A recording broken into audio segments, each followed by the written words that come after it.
level of knowledge about the subject. There were others, 4 in particular, who surpassed you to a significant degree, but they all seem to have disappeared around the same time 5 years ago. He put his fingers to his chin in an exaggerated, thinking pose.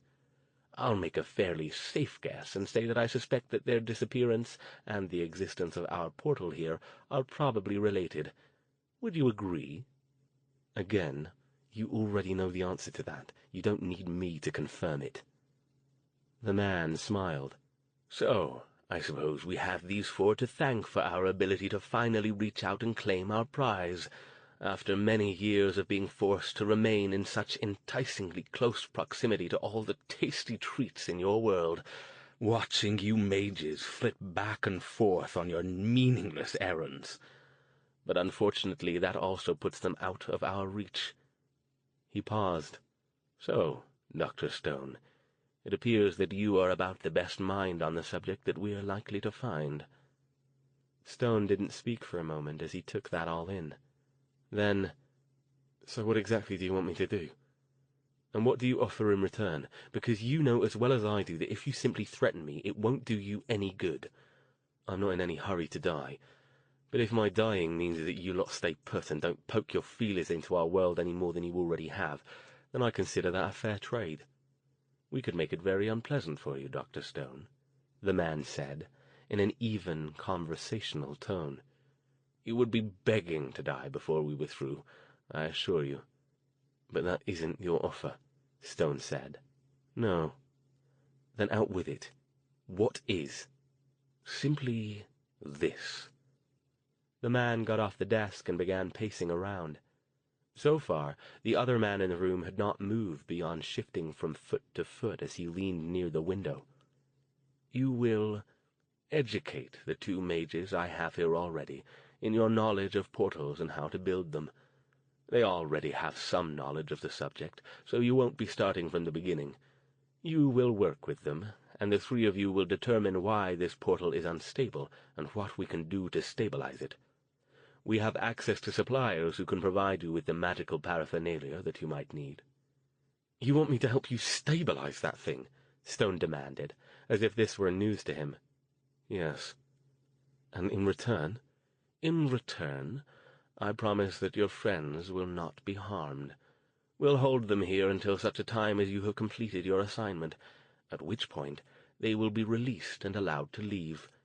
Further, I will put out the word to my compatriots that neither of them is to be harmed. They will be free to live their lives outside of our interest. And I'm the Queen of England. You must think I'm a lot thicker than I look if you expect I'll believe that for half a minute. Aloud, he said, And what about me? What becomes of me when I finish helping you out with your portal? You'll just have to wait and see, the man said, with a strange and unwholesome smile. This deal only covers your friends, not yourself. We might decide we have other uses for you at some later date. Stone paused.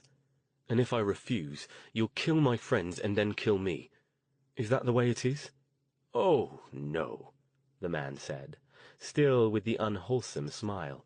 No, not at all. Let me lay it out for you, Dr. Stone, so we'll all be clear on the situation. If you refuse, we will torture your friends, 1 at a time, of course, starting with the girl, for a surprisingly extended amount of time.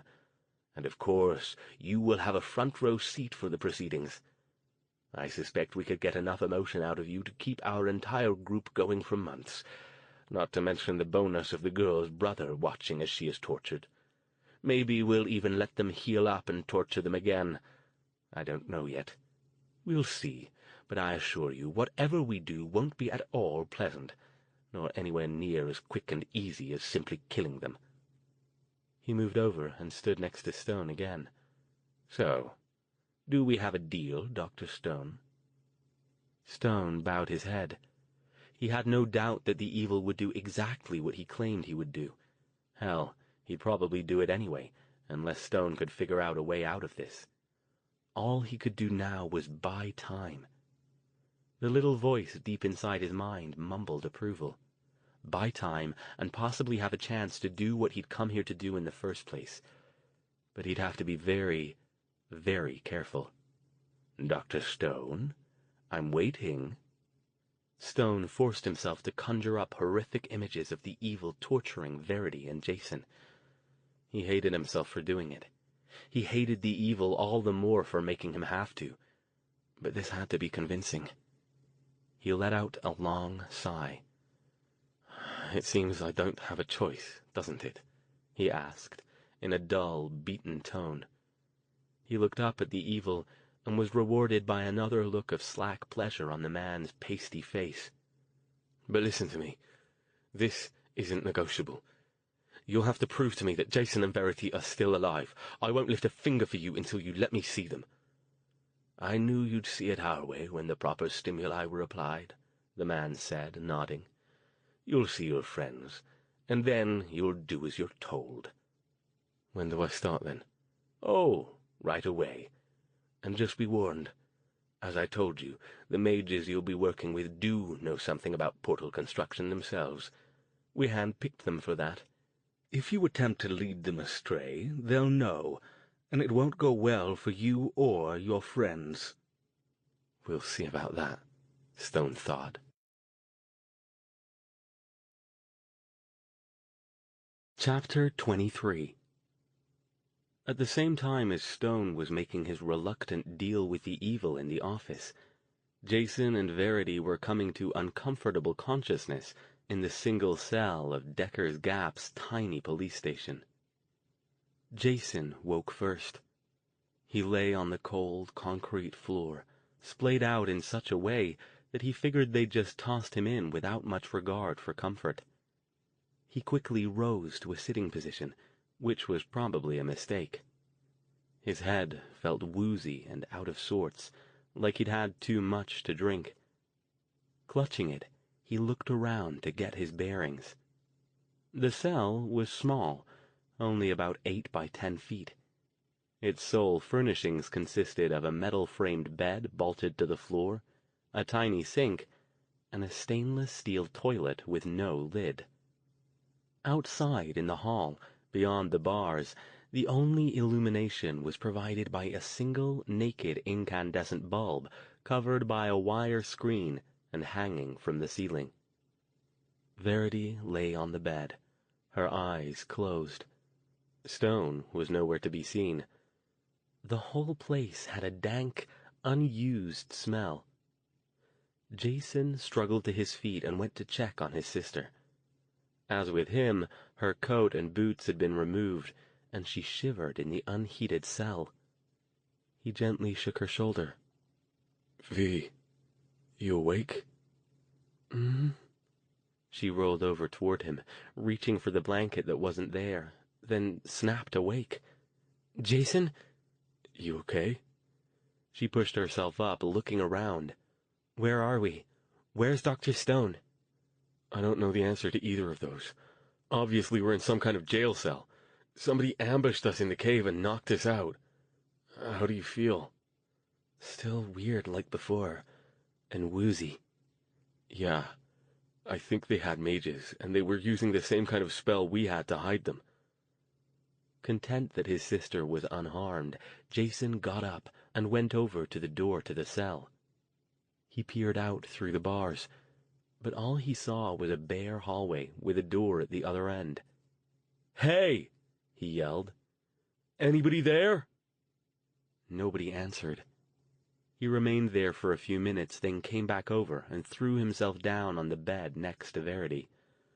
"Well, fuck," he said, sighing. "Jason, we have to get out of here. We have to find Dr. Stone." "If he's even still alive," he said.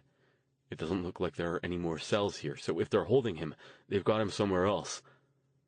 She got up and went to the sink, where she splashed water on her face and then dried it with her sleeve. "I don't get it. Why are we here? Why didn't they just kill us? They want us dead, don't they? And it wasn't like we could fight back. They had us." "No clue. Maybe they're just going to stick us in here and starve us to death." "I don't—" She stopped, because at that moment something rattled at the end of the hallway. They looked at each other, then jumped up and hurried over to the cell door. 3 figures came down the hallway. 2 of them Jason and Verity didn't recognize. The third was Stone. He walked between the other 2, his hands behind his back, his head down. "Al!" Jason yelled. "Al, are you okay?" Stone looked up and relief crossed his face. "You are alive," he said softly. "I didn't know whether to believe them." The other 2 stepped away, revealing that both of them held pistols. One was trained on Stone, the other on Verity. "No funny business," said one, a tall, thin man with a gray beard and a red plaid flannel shirt. "We're well aware of what you're capable of, young lady, and I'm warning you. If you try it, you won't succeed, and you will be killed. Do I make myself clear?" Verity nodded quickly, looking scared. "What the hell is going on here?" Jason demanded. "What are you doing with Al?" "Dr. Stone will be helping us out with a little project," the evil said. He took hold of Stone's arm with the hand not holding the gun. "You've seen them now. Time to go." "Wait!" Verity yelled. "What do you mean, project? What's going on?" "You're hostages," Stone said in a dead tone, without looking at her. "As long as I do what they say, you stay alive." Jason stared. "You believe that? What do they want you to do?" "Never mind," the evil said. "Come on, Dr. Stone, you have a lot of work to do." Jason and Verity watched as the 2 evil took Stone out through the door at the end of the hall and closed it behind them. Verity went back over and dropped down on the bed. "Now what?" Jason tried the door to the cell. Of course, it was locked tight. "Damned if I know. This is new. What do you suppose they've got Al doing?" She shrugged. "Helping him with the portal, maybe? Doing some other kind of magic for them?" She looked around. "We've got to figure out a way out of here, Jason." She dropped her voice down to a whisper. "Do you think they captured the Harmony people too?" "I hope not," he said. "If they did, they're probably dead. If they didn't, maybe they were able to get away and they'll send help back up here." "I don't think we should count on that," Verity said, frowning. "Let's just assume they aren't going to help us and we're on our own." "That's the kind of optimism I've always admired in you, V." The evil and his silent henchmen led Stone through the town, up the cracked main street that was Decker's Gap's only paved road. Most of the buildings were run down and badly in need of repair.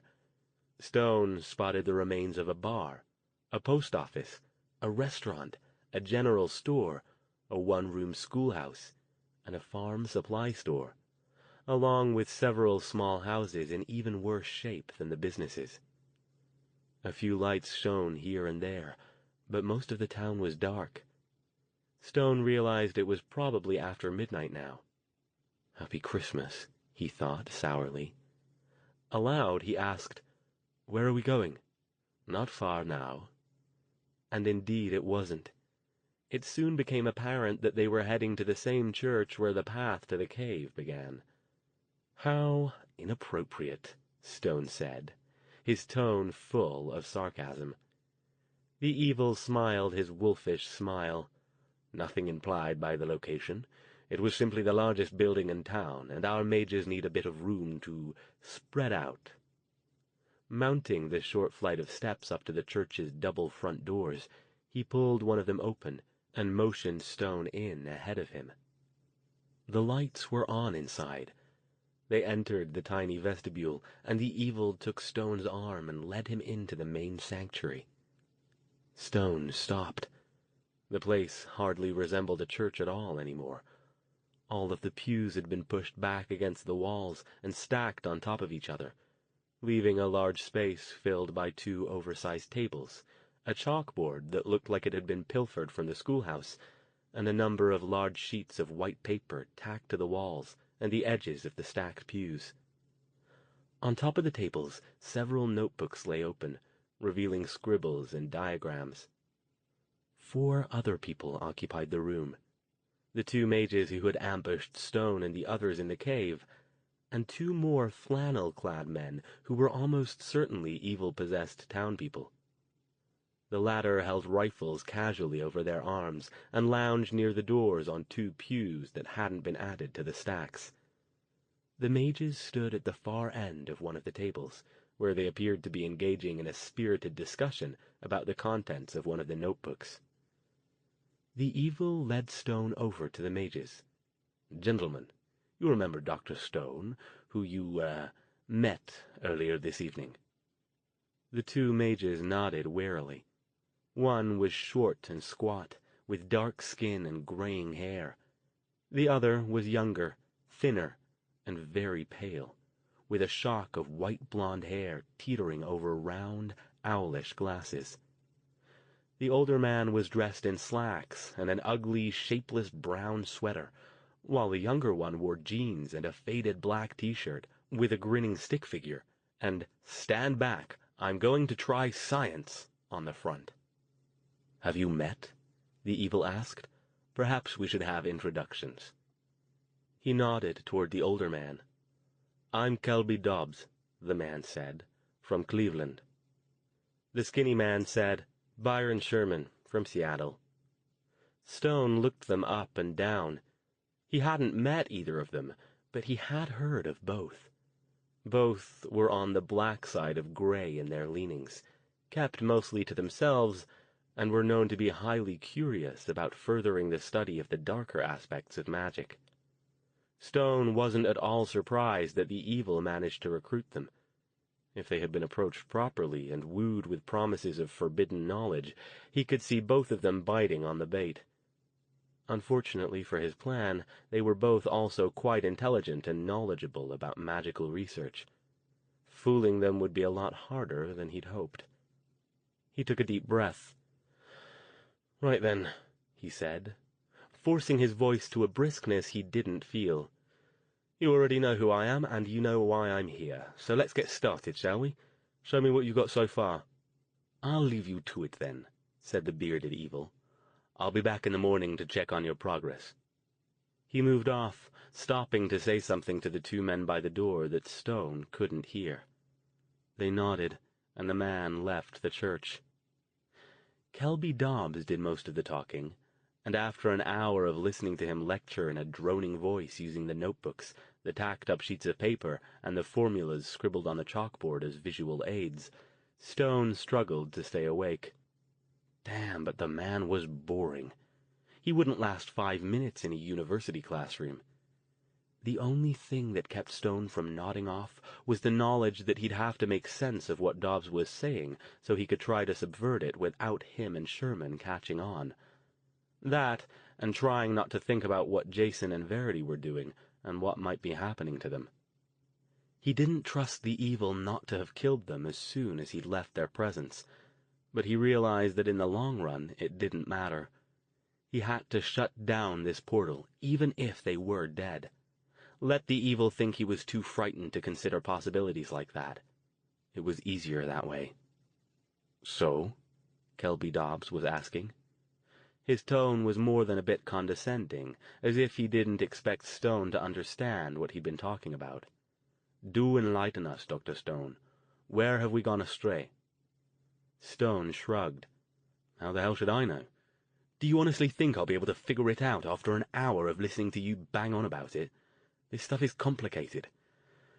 Let me take a look at your notes and leave me alone for a while. I'll see what I can come up with. Meanwhile, you two can carry on whatever it is that you're doing." Byron Sherman glared at him. "Don't talk to us like we're idiots, Stone. We've been dealing with this for a lot longer than you have, and I'm guessing we know a bit more about it than you do. I don't even know why Richard bothered bringing you in." "No?" Stone stood. "Well, since it appears that the continued well-being of my friends depends on my ability to help you lot with your little portal problem, let's get something straight right now." He strode over to the chalkboard and, using his sleeve, swiped across the formulas written there, obliterating everything on the middle section of the board. Sherman and Dobbs leaped up, yelling protests. On the other side of the room, the two men with the rifles rose warily, prepared to act. Stone snatched a piece of chalk and started writing furiously, thanking whatever gods looking after mages in tight spots that he'd studied Daphne's notebooks as carefully as he had. He continued on for several minutes, thinking inexplicably of Frank the Scribbler and how much he must resemble the old forgotten right now. Hunched over, and alight with a kind of mad energy, his posture all but dared the two other mages to interrupt him. They didn't. When he finally stepped back and moved off so they could see what he'd written, they stared at it with wide eyes and open mouths. "Now then," Stone said, his tone as challenging as his posture had been. "Let's have no more talk of what I know and what I don't, yes?" Dobbs and Sherman moved in, their eyes roving over the lines of complex formulas and the complicated diagrams Stone had drawn on the board.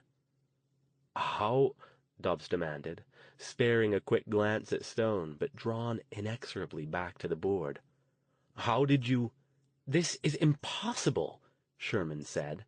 "How can you know this? I heard you know a bit about portals, but guess you didn't check up on me as much as you should have, did you?"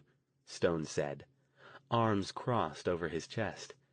"Didn't get to the part about Daphne Weldon and me being quite the item for a while. No? You remember Daphne, right? One of the 4 researchers who started the project that ended up letting your vile little friends into our world in the first place?" When neither answered, he threw the chalk back down into the holder.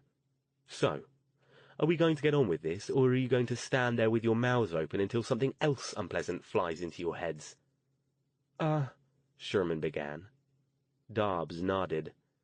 Tearing himself away from the board, he turned back to the table and picked up a pen. "How long do you need to look at our notes?"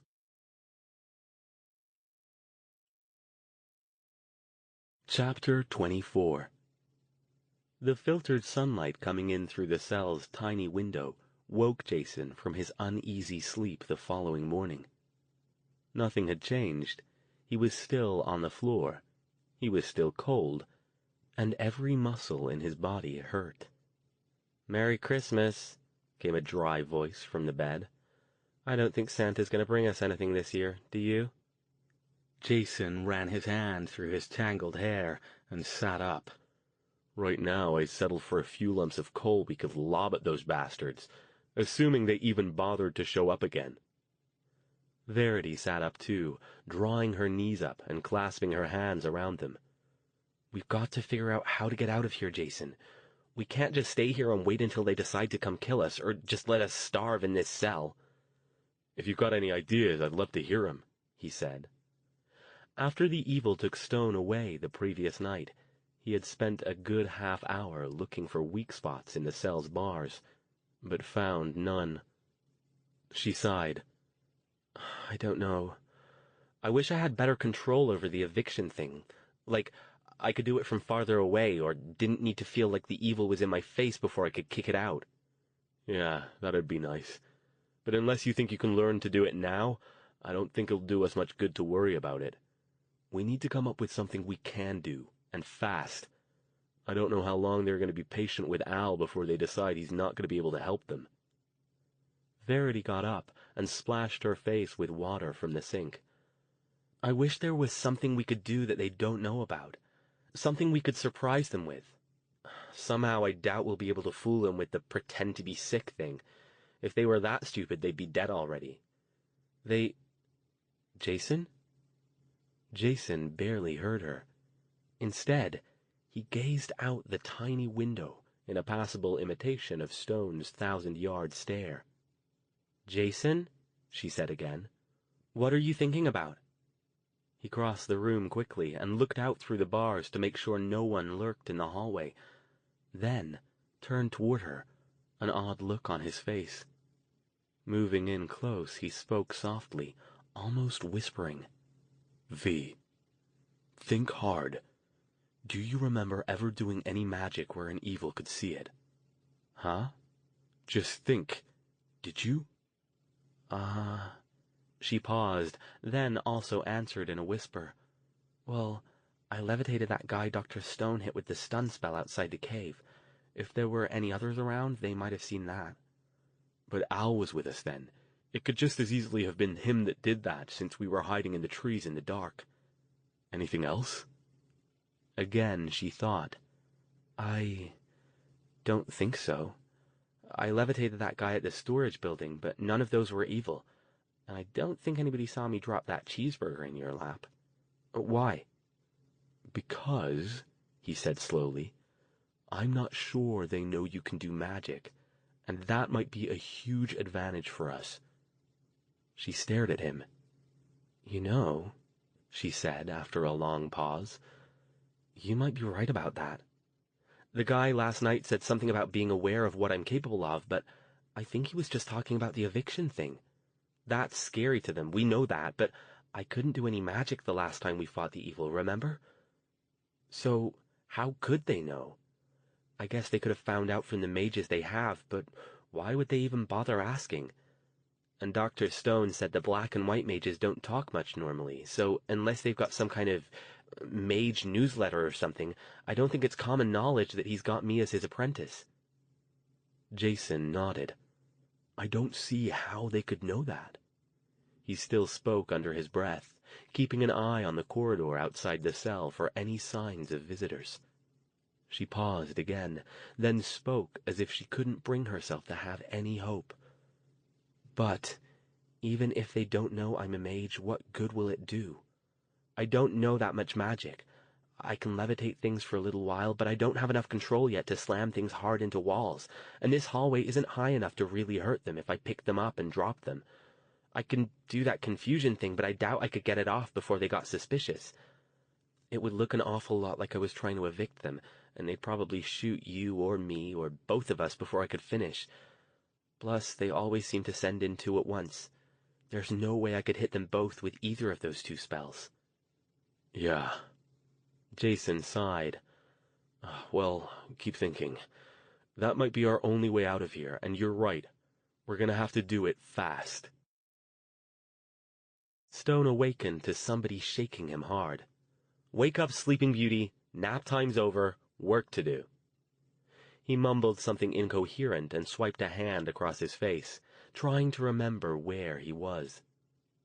It didn't take long for it all to come back to him. He lay on one of the church pews, where he vaguely remembered wandering at some point, announcing that he couldn't do any more calculations until he'd had a chance to get some sleep. He'd shown Dobbs and Sherman a path that looked extremely promising, and only headed in the wrong direction slightly. Enough to make the calculations useless, but hopefully not enough for them to notice, and told them to wake him in an hour. Despite the hard wood of the pew and the stressful situation in general, he'd fallen asleep almost instantly. He wasn't at all happy about being awakened already. Blinking a couple of times, he regarded the two mages. Get anywhere, then?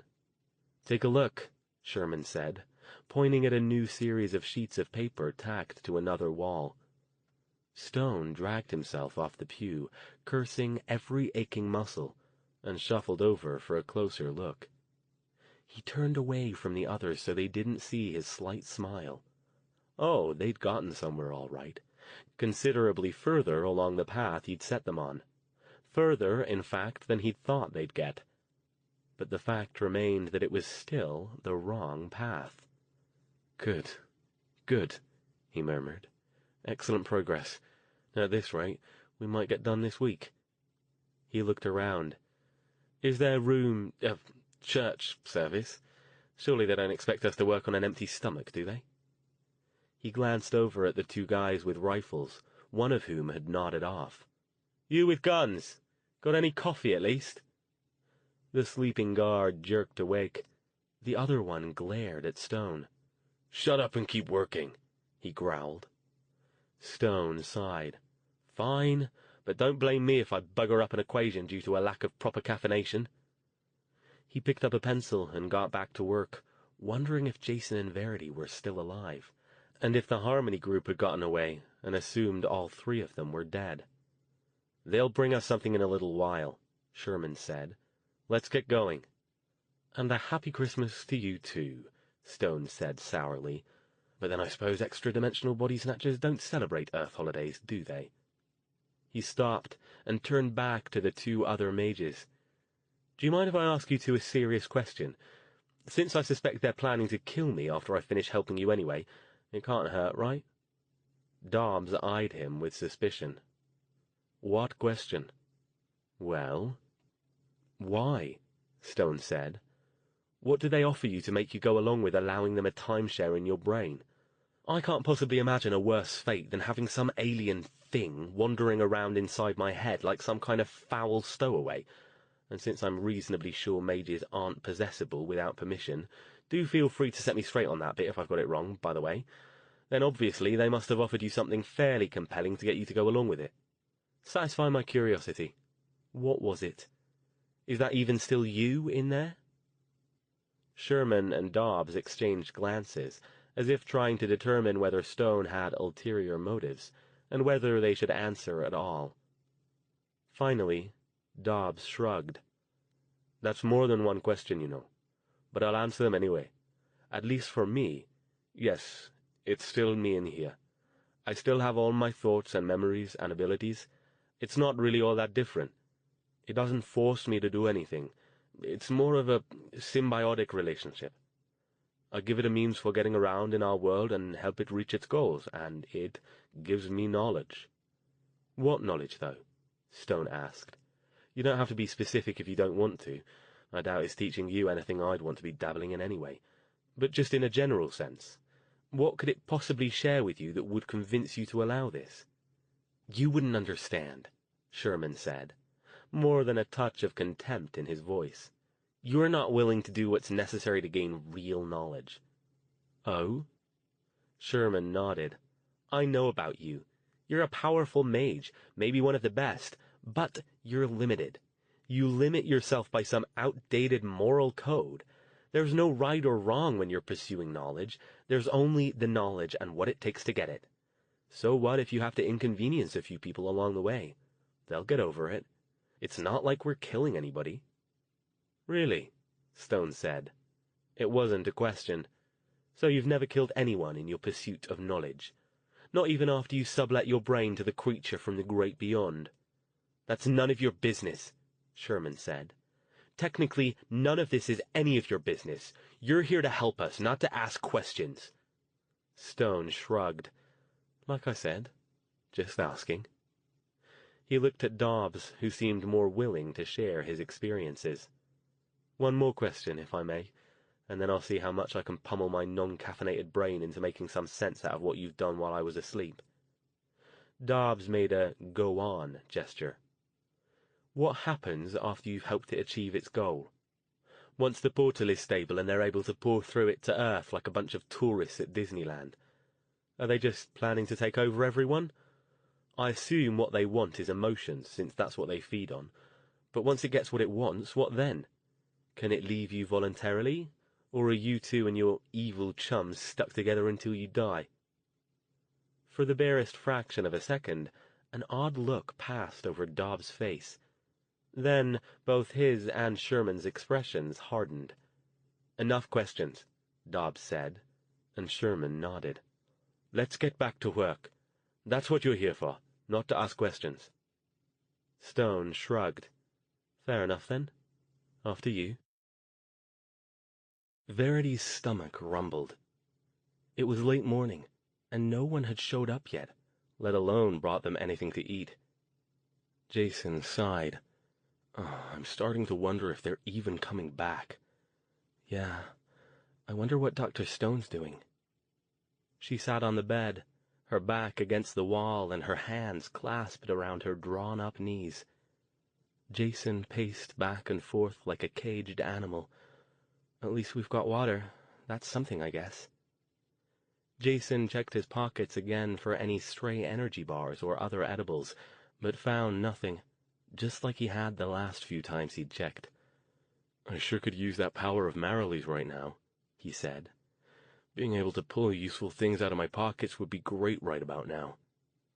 "What I could use is some more spells," Verity said. "Maybe if I'd studied those books he gave me better. Asked him for some other ones." "V, you've been at this for what? Less than a month? I think you're doing pretty well, all things considered. Going from barely being able to lift a pencil to lifting a full-grown man? I'm impressed. And a little jealous, if you want to know the truth." "Jealous? You want to be a mage?" She cocked an eyebrow at him and couldn't suppress a small grin. "You've always been the most down-to-earth person I know, Jason. I wouldn't think you'd want to be levitating stuff and scrambling people's minds and making yourself disappear." They got it at the same instant. Both of them went stiff for a moment as the realization hit them, and then matching, wolfish, triumphant grins lit their faces. Stone was getting tired again. The hour's sleep they'd allowed him had done nearly nothing to alleviate his multi-day sleep debt, but he couldn't afford to nod off halfway through a calculation. At least they'd brought him some coffee and an inadequate breakfast of instant oatmeal and water. "How do you lot stand the food up here?" he asked, after he'd finished his scant meal. "You don't get down for supplies very often, do you? I'm amazed you've still got the electricity on." "Why?" Sherman asked. "We've got people who take care of paying the bills.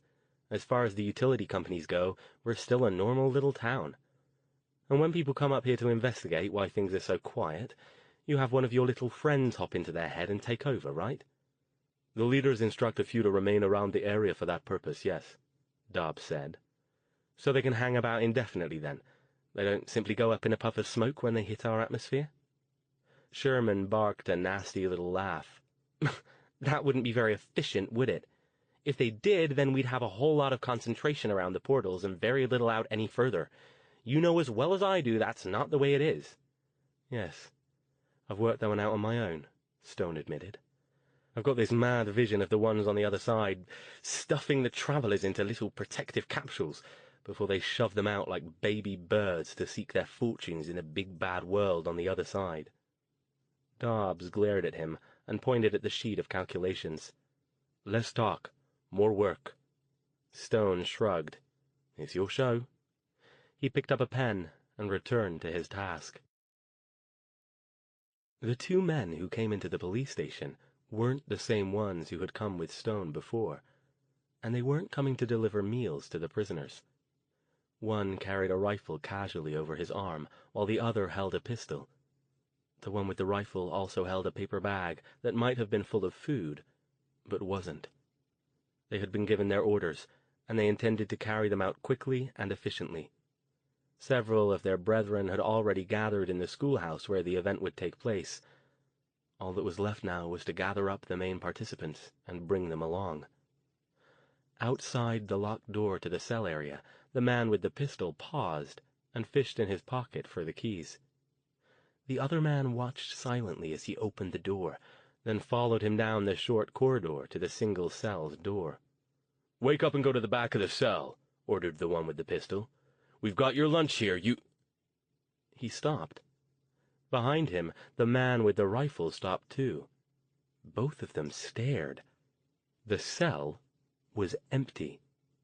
"What the—" began the rifleman, dropping the bag. "How—" said the man with the pistol. "How the hell did they—" Frantically, he searched through the keys on the ring for the one that would open the cell. "There's no way they could have gotten out. We'd better find them," said the rifleman. "They aren't going to be happy at the school if we lose the stars of the show." The man with the pistol found the right key and inserted it into the lock with a trembling hand. "I don't understand this," he said, shaking his head as he pushed the door open. "Keep that rifle ready." He crouched down as if to peer under the bed, the only place in the cell where it was even remotely possible to hide. Simultaneously, something jerked the rifle out of the rifleman's hands before he could even get a good grip on it, and something else shoved the man with the pistol so hard in the back that he pitched forward out of his precariously balanced crouch, head first into the mattress. Verity and Jason shifted into view as Jason swung the butt of the rifle at the ex-rifleman's head like a baseball player letting loose on a home run pitch, and was rewarded with a meaty thud as wood met bone. The ex-rifleman dropped with a grunt. The man with the pistol, unhurt from his impact with the mattress, whirled around and found himself facing his two prisoners, one of whom had just neatly dispatched his friend. Roaring with rage, he pointed the pistol at Jason. "No!" Verity yelled. She lunged forward, grabbing the guy's arm and pushing hard with her mind. The man dropped the pistol and clamped his hands to his head as a puff of a grayish-white, fog-like substance flew out of his head and immediately dissipated into nothingness. The man reeled, and Verity stepped back so he could fall onto the bed. Jason snatched up the pistol, engaged the safety, and stuck the gun in the waistband of his jeans. "Great job with that spell, V. Come on, let's get out of here before they figure out we're gone." Verity, puffing with exertion from maintaining the spell, grabbed the keys off the floor. "Shall we lock him in?" "Yeah. I'm guessing the one I smacked won't wake up anytime soon, if he does at all." He didn't sound sorry about that. "The other one, you evicted him for now, but those things are buzzing like flies around this place, especially with that portal being open recently. He'll probably get repossessed soon. Which reminds me." He picked up the second man by the scruff of his shirt, cocked his fist, and let the man have it on the chin. "There. At least they won't have anything to possess for a while. Check their pockets, but do it quick." Verity did as instructed. The man on the bed had a spare magazine for the pistol, which she tossed at Jason. The other man had nothing useful. Jason was already outside the cell, keeping a close watch on the door. "Hurry up. I don't like the sound of what that one guy was saying about people waiting at the school. If they came to get us for something going on over there, they'll miss these guys soon." Verity hurried out of the cell, and Jason locked it behind them. They headed down the corridor and out through the end door, which Jason then also locked. "They might miss him, but it's going to take him a while to get to him unless they got another set of keys," he said, satisfied. "Let's go." Stone ran his hand through his hair. He lay on the pew again, watching Dobbs and Sherman across the church from him on 2 more pews, grabbing what was turning into extended catnaps. Apparently, being possessed by the evil didn't make one any more resistant to fatigue than normal, and the 2 men had been up all night, working their brains hard, doing something that Stone was convinced they didn't even understand half as well as they pretended they did. He wasn't surprised that their few minutes of sleep had thus far turned into almost an hour. He didn't mind. The longer they slept, the longer he didn't have to keep working to stay at least 1 step ahead of them, so they didn't figure out what he was up to. The 2 guards by the front door had been supplemented by another one posted at the back door, which meant both exits were covered. If Stone wanted to make a break for it, he'd have to dive out through one of the windows, and he didn't feel up to that at the moment. Inexplicably, though, now that he had a chance to rest for a while without anyone bothering him, sleep eluded him. He lay back with his eyes closed and listened to the ambient sounds of the area, the breathing of the 2 mages as they dozed, the occasional shifting back and forth of the guards, the click of the rifle as its holder leaned it against something, the subtle creaking of the building, the low, whispered voices as the 2 guards in front carried on brief conversations. Another couple hours had gone by since what had passed for breakfast, and he and the others had made good progress on the calculations. Stone had remembered to ask some worried questions about the state of his friends. Dobbs and Sherman assured him that they were fine, and that he could see them again after the formulas were completed. Stone didn't believe this. He was half convinced they were dead already, and nobody was telling him. He wished he had a way to find out for sure, but at least his anxiety helped to uphold his cover. He found it disgusting that Dobbs and Sherman seemed to be drinking in his fear and despair, and didn't do anything to squelch the reaction. He wondered if they got off on disgust, too. He had just shifted position in a mostly useless attempt to get more comfortable on the hard pew when a new sound reached his ears. Without revealing he was awake, he finished settling into the new position and then strained his ears to try to make out the source of what he'd heard. Someone was walking past the church on the other side. From the sound of it, quite a number of someones. They spoke in low but not hushed voices, and they sounded agitated, or possibly even angry. Stone tried listening harder to make out their words, but he couldn't. He risked cracking his eyes open just a bit for a look, and spotted several shadowy figures moving past the stained glass windows toward the front end of the church. The voices began to die out, but just as he thought they would move on, the double doors at the entrance to the church creaked open. Stone once again risked opening his eyes just a bit. After a moment, 2 new men entered the sanctuary. They hurried up to the 2 guards at the front, and the 4 of them held a hurried conversation.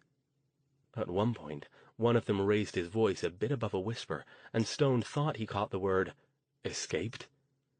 It took all his willpower to force himself to continue appearing asleep, and not to break into a grin.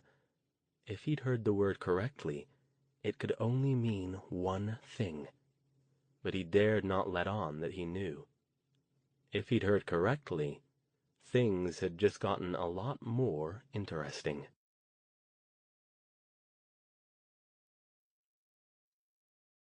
Chapter 25. Okay, we need a plan.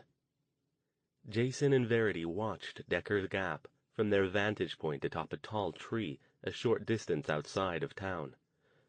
Fearing ambush from wandering sentries, they had decided to risk Verity levitating them to a spot where they could watch without being seen. Fortunately for her, their captors hadn't taken her bird amulet, and she'd only had to rest for a few minutes after getting them both settled. Equally fortunately, the evil hadn't expected them to escape, and thus had dropped their coats and boots in a corner in the outer area of the police station. They had risked taking the time to put them back on and quickly search the area for useful gear. But despite having the keys to the station, they found nothing to take with them. They didn't want to stay long, in case the 2 who had been sent to retrieve them were missed, so they hurried into the forest and decided their next move. "We have to get Al out of there," Jason said. "I don't know what's going on at the school, whether he's there or not, but we need to figure out where he is and get him out. I don't think we have a lot of time, especially once they find out we've escaped." "Not too many places to look, but even so, it's going to be hard. What do we do, just wander around and peek in windows?" Jason sighed. "I don't know. I wish it was dark. Makes it easier to sneak around, but we can't wait that long." "I wish we knew if the Harmony guys got away," Verity said. "Doesn't matter. We don't have any way to communicate with them. Even if we did, it would take them too long to get up here." "Maybe we do," Verity said. "Do you think they have phones here? I didn't even check to see if the one at the police station worked." "What good would that do? I don't have any of their phone numbers. Do you? And it's not like any of the businesses are going to be open today. It's Christmas." Verity shrugged. "It's worth a try. Maybe there's a main number for Harmony Farms. We can try information. Even if they can't get up here right away, having them show up and help us would be useful." Jason studied the buildings in the town. The 2 largest were the church at one end and the school at the other. In between was a scattering of small businesses and residences, though most of the residences weren't visible from where they were. "You want to risk sneaking back into town and trying to find a phone? If we do, we'd better do it fast." "I think—" "Wait!" She dropped her tone to a harsh whisper and pointed. "Somebody's heading toward the police station." "Shit!" Jason leaned forward a bit, shifting his position on the branch. Sure enough, a single figure was moving toward the station. The figure disappeared as it presumably entered. Then, a couple of minutes later, it came back out at a run, hurrying back toward the school. "They're on to us," Jason said grimly. "That was fast." "What now?" Verity looked scared. "Let's wait and see what they do. They still need Al to help them with that portal. Maybe they just won't tell him we're gone so they can keep him working." After about 5 more minutes, they started hearing voices. Several people poured out of the schoolhouse and headed down the street toward the church. It wasn't possible to make out what they were saying at this distance, but they sounded agitated. The group reached the church, but only one peeled off from the main group to go in. The others went up the hill toward the cave containing the portal. "I wonder how many of them are in that church," Jason said. "I wonder how many guns they've got," Verity said. The group that had gone up to the cave soon came back down. They stopped near the church and had a conversation, and then they broke up and went off in pairs in different directions. "Looking for us," Jason whispered. "Come on, let's get out of this tree." "Where to?" He was already scrambling down. She quickly followed, and soon they both stood on the snowy ground. "I think we need to risk getting a look inside that church," Jason said. "They might think we took off to find the Harmony people. If anybody spots us, tell me and I'll shoot him. We'll deal with the consequences later. This is too big to worry about that stuff right now." Someone poked Stone, who was still pretending to be asleep. "Get up. It's time to get back to work." It was Dobbs, and his voice had an odd urgency that hadn't been there before.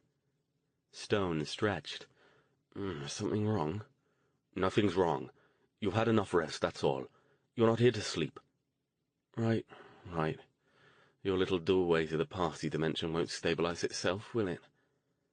Stone made a show of getting up slowly, and not all of it was a show. His muscles ached from the hard pew. "Have you made any progress?" Dobbs' only answer was to point toward the table containing their notebooks. Sherman was already there, looking impatient. Stone noticed that the guards were now standing up and didn't look bored anymore. Stone reached the table and looked over the notes.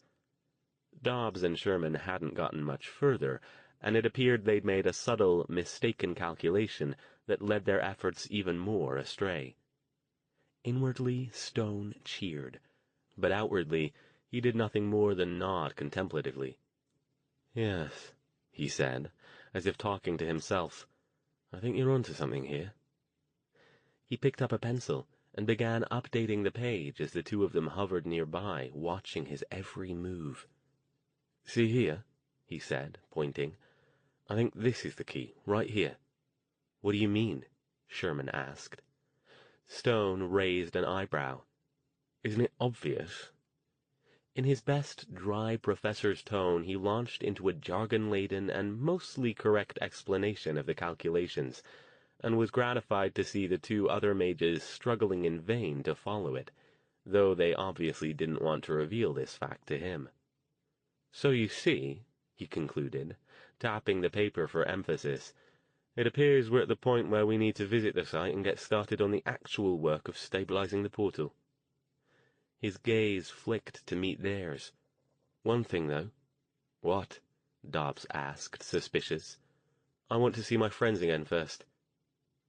When neither one answered, he crossed his arms over his chest and hardened his gaze. "I want to make sure your overzealous friends haven't killed them. If they're dead, then I've no reason to help you. You can't force me to. You can kill me or torture me or whatever else will make you happy, but there's nothing on this earth you can do to force me to fix your portal for you, and I think you know it. That was our deal. You keep my friends safe, I help you. No friends, no help. So let's get to it, shall we? In fact, you know what? I've had another brainwave. You bring them along with us. You can keep them locked up and under guard to your heart's content, but I want them where I can see them while I work."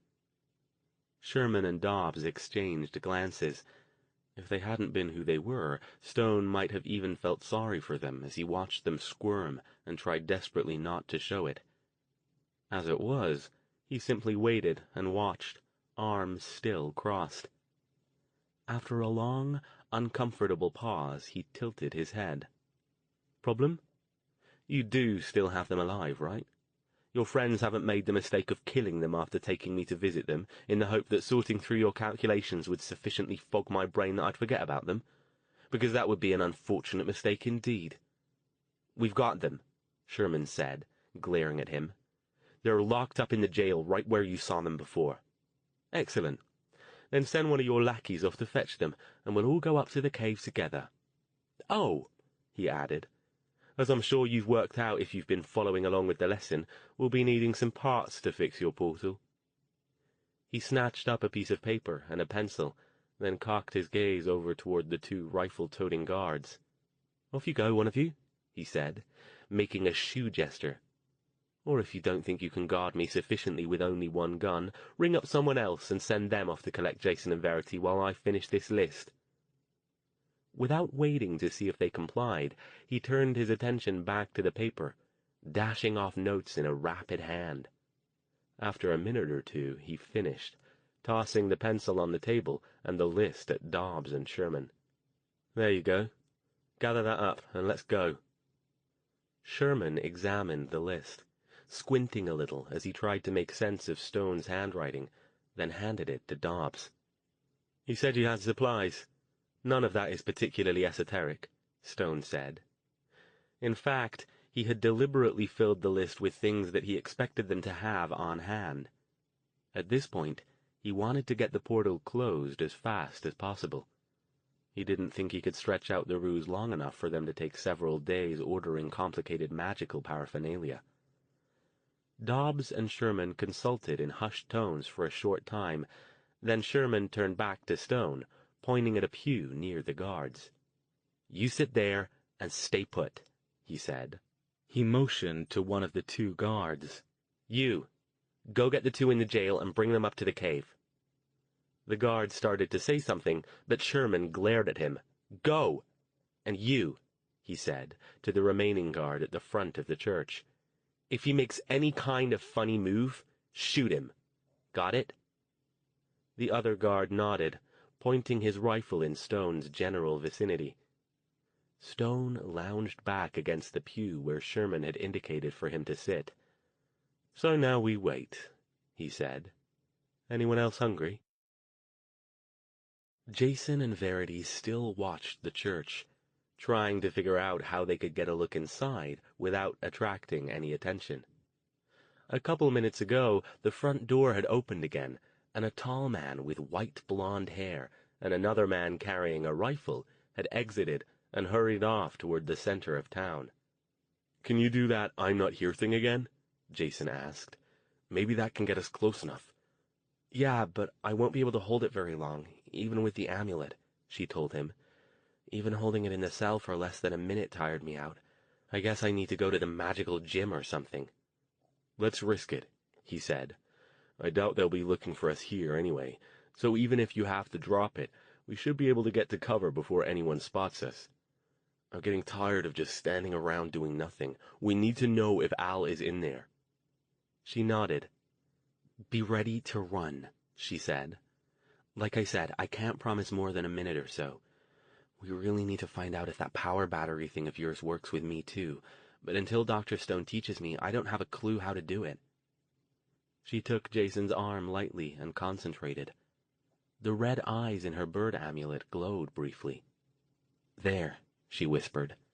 "Let's go." They hurried out from cover, half expecting shouts of discovery or even gunshots, but nothing happened. It took them only a few seconds to make it to the outer wall of the church. Fortunately, the windows were normal, non-stained glass, so it was easy to peer through and get a look around. "They've got something stacked against the windows," Jason whispered, trying to focus through the spaces. "Pews, it looks like." Verity was doing the same thing. "Do you see—" "There! In the front!" Jason pointed. Verity followed his finger to the area near the front part of the church. Stone sat on one of the pews, while a dark-skinned man hovered over him. Another man with a rifle stood near the doors, attentive and watchful. "Do you see anybody else?" Jason asked. "I'm not—" "Oh, yeah, in the back. See him there by the back door?" Jason looked and spotted another guard with a rifle, also standing and looking like he was paying close attention to what was going on. He muttered. "Two rifles, and that other guy with Al is probably a mage. Not good odds." "We can't just stand here," she protested. Then she grinned. "Hey, I have an idea. Come on, let's get back to cover and I'll tell you." When they made it back to the trees and hidden themselves carefully, she pointed to the back of the church. "Do you think they've got Dr. Stone in there to help with the portal?" she asked. "Because I do. Did you see all those papers and notebooks and the chalkboard in there?" "Yeah, it makes sense. I can't think of any other reason why they'd hold him instead of just killing him." "Well, if that's true, then they're going to have to go up there at some point, right?" "Yeah, I guess they will, but who knows when." "I think it's got to be soon. They already know we've escaped, and they aren't going to be able to hide that from him forever. Once he knows we're gone, they can't count on him to help anymore. Plus, if the portal's unstable, it could go poof at any time and they'd be stuck." Who knows if he can even help?" Jason asked, sighing. "He said himself there's a lot he doesn't know about how portals work." "But they don't know that," she pointed out, "and he's the best chance they've got." "So what are you getting at?" "I think we should go up there and wait for them," she said, still grinning. "We know the two mages who hid from us and ambushed us aren't up there now, because one of them is with Dr. Stone, and the other one took off in the other direction. So if we can get up there and deal with any guards they've got, maybe we can pull the same trick on them." "So," Stone said to Dobbs, "they are coming back soon with my friends, right? Because I can't imagine that this town is large enough that it would take more than a few minutes to collect them and bring them back here." He was trying not to show his impatience, but it was getting harder. "Be patient," Dobbs told him. "Sherman needs to gather the materials. They might be taking them straight up to the portal, since that's where we'll be working." He glared. "And anyway, it's not your place to ask all these questions. You'll do as you're told." Stone shrugged. "Once you show me that Jason and Verity are still alive and unharmed, then we'll talk.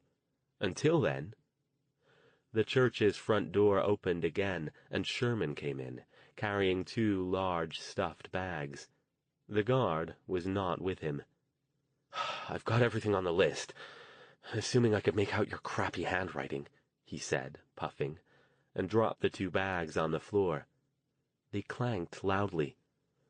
"Let's get going." Stone looked around. "I don't see my friends," he said, "unless you've turned them invisible or miniaturized them and put them in one of the bags. I told you, I'm not moving until I see them." Dobbs nodded toward one of the guards, who came over and grabbed Stone's arm, roughly hauling him to his feet. "You'll go when we say you go," Sherman said, his expression cold. After a pause, he added, "They're taking your friends up to the cave. You'll see them there." He picked up one of the bags and motioned for Dobbs to grab the other one. Turned away from his captors, Stone rolled his eyes. Did they think him stupid enough to fall for such an obvious lie? Still, for now, he'd go with it if it got him closer to the portal.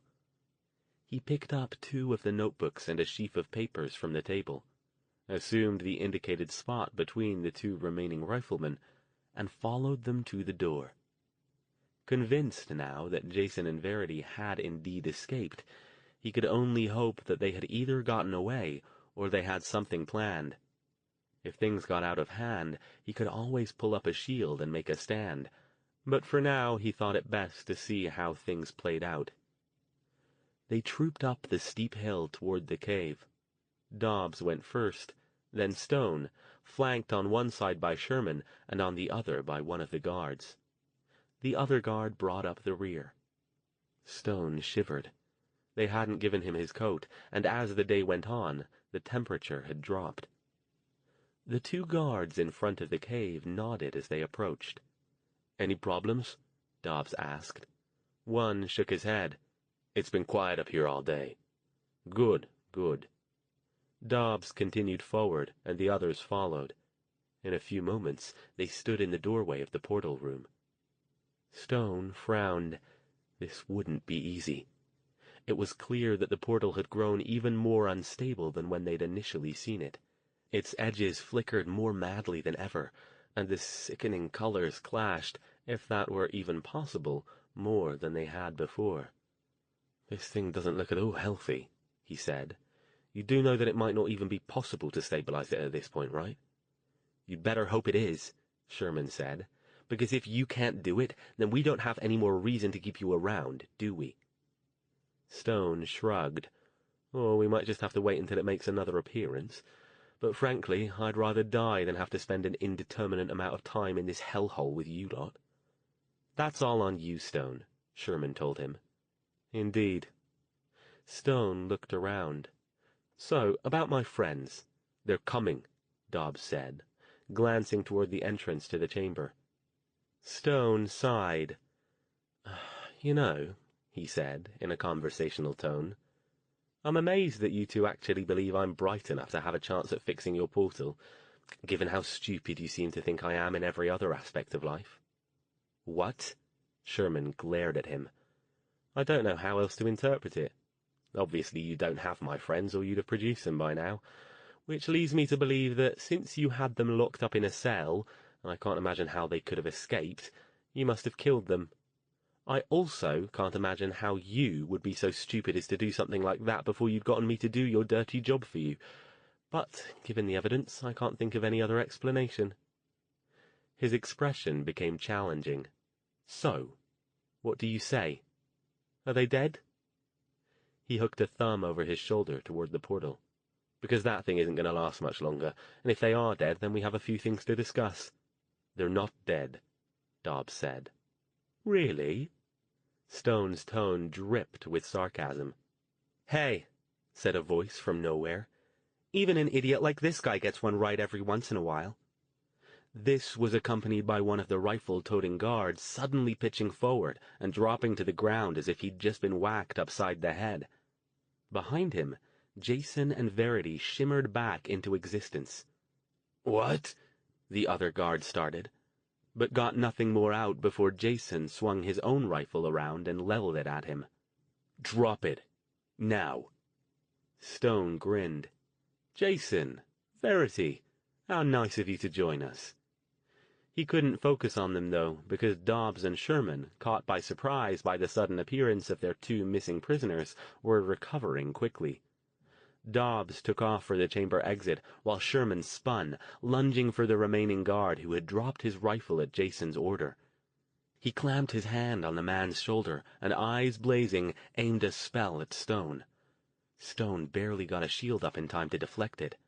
"Get Dobbs!" he cried, gesturing toward the exit. Verity was already in motion. She levitated the portly mage and floated him back into the room. "Want to chuck him into the portal?" she asked Stone. "No!" Dobbs' scream edged on hysterical. He didn't even try to fire a spell back at Verity. "Please, no!" "Hold him," Stone ordered, diving out of the way of another spell flung by Sherman and readying one of his own. The guard, whom Sherman was using as a power source, had gone ashen gray and swayed wildly on his feet. Jason didn't waste time on kindness. He spun his rifle around and hit the swaying guard on the back of the head, dropping him down next to his friends. As he did, he caught a look at the portal, which Stone currently had his back to. Al?"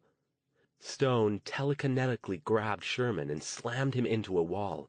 "What?" he demanded, as the skinny mage struggled back to his feet.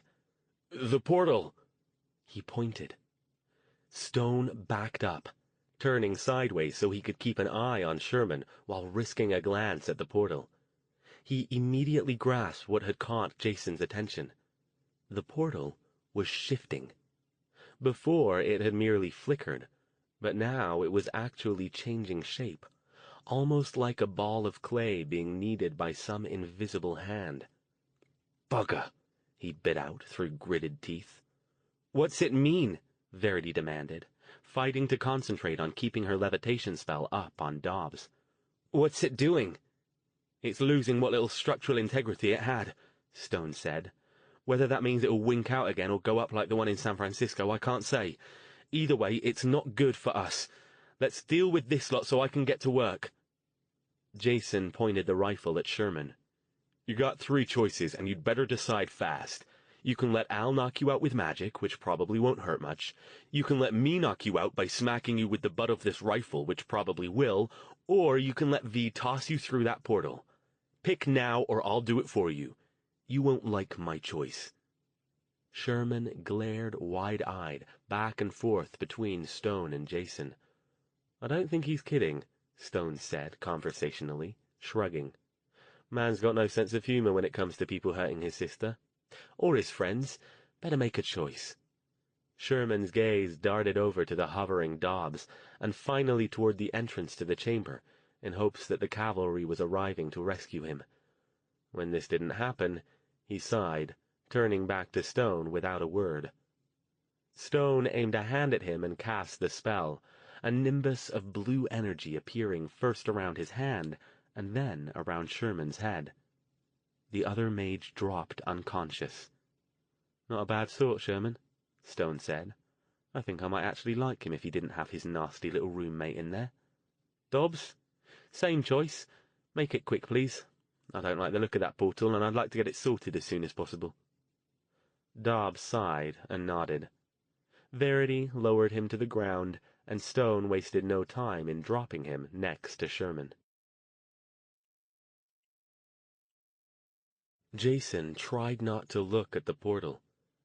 Everything about it made him nervous, and it was getting worse. "Al, can you do this?" "I don't know," came the mage's tight reply. He was already going through the bags that Dobbs and Sherman had brought, rapidly laying out the various items on the cave's floor. "Just keep people out. If you have to, shoot them." Verity shook, her breath coming fast. "You okay, V?" Jason asked. He had stationed himself off to one side of the chamber entrance and leveled his rifle at the opening. But when he got a good look at his sister, he started to move toward her. She waved him off. "I'm okay," she said in a trembling voice. "It's that portal. Just being near it is making me feel wrong." She swiped sweat off her forehead. "Watch the door. I'll be all right." She moved over to the other side of the opening and took up a position there. Time passed, but slowly. Each minute stretched out to an impossible duration. Jason, impatient, kept looking back over his shoulder at Stone. The mage was paying him and the surroundings beyond the portal no attention. He'd drawn some sort of complicated chalk perimeter around the roiling portal, and was quickly setting up crystals and candles at what looked like the points of a strange, lopsided star, occasionally stopping to consult the notebook propped open off to the side. Jason was afraid to call him, in fear of distracting him. But in his mind, every endless minute that passed brought them closer to someone coming up to investigate what was going on. He didn't want to shoot anyone, but he didn't doubt he could do it if he had to. He was more worried about Verity. He'd given her the pistol from the man in the cell, and a quick primer on how to shoot it, but he didn't think she'd ever fired one in her life. He had all 3 rifles, one in his hand, and the others leaned against the wall behind him. After what seemed like an eternity, Jason was startled to hear Stone's voice. "Jason?" It held an odd note. Jason turned to him.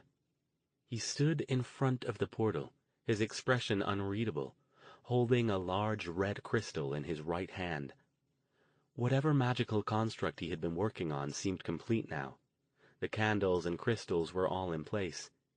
Each candle was lit, their tiny glows nearly invisible next to the wild, fluctuating kaleidoscope of the portal itself.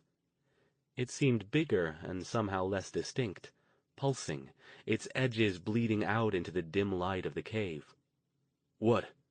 Are you ready to do it?" Stone nodded. "Yes." He still sounded strange. "Is something wrong?" He took a deep breath. "I know how to do it now, Jason. I know how to destroy it, I'm sure of it."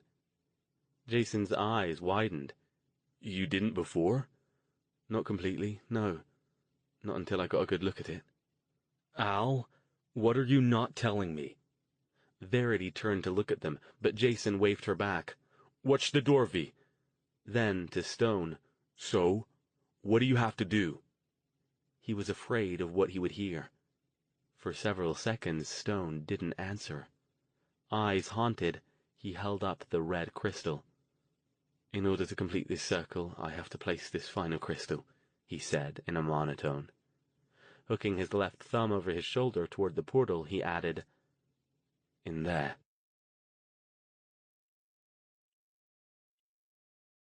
Chapter 26. Jason stared.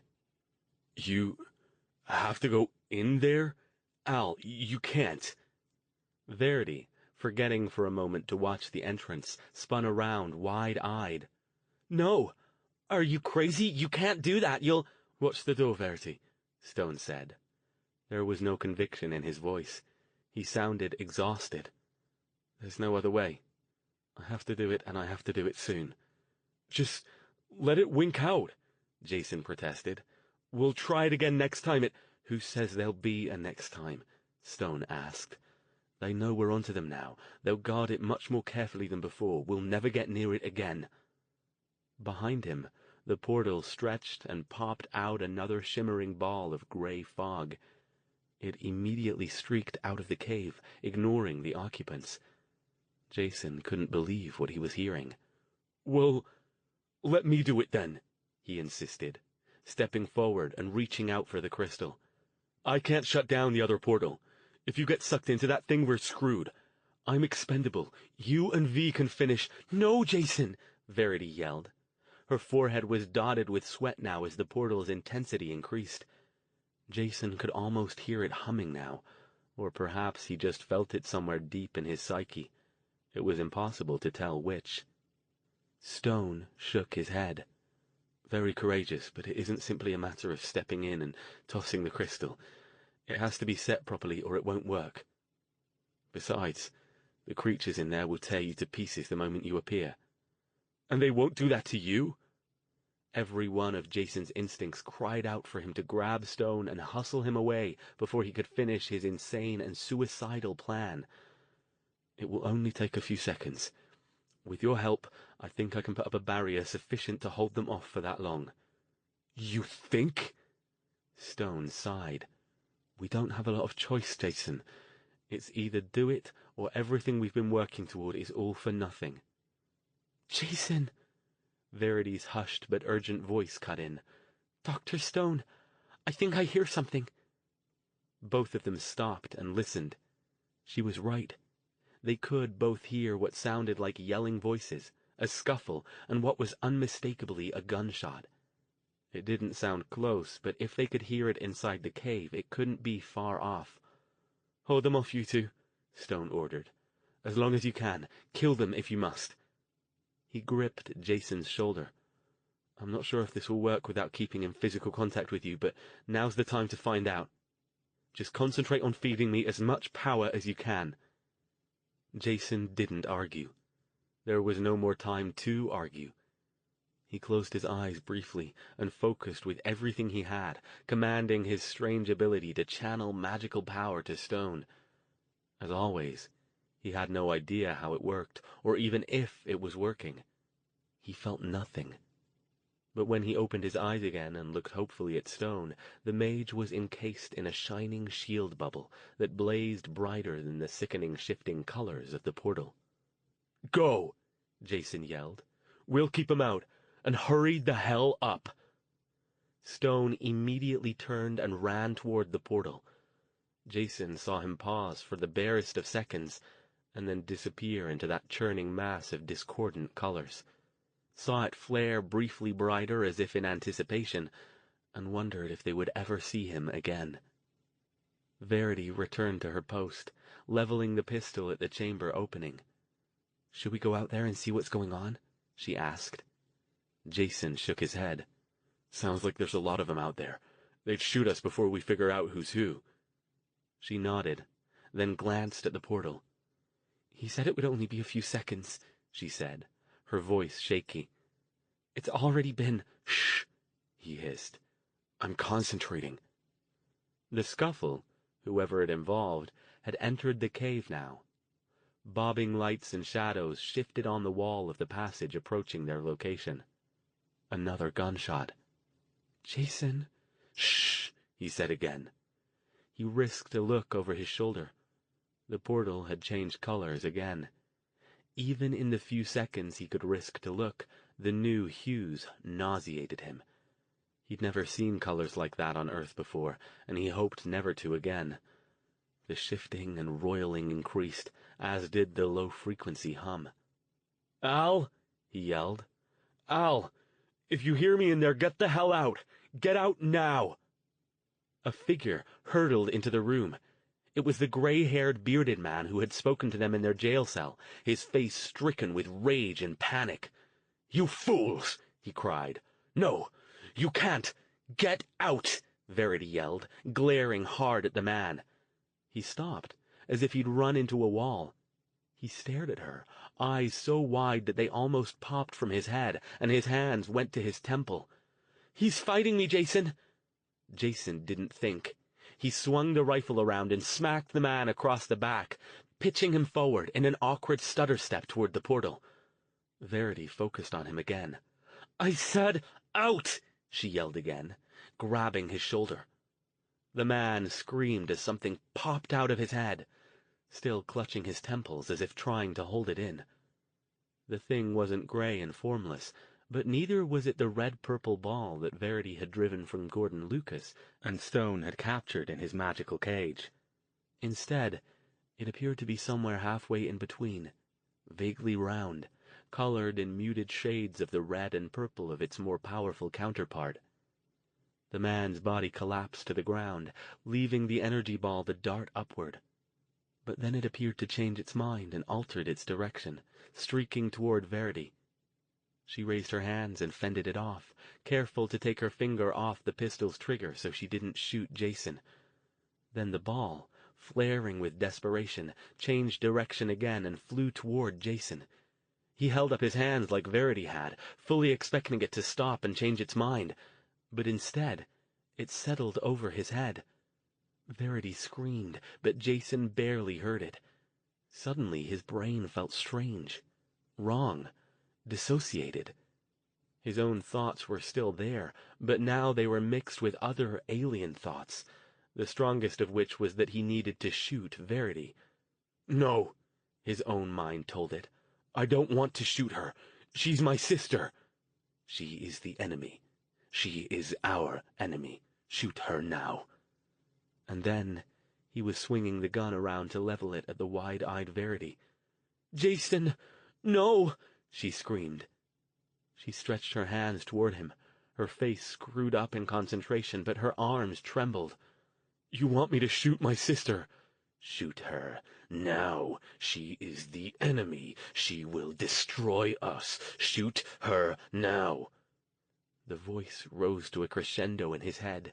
His finger almost twitched on the trigger. Jason, I can't get it out." Her voice was nearly hysterical with panic. "I can't make it leave." "You want me to shoot my sister, you motherfucker!" Jason's anger, red and uncontrolled, the kind of rage that too often used to get him in trouble in his younger days, surged, and he made no effort to stop it. "That is not gonna happen." And then Jason's mind was his own again, his vision filled with something red-purple and sickening, and then it was gone, and he stared in horror at his own hands holding the gun, its barrel still pointed at Verity. He jerked it upward, and very nearly threw it aside. "V, are you okay?" She was shaking, but she nodded. "Is it gone? Are you okay?" "Yeah." He wasn't. Not really, but there was no time to dwell on it now. The sounds of the rest of the conflict grew closer, the shadows still bouncing and flickering in the passageway. He spun back toward the portal. The gray shapes popped out with increasing frequency now, almost as if they knew that their entranceway into the world wouldn't be around much longer. "Al!" he yelled again. "It's been too long, Jason. And then, without warning, beams of white-hot light lanced out from the interior of the portal, joining the candles and crystals around the chalk circle that Stone had drawn, forming an odd and asymmetrical latticework of beams and anchor points. The center of the portal flared a horrific pink as a figure popped out, staggered to the side away from the circle, and dropped to its knees. "Al!" Jason yelled. "V, check on him. I gotta watch the door." Verity ran over, flung herself down next to Stone. He was drenched in sweat, bloody, his head bowed so she couldn't see his face. His back heaved up and down with harsh breaths. She touched his shoulder. "Dr. Stone? Are you—" With great effort, he pulled his head up to look at her. "Verity," he gasped. His eyes were strange. He looked like he had just seen something no human was ever meant to see. "Must go. Portal going up." His shaking arms gave out and he collapsed. "Jason!" Verity screamed. "Help me!" Jason took a quick glance back at the chamber entrance, then raced across to her. "What?" "He says we have to go," she got out between shaky breaths. "He says the portal's gonna blow up." "Holy shit, V. There could be a small army out there." Verity struggled with Stone, trying and failing to lift him up by muscle power alone. Jason brushed her aside and grabbed the mage himself, flinging him over his shoulder. "Give me the pistol. You take the rifle." She did as she was told, moving on nothing but momentum now.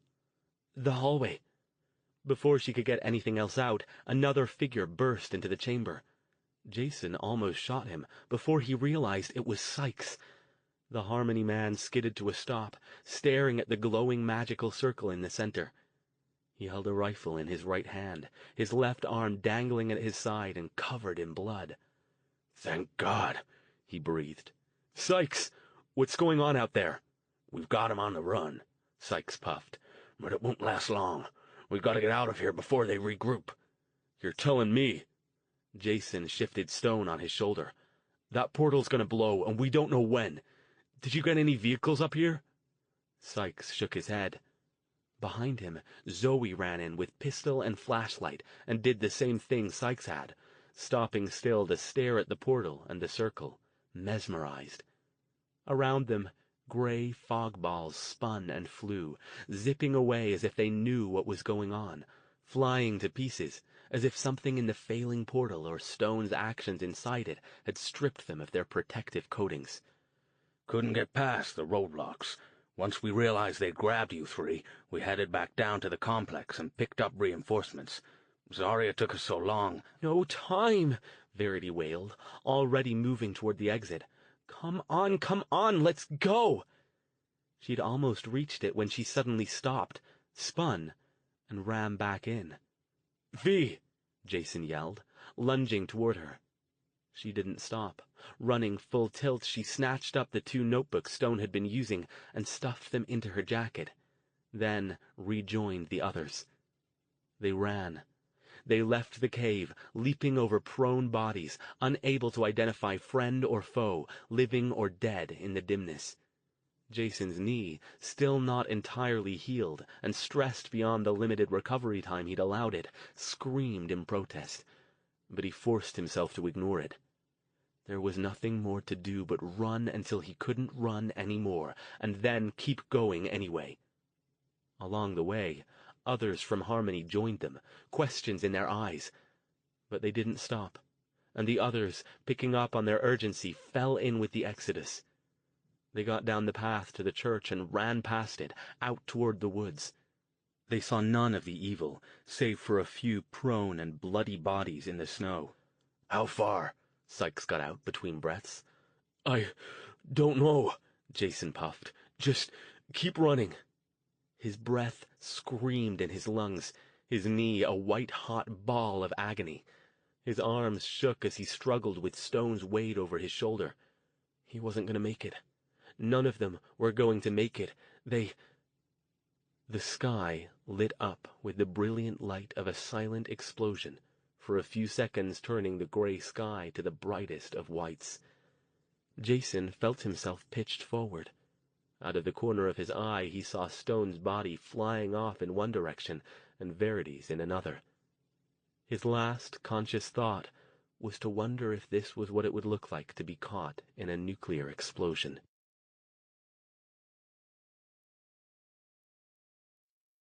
Chapter 27. "Jason?" The voice came from far away. He struggled reluctantly to wakefulness, through a gauzy curtain of fog.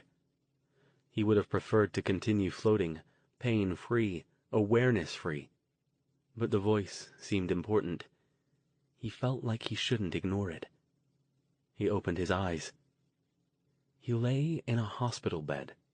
Verity sat in a chair next to it, her eyes big and frightened.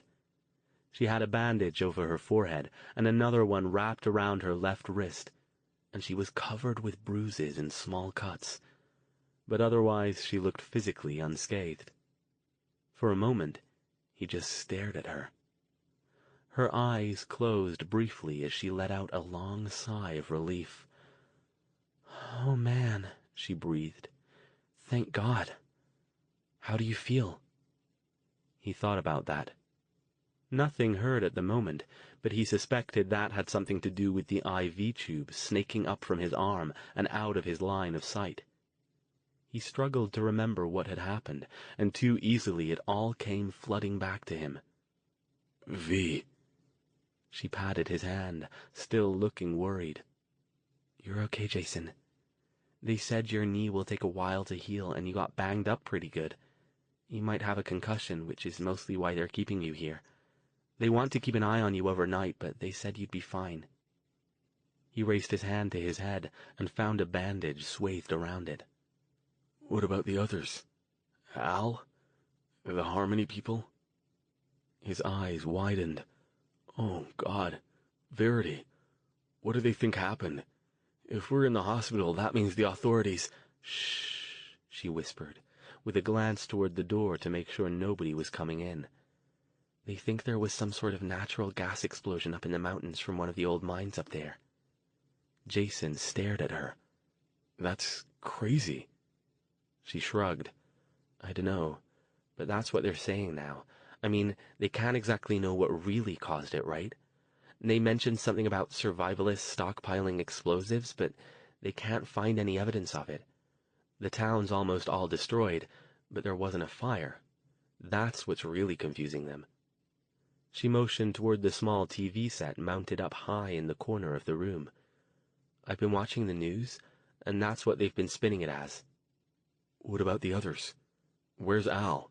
Sykes? The rest?" Verity's expression clouded. "Dr. Stone is alive. He was still unconscious last I checked. Most of his physical injuries weren't a big deal, surprisingly. Lots of blood, but nothing life-threatening. But he hasn't woken up yet, and nobody's sure why." She sighed. "Mr. Sykes is okay, too. He got shot in the arm, but it just grazed him. He told the authorities it was shrapnel, and they patched him up. A lot of the Harmony people are out front waiting for news. So far, we know a few are dead. Zoe didn't make it. Neither did Spike and Gerard, and a couple of others I don't know, and Jason. Joshua's dead, too." Jason's eyes widened. "How?" "Prudence told me. It turns out that right about the same time the portal exploded, he had some kind of massive seizure and died instantly. The doctors are calling it an aneurysm, but they won't know for sure till they do an autopsy." "Holy shit." Jason sighed. So many dead or hurt, and he couldn't shake the irrational feeling that it was their fault. His and Verity's and Stone's. But that was insane. They had averted a lot more deaths in the long run by closing that portal. This was a war when you got down to it. People died in wars, and it wasn't like the Forgotten didn't know what they were getting themselves into. "The police already talked to me," Verity continued. She dropped her voice. "Fortunately, I got a chance to talk to some of the Forgotten first. The official story for why we were up there was that we were having a Christmas winter solstice ceremony thing up there in the mountains. There's no reason for the police not to buy it, since there's no way we could have been responsible for an explosion that big. I think a couple of them are suspicious, but—" She spread her arms. "Like I said, they really have no way of figuring out what happened unless we tell them. And even then, they'll probably just think we're all having mass hippie hallucinations or something." Jason, suddenly feeling overwhelmed by the whole situation, scrubbed at his face with his hands. "And we're gonna have to do this all over again in Vegas." "Not for a while, we're not," Verity said, her expression sober. "If the Harmony People's healer doesn't come back soon, it's going to be weeks before you can do anything but hobble around on that knee. And we don't even know if Dr. Stone's okay yet." "Why wouldn't he be? You said his injuries weren't—" "You didn't see him, Jason." She looked down at her lap. "You didn't see his face. His eyes. He looked like—" She waved her hands, trying to find the right words. "He looked like somebody who'd just gotten a good look at the place where insanity comes from." 2 days passed. Jason's doctor determined that he only had a mild concussion and gave in to his demands to be allowed to check out of the hospital if he promised to take it easy for the next few days. He was able to get around with the aid of a knee brace and a pair of crutches. It was slow and frustrating, but at least he was mobile. Stone had not yet awakened. Jason and Verity were allowed in to see him. Aside from the IV and the bandages visible on his face and arms, he didn't look seriously injured. The doctor was baffled as to why he hadn't regained consciousness yet. "The nurses report that sometimes he seems almost like he's fighting to wake up," he told them. "He moves around and mutters things they can't understand, but nothing we've done to try to bring him out of it has worked." Reluctantly, the two of them decided to head back to the Harmony Farms complex and accept an invitation to stay. They couldn't, or wouldn't, go anywhere without Stone, and the complex had the added attraction of keeping them away from the small group of persistent reporters hovering around the hospital, trying to get interviews with anyone involved. The incident was all over the papers and the television channels. Jason and Verity read some of the articles and weren't surprised that a lot of questions were being raised about the source of the blast, but equally unsurprised to find that no other credible theories had surfaced as yet to explain it. Sykes told Jason he'd heard from a friend on the local rescue squad that the cave had been completely demolished, along with most of the nearby town. On the 4th day after the explosion, the Harmony Group's healer and his friends returned in their wildly painted van. They'd heard the reports on the news and immediately cut their pilgrimage following the electric platypus tour short, and hurried back to find out if they could help. Jason patiently waited his turn with Zachary, the healer, as he patched up the remaining members of the Harmony Group who'd been injured in the fight or the explosion. When he finally got to the cabin Jason and Verity shared, he looked the two of them up and down. "So, you guys are the ones that started this whole thing," he said by way of a greeting. He was a pot-bellied, 30-ish man with an unkempt beard, long hair pulled back in a ponytail, and a tie-dyed electric platypi t-shirt that couldn't have been more of a hippie cliché if he'd done it on purpose. Jason started to protest from the couch, and Verity drew breath to join in, but the man held up his hands to stave them off. No, don't," he said, waving Verity back inside. His expression grew serious. "You guys did a good thing up there. A damn good thing. It sucks that it cost what it did, but Prudence and Sykes told me about what went down. I didn't even think it was possible to get rid of the darkness. And you guys are doing it. I'm just sorry I wasn't here to help out. Maybe we could have saved some people." The process of fixing Jason's leg was quick and mostly effective. Jason had never been awake when being healed by forgotten abilities before, so he didn't know what to expect. Zachary simply sat on the edge of the couch next to Jason, placed one large hand on his knee, and closed his eyes. Jason felt nothing but a pleasant warmth and a bit of an itch working its way down into the core of his leg. Verity hung back and watched silently. Altogether, it took only a minute or two, and then Zachary sat back. "Give that a try. I might not have got it all, since it works better if I catch injuries before they have time to set, but it should be a lot better." Jason tentatively removed the brace with Verity's help, then swung around and put an experimental bit of weight on his leg. When that didn't hurt, he stood with care. "How is it?" Zachary asked. Jason took a few steps. "This is fucking amazing," he said, eyes wide. It doesn't hurt. It's stiff. I think I'm still going to be limping for a while, but it doesn't hurt anymore, and I can move around mostly like normal. Thanks, man. I owe you big." Zachary shook his head. "You've already paid us back more than we could ask for, friend. I'm just glad I could do a little something to help out." Verity stared at the healer. "Do you think you could go take a look at Dr. Stone?" she asked. "The mage?" "Yeah. He's at the hospital. They can't figure out what's wrong with him. They can't find anything physical, but he isn't waking up." Zachary sighed. "I'm not really that kind of healer," he said. "I do physical stuff. Fix broken bones, stop bleeding, that sort of thing. Mental stuff's not really my bag, but I'll give it a try. Let's go." They arrived at the hospital and inquired, as they usually did at the nurse's desk, as to whether they could visit Stone. She looked apologetic. "He's not here. He checked himself out last night, Mr. Thayer." Jason stared. "What?" "He woke up?" Verity demanded. "Where is he?" Jason leaned over the desk as if getting physically closer to the nurse would help him get answers. She picked up the phone. "Let me call his doctor.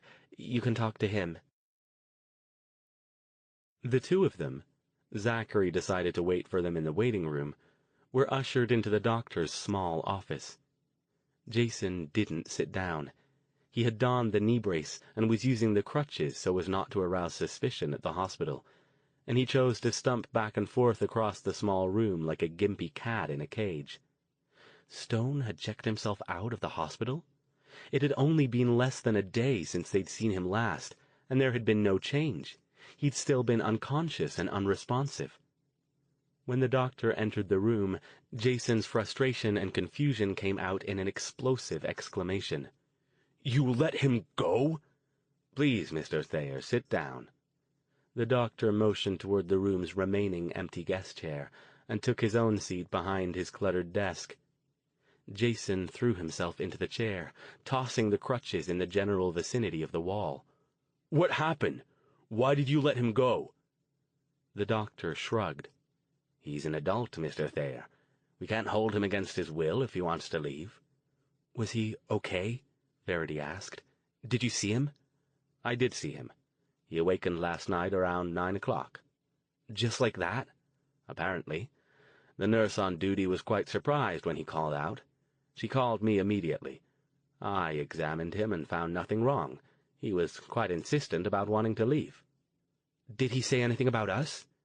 Verity leaned forward. Are you sure he was, mentally okay?" "He knew his name, the date. Well, he was off by 4 days, obviously, and roughly where he was. He seemed lucid, though quite subdued, like he had a great deal on his mind. Aside from that, I saw no indication that he would be any danger to himself if we released him. I insisted that he eat something light and stay for a couple of hours to make sure he was feeling all right. He left at about 11. "And he didn't say anything about us?" Jason asked. That wasn't like Stone at all. The doctor drew a deep breath. "Actually, he did. He asked me not to call you, and—" He opened his desk drawer and withdrew a sealed envelope. "He asked me to give you this." Jason and Verity both stared at it. After a few seconds, Verity reached out and took it. Jason got up, mumbling something that sounded like a thank you, and the two of them left the office. They waited until they were back at their cabin at the Harmony Complex before opening the letter. They spread it out on the table so they could both read it at the same time, afraid of what they might see. It was on a single sheet of hospital stationery, written in Stone's usual bold but somewhat illegible hand. "Jason, Verity, I hope you'll both forgive me for leaving like this. I know you'll have questions, and I'll give you what answers I can when we speak again. For now, I had to get away. I don't want to talk about any of this for a while. I'm not sure I'll ever want to talk about some of it. I've asked the doctor to give you this, and I've arranged a flight for both of you back to the Bay Area. See below. You'll have to work the exact details out with the airline, but the tickets are already paid for. Please be sure to bring my notebooks with you and don't put them in checked baggage. I don't want to say more here. I don't know how long I'll be away, but I'll call you when I return. Things should be calm for a while, if I'm any judge. Just try to get back to your lives for now and forget any of this has happened. That's what I'll be doing. If you absolutely must contact me, leave a message with Madam H. Please thank the Harmony Group for me and relay my apologies for my abrupt departure. I understand some were lost. I'll send my own condolences directly. Be well, you two. I wish I could say the worst was over, but we all know that isn't true. Best regards, A.S. P.S. Verity. I do expect you to keep up your studies while I'm away. At the bottom of the note was a phone number, followed by an airline confirmation number. Jason looked at Verity and sighed. Well, you can't say the guy doesn't know how to make an exit. Jason and Verity didn't stay long with the Harmony Farms Forgotten after that. That night they met with them in the main hall and said their goodbyes, passing along Stone's thanks along with their own. There was a small and heartfelt memorial service for the dead, attended not only by the Harmony Group, but by many of the surrounding townspeople. Jason wondered if Prudence and the others would be annoyed with Stone for leaving without attending, but they seemed to understand. The next morning they packed up their gear, including the notebooks which Verity carefully stowed in her personal bag, and got a ride with Sykes into Morgantown, where they were able to catch a commuter flight to Dulles. It wasn't until they were settled on a plane bound for San Francisco and well into the flight's duration that Jason remembered something. V? Verity put aside the trashy paperback she bought at the airport. Yeah? You remember what happened in the cave, right? She looked at him oddly. What? Jason shrugged. Everything. It all happened so fast I forgot about it, but... He shuddered a little, glancing over at their dozing aisle seat mate and dropping his voice to a near whisper. That thing, the evil that came out of the guy with the beard, it possessed me. She nodded, looking down into her lap. I know. Jason was surprised to find himself shaking. How could I forget about that until now? It was inside me. It was in my brain. Fucking strangest feeling ever. Like it was trying to make me do things and I almost couldn't resist it. She didn't look up. It wanted you to shoot me, didn't it? Long pause. Yeah. The look in your eyes. She did raise her head then, meeting his gaze. She looked very young. You looked crazy, Jason. I thought you were going to do it. I did too for a second or two, he admitted. He shook his head violently. What it was saying, it seemed to almost make sense. I couldn't get it out. I tried. I'm not sure if it was because I was so scared or because it was you or... I got it out. He cut her off. He paused a moment, thinking over the implications of that. It wanted me to shoot you, and all of a sudden I just felt myself getting mad. Not just mad, fucking enraged, like, how dare this thing try to make me shoot my own sister? And that drove it out? Her eyes were big. I think so. For a second, it's like it was hovering over me, and then it was gone, and I was myself again. So, she began, you were wrong, kinda. They can possess you, but it seems like maybe you can kick them out on your own. He mulled that over for a few seconds. I don't think just any of them can, he said, almost as if he were talking to himself. That one, the one with the beard, I think he was different, stronger. Maybe only the stronger ones even have a chance. We can ask Dr. Stone. She trailed off, looking suddenly sad. When we see him again, whenever that is. Jason nodded. Until then, I guess we just do what he suggested. Go back home and get on with life for a while. I know I could do with a little time to return to the land of relatively normal before we hit Vegas, and there's no way in hell we can do it without Al. They both remained silent for several minutes, Jason looking out the window and Verity staring down at her paperback. Then, "Jason?" "Yeah?" "Do you think we'll be able to do it again? They know we're coming now. They'll be ready for us. Do you think the three of us will be able to do it?" He didn't answer for a long time. "I dunno, V. I hope so. Maybe this'll finally have to be the time when we get some more help." "We had the Forgotten. We couldn't have gotten out of there without them. Maybe we'll find some more in Vegas." "Maybe so. Probably." She sighed. "I just can't shake the feeling that this next one's going to be a lot harder."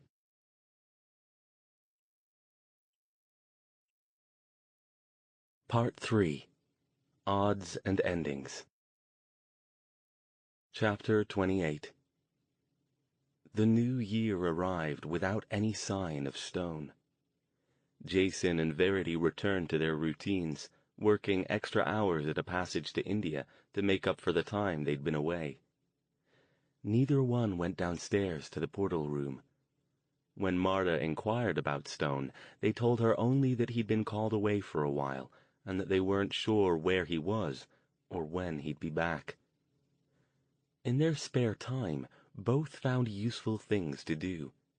Verity did as Stone had directed and continued her studies, practicing the few spells she knew and devouring every book Stone had given her.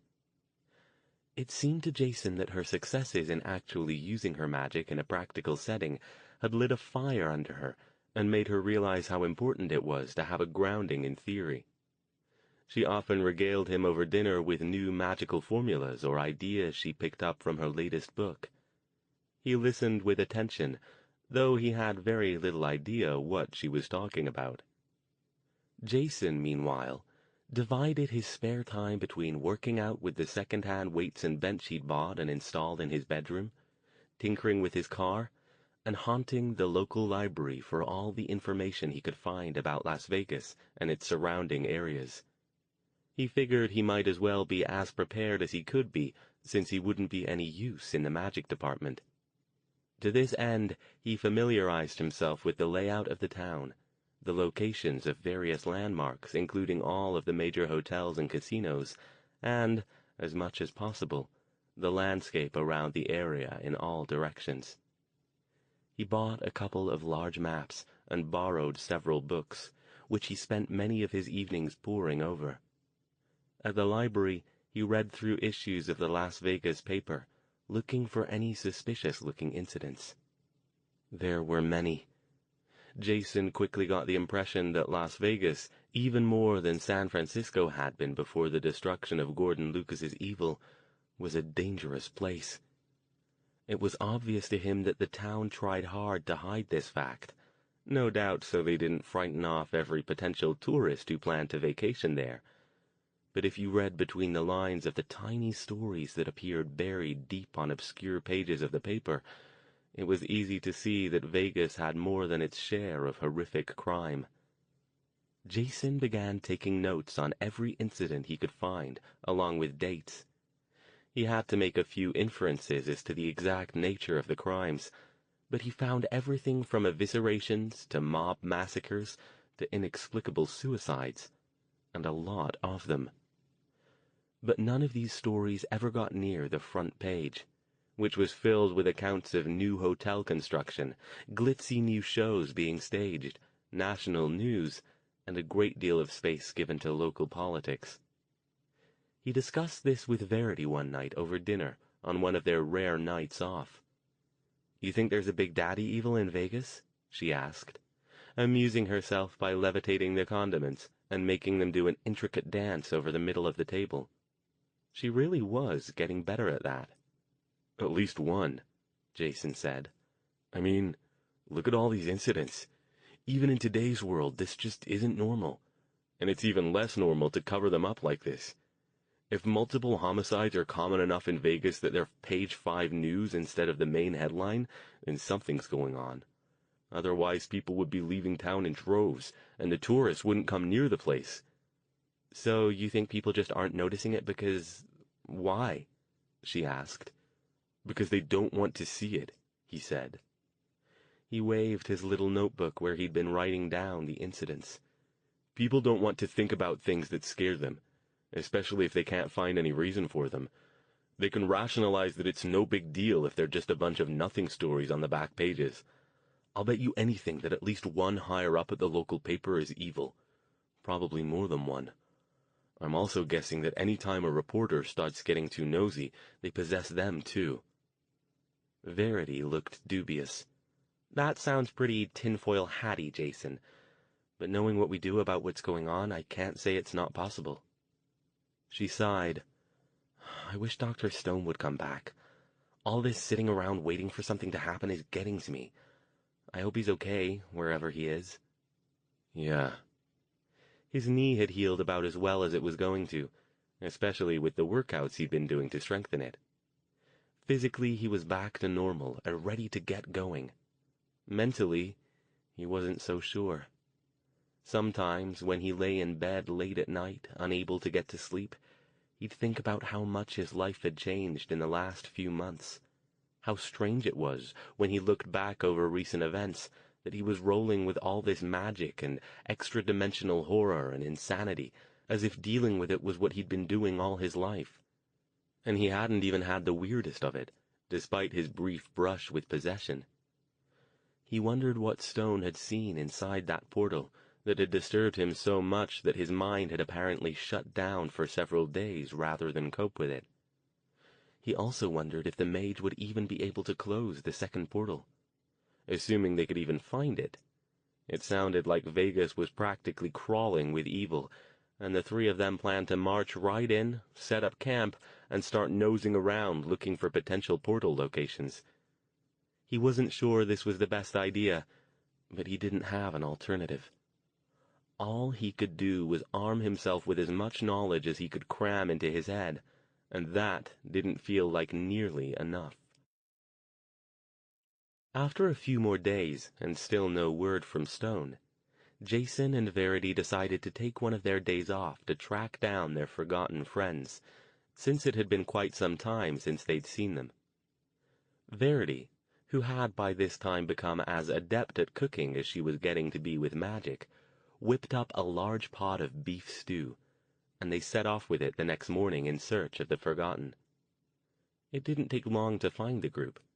It was cold in mid-January, so they started by searching in their usual indoor squats, finding them in the same abandoned building in Mountain View they'd used at least once before. "Look who's here!" Marilee cried happily when she saw them. They got almost all the way inside without being seen, since Hector, usually outside having a smoke, was still not with them. "We wondered where you've been." They didn't talk much until they'd all settled in a rough circle, and everyone had complimented Verity on her stew.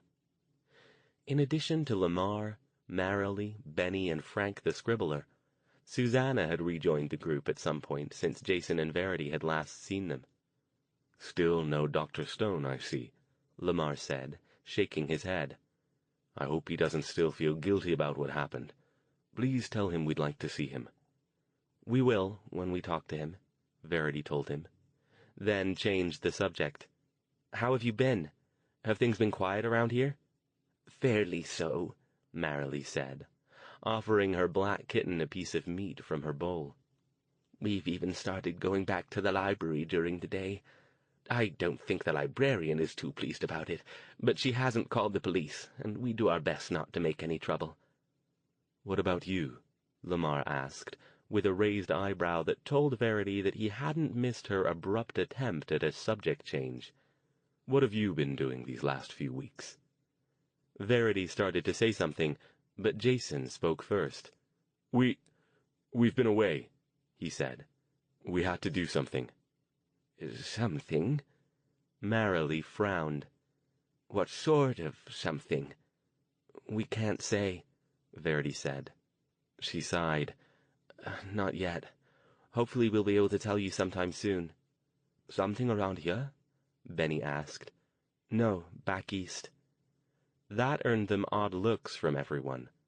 "By yourselves?" Marilee asked. "Or with Dr. Stone?" "He was with us," But now he isn't." The old lady's shrewd, watery blue eyes scanned their faces. "Did something go wrong with this something that you had to do?" "No. Well, mostly no. We did what we went there to do." Jason looked uncomfortable under her scrutiny. "Did this have something to do with the evil?" Lamar asked. Jason paused, but figured there was no harm in admitting that. "Yeah. I see." His tone was impossible to gauge. "Can we ask you a question?" Verity spoke up into the uneasy silence. Jason looked at her sideways as if to say, "What are you planning?" But she ignored him. "Of course," Marilee said. She considered her words. "While we were away, back east, we ran into some Forgotten, but they were different." "Different?" Lamar leaned forward. "Yeah, they were—" She shrugged. "I'd say evil, but I guess I can't just toss that word around anymore, can I? They were bad, mean, dangerous. They kind of surprised us because we'd never seen any Forgotten like that before. Have you?" Marilee and Lamar looked at each other. Then both of them exchanged glances with Susanna.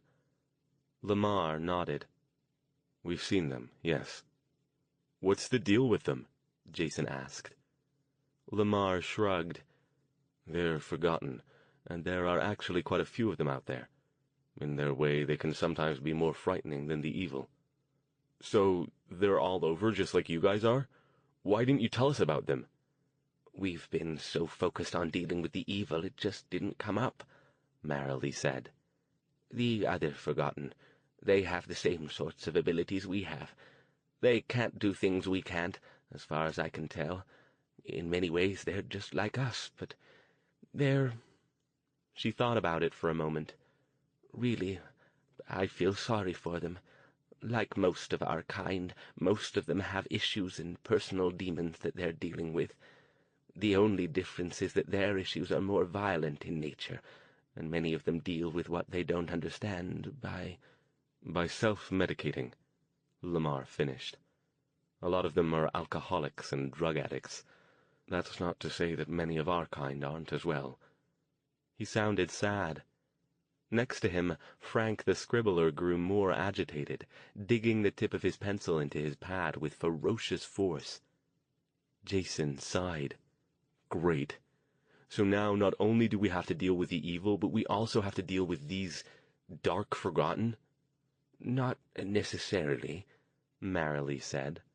"Remember, they are Forgotten, which means the evil hates them as much as it hates us. More, possibly, because it would love to have them but can't, since it can't possess them. They're dangerous, for sure. Avoid them whenever you can, which shouldn't be hard if you don't go looking for them or don't do foolish things like going to questionable places at night alone." She looked at him, her expression kind, but a little stern. "I don't know why you would expect all Forgotten to be like us. We're all people just like anyone else. We have our good ones and our bad ones and everything in between." "You almost sound like you're defending them," Jason said, surprised. "A group of them tried to attack us back east. Surprised the hell out of us. We thought they were evil at first. They were going to jump us for our wallets." "Yeah, and they had some great plans for me," Verity added. "Real nice guys." Lamar nodded. "Still, in a way I do feel sorry for them. There but for the grace of God go I, and such. It's not as hard as you might think for one of us to go over to the other side, given the right circumstances." Verity's eyes widened. "Hector did that, didn't he? That's why he didn't come back." None of the Forgotten answered. "Oh, fuck." Jason looked down at his hands in his lap. "That was because of me, wasn't it? Because of us?" Lamar shook his head. "No, Jason." He sighed. "I think Hector had been teetering on the brink for a long time." Jason caught an odd tone in Lamar's voice. He glanced up quickly to see sadness cross the old man's face. There's something you're not saying, isn't there? Lamar didn't answer. Lamar. We just heard a few days ago, Marilee said gently. Oh no, Verity breathed. Hector? He was found behind a bar over in East San Jose, Lamar said. No one knows for sure what happened, but we think it was the evil. Jason's stomach clenched. Oh God, he said. If I hadn't... Verity squeezed his hand. It wasn't your fault, Lamar said firmly. Look at me, Jason. Jason looked up. This wasn't your doing. Hector had his issues, but he had to make his own decisions. He knew we were here for him. He sighed. It wasn't you. I think we all knew it would happen sooner or later. The revelation about Hector settled over the little gathering like a dark cloud. Everyone finished their food in silence, except for the harsh sound of Frank's pencil on his pad and occasional mutterings from Benny, who, thus far, hadn't said a word beyond his initial question. Neither had Susanna. In fact, it seemed like she was actively ignoring Jason and Verity, focusing instead on her bowl. The two of them, feeling suddenly out of place, said their goodbyes and took their leave as soon as they could. They drove for a while without saying anything. They had almost reached Palo Alto when Verity, her face propped against her hand as she stared out the window at the freeway, suddenly broke the silence. "I want to go see Madame Juan." Huh? Jason glanced over at her, startled. Whatever he'd expected her to say, that wasn't it. "You heard me. Dr. Stone's been gone too long. If she knows where he is, I want to talk to her." He said we should only contact her if it was an emergency, he said. You haven't even met her. I'm not even sure she'd talk to us. "I want to know he's okay," she said, stubborn. "She doesn't have to rat him out if he doesn't want to be found, but I want to make sure she really does know where he is and that he's okay." A pause, and then, "I want to know if he really is planning to come back." Jason thought about it, then sighed. Okay. I guess I want to know that too. Even if it's only that I want to do anything that'll help get this whole situation over with as soon as possible. Jason opened the shop door at the bottom of the unmarked staircase and waved Verity in ahead of him. She edged inside just far enough to allow him to come in behind her and shut the door, then stopped and stared. "You didn't tell me it was a big old junk shop," she whispered. "I was expecting something a bit more, I don't know, magical?" Jason scanned the shop, taking in the familiar shelves full of haphazard, dusty items, noting that there were a few new ones since he'd been here last. It wasn't that he'd paid that close attention to what had been here before, but he was fairly certain that he'd have noticed a full-sized Egyptian sarcophagus and a large apparatus that resembled a model of a solar system, but not their own. And those were just the things near the door. "I think the magic stuff is in the back," he muttered, gently shoving Verity to get her moving again. "I never got to see that part." They headed down the main aisle, which was only slightly wider than the other two, getting brushed from both sides by items both familiar and odd, all covered in a thick layer of dust. Once, Verity nearly tripped over an ancient vacuum cleaner, and a little further on, Jason had to stop to extricate his leather jacket from the grip of a collection of metal rods with hooks on the end. He began to wonder if this had been a good idea. Something moved off to their right. Verity did a quick little jump back, but then grinned and squatted down to stroke a slender, ghost-like gray cat that wound itself around her legs as if it had known her all its life. Jason let his breath out. He wasn't cut out for this creepy magical stuff. Verity seemed to eat it up, but now he wished they'd just called Madame Juan and asked her to meet them for lunch at the restaurant or something. Hello?" he called, surprised and annoyed that his voice came out sounding tentative. Louder, he added, Is anybody here? Madame Juan, it's Jason Thayer. Remember me? I'm a friend of Alastair Stone's." The voice, when it came, was directly behind them. "And what can I do for you two?" Both of them jumped and spun, sending the gray cat streaking off to peer at them in annoyance from behind a bizarre, two-headed teddy bear and a sinister-looking baby doll. The tiny Asian woman stood there looking unruffled, a mischievous smile lighting up her features. "Don't mind Phantom," she said. "He's afraid of his own shadow. I'm surprised he came out at all." She looked them up and down. "Ah, yes, Jason Thayer. I remember you, and this must be your sister, Verity. I've been hearing quite a lot about you, my dear." "You, have?" she asked, coming out from behind Jason. Madame Juan nodded. "I never thought I'd see the day when Alastair took an apprentice again. He must see something truly unusual in you." She chuckled. "No matter, though. You didn't come here to look at my shop. I actually expected you to come a lot sooner, to be honest." Waving them toward the back of the shop and a beaded curtain that separated it from the front, she said, "Come on. We'll have some tea and a chat. Depending on what you want, I might not be able to give you what you seek, but we'll see. And in any case, I'm glad to finally have the chance to meet Alastair's apprentice." They followed her back to the curtain, which tinkled softly as they passed through it. Jason's eyes widened as he descended 3 steps and realized the view he'd seen from the junk shop side of the curtain was not the same as what presented itself once he'd passed completely through the doorway. Instead of a dusty storeroom, he found himself in a pleasantly cluttered sitting room, its floor covered with a richly woven oriental rug in shades of red and gold. In the center of the room was a small table surrounded by 4 antique, upholstered chairs. The walls were hung with tasteful Chinese art tapestries, interspersed with vases and small sculptures on shelves. The room had no windows, but did not feel stuffy or claustrophobic, despite its small size. Another closed door led to a second exit on the far side. "Please, sit down," Madame Juan said, indicating the table. "If you'll excuse me for a few minutes, I'll get us some tea and cookies, and we can talk." Jason and Verity took seats as instructed, looking around. "This is more like it," Verity said, dropping her voice. "Still not exactly magical, but getting closer."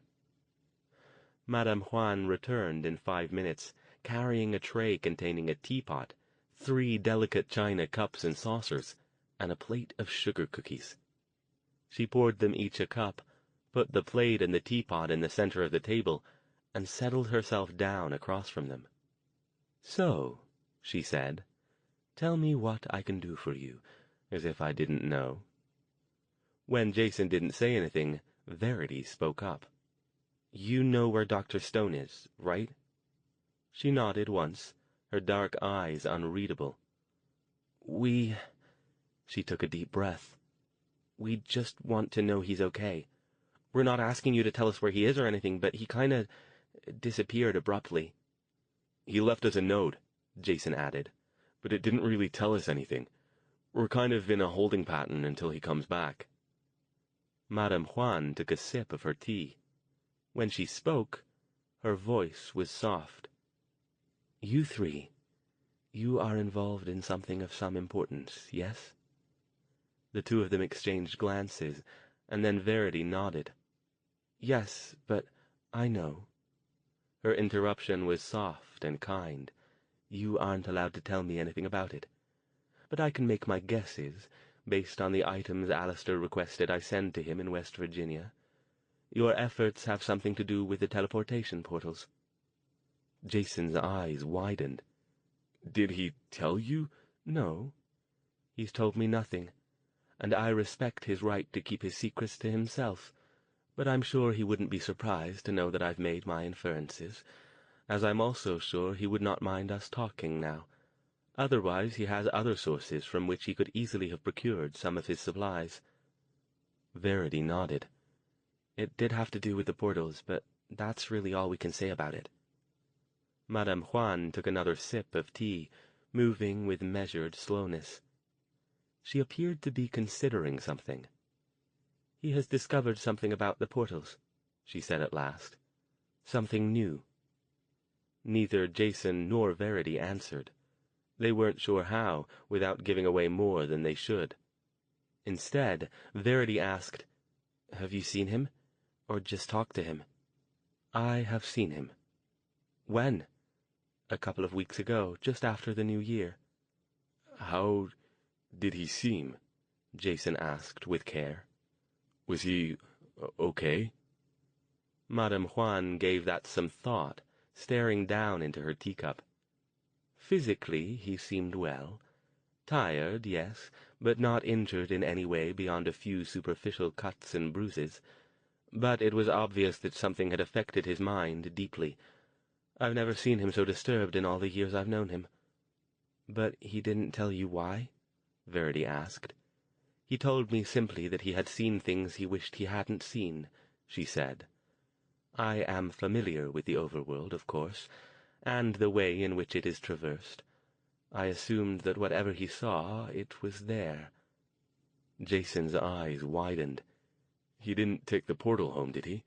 Because he told me that if you tried to do that while you were agitated or emotional or—" Madame Juan held up her hands to stop him. "No, he didn't take the portal. He told me that he came home on an airplane, which surprised me. He isn't fond of air travel." Verity sighed. "Well," she said, dejected, "I guess if you know where he is and you know he's okay, then there really isn't much else we can say. I guess he'll come back when he's ready. I just hope that'll be soon." "I don't know when he plans to return," she said, "but I'm sure he will. He speaks highly of both of you, and I suspect there is more for all of you to do yet." Jason leaned forward, meeting her dark eyes. "Do you think he'll be able to do what we need to do?" he asked, his voice soft. "Do you think that whatever this was that disturbed him so much, he'll be able to work through it?" Again, she took a long time before answering. "I think," she said at last, as if considering each word before allowing it out, "that he is aware of how important it is that you finish this work of yours. I'm not sure if he will be able to do it, but his mind is among the strongest I've ever encountered. If anyone can work through such a thing, I would put my money on Alastair Stone." Jason sighed. "I hope so," he said, "because if he can't, then I don't think any of us can." They thanked Madame Juan for the tea and for talking with them, and left the shop. Verity paused to pet Phantom, who once again came out to greet her on the way out. They didn't talk as they drove back to their apartment, not wanting to put their fears into words. Jason pulled the car into the apartment complex's parking lot and into their space by road, without paying attention to the surroundings beyond what was necessary. He almost didn't hear Verity at first. "Jason," she said, in an odd tone barely above a whisper. She touched his arm. "What?" She pointed. Jason's gaze followed her finger. Parked in the lot across from the Ford was a black BMW with tinted windows.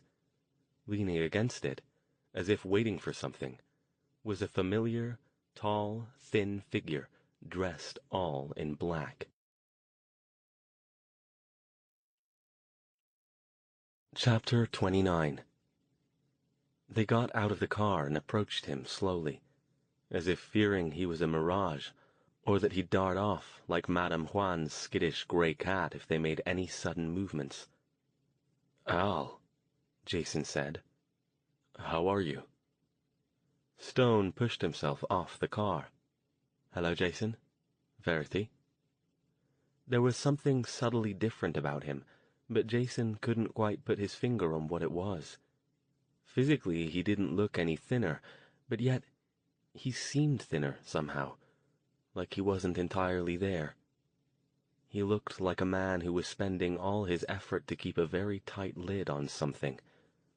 His voice was low, quiet, and held none of its usual amused animation.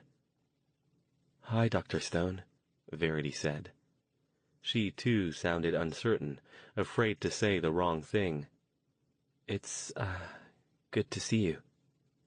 He nodded. Dark glasses hid his eyes. Even his hands were obscured by black leather gloves. "May I come in?" Sure. Of course." They trooped upstairs to the apartment. Jason shoved a pile of library books and newspapers off the couch and motioned toward it. "Sit down. Can I get you something?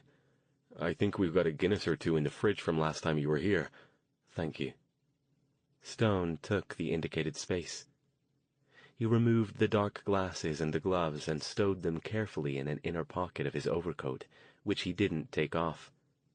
He didn't look at Verity, who sat down on the other end of the couch and was watching him with concern. Jason returned with 3 bottles of various drinks. He handed them around and then settled into a chair, finding himself at a loss for what to say. Stone's silent presence unnerved him. Verity, as was often the case, jumped into the breach. "So, we went to see Madame Juan. I hope you don't mind. We were getting worried about you." Stone shrugged minimally, nodded. "She called me." "She did?" Jason asked. "Just today, you mean?" Again he nodded. "She told me you'd come to see her." "And you showed up after that? You mean if we'd contacted her sooner, you might have come back earlier?" Verity asked, indignant. "No, likely not." Stone sighed, staring down into his glass. "I was already thinking about coming back soon. This was just the catalyst." "Now that you're back," Jason said, "can you tell us where you were? Did you go home to England?" "For a while, yes." "And the rest of the time?" "Around. Various places. I didn't feel like settling anywhere for long." "And then you ended up back here, obviously, if you got here this fast after Madame Juan called you." She... Verity spoke slowly, as if not sure she could bring it up. "She said you weren't using the portals." A slight shiver, almost too subtle to see, ran through Stone's body. "No," he said, too quickly. "I haven't used the portals. Not since." He trailed off, still inspecting the contents of his glass as if they held some great secret.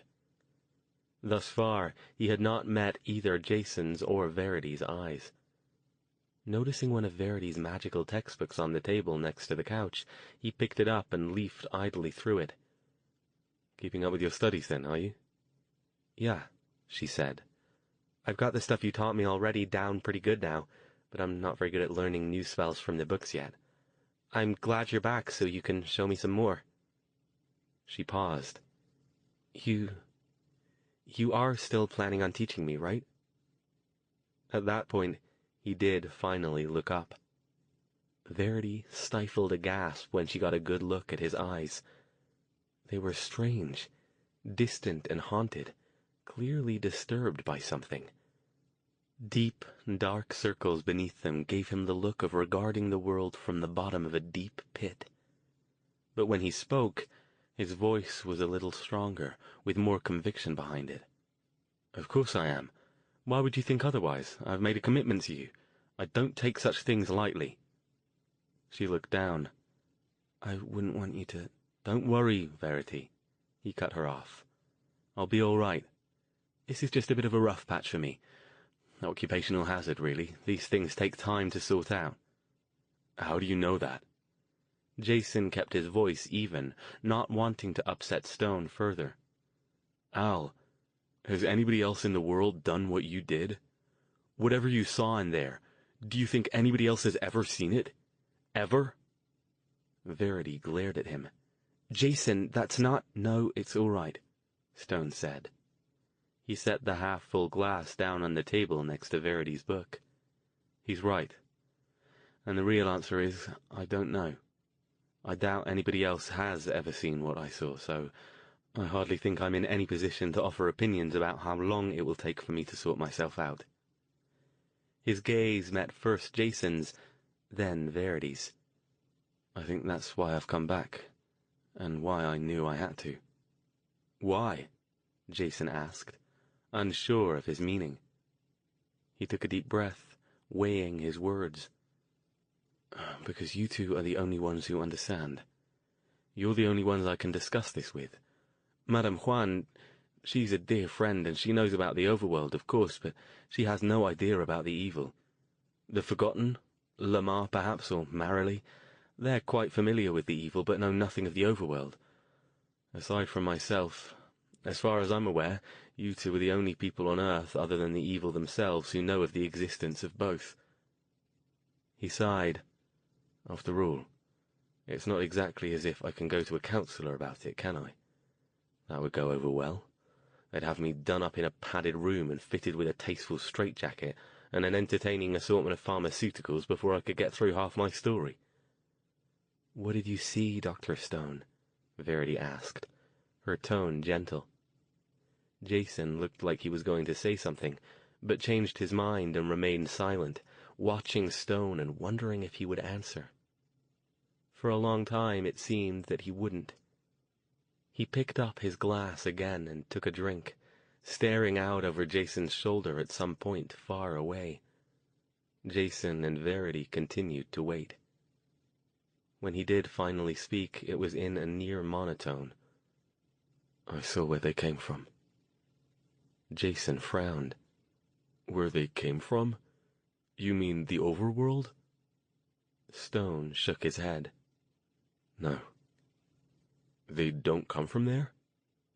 Jason was confused, and a quick glance at Verity told him that she was, too. "No, they don't. That's what I thought as well. Of course I did. What other data did I have? But it seems that the overworld is simply—" He paused, struggling for a way to express it. "Simply a place for them to hang about and wait for people to come through. I suppose it explains why you don't see that many of them there, and why we haven't had more incidents of traveler attacks over the years than we have." "So you're saying," Verity said, eyes wide, "that the portal we shut down opened up directly to their... what? Home dimension?" Stone nodded. He was still staring at a point off in space somewhere. "And you went there?" He inclined his head. Jason and Verity exchanged horrified glances. How did you get away?" Jason asked. "You took longer than we expected. You said it would only be a few seconds, but you were in there for at least a full minute.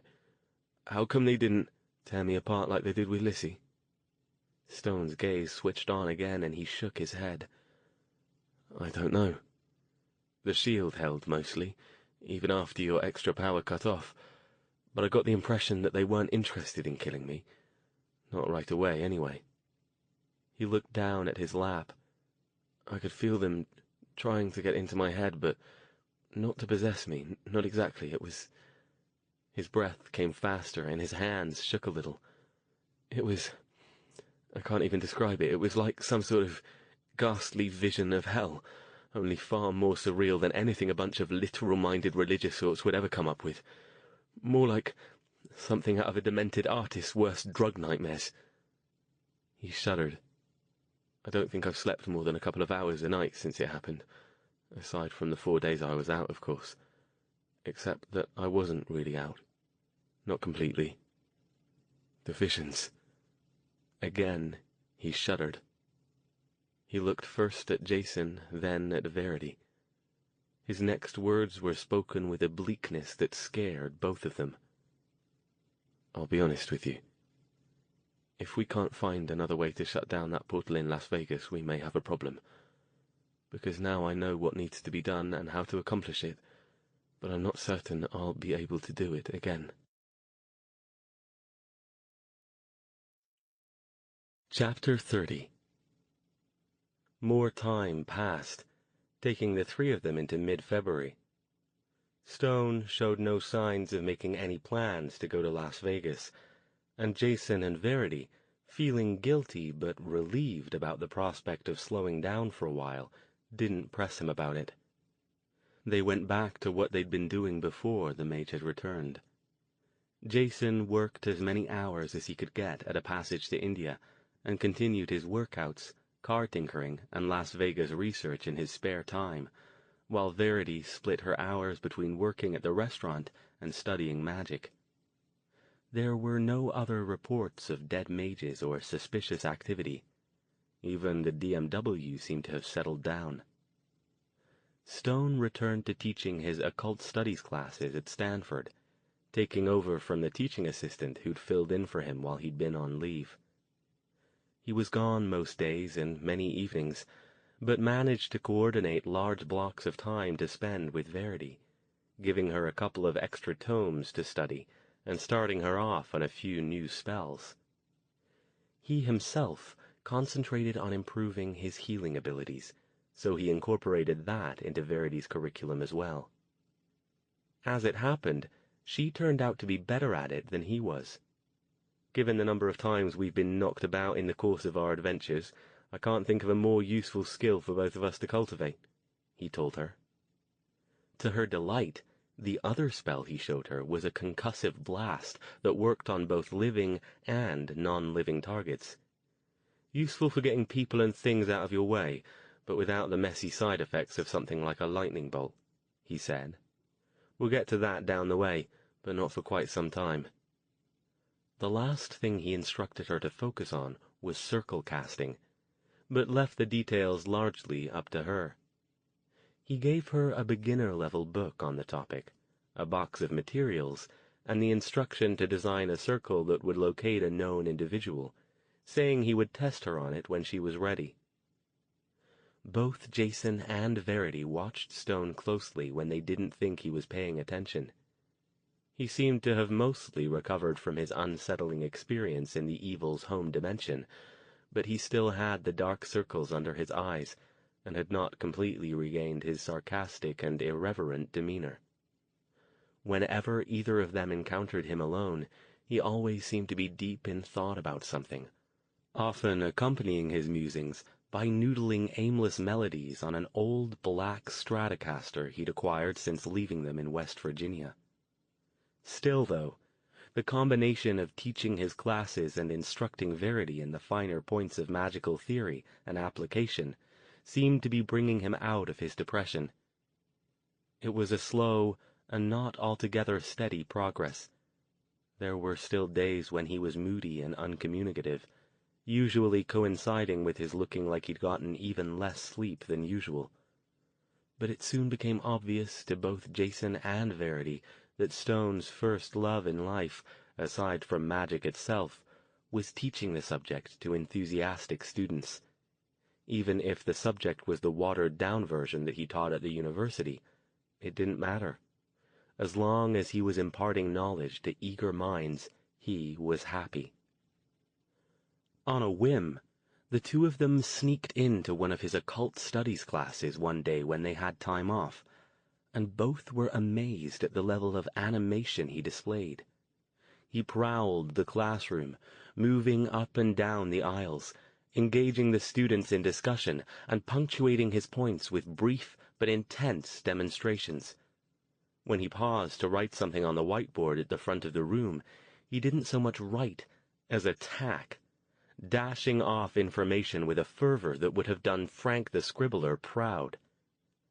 When he finally looked up and spotted them in the back row, he favored them with the first genuine smile they'd seen from him in a long time, a brilliant grin that told them what they needed to know. This was therapy for him, and it was working. Even so, though, after another couple of weeks passed without any mention of Las Vegas and the portal, Jason grew more nervous. Things had been quiet. As the old cliché went, too quiet. Going about the everyday business of living, he could almost make himself believe that there was no such thing as malevolent extra-dimensional evil trying to breach their world by means of a sole remaining magical portal. Almost. The fact was, though, that he was convinced something would happen soon. He discussed it with Verity in the break room of A Passage to India one night, and found she'd been thinking along similar lines for a while, but didn't want to say anything. "I can't believe they're just giving up," he said, picking at his plate of tandoori chicken. "I mean, they've got to know that we're responsible for shutting the portal down, right?" "Do they?"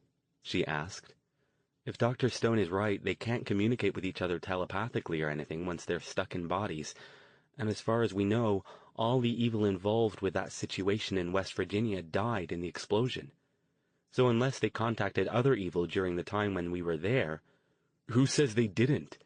And remember, the ones on the other side still have to be able to interact with our world somehow, or they wouldn't be able to tell the ones coming through where they need to go.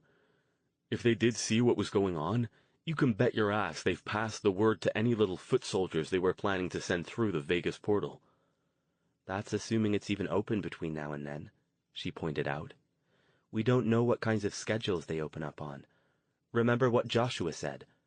One time it was a month, one time 2, and one time 6. So the fact that the evil hasn't sent hit squads after us and Dr. Stone yet might mean that they don't know what's going on." Jason hadn't thought of that. "You have a point," he admitted, "and I hope you're right. But we still can't wait forever to take care of that other one. If you're right and they don't know yet, then we have the advantage. Once it opens and they get the word out, though, I wouldn't be surprised if they throw everything they have at trying to get rid of us, or at least of Al, since now that those other 2 mages are dead, they're back to square one on mages who know their way around portals. Even if there are others, they'll have to track them down and convince them to be possessed, which I doubt will be easy. And it means they might start killing mages again. Anyway, the last thing they're going to want is a guy running around who can take out their one last portal before they can find somebody who can fix it for them." "So what do we do?" she asked. "I know you've been reading up on Vegas, and I think Dr. Stone knows it too. But he hasn't said anything about going. One time I brought it up in kind of a roundabout way, and he changed the subject fast. I don't think he even wants to discuss it." Jason took a deep breath. He'd never seen this side of Stone before. The mage had never been the type to wade into a battle with both fists, literal or metaphorical, swinging. But he also wasn't the type to avoid a fight when it was inevitable. Whatever he saw in there must have spooked the fuck out of him. I can't really blame him for not wanting to go back in there. Hell, it took everything he had to convince me to go back into the regular portal after that first trip we took to England. I get being scared, but—" He spread his hands. "I don't know what else we can do. There isn't anybody else out there who can do it. If there was somebody else who could, if we could find them and tell them—" "I think we should talk to him," Verity said. "Believe me, I know how easy it is to just sweep things under the rug and pretend everything's fine when you don't want to think about them. I spent the last 5 years doing that, and it gets easier every time you do it. If we let him do it too long, he might never want to go." "You know how he's going to react to us showing up and telling him he needs to get back on the horse, right?" Jason said. "I'll be surprised if he doesn't pitch us out a second-story window. If he's in a forgiving mood, he might open it first." They arranged to meet with Stone at his townhouse one evening a few days later, after Verity's magic lesson. She promised to cook dinner, something he usually took her up on, since his own cooking abilities were generally lacking, and he had little interest in improving them. Since the 3 of them had often gotten together for dinner in the past, he didn't seem to suspect any ulterior motives. Indeed, he appeared to be in a better mood than usual when Jason arrived around 6 o'clock. "Evening," he said. "Have a seat and amuse yourself for a few minutes, and we'll be done here." Jason did as requested, taking a seat on the couch where he could watch what Stone and Verity were doing. They were at the kitchen table, deep in concentration over a complicated miniature arrangement of crystals, wires, and small candles. Jason couldn't hear what they were saying, but Verity's attention was riveted to it. Occasionally she would make a comment or consult an open book next to her, and Stone would nod and reply. Jason couldn't help but feel a small stab of jealousy watching them. He was glad that Verity had her magical abilities, if for no other reason than that every spell she learned made her more capable of keeping herself safe from threats than the average person. But he often wished the hereditary line that had bestowed the abilities on her might have thrown a bone or two his way as well. According to Stone, that didn't happen. Magical powers were always, or almost always, passed along gender lines, and since their mother was the mage in the family, that meant Verity won the prize. Technically, he had gotten something. The strange ability to be a magical battery and allow a white mage to use him to power spells without causing injury or distress to either party was amazing, and it had saved their necks many times, but it was still a little, well, passive for Jason's liking. He was used to being the one who got out there and did things, not the one who provided the means for other people to do them. That was why he'd been spending so much time working out. Ensuring that his knee was completely healed was just the ulterior motive. He wanted to make sure that he was in the best shape he could be in, since, for the most part, that was what he brought to the party. He planned to take his pistol to a local gun range and get in some practice when time permitted as well. "Jason?" Verity's voice cut through his thoughts, and he realized he hadn't been paying attention to the two of them for the last several minutes. He looked up, startled. They were clearing the apparatus off the table, gathering up the books and putting everything away on a shelf nearby. "If you could set the table," she continued, "I'll check on dinner, and we should be ready to eat soon." She gave him an odd, sidelong look, but didn't say anything else.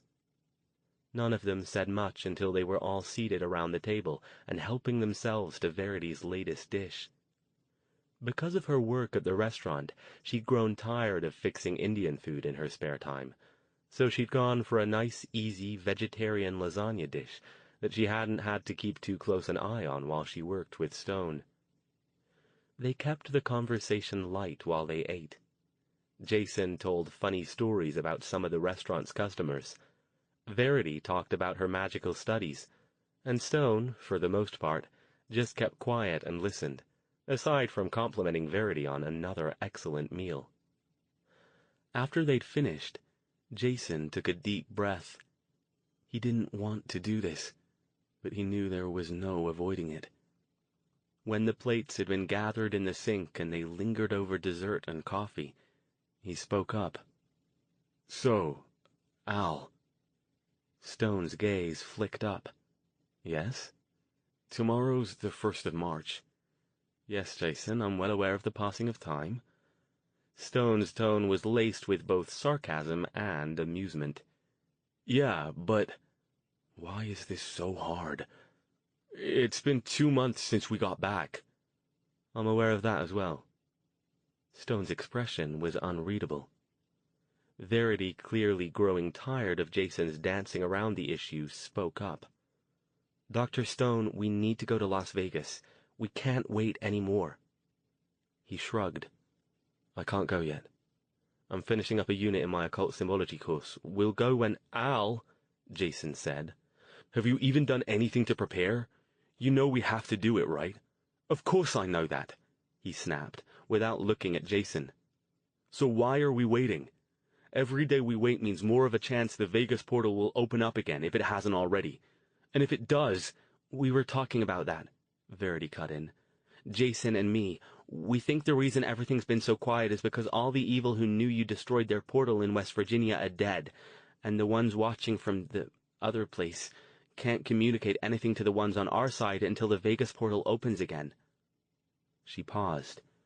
"We think that hasn't happened yet, because if it had, they'd be sending evil hit squads after you to take you out before you can destroy their one last portal."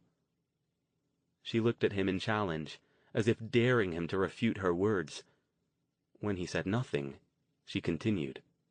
"We have to go soon, because if that happens, I don't think you'll be able to fight them all off, even with Jason and me helping. I don't think they'll quit until you're dead." She took a deep breath. "And you know they won't just stop at trying to kill you. They'll take out entire crowds of people if they think it'll help them get to you. You know I'm right, don't you? I mean, can you come up with any other reason why everything's been so quiet?" Again, Stone didn't answer. He was now staring into his coffee cup. His entire posture radiated stress. "Al?" Jason pressed. "Don't you think I bloody well know all of this?" he snarled, without looking up. "Do you think I didn't arrive at the same conclusion you did, and likely quite a while before you two worked it out?" He dropped his head into his hands, scrubbing at his face and pushing his hair up into dark spikes. Jason and Verity were silent for several seconds, at a loss about what to say. Finally, Verity ventured, "Dr. Stone, is there any other way to shut it down?" he asked. His voice sounded odd, strangled. "How should I know? It's taken me this long to get to where I am now. It would take months of additional study for me to even have a chance of making sense of all Daphne's notes. And even then, there's no guarantee I'll come up with anything better." He sighed, looking up at them. "The bottom line is that the only way I know that's foolproof is to do just what I did before. To go back into—" His eyes blazed with sudden fire. "Damn it! I'm not a bloody action hero. I've never had any great ambition to sacrifice myself to save the world.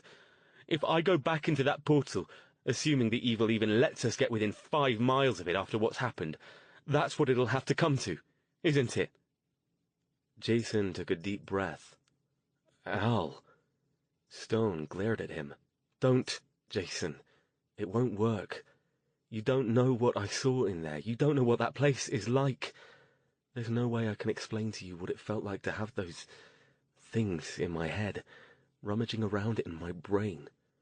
I told you before they weren't trying to possess me. Possession might have even been preferable, honestly. And at least with that, I'd still be in there somewhere." He sighed, dropping his gaze again, shaking his head. "Don't you think I know I have to do it? That there's no other alternative? Well, there is, really. We can just walk away. Leave things as they are." He got up, nearly tossing the chair away in his haste to rise, and began pacing the kitchen. Funny how these things set themselves up, isn't it? If I hadn't been driving by that night, looking for Charles, if I hadn't encountered you in that parking lot, Jason, then we wouldn't be here now. Chance coincidence that we met, and yet look what it set into motion. And now here we are, the 3 of us, charged with this task that we can't even tell anyone about for fear of being locked away. Again, he sighed, leaning over the kitchen counter and staring out the window into the night. "If you hadn't found me in the parking lot, I'd be dead now," Jason said evenly. "I'd never have found Vi, so she'd still be stuck in that halfway house, or more likely, since she's 18 now, they'd have tossed her out on the street and she'd be dead too." Stone barked a short laugh. "There's me saving the world again, one lost soul at a time." Before Jason could reply, he added, "I know, Jason. I'm glad it worked out the way it did, that I was able to help you. But I'd be lying if I said that I don't wish sometimes that I just dropped you off at your motel, wished you well in your endeavors, and went on about my business." Verity got up and went over to him, putting a tentative hand on his shoulder. "It's not just Jason, you know. If you hadn't helped me figure out what I was and how to deal with the crazy, even if I wasn't dead, I'd be wandering around the streets like the forgotten. Only, at least the ones we know have it together enough to function. Jason can tell you, I didn't." "Wonderful," Stone said, with a sort of mad cheeriness. "Really, it is brilliant. Glad to be of service. That kind of help is the sort that can make one feel all warm and useful. Teaching you magic." He pushed away again, resuming his pacing. "Teaching you has been a joy, frankly. I never thought I'd want another apprentice. After Ethan died, most of the prospects I've encountered haven't been worth a damn. Lazy, entitled. I'd likely have sent them packing in a week, so I just gave up trying and concentrated on my mundane students. They might not have the talent, but at least they have the drive to learn in such limited ways as they're capable." He shook his head. "But this is a whole new show." I don't for a moment delude myself into thinking I'll be able to duplicate what I did in West Virginia and get out before it's too late. It was sheer luck that I managed it that time. He looked at her, and then at Jason. So it's a death sentence, essentially. Suicide. And you wonder why I'm reluctant to volunteer. Would you, if it were you in my place? Jason didn't hesitate. Yeah, he said softly. I would. Stone's gaze came up to meet his. Well, there you go. But then you've always been a good little Boy Scout, haven't you? Maybe I am, he said, glaring. Maybe that comes from being the son of a cop. I don't know. But sometimes things just need doing, and they're bigger than you or me or anybody. And if that happens, you do them. You do. Yeah, you do. Maybe you do, Stone said. Maybe it's not even a question for you. But you can't do this one, conveniently enough, even if you really did want to. And neither can Verity. And neither can anyone else, as far as I'm aware. He shook his head. No pressure there. None at all. He turned to face them both. Thank you for making dinner, Verity. It was lovely, as always. I'll take care of the dishes. If you two don't mind, though, I think I'll need a bit of time alone tonight. Verity, come back tomorrow and we'll pick up where we left off. You're not going to do it. Jason's tone was full of disbelief and more than a bit of shock. It was the tone of a small boy who had just discovered that his father couldn't leap tall buildings and fix every problem. I didn't say that, did I? Stone sounded annoyed, almost like he was wrestling with something inside of himself instead of snapping at Jason. Go home, Jason, please. The last thing I want or need right now is a lecture. Verity took Jason's arm. Come on, Jason, she said softly, glancing back and forth between the two of them. She didn't look angry or shocked or annoyed at Stone. All her face showed was a quiet sadness. There really isn't much else we can say tonight. Let's leave him alone. Jason followed her out the door without another word. Good night, she called back over her shoulder. Stone didn't answer. He had turned back around and resumed his former position, his hands on the kitchen counter, and his 1,000-yard stare fixed on a point somewhere far out into the darkness.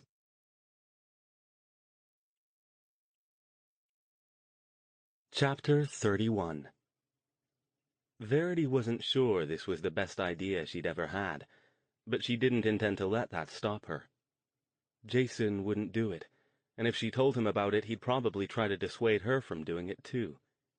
He might even tell Stone, which would defeat the whole purpose. Somebody had to do something, and since neither of them showed any signs of it, it was down to her. After all, she rationalized, she was involved in this business every bit as much as they were. The first problem was that she didn't know how to drive. She kept meaning to ask Jason to teach her so she could get her license, but since she spent so much of her time either at Stone's or at the restaurant, it hadn't seemed like a big deal until now. Fortunately, with all the extra hours she'd been working, she'd started to build a small stash of her own money, and it wasn't far, after all. Waiting until Jason was at the restaurant and Stone was at Stanford for the afternoon, she called a taxi. The ride over kept her on edge the whole time, watching the cab driver with a level of vigilance that made the man fidget. "You okay, kid?" he asked, looking back over his shoulder. "You act like you think I'm gonna bite you or something." "I'm fine. Just drive, okay?" How could she tell him that she was on high alert for any signs of evil? "Yeah, sorry about that, but I need to make sure you're not possessed by a disembodied killer from another dimension. Nothing personal." The cabbie shrugged. "You got it. Shutting up and driving." The trip only took a few minutes. Her destination was only a few miles away. When she opened the unmarked door and entered the dusty shop, the gray cat, Phantom, immediately came out from hiding and twined himself around her legs. She bent down to stroke his head, wondering again if she was doing the right thing. Too late to back out now. "Madame Juan, are you there? It's me, Verity." She glanced around to make sure nobody else was in the store, and then added, "Dr. Stone's apprentice." This time, Madame Juan didn't make an entrance by appearing behind her, but instead just came out through the beaded curtain. She smiled. "Verity, of course I remember you." Her brow furrowed as she looked past Verity. "You didn't come with your brother this time?" She shook her head. "No, he's working, and so is Dr. Stone. I wanted to talk to you alone, if that's okay." Again, she felt a twinge. Should I be doing this? It's not like if I do, I can change my mind later. "Of course. Come in the back and I'll get us some tea." She glanced at the door to the outside world, and Verity heard a faint click as the lock engaged. There. Now nobody will bother us. Verity had a brief moment of panic as her hyper-vigilant mind spun frightening scenarios. What if they've possessed Madame Juan? Now I'm here and we're locked in and nobody knows where I am. But she brushed them aside, annoyed. At some point, she'd have to trust somebody other than Jason and Stone, and the Forgotten, of course, but that was different. When they were settled at the little table over a pot of tea and a small plate of cookies, chocolate this time, but it didn't matter since Verity was about as far from hungry as it was possible to be, Madame Juan smiled encouragingly.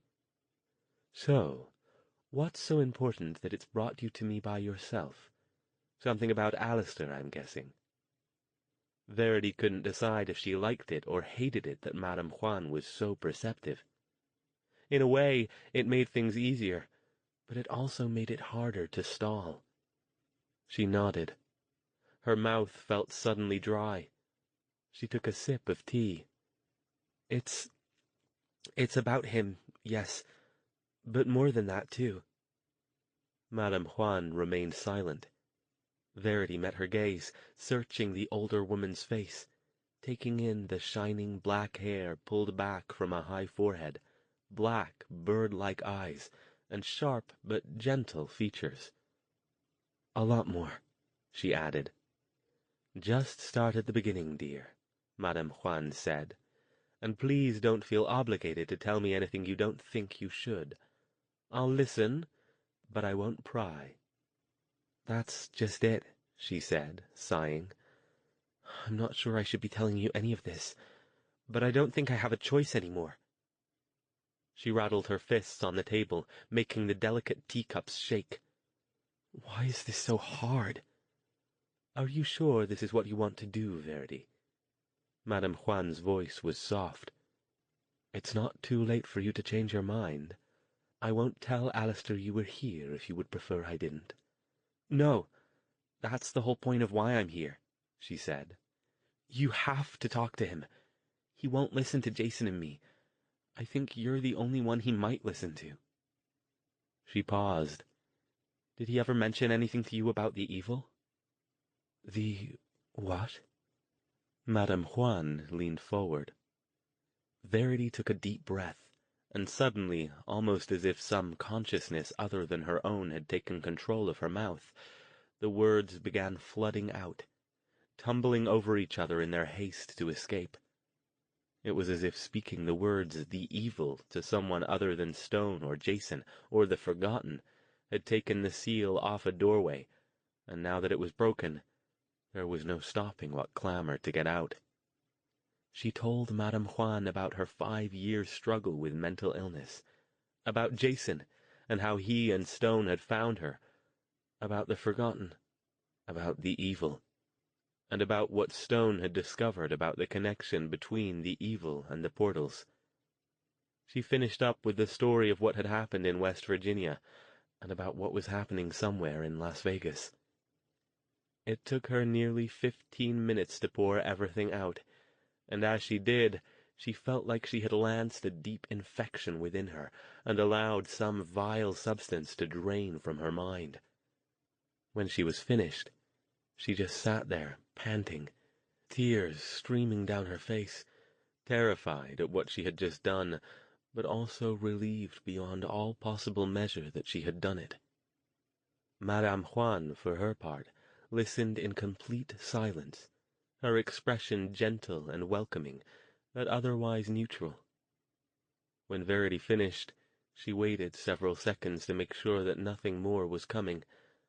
Then she leaned forward and enclosed one of Verity's shaking hands within both of hers.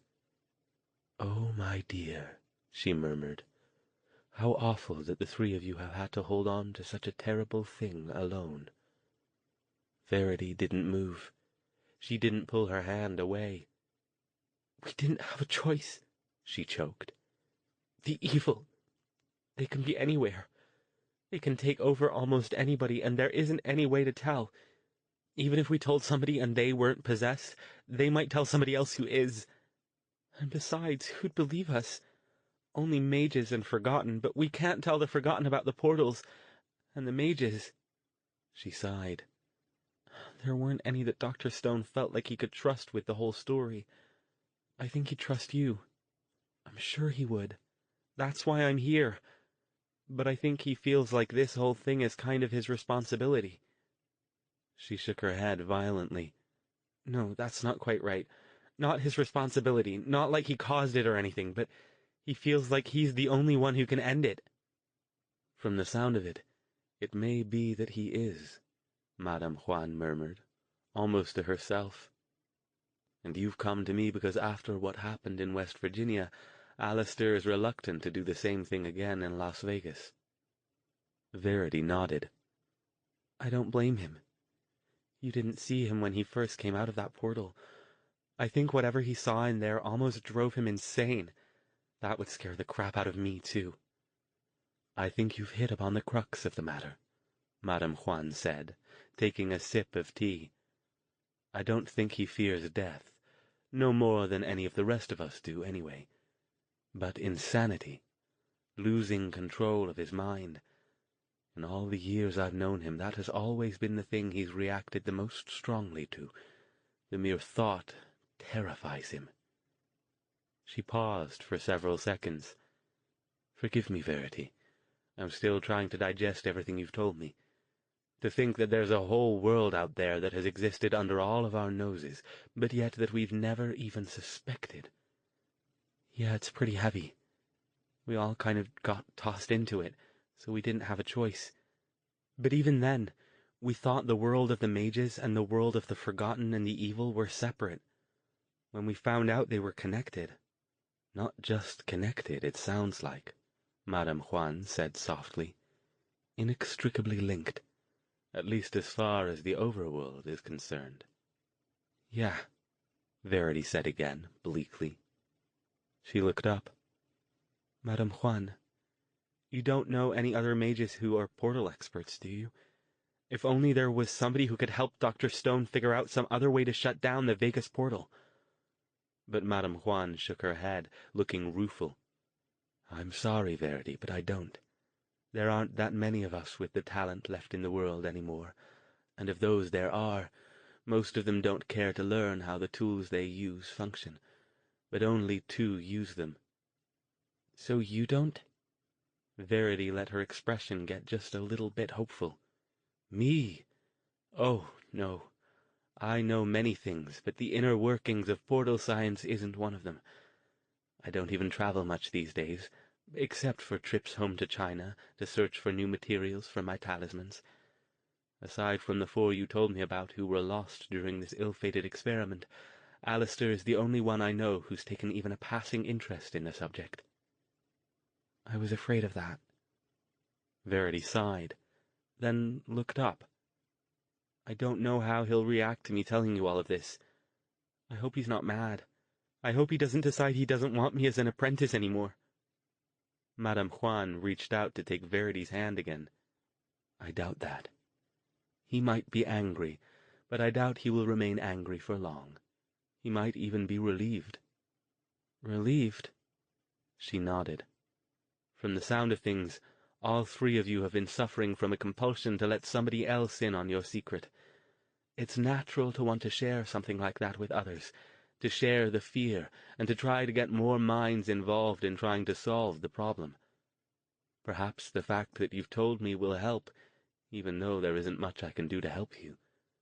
I'll do what I can, of course. Be careful, please. Don't let on to anyone else that you know. It could be really dangerous for you if the wrong people found out." Madame Juan smiled. "Don't you worry about me.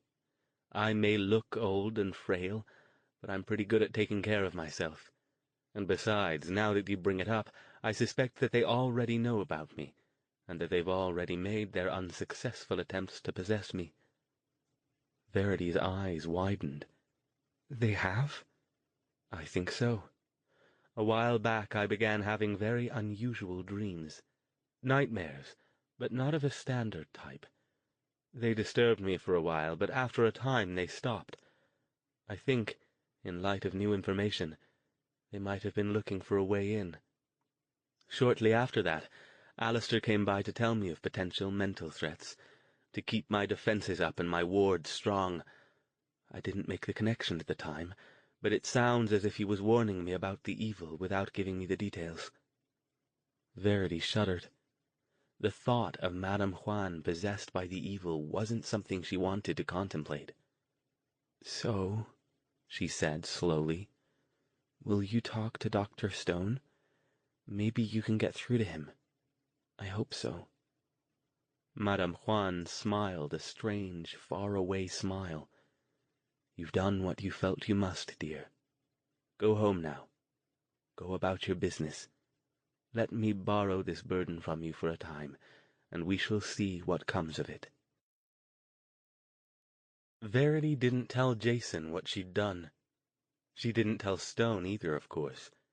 In fact, she found excuses to avoid the mage, telling him that Marta needed her at the restaurant, and asking if they could temporarily postpone their magic lessons. She threw herself into her job and kept up her studies on her own for the next few days, always on edge as she wondered when, or if, Madame Juan planned to talk to Stone about what she had told her. About halfway through their shift a few more days later, while Jason and Verity were taking their break in the back room, Marta appeared in the doorway. "Alastair called a little while ago," she said. "He wants you to come by his house after you've done here." "Did he say why?" Jason asked. That was an odd request. The shift didn't end until after 10 o'clock. "No, but he seemed pretty insistent about it." Verity glanced at Jason, then at Marta, but said nothing. When Marta had gone, Jason looked at his sister. "Any idea what that's about?" "Nope," she lied. She hoped she was right, but very much afraid that she wasn't. He gave her a puzzled look, but didn't press her further. Stone answered the door at their first knock. "Good," he said. "You got my message." He waved them inside. "What's this about, Al?" Jason demanded. "What's so important it couldn't wait until tomorrow?" He didn't answer, but instead led them into the living room and indicated the couch. So far, his expression remained unreadable. It showed no signs of anger or annoyance, but no sign of anything else either. After they were seated, his gaze flicked over Jason and settled on Verity. "So," he said, "does anyone have anything they'd like to share with the class?" "Huh?" Jason asked. Following Stone's line of sight, he, too, focused his attention on Verity. "V?" Verity remained silent for a moment. Then, with sudden defiant energy, she blurted, "Okay, so I did it." "Did what?" Jason felt suddenly as if he'd stepped into the middle of a play where he had no idea what had come before. Stone, still impassive, said, "Verity here has unilaterally decided to invite another member into our little secret society." Jason's gaze shifted between them. "Al? "What the hell are you—" "I told Madame Juan," Verity said. Jason stared at her in shock. "Told her?" "Everything, apparently," Stone said. "In significant detail, so I'm informed." Jason didn't even know what to say. He felt like he had just taken a hard shot to the gut. "You told her? When?" "A few days ago." Her eyes flashed. Somebody had to do something. You know it too, Jason. I thought Madame Juan would be somebody Dr. Stone would trust. Somebody older that he might listen to. She glared at Stone. You know we have to go to Vegas, and, well, I was getting worried about you. It was like you'd given up, so I told her. She looked at him as if daring him to refute her words. Jason still hadn't gotten past her revelation. You told her? You actually went over there and told her everything? Everything, she said. I told her about the evil, and the Forgotten, and the portals, and what happened in West Virginia, and what we need to do in Vegas. And I'm not sorry I did it. Jason, tell me that you wouldn't have told somebody if you thought you could trust them. Tell me the truth. He looked down at his lap. He couldn't deny her words. For a long time he'd felt like a very lonely member of a very small club, and it was wearing hard on him. He looked at Stone, who had remained silent, his blue gaze locked on Verity. Al, don't be too hard on her. She's barely more than a kid. This is a lot of stress for her, especially after everything that's happened. Madame Juan called me the night after Verity came by, Stone said, as if he heard nothing of the previous exchange. We had a long talk. He took a deep breath. I've been doing a lot of thinking over the past few days. I see now why you've been avoiding me, Verity, and I'll admit that your absence was probably for the best. It took me a day or two to work through everything. Verity regarded him, wide-eyed, fearful. You're not going to cut me off as your apprentice, are you? I mean, I know I went behind your back, and I probably shouldn't have, but... For several seconds, the mage just looked at her, to the point where she began to squirm under the intensity of his scrutiny. But then he let his breath out and broke the gaze. Verity, I won't lie to you. When Madame Juan first called me, I was angry.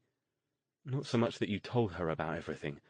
What we've been through is every bit as much your story as it is mine, and you have the right to tell anyone you like if you want to. No, I was angry because... Another pause. Because as you might have worked out, I'm a very private sort of person, especially when it comes to my own problems. I'm not fond of other people knowing that I'm struggling with something. I'm not proud of that. It's probably not one of my more psychologically healthy character traits, but there you are. So having Madame Juan call me out of the blue one night, tell me my wayward apprentice had dropped quite a load of troubling information on her, and ask me about my sudden reluctance to deal with the situation, I wasn't in the most charitable of moods. Verity started to say something, but Stone cut her off. But, as usual, Madame Juan was able to cut through my various bits of bullshit and get right to the crux of the matter. As I said, we talked for a long time. Eventually I just gave up and went over to see her, and we talked longer. He looked at Verity. You were right. She was able to talk sense into me, in a way that neither of you two, by virtue of who you are and our relationship, would have had any chance of doing. So, Verity said after a few seconds passed, allowing a little bit of hope to seep into her expression. Does that mean... What that means, he said, is that first of all, you went behind my back, and I'm not fond of my apprentices doing that, so there will be repercussions. However, he added, when Jason started to protest, those repercussions will be cancelled out by the fact that you took the sort of initiative I didn't really expect from you at this stage in your training. I like that. Initiative is one of the things I value highly in an apprentice. So, therefore... He paused for a moment. Therefore, I expect you two to be ready to go first thing in the morning. Go? Jason asked, still confused. To Las Vegas, he said, as if that were obvious. I'll pick you up at your place. I've already arranged our lodging and informed Martha that you'll be taking some indefinite time off. I'd like to arrive by tomorrow night. We've got a lot of work to do, and we might as well get on with it. The sooner this is all over, assuming we survive the experience, the happier I'll be. And since I've had quite enough of both airplanes and portals, we'll be driving. 7 o'clock then.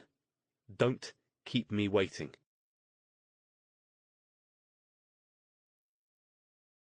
Chapter 32. Stone was true to his word.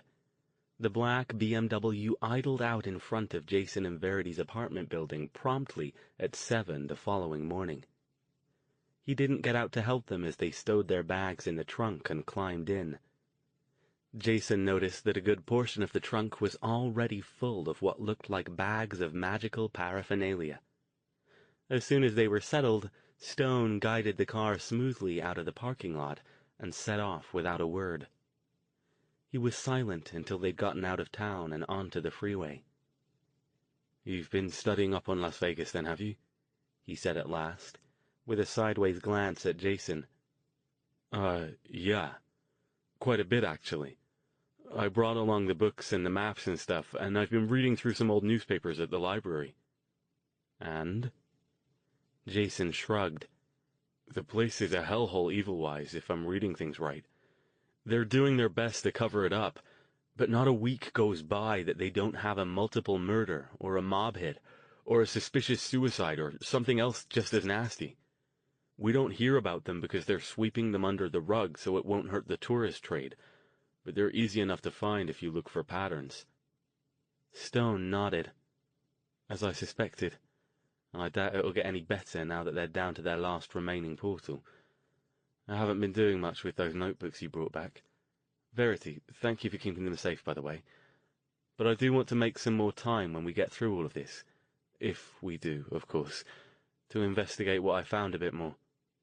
I think it's highly interesting that the evil doesn't actually originate in the overworld at all, which makes me wonder exactly where they do come from, and how they came to find the overworld."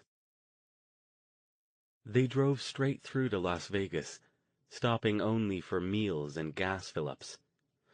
Stone had no qualms about opening up the BMW once they hit Interstate 5, and since it was a weekday and there wasn't a lot of traffic, they made good time. By the time they reached Barstow, Jason managed to convince Stone to let him drive the rest of the way. The mage spent the remainder of the trip going over Jason's notes and maps. "Have you ever been to Vegas, Al?" Jason asked. Stone shook his head. "Never really appealed to me. I'm not much of a gambler, and the whole place just seemed rather crass and excessive to me." "Some friends and I went for my 21st birthday." Jason grinned. "We saved up for months, then headed over there on a bus and spent the weekend getting drunk, chasing crass and excessive women, and losing all our money at the tables." "Sounds like tons of fun," Verity said from the back seat. "Hey, it was fun. Not something I'd repeat, but you only turn 21 once, right?" "I'll remember that when I do." Jason gave her a quick, amused look over his shoulder. "I'm not sure your kind of chasing women would be quite the same, V." "All right, you two," Stone said, looking up from Jason's map. "Let's keep the debauchery to a minimum, shall we? You'll have plenty of time for that after we've dealt with the portal." It was after 9 o'clock when they rolled into town, past the famous Fabulous Las Vegas sign, a little the worse for wear, with several of its neon lights out and a spray of graffiti, including a large forgotten Bad Place symbol across its lower half. "Let's check out the Strip," Jason said. "It's something to see at night if you've only seen it in pictures. Where are we staying, Al?" Stone gave him an address and approximate directions, and a few minutes later they joined the stream of traffic filtering slowly through the electric neon wonderland of the Las Vegas Strip. "Wow," Verity said, eyes wide. "I've seen pictures, of course, but they don't do this place justice. I didn't think there was this much neon or that many light bulbs in the world. I'd sure hate to have their electric bill." They crept along, surrounded by taxis sporting ads for strip clubs, double-decker tour buses, limousines, and oblivious tourist pedestrians everywhere. The lights of the massive hotel casinos blazed so bright that it seemed like a strange sort of daylight even though the sky was dark. They passed them one by one, with Verity craning her head from side to side to get a good look. Luxor's Black Pyramid, the more old-style dunes and Flamingo, the medieval-themed Excalibur, Obsidian's featureless Black Tower, the sprawling complexes of Caesar's Palace and the Mirage, each one vying with the others for how impressive a display they could make to lure in the herds of tourists. In front of each, out closer to the street, enormous marquees proclaimed the headliner acts appearing in the hotel's showrooms. Everything from old-school crooners to the latest in high-tech magic acts and cutting-edge stage shows. Stone, after a few glances at the hotels, wasn't watching them any longer. Instead, he leaned against the window and studied the crowds. "Interesting," he murmured at one point. "What?" Jason asked, his eyes on the road to avoid darting tourists and suddenly stopping taxis. Stone pointed. "Quite a number of what looked like homeless people among the tourists. More than I would have expected here." Jason couldn't look, but Verity did. "Yeah," she agreed. "There's a guy with a cart, and another guy there on the corner with a sign. But is that weird? I'd think this would be a pretty good place to beg, with all the people winning money." Jason made a noise halfway between a chuckle and a snort. They don't win money, V. Hardly anybody does. Those big jackpots you hear about, the hotels play them up to get people in, but when you think about how many people gamble in these places and how much they drop, the jackpots are nothing." Stone nodded. "These places don't get this big and impressive without taking in equally impressive amounts of money." "I'd expect to see more homeless people downtown," Jason said. "The casinos are a lot closer together and not nearly as fancy as here. You think the Strip is tacky, Al? Wait till you see the stuff down there. Not just casinos, but all kinds of places selling tourist crap. They've tried to glitz it up, but it's still kind of a dump. Sort of like putting a silk dress on a pig." "I wonder how many Forgotten are here," Verity said. "That's probably one of our first priorities," Stone replied. "Locating the Forgotten community, if there is one, and getting acquainted with them. They'll likely be able to give us information we wouldn't be able to get anywhere else." "They wouldn't know where the portal is, would they?" Jason asked. "Probably not, but they might be able to give us some idea about where the highest concentrations of evil are. Remember, like they were able to tell us about the club in San Francisco, the area where the Forgotten didn't go." "Yeah, true. Do you want to go look at downtown now, or wait until tomorrow?" "It's been a long drive. Let's get ourselves settled in, and then decide if we want to do anything else tonight. It's true that we need to hurry a bit, but I doubt one night will matter. And it might be best to familiarize ourselves with the town during daylight, before we start trying to wander around at night. Even in a town that never sleeps, I suspect it gets a lot more dangerous after dark." "Yeah," Jason said. "But I'm betting that the people we need to talk to are only going to be out after dark." Stone had arranged for a 3-bedroom suite at one of the local medium-term residence inns about a mile off the Strip. They checked in, stowed their gear, including the 2 boxes of magical paraphernalia from the trunk, in their rooms, and met in the common room a short while later. "Way too early for bedtime," Jason said. "And not much point getting up early. That's one thing I do remember from my trip here. The town's pretty much dead till sometime after noon. We might as well just get used to staying up late and sleeping most of the day." Stone shrugged. "I suppose we could go out to one of the casinos, have a drink, and take a look around. I was just planning to spend some more time going over my notebooks, but frankly I doubt they'll be of much help this time around. Good a time as any to start mucking about with our sleep cycles." "We'll have to be careful," Jason said. "V's under 21. I don't think they really make a big deal about it, but—" "What are you talking about, Jason?" she asked with a grin, pulling her wallet out of her bag. "You didn't think I got rid of that sweet fake ID I got to get into that club in SF, did you?" Jason snorted, half amused, half annoyed. "You know, things were a lot easier when I could tell you what to do." "Easier for you, maybe." Ahem, Stone interrupted with a raised eyebrow. Shall we, then? They got in the car and headed back toward the Strip. Let's go to the Mirage, Verity said. Any particular reason? Stone asked from the driver's seat. I like white tigers. Fair enough. Stone insisted on parking the car himself when they arrived. Normally I'd just hand it off to the valet, he told Jason and Verity, but who knows what's riding around in his head. I plan to take no chances. Inside was like another world. Verity, who had never been inside a casino, slowed down for a moment to stare and take it all in. The riot of colors, the flashing lights of the slot machines, the muted clanging and buzzing and whirling, intermingling with the equally muted murmur of hundreds of voices, occasionally punctuated by a whoop of cheer as someone's slot machine hit a jackpot. It was all a little overwhelming. Wow, she said. This is a lot different in person than it is on TV. Yeah, and a lot smokier, Jason said sourly, as a middle-aged tourist couple wandered by, both puffing away on cigarettes and leaving a noxious cloud in their wake. They passed the massive registration desk and skirted the casino proper, heading for a small bar overlooking the gaming tables. People of all sorts moved past them in eddies.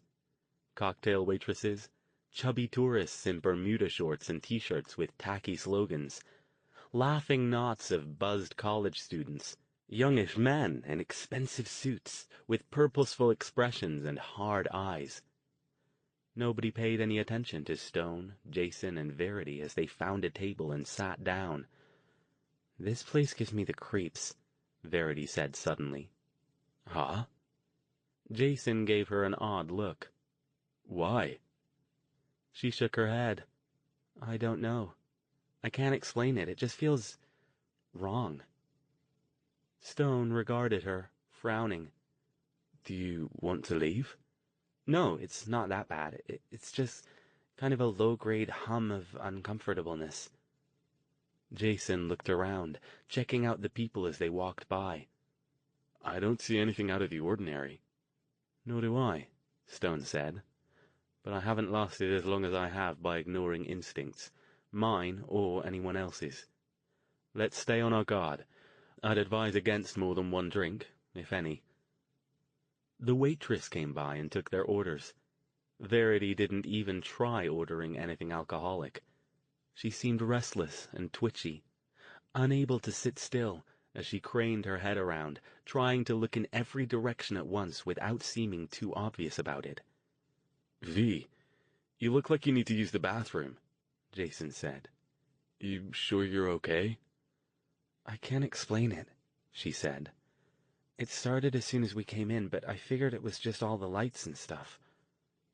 Stone didn't reply, but Jason noticed that he was keeping a closer eye on Verity than he had before. Their drinks arrived, and they sat there for a half-hour or so, nursing them and continuing to people-watch. From their vantage point, they could see into the casino itself.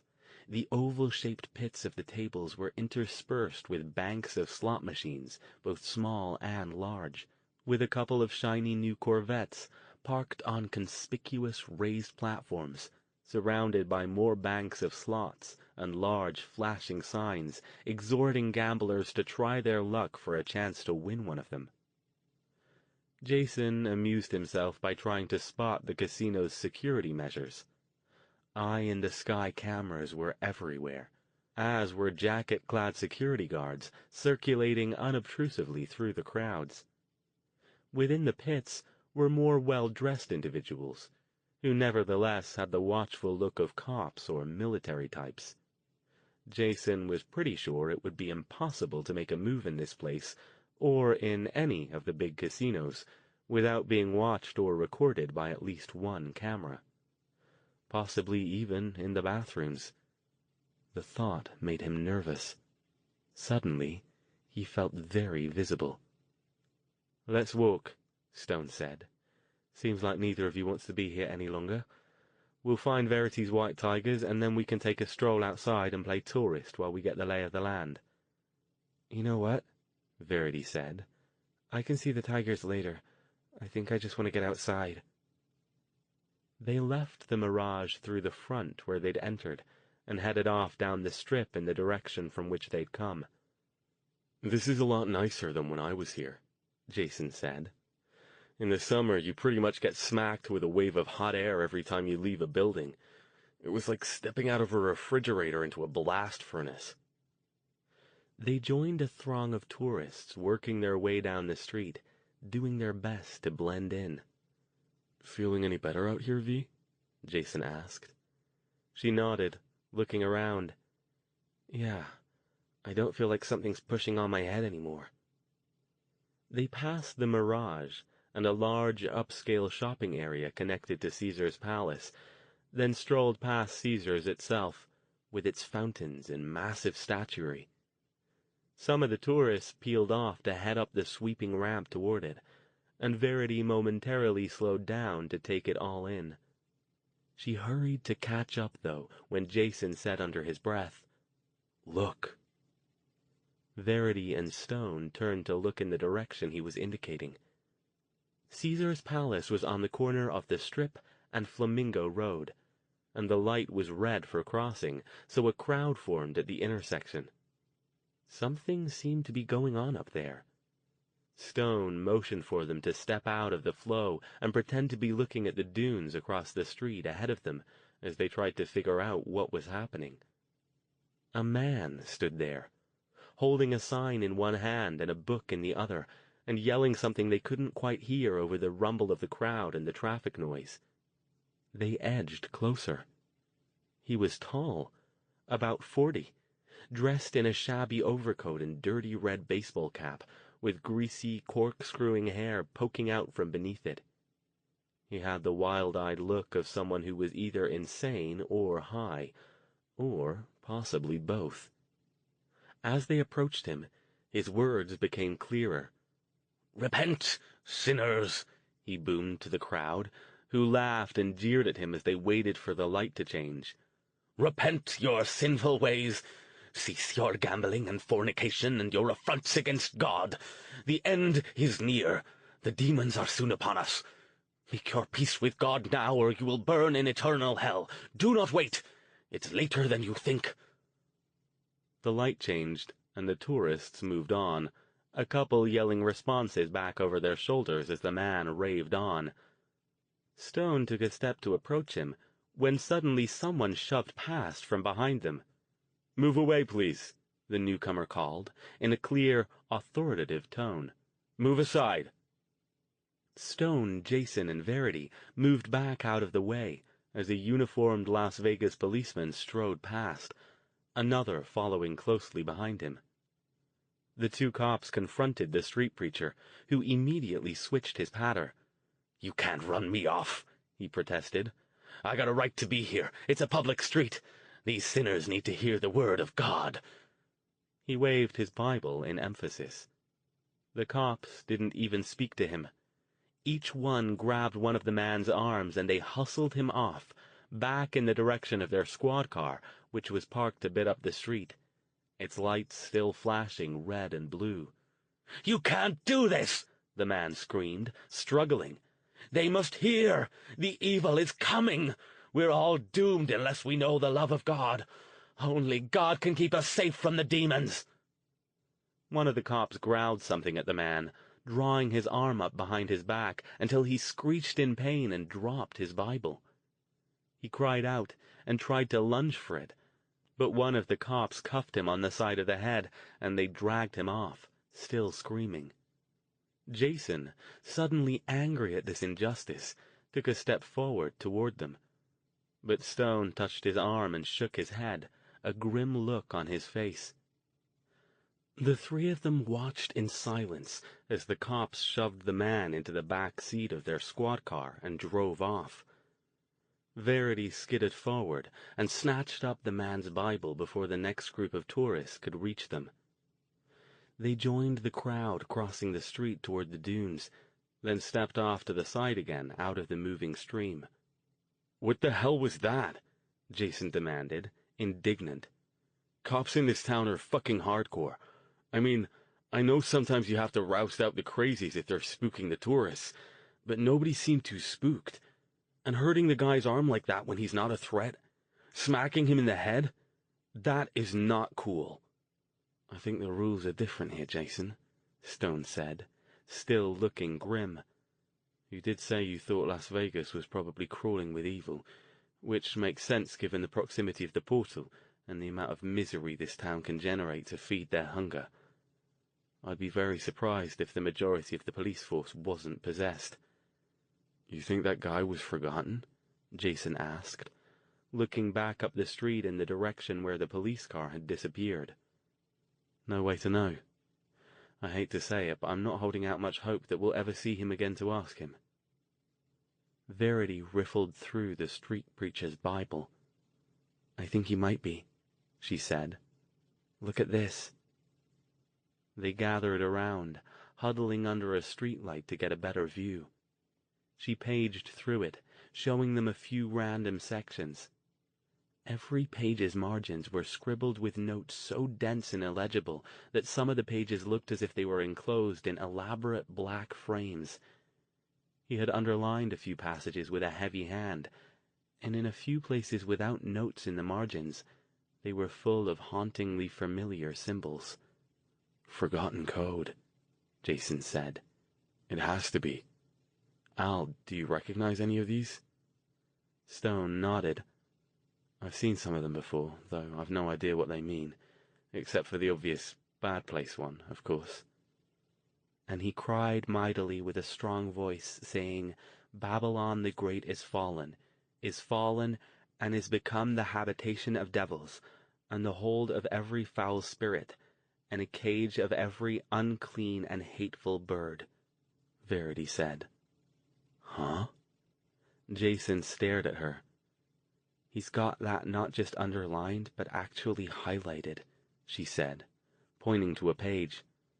"I don't see any other highlighted bits. He must think this one's really important." "It's a pretty good descriptor of the evil," Stone said. "And if he's forgotten, he must know they're here." "I just wonder why he let himself get picked off that easily," Jason said. He started walking again, and the others followed him, rejoining the throng as they passed the dunes. "He didn't seem right in the head," Verity pointed out. "Sometimes they're even too far gone to hook up with the rest of the forgotten." She sighed, stowing the Bible carefully in her bag. "Sad, really. I hope they don't kill him and dump his body somewhere. I'd like to give this back to him if we can." They continued down the strip, passing the dunes, letting themselves be carried along by the flow of pedestrian traffic. Crossing Harmon Avenue, they passed the vast complex of the MGM Grand on the other side of the strip. On their own side, the massive black tower of the Obsidian rose up into the sky until it seemed to become one with the darkness. "That place looks creepy," Verity commented. "Looks like the evil's secret clubhouse." "No kidding," Jason agreed. The Obsidian was one of the newer of the large hotel casinos. Unlike most of its strip counterparts, it eschewed flashing lights and in-your-face marketing to entice its clientele. The building itself was nothing but mirrored black glass with the hotel's name vertically down the side in electric blue. The marquee, currently advertising a magic show, was similarly understated. It took another hour to finish their tour of the strip, moving south as far as the hacienda, and then turning back and returning up the other side of the street. They didn't stop at any other casinos, but kept their eyes open for anyone else who might be forgotten, or for forgotten symbols scrawled in unobtrusive places. They didn't see any signs of either. By the time they arrived back at the Mirage and picked up the car from the lot, it was after midnight. "We'll go downtown tomorrow evening," Stone said. "Perhaps we'll have better luck there." The next day, they all made an effort to sleep in, and Jason and Verity weren't even out of their beds before noon. They found Stone in the common room, hanging up the phone. "I called Madame Juan," he told them. "Gave her the number here so she can reach us if she turns up anything. I doubt she will, but she's got a wider network of contacts through her business than I do, so anything's possible." Since Stone didn't think they'd turn up much useful downtown before dark, they spent the rest of the afternoon devouring a big breakfast at one of the smaller casinos, where Verity inexplicably didn't feel uncomfortable, and then playing tourist, going back to the Mirage so Verity could see the tigers, dropping a few dollars in the slot machines. Jason won a $200 jackpot, watching the outdoor show at Treasure Island, and wandering through the upscale shopping center next to Caesar's Palace. Jason remained constantly vigilant, watching for any signs of suspicious-looking people or anyone appearing to be too interested in their activities. He suspected Stone was doing the same, but it was hard to tell with the mage. He didn't seem to be engaging with what they were doing, but instead followed along behind Jason and Verity, hands in the pockets of his overcoat, with an expression suggesting that his mind was once again far away. At 5:30, when it was at last getting dark, they set off for the downtown area of Fremont Street. The so-called Glitter Gulch was aptly named. Stone raised an eyebrow as they drove past casino after neon-soaked casino, along what looked like an electrified canyon. "The pictures most certainly don't do this justice." "Pretty wild, huh?" Verity asked. "Pretty tacky, actually," Stone said. "The subtitle of this place should be Taste Takes a Holiday." Jason chuckled. "From what I understand, the locals hang out here more than up at the Strip. Everything's closer together so you can walk it, and it's more focused on the casinos than the hotels. Also, the limits are lower." Stone found a secure-looking lot down near the far end of the Fremont Street Casino row. They parked the car and started off on foot back in the direction they'd come from. Unlike on the Strip, downtown's casinos weren't set back from the street in opulent pleasure complexes. Instead, they butted right up against the sidewalks, their entrances yawning open like glittering mouths, their clanging and clattering banks of slots and bouncing neon practically reaching out to grab hapless passers-by and entice them inside. And if that wasn't enough, nearly all of them had at least a couple of scantily dressed women lurking in their entranceways, calling out invitations.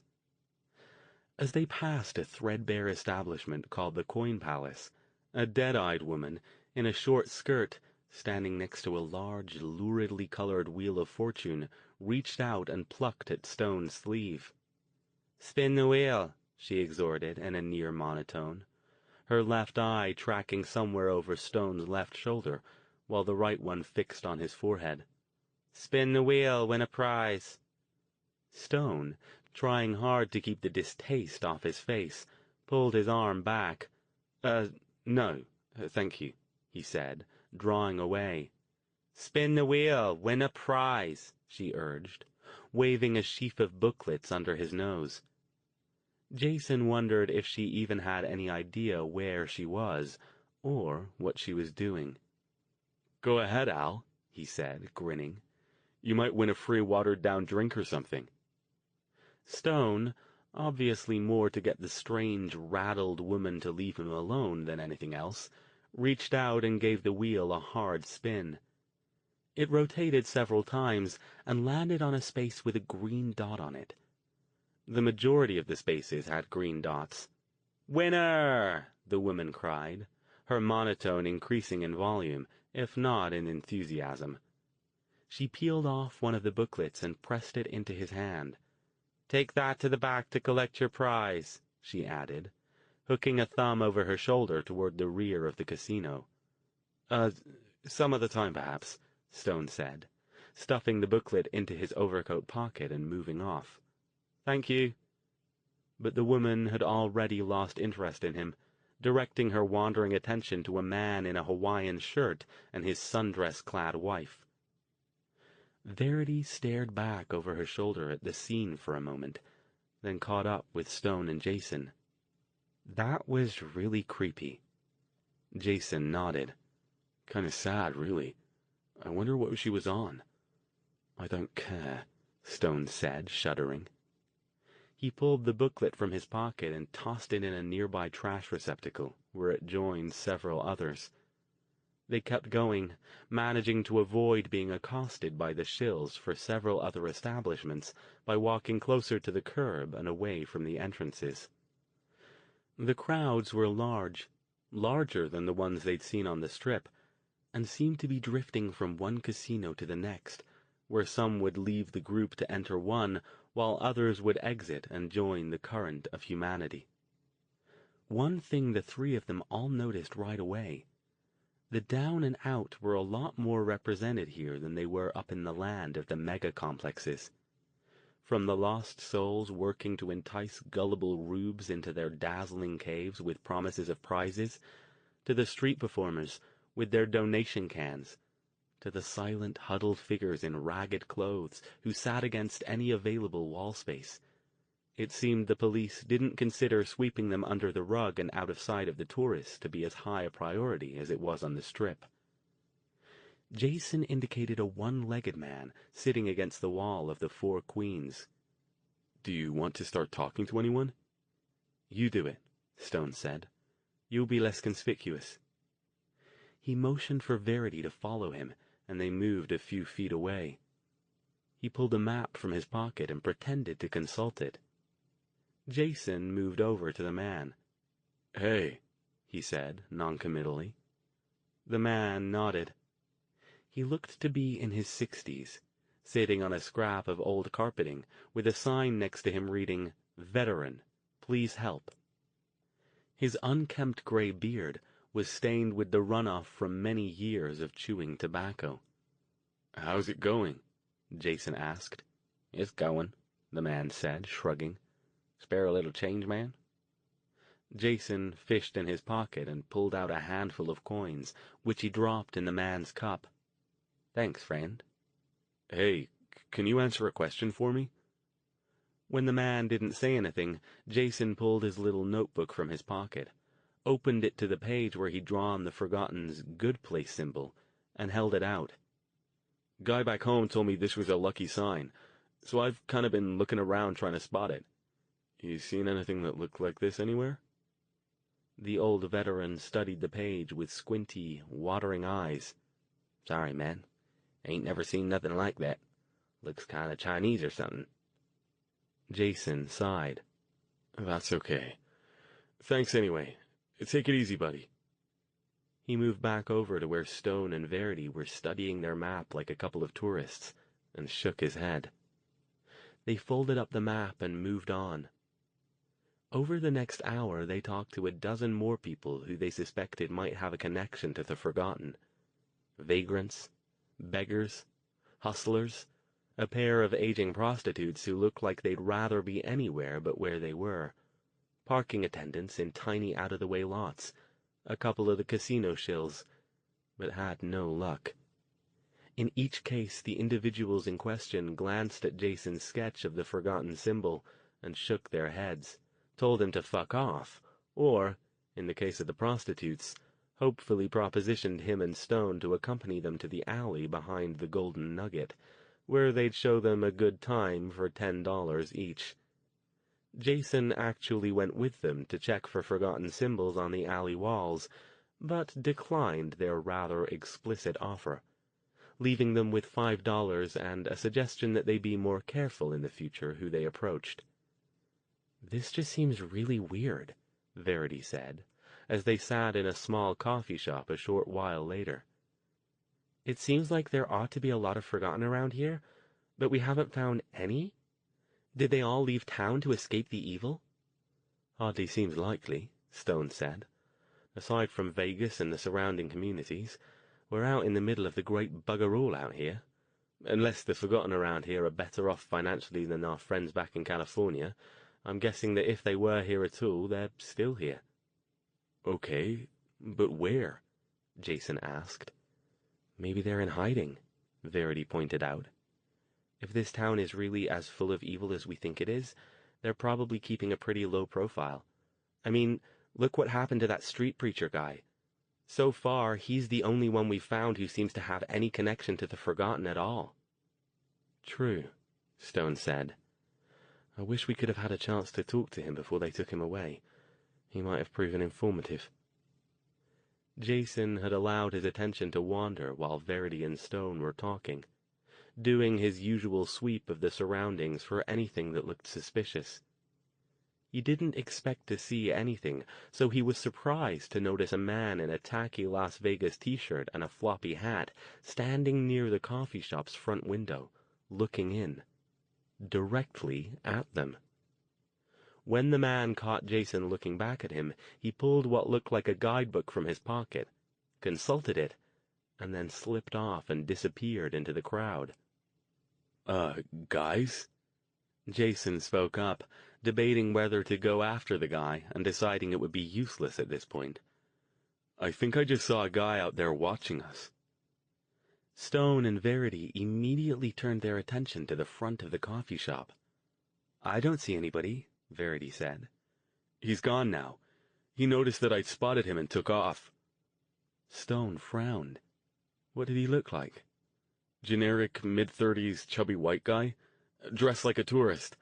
Nothing out of the ordinary, except that I'm sure he was watching us." "Well, it's worthwhile keeping our wits about us, but it's probably just a coincidence. Perhaps he saw something else in here, or thought one of us looked like someone he knew. Nobody but Madame Juan even knows we're in town. We didn't even tell Lamar and his group that we were leaving." "Yeah, I guess," Jason said reluctantly. "It just gives me the creeps. This whole town gives me the creeps, now that I know it's crawling with evil. It's weird. When I was here for my birthday, that was only 4 years or so ago, and I don't remember noticing anything strange.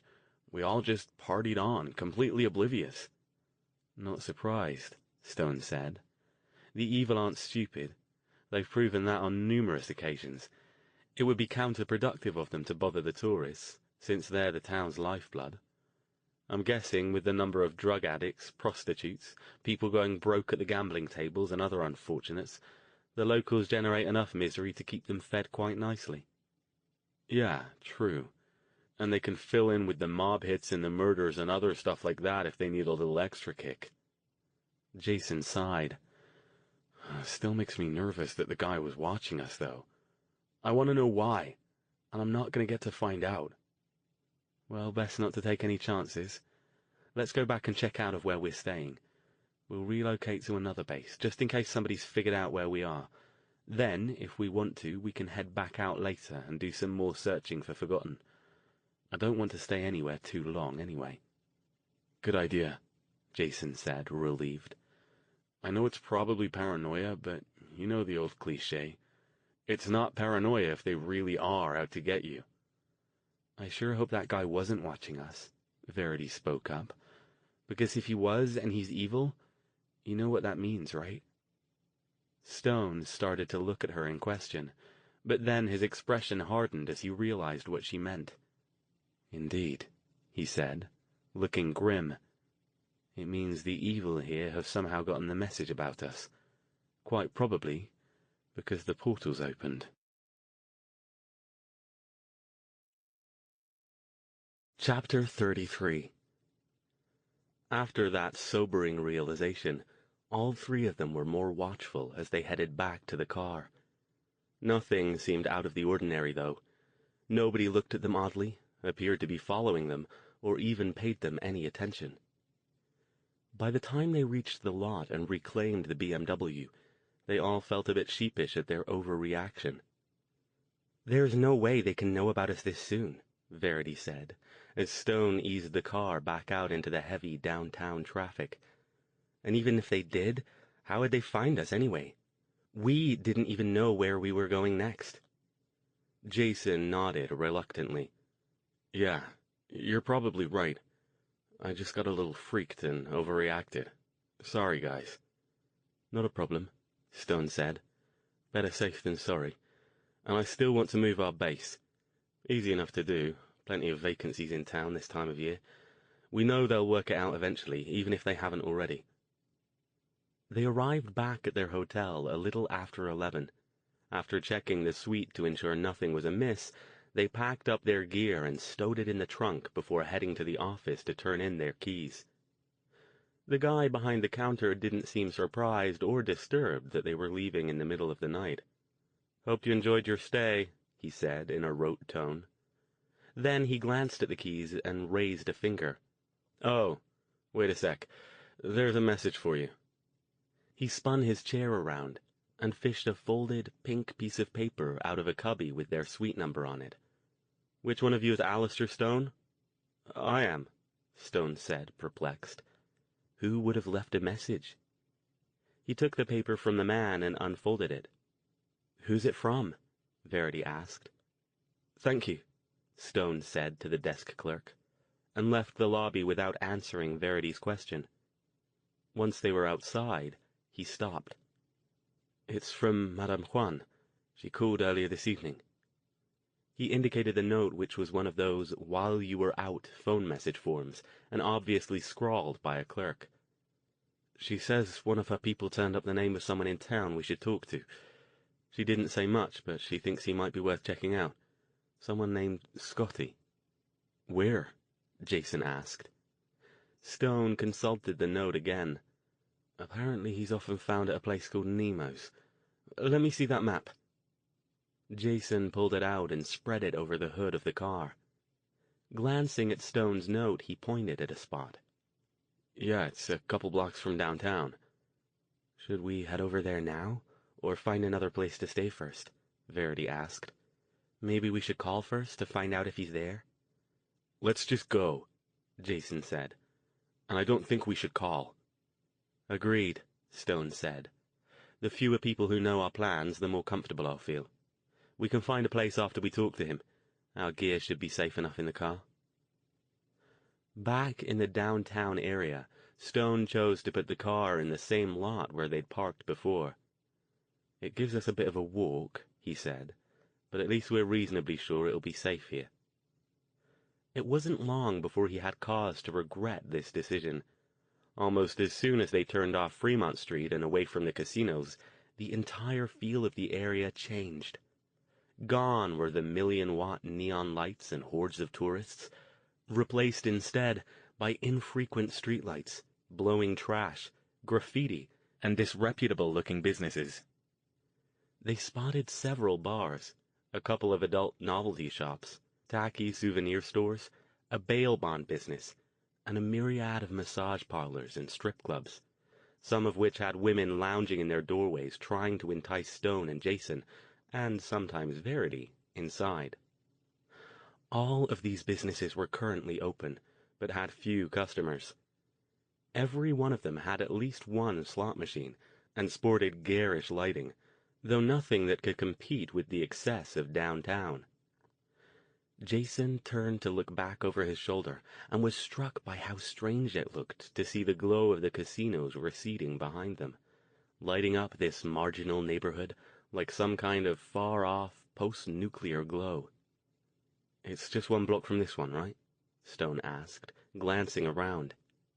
He didn't look nervous, but he did look more watchful than usual. "Yeah." Jason didn't want to pull out the map again right now.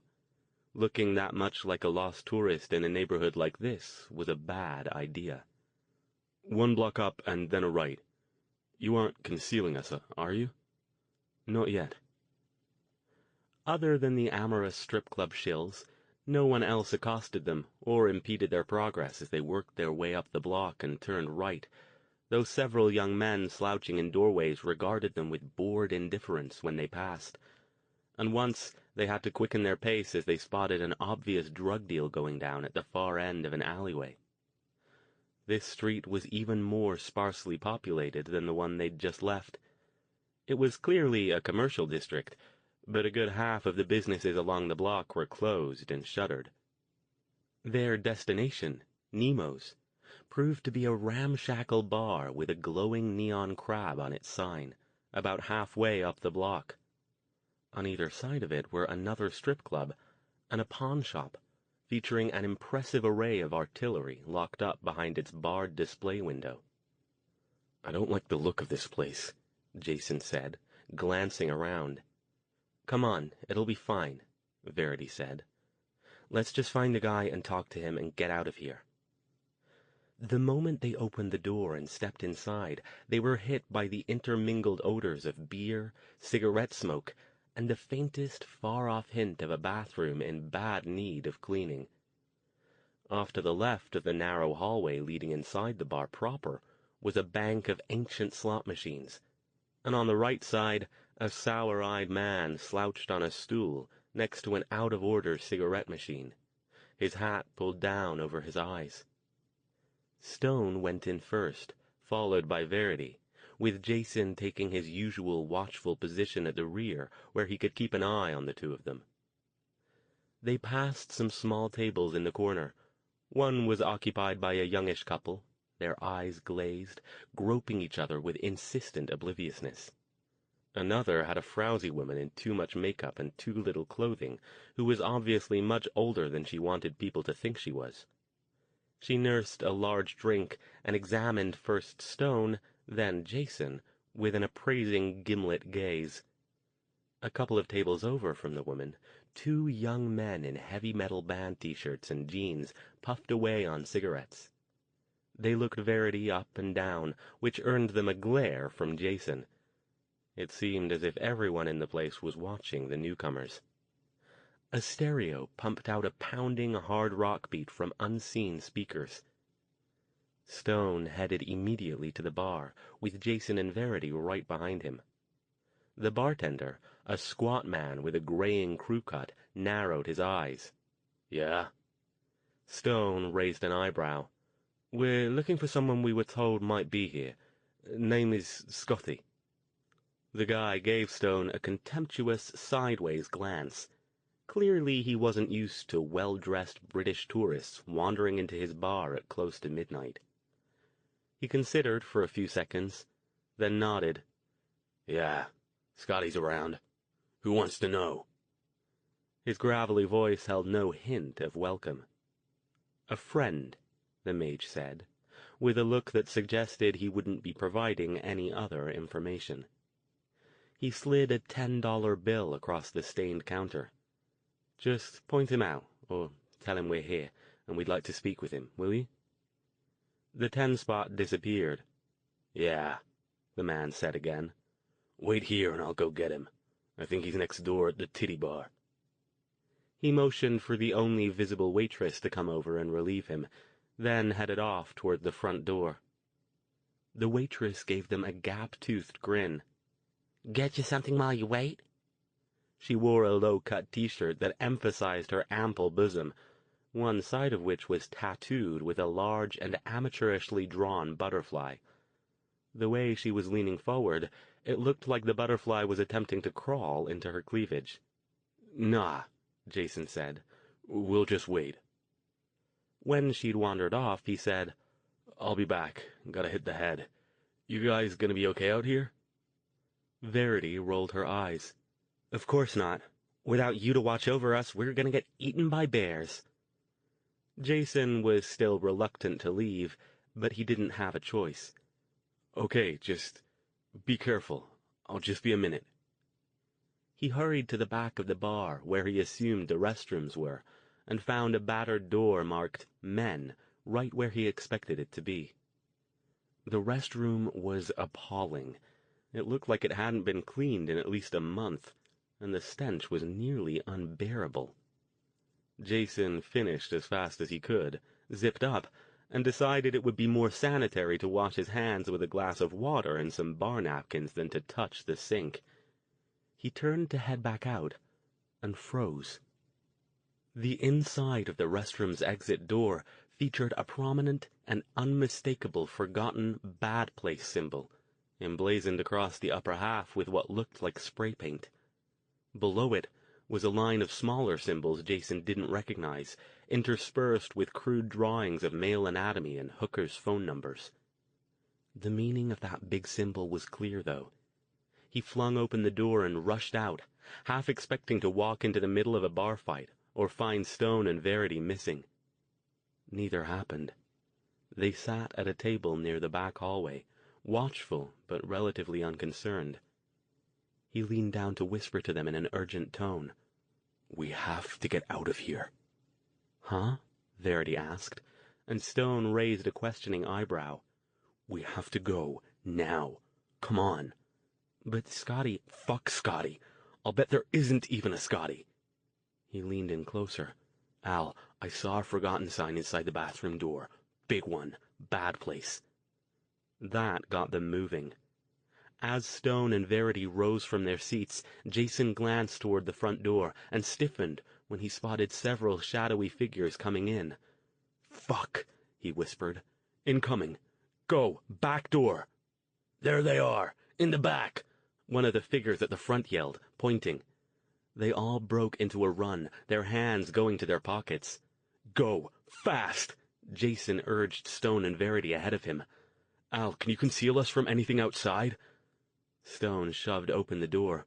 "Already done. Won't help if they see the door open." A loud bang and a bright flash went off to their left somewhere, and a bullet spanged off a dumpster near the door. "Holy shit, they're shooting at us," Jason whispered, his gaze darting around wildly, trying to find the source of the shot. "Down," Stone ordered, grabbing Verity's arm and ducking around the other side of the dumpster. Another bullet hit where he'd just been standing. The door slammed open again, and the group from inside dashed out into the lot. There were 4 of them, 3 men and a woman. 2 of the men held pistols. They paused and looked in all directions, obviously searching for their quarry. And then 2 ran off toward the alley, and the other 2 hurried in the other direction, toward where Stone, Jason, and Verity hid. "Behind the trash!" a voice yelled from the top of a nearby building. "Get 'em!" Stone didn't wait. He rose up and pointed his hands at the 2 approaching attackers. Glowing energy formed and streaked toward them, engulfing them. They shrieked, clutched their heads, and dropped. "We gotta get out of here," Jason whispered. "We don't know how many there are." He was right. He was certain he'd seen at least 3 shadowy figures moving in from 3 different sides. They didn't have long. The other 2 would be back any second, and at least one lurked on the roof. Staying here was suicide. "Where do we go?" Verity said under her breath. She looked wide-eyed and scared, but ready to act. "My concealment spell won't help us now," Stone said. "They know where we are, so they'll be looking." "Come on," Jason urged. Still ducked down, he moved along the wall next to the dumpster and around the corner. Another bullet barely missed him. The guy on the roof was obviously on the move. Stone flung another spell in the same direction. The shots stopped, but none of them thought that would last long. "Let's get out to the street. If we try to run back here, they know the terrain better than we do." "We'll be sitting ducks out there," Verity protested. "No, we won't," Stone said. "Once we get to the end of the alley near the street, I'll make us invisible. I can't hold it for long, even with Jason helping, but it might buy us enough time to find a hiding spot." They hurried down the dark alley, stumbling over old, splintered pallets, boxes, and other debris littering it. Jason held Verity's arm tight and moved fast. He knew if they got boxed in on both ends of the alley, they'd be in trouble. They'd almost made it to the street, when another bullet hit the wall near them, knocking pieces out of the brickwork. One shard hit Verity in the cheek, and she yelped in pain. "That's from up above," Jason snapped. Looking up, he pointed at a shadowed figure leaning over the edge of the roof 3 stories up. Stone flung a spell at it, and it shrank back out of sight. "Should we try to get back to the car?" Verity asked, her hand covering her bleeding cheek. They ran out of the alley and dropped down behind the parked car. "We'll have to play it by ear," Jason said, looking around. He wished he had a gun of his own, but his pistol was packed along with the rest of his gear in the BMW's trunk, and he hadn't had time to grab the one from the guy Stone had dropped behind the bar. "Al, how long can you hold the spell?" Stone was looking for more snipers. "Not long. A minute, maybe 2. Figure 1 is a safe bet if we're running. Harder to concentrate. And be careful," he warned. "Don't run in front of traffic once we're invisible." "This way," Jason urged, pointing. He glanced over his shoulder, The two remaining figures from the initial attack had caught the trail again and were getting closer. "Do it, Al! Stay close and keep hold of me." Jason and Verity moved close to Stone, gripping the sleeves of his overcoat so they could all stay together. Stone made a complicated hand gesture, and they winked out of sight, blending with the night. Suddenly, they could not see themselves or each other. It was a disconcerting feeling. "Go, go," Stone whispered. They ran, or at least they moved as fast as they could, all huddled together. They darted up a dark street, but were pulled up short by the sight of several more figures approaching them from the other direction. "How many of these guys have they got?" Jason muttered towards Stone. "This way." He yanked Stone's arm and veered up a smaller street off to their right. Stone and Verity quickly moved to keep pace with him. A car's lights blazed, dazzling them and forcing them to keep to the shadows. "Can they see us?" Verity whispered. "No, but keep still until they pass us." Stone's voice already sounded strained. Once the car was by them, he tugged them along. "Come on. Can't hold this much longer." Jason looked around for a street sign, but none were visible. "I'm all turned around. Not sure which way we need to go. Just keep moving and stay in the shadows." They ran again, Jason leading the way. Another group of figures stepped out of an alley on the other side of the street, then fanned out and headed in both directions. "Fuck," Jason whispered. "Move faster. I don't want to be here when that spell goes down." They hurried up the street away from the direction they'd come from. They could see a glow up ahead, but it didn't look bright enough to be the massive light show of downtown. Stone's labored breathing rattled as he struggled to maintain the spell.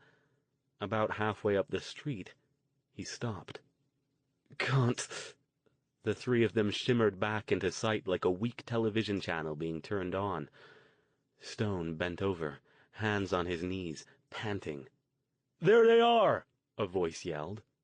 Jason's head jerked up. Another figure was on the other side of the street, about 30 feet back, pointing.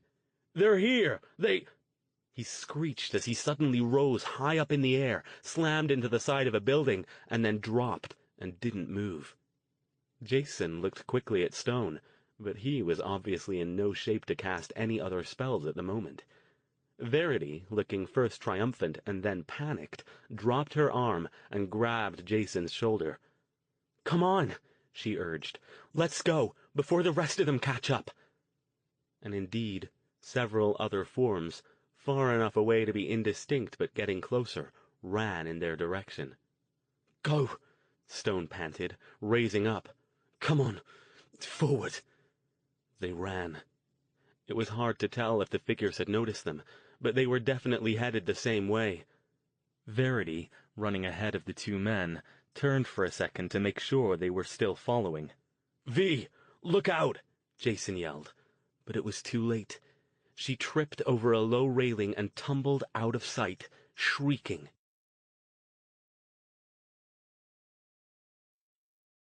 Chapter 34. "V!" Jason yelled, rushing to the edge and leaning over. "V, are you okay?" For a moment there was no answer, but then her shaky voice filtered back up. Yeah, I'm okay. Little banged up, but nothing broken." Her voice seemed to be coming from several feet lower than they were. Her dark figure moved around, illuminated by the area's single functioning streetlight several yards away. Stone looked back over his shoulder. The others were getting closer, drawn by her screams. He leaned over to the low railing next to Jason. "Give me a minute and I'll get you levitated back up here. We'll have to—" "Wait!" she cried. "What?" Jason's voice was abrupt with fear. "V, they're coming! We have to get out!" "Come down here," she interrupted. "Look at this! Quick!" The voices and pounding footsteps were close behind them now. Jason and Stone exchanged glances. Then, as one, they vaulted over the railing and slid down what turned out to be a steeply sloped embankment into a wide concrete trench, littered with trash, shopping carts, and old broken furniture. V, This is a drainage ditch, Jason protested. Why did you— Look! She grabbed his arm and pointed. They looked. Crudely spray-painted onto one of the concrete walls near what looked like a yawning tunnel disappearing into blackness was a white, forgotten, good place symbol, nearly 2 feet high. No way, Jason breathed. Here's another one. Stone had moved into the mouth of the tunnel, which was about 8 feet high and twice as wide, and was pointing out a smaller version of the symbol. Jason and Verity hurried to join him, Verity fumbling in her bag for a flashlight. "Let's get inside," Jason said in a low voice. 2 dark heads poked over the railing up above, and another bullet ricocheted off the concrete trench wall.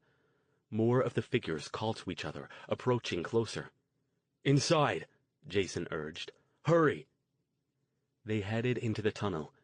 It was pitch dark. Verity's small flashlight barely made a dent in the overwhelming blackness. She kept it in front of her and shone it toward the ground so they could see where they were walking. Behind them, the voices receded, but they couldn't tell if the evil were trying to climb down into the ditch.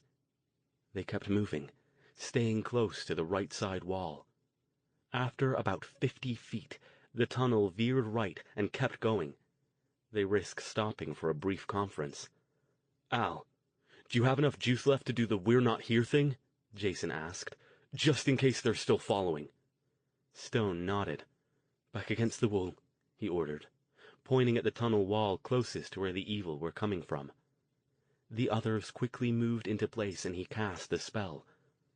They waited, tense and silent, craning their ears to hear the evil's voices as they approached. But they heard nothing.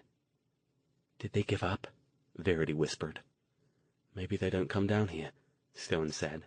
"Perhaps we've found the dominion of our lost forgotten." "Down here?" Verity's lips curled in distaste, her nose wrinkling. The stench in the tunnel, a noisome mix of mold, decay, fetid water, and hints of human waste, threatened to overwhelm them. She shone her flashlight around, illuminating a couple of inches of murky standing water, along with a collection of cast-off detritus. Styrofoam cups, old blankets, cigarette cartons, empty liquor bottles, broken glass, used needles. A few cockroaches, startled by the light, skittered into hiding beneath a soggy, shredded mattress, and a fat black spider watched them from a web spun high above. Who'd live down here? "I've heard of this place," Jason said, looking around. "I forgot about it until now, but I ran across a mention of it in one of the library books I looked at. It's the flood control system. These tunnels are all over the place under Vegas, supposed to be for handling the runoff if they have flash floods." "And there are people in them?" Verity asked. She carefully took off her leather jacket and tried to examine her arm without touching more of her surroundings than absolutely necessary. Jason shrugged. "You live where you can when you don't have anything. It's got to be cooler down here if nothing else, and probably safer." He glanced back toward the end of the tunnel where they'd just come from. "I don't think we should go back yet. I'm betting they're waiting for us up there. They probably know where these tunnels let out, even if they don't come down here." Stone gave him a hard look. "You want us to keep going down here?" His expression was full of almost as much disgust as Verity's. He glanced down at his shoes. They were light leather and not designed for this sort of thing. The water had already seeped into them. "Jason, I don't like it either, Al, but we don't have much choice. At least we need to find another exit. I'm sure they're watching the one we came in from." He looked over at Verity. "You okay, V? You took a pretty good fall back there." "Arm hurts. Looks like I cut it on something. And I kind of wrenched my shoulder when I landed on it, but at least I didn't hit my head." Stone took the flashlight from her and handed it to Jason, indicating for him to point it at Verity's arm. "I think I can fix that," he said. "Just hold still." He gently wrapped a hand around her arm and concentrated for several seconds. "Better?" Yeah, thanks. She shrugged back into her jacket, obviously wanting to cover herself up as much as possible so she didn't have to touch anything in the tunnel. I probably should have let you do it. You're better at it than I am, but healing oneself isn't quite as easy. He took a deep breath. All right then, it seems we don't have a choice, so sewer slogging it is. He didn't sound at all pleased about the prospect. It sure as hell looks like they're on to us. If we didn't know the portal was open before, we do now. Jason's eyes widened. What about Madame Juan? Do you think they got to her? No way to know, but that message wasn't written by her, or in her voice. It was just a note from the desk clerk. Anybody could have left it. I'll have to give her a call, though, when we get out of here and make sure she's all right. They continued on, keeping close to the right-hand wall and trying not to step on any of the dangerous or disgusting things on the floor of the tunnel.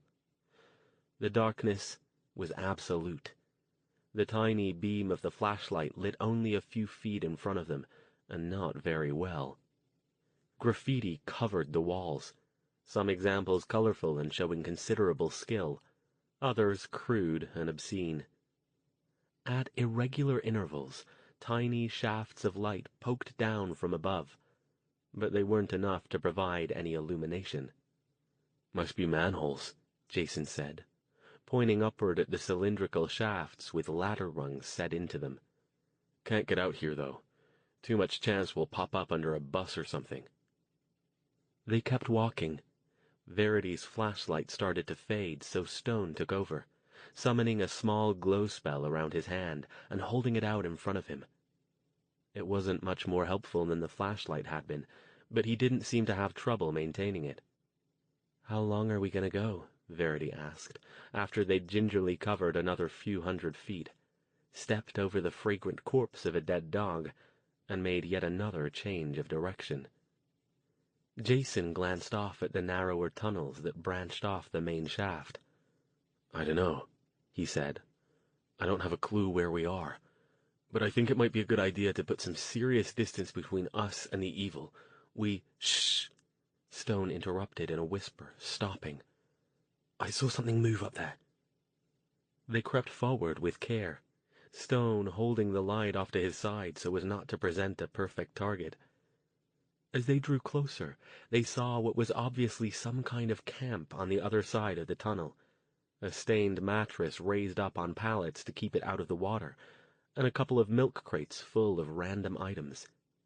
On the mattress lay a man dressed only in baggy sweatpants and a dingy tank top. A pair of battered, grimy rubber boots stood near his head. Is he dead? Verity whispered. Before Stone or Jason could answer, the man stretched and rolled over. Hey, turn off the light, he mumbled. I'm trying to sleep here. His slurred words were almost unintelligible. Sorry, Jason said. We're just passing through. We'll be out of your way in a sec. No problem, man, the man said, languidly moving his arm over his eyes. Watch out for the boogeyman. What? Verity demanded, wide-eyed. The man laughed, a rattle in the back of his throat. Sorry, honey. I'm just fucking with you. An empty liquor bottle lay next to him on the mattress. Hey, Jason said. Do you live down here? The man shrugged. Sometimes, yeah. You think maybe you could help us? We're looking for somebody. Stone started to protest that they should just keep going, but Jason waved him off. Again, the man shrugged. He rolled his head back and forth. I don't know, man. I don't think I can get up right now. Just want to go back to sleep. It's just a question, Jason assured him. You don't have to do anything. He paused, and when the man didn't respond, he added, I'm Jason, by the way. This is Al and V. Yeah, the man mumbled. Kenny. Hey, Kenny, so can you help us? We're looking for some friends who might be down here. Have you seen the symbols on the wall? Verity didn't look any more comfortable standing here than Stone did. She kept looking back over her shoulder, as if expecting someone to be sneaking up on them. Symbols? Kenny took a pull from the glass pipe in the hand that wasn't shielding his eyes. You mean the tags? No. Hey, look for a second, okay? Jason pulled out his notebook and held it out, turned to the page showing the good place symbol. You seen this down here? Kenny reluctantly rolled his head over and moved his arm. His watery eyes cracked open for a couple of seconds. Then he rolled back. Yeah, I seen that. Fucking weirdos. Stone and Jason exchanged glances. Weirdos? Jason asked. Yeah, man. I seen those guys. I think they're some kind of cult. They pretty much keep to themselves. One of them gave me a pack of smokes once, but they're still fucking weird. How so? Again, Kenny moved his arm off his eyes. You ain't gonna believe me, dude. Try me. Kenny shrugged and scratched his skinny, pale stomach. They can, do things. Weird things, creepy things. What sort of creepy things? Stone asked. The man moved his arm off his eyes again and peered at Stone, who realized too late that their light source was glowing around his hand. Kenny's mouth opened, and his eyes got big and scared. He put up his hands as if to ward off a blow. Hey, man, I didn't mean nothing. Don't hurt me, okay? Nobody's gonna hurt you, Kenny, Jason said. Just tell us what kind of creepy things. Like that, he said, pointing at Stone. I mean, I ain't never seen 'em make light bulbs like that, but they, always seem to know when somebody's coming, and I swear they can hide so people don't see 'em. And they got this one guy that talks to dogs, and they answer. He took another pull on his pipe. I don't get involved, you know, over my head. I just keep quiet and keep my head down and get by, yeah? Jason nodded. Yeah, man, that's cool. Hey, one more thing, and then we'll leave you alone. Where did you see these weird people? If we keep going, will we find them? Not if they don't want you to, he said. Like I said, they hide. Okay. Thanks, Kenny. We appreciate the help. Stay safe, okay? Jason motioned for Stone and Verity to follow him, and they moved off further down the tunnel. When they were out of Kenny's earshot, he said, Sure as hell sounds like Forgotten. Stone nodded, shining his ball of magical light around to examine their surroundings. It was Verity who spotted another forgotten symbol on the wall to their left, above a broken tricycle and a small pile of used needles. They continued moving in the same direction. The tunnel seemed to slope ever so slightly downward. The water at the bottom of it got a little deeper, which made Stone even more unhappy as it completely covered his shoes. Verity and Jason, who were both wearing boots, didn't have the same problem. The stench was as unbearable as ever, but at least there was a slight breeze, probably coming in from grates above their heads. They passed more signs of camps, many of them staked in the small auxiliary tunnels that forked off the main one, but didn't see any other people. The camps all looked similar: old mattresses, sleeping bags, or hunks of carpeting raised up to keep them out of the water. Some sort of storage in the form of cardboard boxes or milk crates on pallets, and piles of clothing and debris. Sometimes there were areas that looked like they might be commonly used: a threadbare old couch, or a couple of recliners arranged around a table fashioned from a door propped on milk crates. A couple of times they came upon areas that the residents were obviously using as latrines, always a good distance away from their camps. There were signs of alcohol and drug use everywhere. Broken bottles and old needles floated in the sluggish current next to fast food wrappers, flyers for adult entertainment shows, and other ephemera. Verity took a deep breath and grimaced. "I feel sorry for these guys," she said quietly. "It must really suck to live down here." Stone didn't answer. He wasn't saying much now, and Jason figured he probably wasn't feeling too charitable toward anything in the tunnels as the water started working its way up his trouser legs. "Al, you okay?" "If I'd known I was going bloody spelunking in a toxic waste zone," he growled, "I'd have worn a hazmat suit." Despite sympathizing with Stone's plight, Jason grinned. Might as well just roll with it. I don't think you're going to salvage those shoes, anyway." They trudged on. They couldn't walk fast due to the treacherous footing, since they couldn't tell what lurked under the water, ready to trip them up.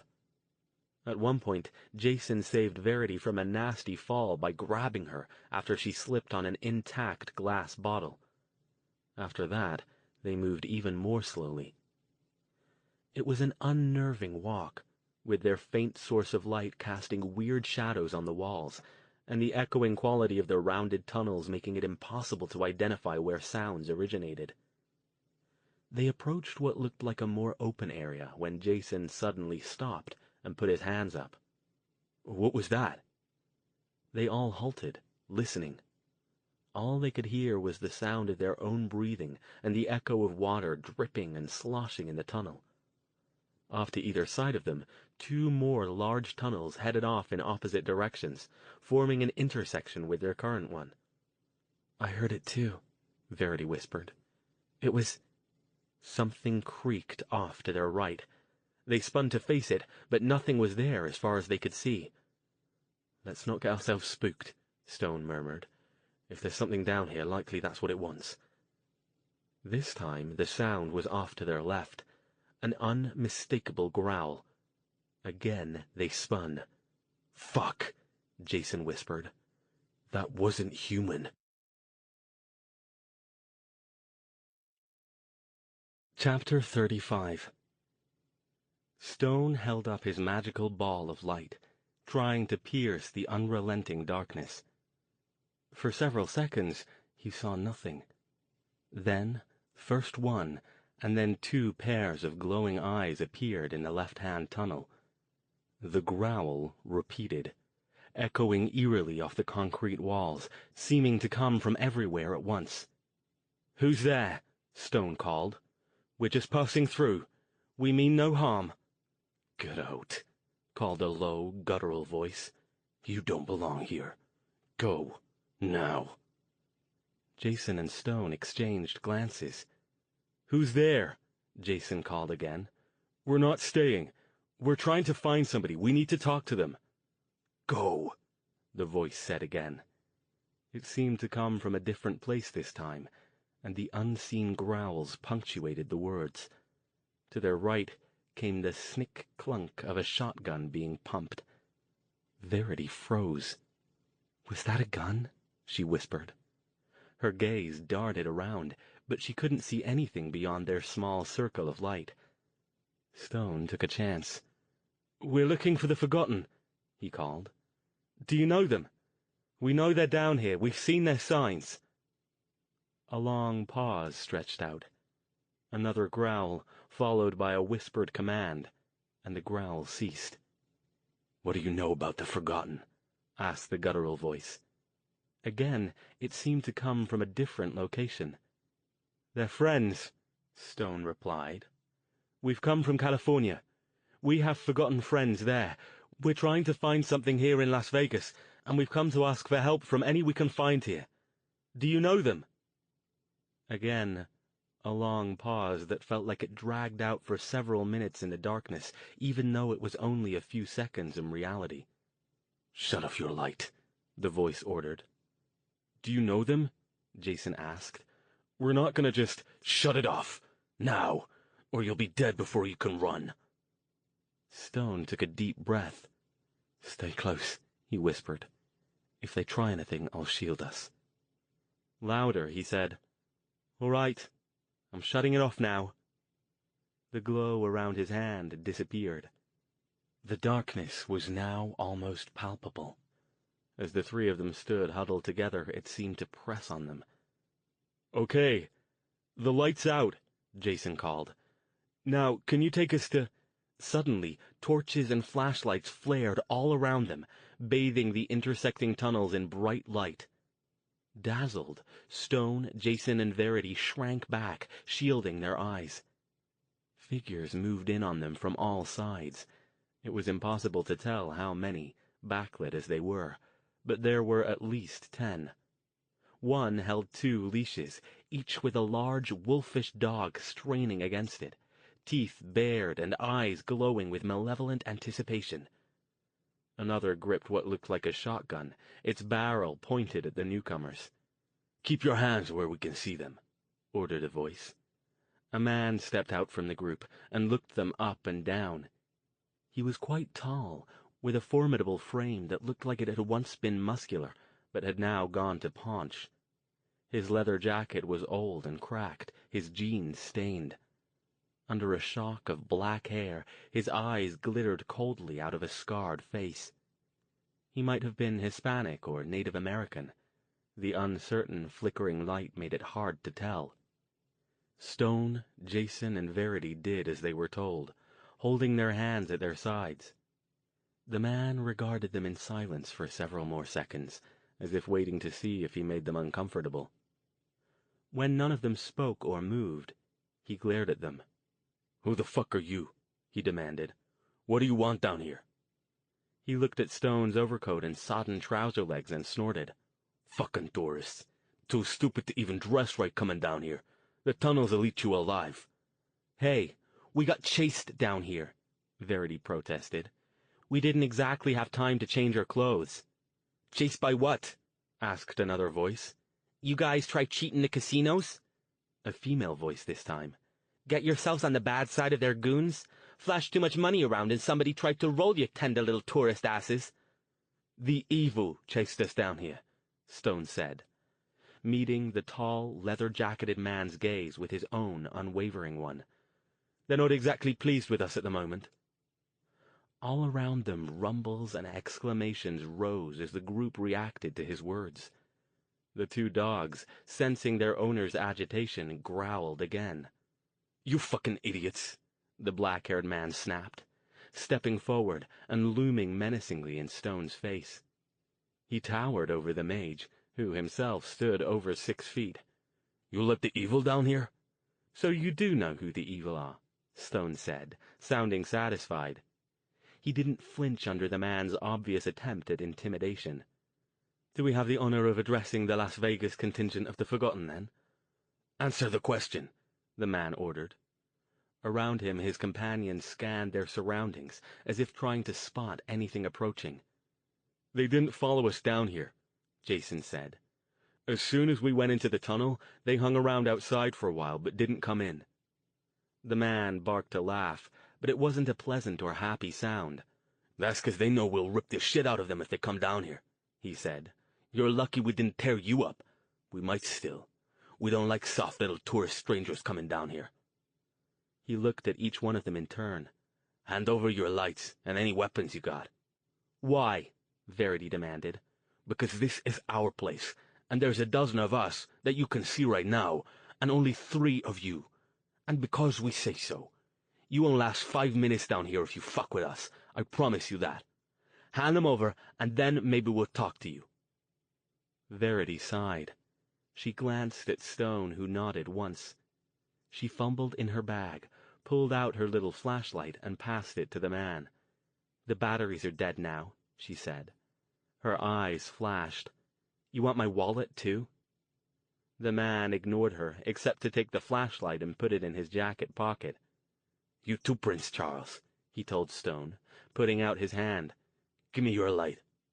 "I don't have a light," Stone said. He spread his hands to prove he held nothing. The man looked for a second like he might hit Stone, but settled for glaring at him. "Don't fuck with me, man. That's a bad idea. I saw you had a light before. Now hand it over." "I don't have a bloody light," Stone growled right back. "If you're forgotten, you should damn well know there are ways to produce light that don't require flashlights." The man stared at him. He made an abrupt motion, and 2 other men came forward and frisked Stone with rough efficiency. They both shook their heads. The leader continued staring at him. "Fuck. You really don't have one," he said. "I told you that." "Are you?" "Let's just say we're not quite as soft and helpless as you might think we are," Stone said. "Now then, we've handed over our tiny flashlights and our non-existent weapons. Will you talk to us now, or do we have to do a bit more of this pointless little dance first?" Once more, the man looked like he was about to slug Stone, and once more he got himself under control. "He always like that?" he asked Jason. "Pretty much," Jason said, shrugging. "We're kinda used to him by now." The corner of the man's lip quirked in what was almost, but not quite, a smile. His shoulders relaxed nearly imperceptibly, and he hooked a thumb toward one of the tunnels. "Come on," he said, "and keep up. We ain't slowing down for your tender little feet." The figures lurking in the side tunnels formed a ring around Stone, Jason, and Verity. The leader took point, his heavy boots sloshing through the filthy water as he moved into the left-hand tunnel. Now that he had his back to them, Stone and the others could see that he had a large, red symbol painted on the back of his jacket. It wasn't one they recognized, but it matched some of the graffiti they'd seen scrawled in the tunnels earlier. Since they couldn't do anything else while they were following, all three of them did their best to take in as much of their surroundings as possible. Jason scanned the tunnel walls for forgotten symbols, and wasn't at all surprised to see that they existed much more abundantly here. The combination of the scrawled symbols and the graffiti looked almost tribal. He also studied their guides, or at least those he could see without turning around. 4 walked in front along with the leader, and 2 on each side of them, silent and watchful with their flickering torches. Almost all of them were male, dressed in ragged pants, old jackets or coats, threadbare caps, though he noticed that in every case their boots looked in better shape than the rest of their clothing. The 2 women he spotted couldn't have been more different from each other. One was short, squat, and middle-aged, built like a football player. The other was a skinny, Asian-looking teenager, with hard-set eyes and a long black braid that ran down her back. Several of the group sported the same symbol that the leader wore somewhere on their persons, spray-painted on their coats, drawn on a swatch of fabric pinned to their hats, or scrawled in pen on the bag some of them carried. They walked down the tunnel in silence for several minutes. It was mostly straight, with regular, smaller tunnels to the sides and manhole hatches above. The space out in front of them seemed to go on forever, disappearing into darkness. Jason wondered where they were now, and how far they'd come from the trench where they'd entered. "How much further is it?" he asked. He expected the leader or one of the others to tell him to shut up, but instead the squat woman said, "Just ahead." Jason looked, but still saw nothing but darkness. He was about to say something to that effect when suddenly it was as if they had passed through a curtain, and the tunnel widened out into what looked like a utility area. He could have sworn it hadn't been there, but yet there it was. The leader stopped. "Okay," he said, pointing. "Sit." He indicated a couple of dilapidated, mismatched plaid couches near one of the walls. Like everything else in here, they were raised up on pallets. Several other couches, chairs, and mattresses dotted the area. Other ragged figures lounged on them, either sleeping or high. Graffiti and forgotten symbols covered the walls. Stone, Jason, and Verity took seats on one of the couches. 2 of the forgotten moved to positions near the area's 2 entrances, obviously standing guard. The leader didn't sit down. Instead, he paced back and forth in front of his 3 guests. "Okay," he said. "You heard of Forgotten, and you're not from around here. We got that. What we don't get is what you're doing here. And don't lie to us either. We'll know, and you'll never make it out of here alive." Stone glanced at the 2 dogs curled up on one of the mattresses. Their handler poured a generous pile of kibble from a bag and a milk crate into 2 chipped bowls, and they both leapt up and eagerly began snarfing it down. "We're looking for the Las Vegas Forgotten Community," he said. "It seems that we found it." "Community?"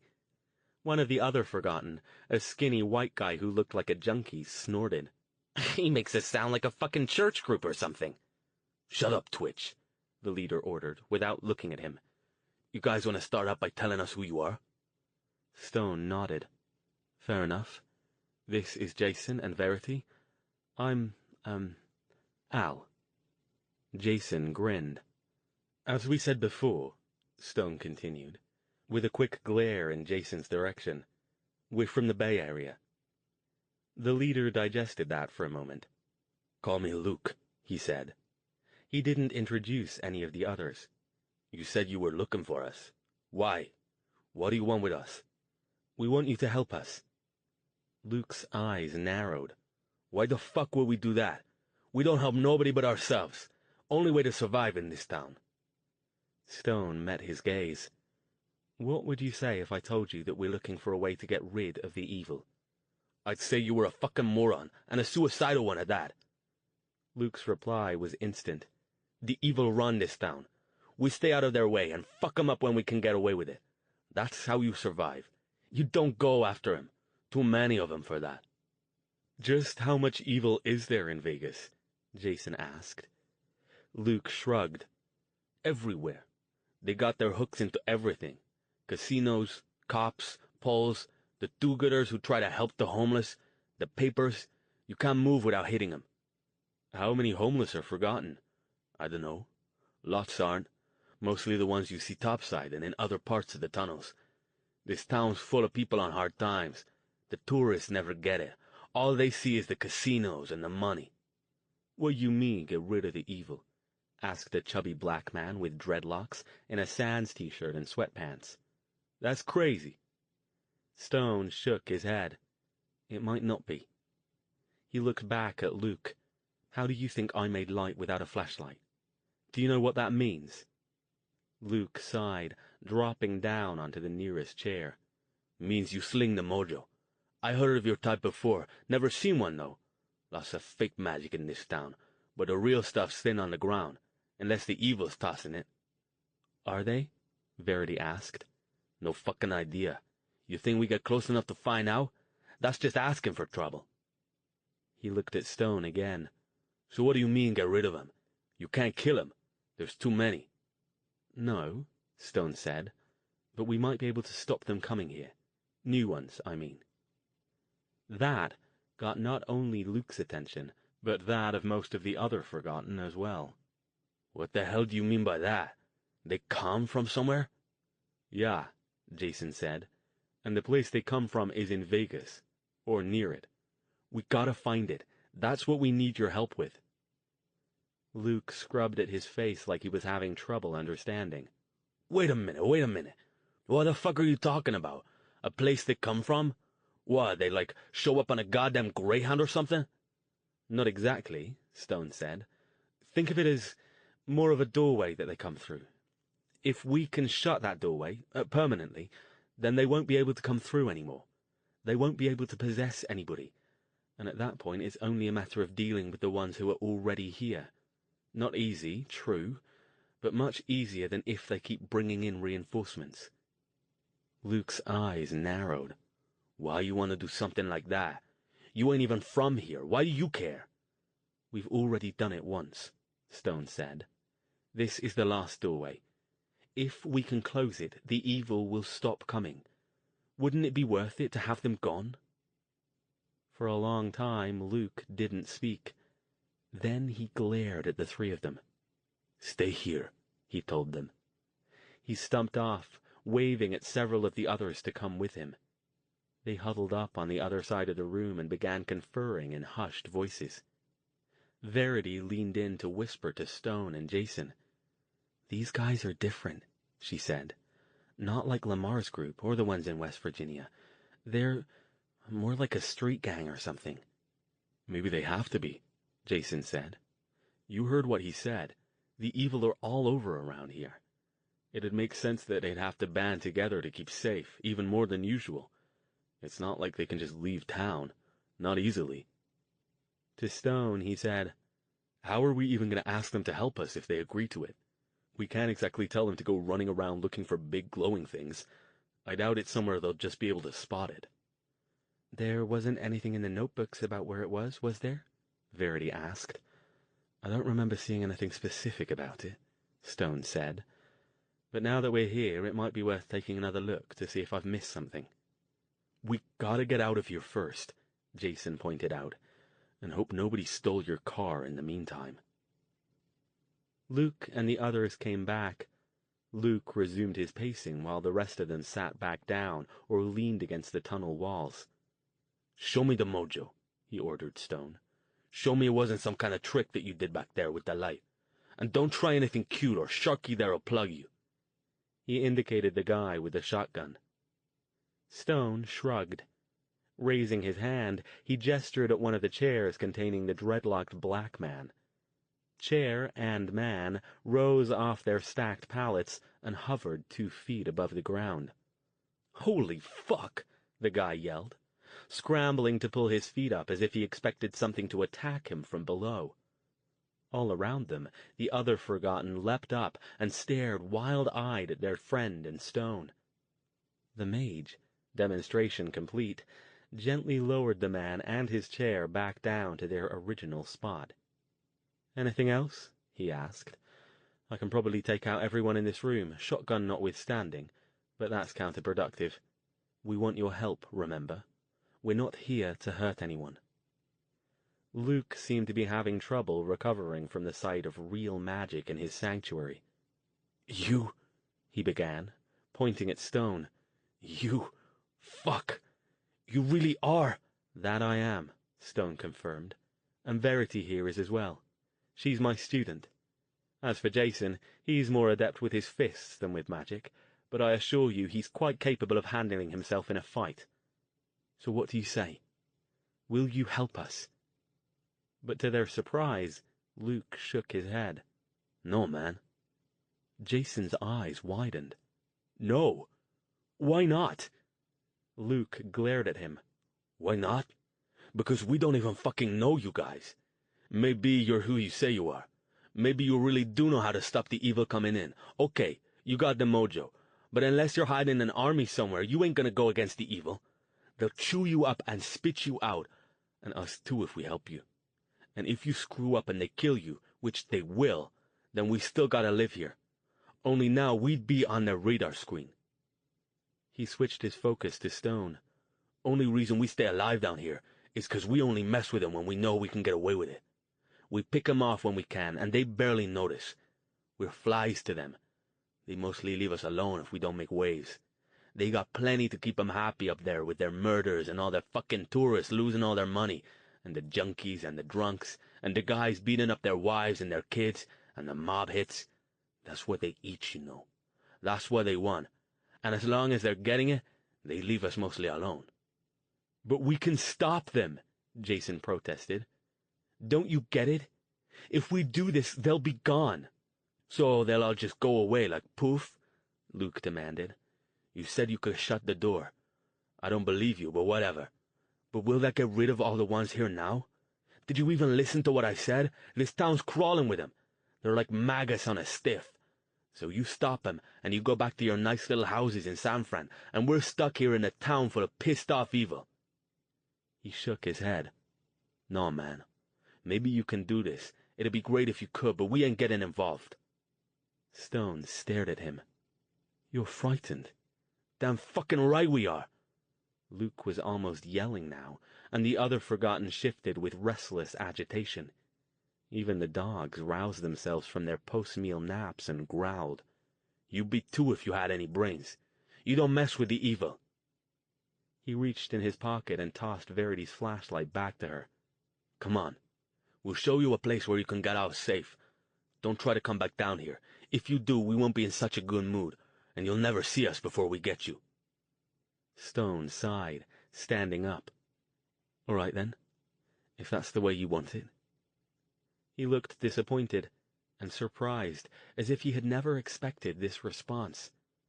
"Listen," Jason said, pulling out his ever-present notebook and pencil stub.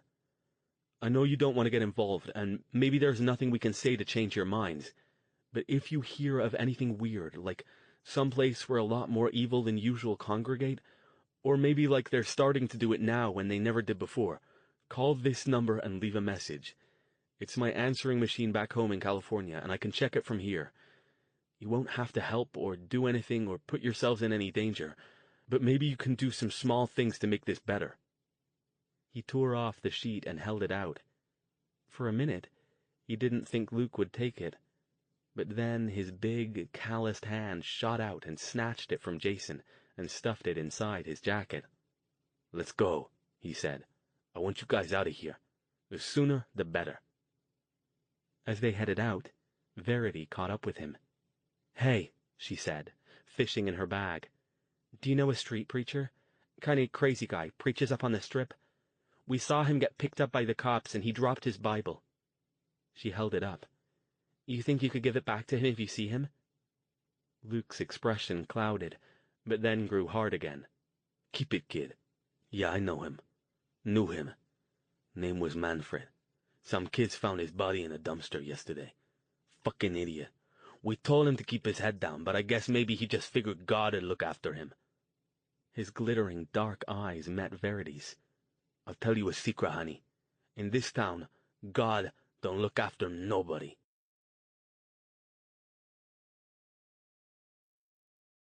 Chapter 36. 15 minutes later, Stone, Jason, and Verity stood on a sidewalk on an out-of-the-way street 3 miles closer to the strip than where they had entered the tunnels. For a moment, they lingered there, getting their bearings and making sure nobody was approaching them. And then Stone sighed. "Well, that was all rather pointless." To add emphasis to his words, he bent, slipped off one shoe, and dumped stinking water onto the sidewalk. "Yeah," Jason said, dejected. "I wouldn't even have guessed that they might not help. I thought we might not be able to find them, but I never figured they'd say no." Verity pointed up the street. "There's the all-night market Luke told us about. Let's go call a cab and get back to the car. We still gotta find a place to stay, and right now, bed and a long hot shower sound really good. We can figure this out in the morning." Their cab showed up barely 5 minutes from the time they called, and to the driver's credit, he didn't even say anything about how his passengers looked or smelled. Possibly because the existing aroma inside the cab wasn't much better. "Damn," Stone muttered under his breath. "I'll have to get the bloody car fumigated if we drive it like this." "First world problems, Al." Jason grinned. At their direction, the cab driver let them off half a block from the parking lot where they'd left the car. Stone paid the fare, along with a tip generous enough to make the cabbie forget them, and as soon as the cab rolled off, he said under his breath, "I'm going to use the concealment spell on us, so stay close. Once we're in the car, we can pay the attendant and with any luck get out before anyone spots us." They crowded in next to Stone, and together the three of them moved through the open gate into the parking lot and back toward the rear corner where they'd parked. The BMW was gone. The spot where they had left it was occupied now by a beige, late-model Toyota with Iowa plates and a fading "Baby on Board" sticker. Stone stopped and swore under his breath. "How the hell? Are you sure this is where we were?" Verity asked. "Maybe we got turned around." "It was here," Jason said with a sigh. "Right here." He pointed at the Toyota. "Well, fuck. And all our stuff was in there, too." "And the notebooks." Verity scrabbled at her hair as a substitute for yelling out in frustration. "Oh, man." "Maybe they've got security cameras," Jason said, looking around. "We could ask—" Stone glared toward the attendant's booth far up at the front of the lot, clearly intending to stalk over there and grill the man about how stupid and unobservant he'd have to be to let someone waltz in and make off with a car under his care. But he only got one step before he stopped again.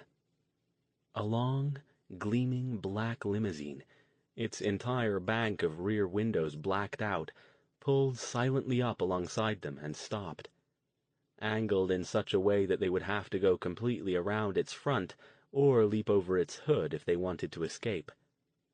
"Oh, shit," Jason muttered. The limo's rear door closest to them opened, as silent as the rest of the car, and a man leaned out. "Dr. Stone, Mr. Thayer, Miss Thayer, please join me inside. My employer would like to meet with you." Tall but unassuming, the man had wide shoulders and wore a $1,000 suit. Dark glasses concealed his eyes, even this late at night, and he held a large, elegant-looking pistol in his lap. It wasn't pointed at them, but the implication was there. The three of them exchanged glances and weighed options. They might be able to get away, but they might not. They had no idea how many other people were hidden in the parking lot, or inside the car. "Who's your employer?" Stone demanded. "I'm not at liberty to say," the man said, "but I assure you he means you no harm. He simply wants to speak with you." "And if we say no, are you going to shoot us?" Jason glared into the car, but he could see nothing past the man. "It will simply prolong the inevitable," the man said, unruffled. "Please, let's keep this civil. As I said, you'll come to no harm, and when your meeting is finished, your car will be returned to you." "You've got my car? Bloody hell."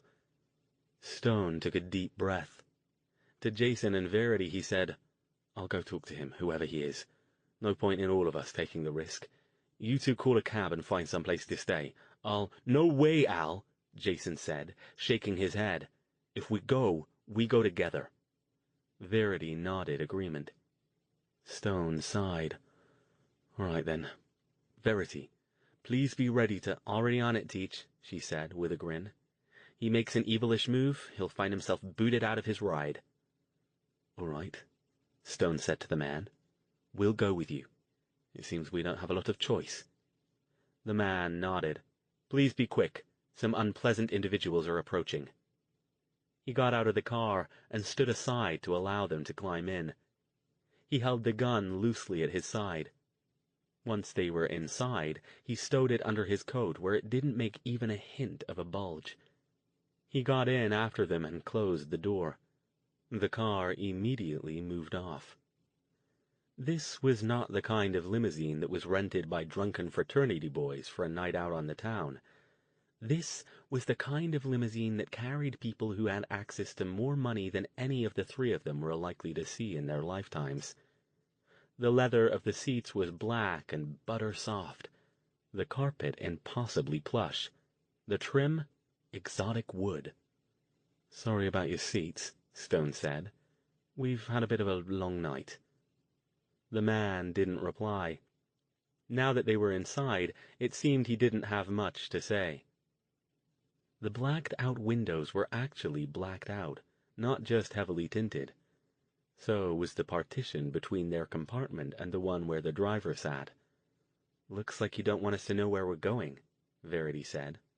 "How do we know you're not taking us out to the desert to shoot us or something?" "It isn't far," the man said. "We'll be there in a few minutes."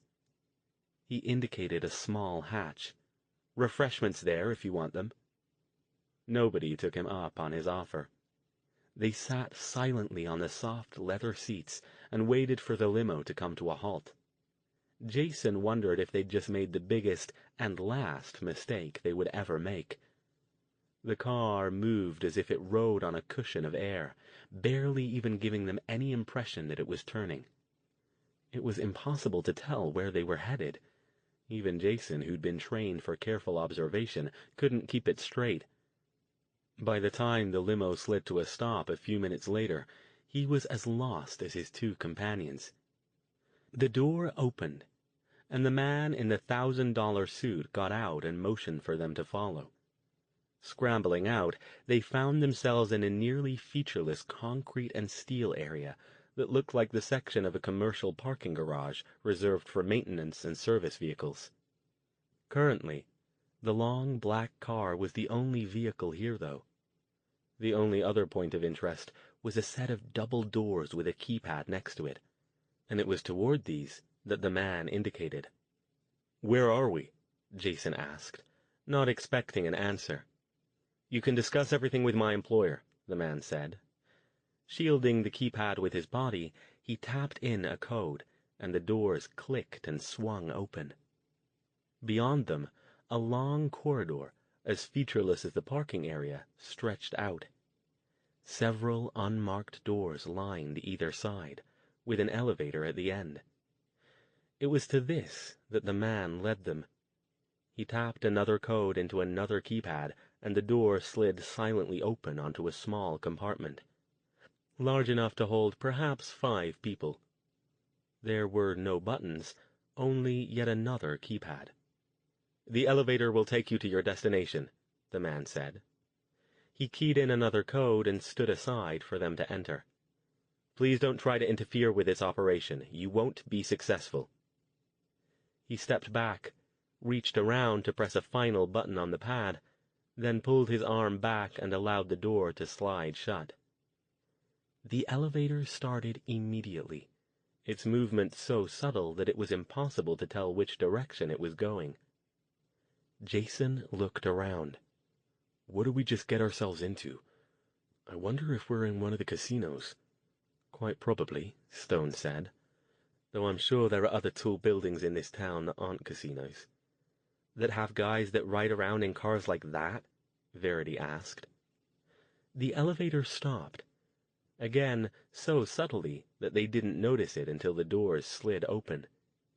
This time, the view on the other side wasn't featureless. They stood in an entry chamber, carpeted in deep blue. The walls were blue as well. The chamber had no windows, no furniture. Scant light from indirect fixtures in the ceilings illuminated wide double doors of fine wood.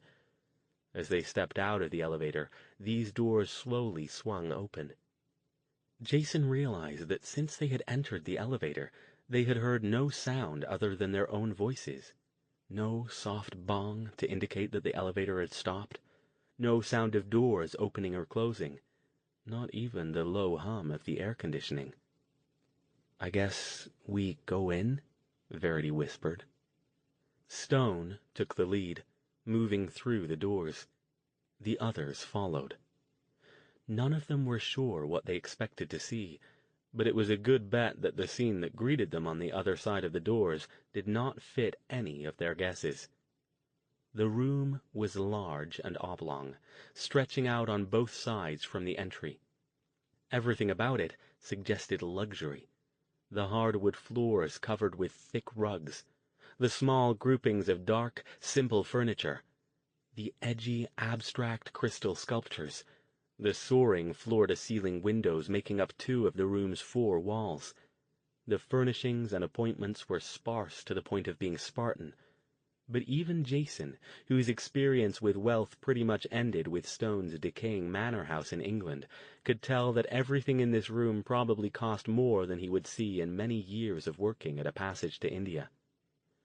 For a moment, the 3 of them stood in the doorway, looking around.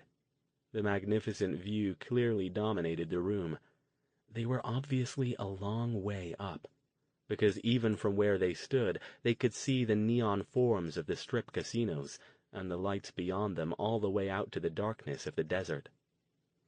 Jason was glad he didn't have acrophobia, or this place with all its windows would be making him very nervous. Momentarily dazzled by the view, they almost didn't see the figure standing near one of the windows on the far side of the room, backlit by the lights of the strip. The figure didn't move until Stone finally spotted it. "Well," the mage called, "whoever you are, you're brilliant with first impressions, I'll say that much for you." The figure turned then. It was still backlit, but they could now identify it as tall, slim, and male. "So I've been told," he said. His low, soft voice betrayed no emotion. "Welcome, Dr. Stone. Mr. Thayer, Miss Thayer. Please sit down. We have much to discuss." "Yeah, let's start with who you are and why you brought us here," Jason growled. "And maybe exactly where here is." The man didn't answer, except to motion toward a black leather sofa facing out toward the view of the strip. "Would any of you care for a drink?" "We just want answers, I think," Stone said. Again, taking the lead, He moved over and sat down at one end of the indicated sofa. After a moment, Jason and Verity joined him. The vast incongruity between this sofa and the one they'd all been seated on less than an hour earlier wasn't lost on Jason. The man nodded and walked over to join them. He didn't sit, but stood near them, pacing back and forth like a cat in front of the window. "You will have your answers, Dr. Stone. But first, I will have mine." "Perhaps you might at least tell us who you are," Stone asked. "You obviously know who we are, and I'm guessing you're not in any hurry to tell us where you got that bit of information." "Little happens in this town that I don't know about," the man said. He turned to face them. "My name is Trevor Harrison. I suspect it will mean nothing to you." Abruptly, he moved over and took a seat in a leather chair across from them. Stone shook his head. "No. Should it?" He studied the man now that he was closer. He looked about Stone's own age, and everything about him, from his black hair gleaming bluely in the overhead light, to the perfectly tailored dark gray suit that made his underlings look like it had come off the rack, to his hand-made, spotlessly shining black shoes, looked eerily off, as if no real person could have everything quite that well in place. He would have been handsome, almost preternaturally so, if it weren't for his eyes. Winter cold and pale gray, they held no sign of connection or compassion, only a calculating curiosity. Again, Trevor Harrison didn't answer Stone's question directly. "May I ask what the three of you are doing in Las Vegas?"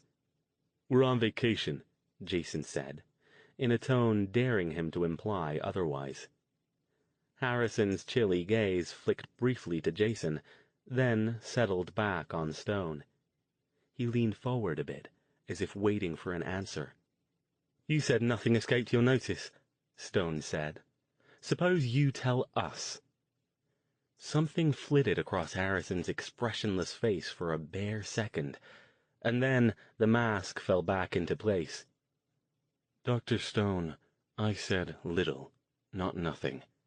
Your reason for being in town eludes me, which is why you are here now." "I see," Stone said, nodding. "Well, Mr. Harrison, I'm sure you understand that we're not keen to share our reasons with a stranger who's essentially kidnapped us, especially not when it appears that a fair number of your fellow townspeople seem to want us dead." Harrison considered that. From a small table next to his chair, he picked up a pair of gleaming blue casino dice and began moving them gracefully between the fingers of his right hand. "Yes," he said after a moment. "That much hasn't escaped my notice. In fact, it is a significant part of the reason why I've invited you here."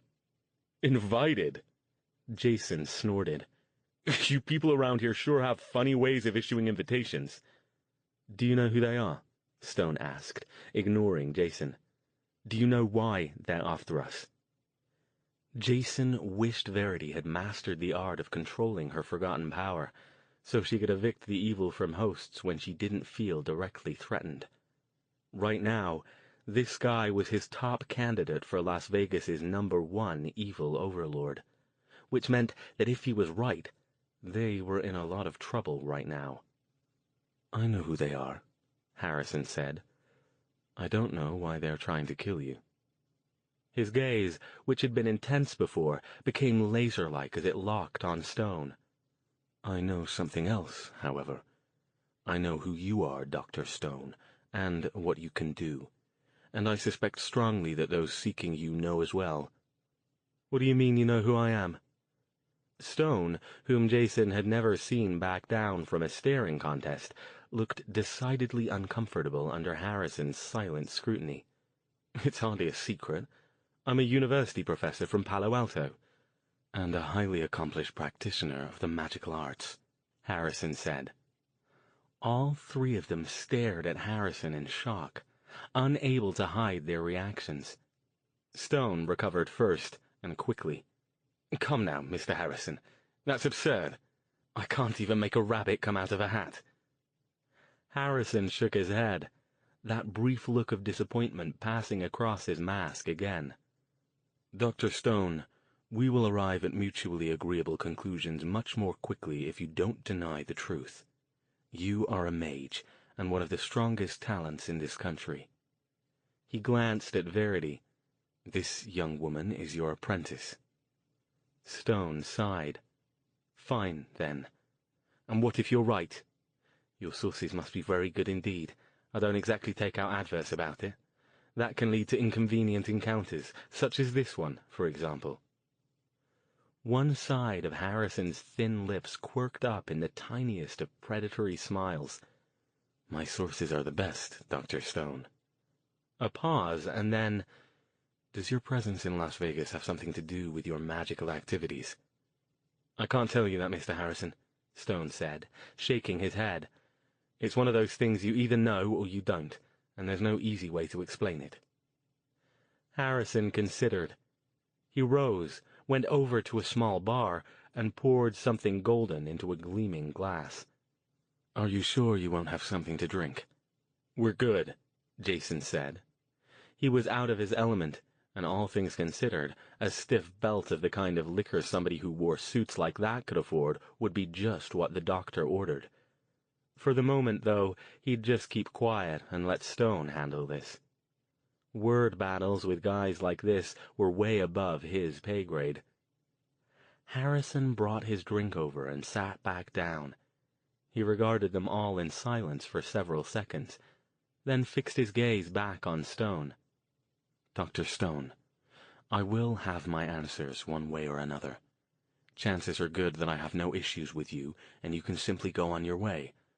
But I don't often hear of mages of your caliber in town, and when I do, I want to know what they're doing here." "What difference does it make?" Stone asked, glaring back at him. "Why do you care?" He looked around them and indicated the luxurious room with a sweep of his hand. "Let's see. Let me take a guess. You're head of security at whatever casino we're currently sitting in, and you're afraid that Ms. Thayer and I will use our magic to cheat your gaming tables. If that's it, Mr. Harrison, you've nothing to worry about. If your spies have been watching us, I'm sure they'll report back that the only gambling we've done since we arrived here is dropping a few dollars in a couple of slot machines to kill time. Jason here won $200. I doubt that would threaten anyone's cash flow enough to send someone like you after us." Harrison raised an eyebrow. "It has happened, Dr. Stone, I assure you. But no, that isn't it." "What then? How do you even know about mages, and why are you so interested in them?" "Professional curiosity." That clearly wasn't the answer Stone had been expecting. Actually, he looked like he hadn't been expecting one at all, but certainly not that one. "I beg your pardon?" Harrison's gaze didn't waver, and he didn't respond. Verity spoke up for the first time. "Wait a minute," she said slowly. "You mean you're a—" He inclined his head. Jason stared at him. If his original assessment was correct, and Harrison was directing the area's evil, then his estimation of how much trouble they were currently in had just taken a serious leap. "Indeed," Stone said, voice even. "You'll forgive me for saying so, Mr. Harrison, but I find it odd that if you are actually a mage, I've never heard of you. I'm at least passingly familiar with most of the mages in this part of the country, by name, if nothing else. And someone like you, well, let's just say I suspect it would be hard for you to fly under anyone's radar for long." "Perhaps not as hard as you might think," Harrison said. "But at the moment, I am asking the questions. After you've satisfied my curiosity, then I will consider satisfying yours." He held up a hand, and a sheaf of papers flew to it. Glancing down at them, he nodded. "From what I understand here, you spent some time in northern West Virginia recently. That seems an odd place for you to be, given that I can't find any records of any of the three of you having connections there." Jason leaned forward. "You've been tracking us?" he demanded. "What are you, some kind of stalker?" "Information is power, Mr. Thayer." He looked back at Stone. "And that isn't all. My associates have found some rather interesting items in the trunk of your car." "You've been in my car?" Stone couldn't keep the anger out of his voice. "What gives you the right to—" Harrison shrugged. "Please, Dr. Stone, there's no point in posturing or threatening. You can't threaten me. It's simply not possible. Believe it or not, I have a great deal of respect for you. But when I'm trying to answer a question, I use the methods at my disposal. All of the methods." He held up his hand, and this time a familiar cardboard box sailed up from behind another chair and settled silently on the table next to him, alongside his drink and the blue dice. He reached inside and pulled out one of Daphne's research notebooks. "Very interesting indeed." He glanced up. "Naturally, I haven't had time to study them at length, but on first glance they appear to be related to the design and construction of teleportation portals. Am I correct?" Stone took a deep breath. "I want those back, Mr. Harrison," he said evenly. "And you shall have them, after you explain to me what you're doing with them here in Las Vegas." He put the notebook back in the box. "Are you planning to construct a portal here, Dr. Stone? Because I assure you, that would not be a wise decision." "What if I am?" Stone asked, glaring at him. "What difference does it make to you?" Harrison shrugged. "To me, none. To others in this town, perhaps more than you would want to oppose." He shook his head. "But I don't think you're planning to construct a portal. Not unless you have significant financial backing that my people weren't able to uncover. And they are very good at uncovering such things." Stone's anger was growing. "You bloody well ought to know what I'm planning to do, Harrison," he snapped. "The thing I can't sort out is why you haven't just killed us all instead of inviting us to tea and trying to convince us to tell you what we're up to. You know there's no point in trying to possess us. Your friends have proven that on numerous occasions. Why the cat-and-mouse game? Is this just another way for you to get your psychic jollies before you drop us down a mine shaft in the desert or something?" Apparently, the surprises weren't finished for the evening. Stone's words could have affected Harrison in several ways. He could have refused to respond or react, brushed them off, or become defensive. He did none of these things. In fact, for the first time since they had begun their meeting, an identifiable expression flashed across his face. It was still masked again in less than a second, but this time it was there long enough that none of the three of them could miss it.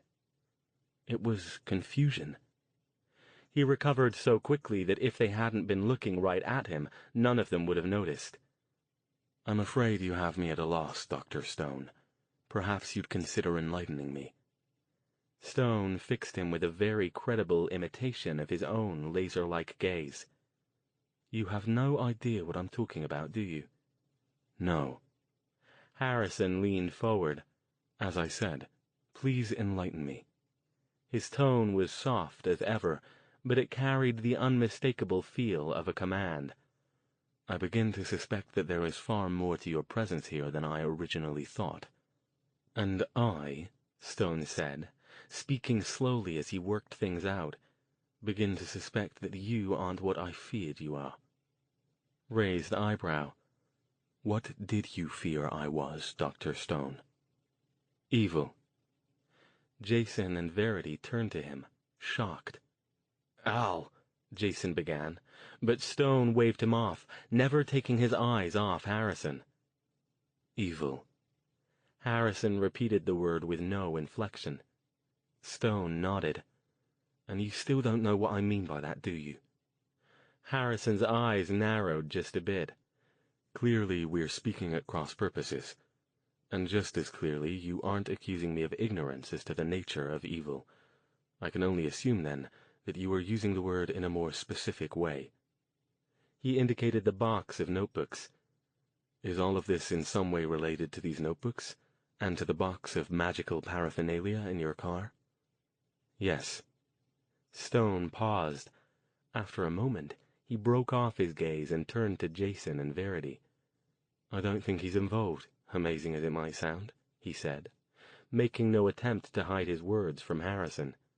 "Yeah," Jason said. "But he's not going to let us go until we tell him why we're here," Stone said.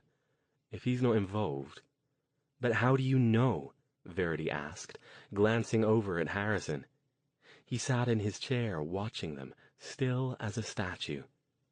"I don't know," Stone said. "But at this point I'd stake quite a lot of money on my guess if given the opportunity." He made a barely perceptible nod in Harrison's direction. "Does he seem to you like the sort who'd let himself be possessed by anything?" "He said he likes power," Jason said stubbornly. "I think he's got quite enough of that on his own," Stone pointed out. Turning back to Harrison, he said, "Sorry about that. I know it's rude to talk about you as if you weren't here, but I doubt you'd let us go off and have a conference on our own." Pause, and then, "Brace yourself, Mr. Harrison. I think you're about to find out that there's actually quite a lot going on in your town that you don't know about, and I hope, after we let you in on the fun, you might consider helping us, or at the very least, staying out of our way while we do what we need to do." Harrison leaned back, regarding him over steepled fingers with his eerie, unwavering gaze. "I am listening." Stone took a deep breath. "Let's start with the easy part, shall we? You are aware of the underground, right?" "The flood control system," Harrison said. It wasn't a question. "Of course." "And you know that quite a lot of unfortunates make their homes down there?" He nodded. "You also are aware, I'm sure, that Las Vegas boasts an impressive number of rather horrific crimes that somehow never get reported in the press, except perhaps a line or two buried in the back of the local paper." Once more, Harrison nodded. "Yes." "Have you ever asked yourself why this is so? Have you ever taken the trouble to find out why whoever is committing these crimes is getting away with it?" He shrugged. "Not particularly. As long as it doesn't affect me, I see no reason to become involved." He raised a hand and indicated the neon panorama behind him. "Las Vegas is controlled by some very powerful individuals, Dr. Stone, each one with his own sphere of influence.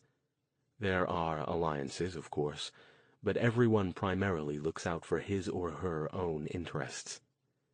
"And you're one of those powerful individuals," Stone said. "Obviously. So, essentially, you leave them alone and they leave you alone. That's what you're saying?" "Essentially." "So you don't give a damn that people are slicing each other up, shooting each other, and getting away with it?" Jason demanded, unable to keep quiet any longer.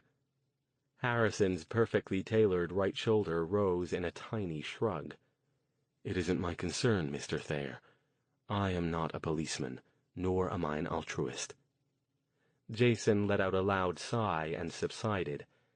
It would have been clear to a blind man that he neither liked nor trusted Harrison, but he was willing to follow Stone's lead for the moment. "Did you ever consider for a moment, Mr. Harrison," Stone continued, as if Jason hadn't spoken, "that there might be something more organized than you thought behind these incidents?" "Some thing?" Harrison said, emphasizing the last part of the word. "Are there a lot of mages in Las Vegas?" Stone asked abruptly.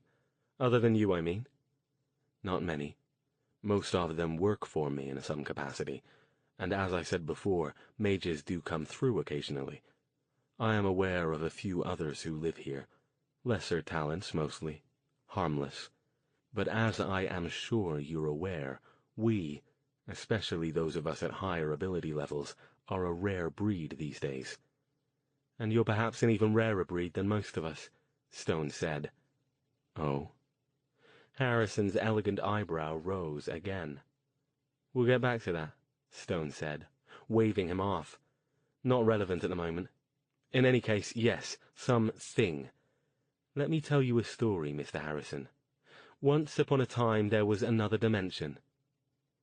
He told Harrison everything, about the evil, their connection with the overworld, the forgotten, the portals, everything. At some point, he seemed to forget that the rest of them were there. He got up and began pacing the room, looking very much like he had the day when Jason and Verity had sneaked into his classroom at Stanford to watch him teach. Harrison, to his credit, neither moved nor changed expression through the entire explanation, even when Stone ranged around behind him. Jason and Verity remained silent as well, both of them hoping Stone was doing the right thing. It appeared that he was experiencing the same strange catharsis that Verity had when she had unburdened herself to Madame Juan. His words came faster as he went along, as if they were fighting to get out. Several minutes later, Stone finished the story. He dropped back down onto his spot on the couch and looked right at Harrison, leaning forward in obvious challenge. "So, there you have it, Mr. Harrison. That's why we're in Vegas. And now's the time for you to tell me I'm stark raving mad and call security to have us all hauled away." "I believe you," Harrison said. Stone blinked. "You do?" He nodded. He looked neither surprised nor disturbed by what Stone had told him. "I do. Your story explains a great deal, actually." "It does?" Jason asked. Harrison picked up the blue dice again and idly manipulated them. "I have long suspected that something is going on in this town beyond the usual machinations of the powerful, but as yet my sources have been unable to prove it, or even to find any credible evidence of it. Since it hasn't directly affected me or my interests, I haven't made it a priority for in-depth investigation. But if what you say is true, then it indicates that an organized conspiracy exists that extends far past the squabblings of the various criminal factions and other organizations that control most of what occurs here." He took a deep breath. "Do you have any idea how many of these evil exist in Las Vegas, Dr. Stone?" Stone shook his head. "That's the insidious part. We don't know. But given that we're certain that the last portal they're coming through is somewhere in this area, and given also the nature of Las Vegas and its nearly perfect ability to provide them with what they crave, it's a safe guess that the number is quite large." "And they can be essentially anywhere?" "Yeah," Jason said. "So far, all we've determined mostly for certain is that they can't possess the Forgotten, and they can't possess mages. At least ones at a decent power level, without their consent. And," he added, shrugging, "they have a pretty hard time possessing me. We figure it's got something to do with my mother being a mage. I didn't get the powers, but I guess I got that much." Stone hadn't mentioned anything to Harrison about Jason's unique mana battery power, and Jason himself didn't change that. "And you can't detect the fact that they're possessing someone?" "That's not completely true," Stone said. "There are Forgotten who have the ability to sense when the evil are in the vicinity, and I've built magical devices in the past that can detect their presence, but I don't think my devices would help here, even if I had any at the moment. It would be like trying to detect a particular radioactive spot at Chernobyl. It's so much part of the ambient level of magical energy here that individual readings would get lost in the background noise." Harrison considered that, still shifting the dice gracefully back and forth between his long fingers. "So it would be safe to assume that any non-mage in a position of power in Las Vegas is likely to be possessed." "It's a good bet," Stone said. "I doubt they have enough to possess everyone, since they have only the 2 portals to come through, 1 now, and those are highly unstable and variable. They wouldn't have enough forces to blanket one large city and ignore all the others. We have evidence that there are heavy concentrations of evil in at least some other major cities, so I guess the safe bet would be to assume that anyone you encounter could be possessed. But you won't find evil round every corner." Jason was thinking. "There's something I wonder, though." "What's that?" Stone asked. He glanced up at Harrison. "Why you're still here. Why they haven't killed you, or at least tried to possess you. You've got to be a massive threat to them." "Why?" Stone asked. Up until tonight he had no idea any of this was going on. "Just because he might be powerful, and really no offense, Mr. Harrison, so far we have no proof that you're anything more than a mildly talented mage with a lot of charisma and wealthy friends, doesn't mean he's a threat to their interests. especially if, as he says, he doesn't get involved in things that don't concern him. To Harrison directly, he added with a wry grin, "Your callousness just might have saved your life, my friend." Harrison didn't reply. He set the dice down and picked up the top notebook from the box. "So these notebooks don't merely contain instructions for how to construct a portal?" "No. They're notes regarding the original project that set this whole mess in motion. I've been studying them to figure out a way to shut down the portals." "And you've done so once already?" "Yes." Stone shuddered a bit. "I know how to do it now, but as for whether I'll be able to pull it off again—" "Let's just find it first," Jason said. "We can figure out that part later, once we do." He looked at Harrison. "So, will you help us? We need to find this portal, and fast. Do you have any clue where it might be?" Harrison shook his head. "No. I have no idea where it is.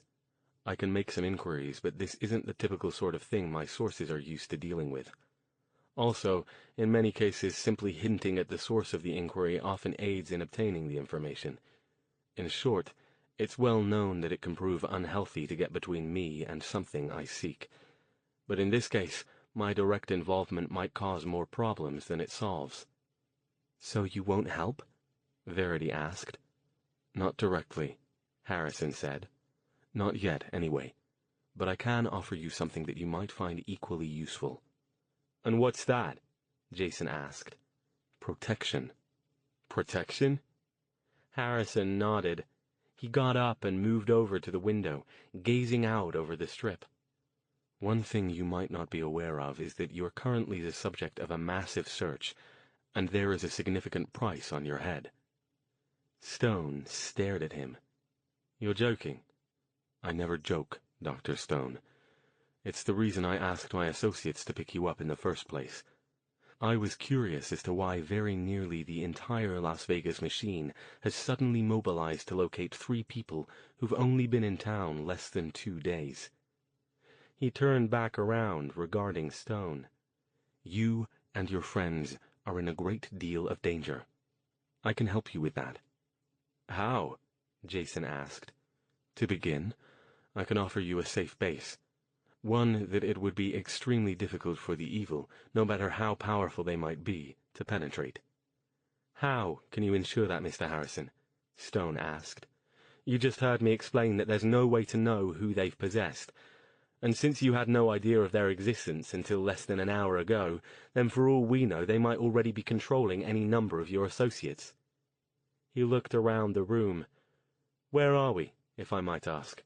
Which hotel?" "The Obsidian." Stone looked surprised. "Really? That was our first guess where the evil's local headquarters might be, honestly. How can you be sure the bosses here aren't possessed?" "You'll just have to trust my judgment on that, Dr. Stone," Harrison said, with an enigmatic half-smile. "That still doesn't answer the question, though," Jason said. "How can you be sure that the evil can't get to us in this base? And even if you can, we still need to be able to move around. We can't find the portal if we're sitting on our asses in some room." "The place I have in mind is highly warded," Harrison said. "If you can provide me any information about the nature of the evil, I can alter the wards in such a way that they won't be able to cross them, and very few individuals are even aware of its existence." Stone nodded. "Fair enough. I can help you with that. But that still doesn't explain how we're to go about our search for the portal."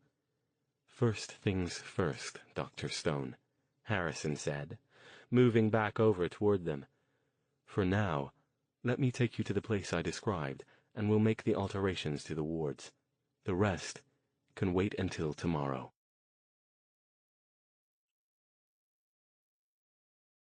Chapter 37.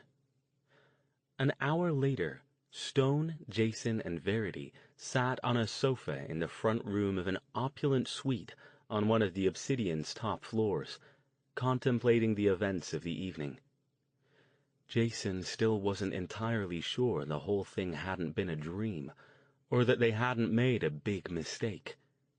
Harrison had departed a half-hour ago, after working with Stone to tune the suite's wards to keep out the evil. He had effortlessly manipulated the magical forces surrounding the area, taking his pattern from Stone's descriptions of the evil's energy signature. When finished, he bid them good night and told them to expect a visit from one of his employees soon. "What will the ward do to the evil?" Verity asked, as he prepared to leave. "How will we know it's working?" "It will kill it," Harrison said. "Kill it?" Jason stared at him. "The evil, right? Not the person it's possessing." "It won't kill the host," Harrison said, "but they won't find it a pleasant experience. It won't be difficult to see that the wards are functioning." "Too bad you can't do that to the whole hotel," Verity said. Harrison favored her with a "what makes you think I can't" sort of look, but didn't comment further. Once they were alone, the first thing Jason did was pour himself a stiff drink from the suite's well-stocked bar. "I could get to like this," he said, "if I wasn't still worried we can't trust that guy." Stone shrugged. "We haven't a choice, have we? I think if he wanted to, he could make life very unpleasant for us.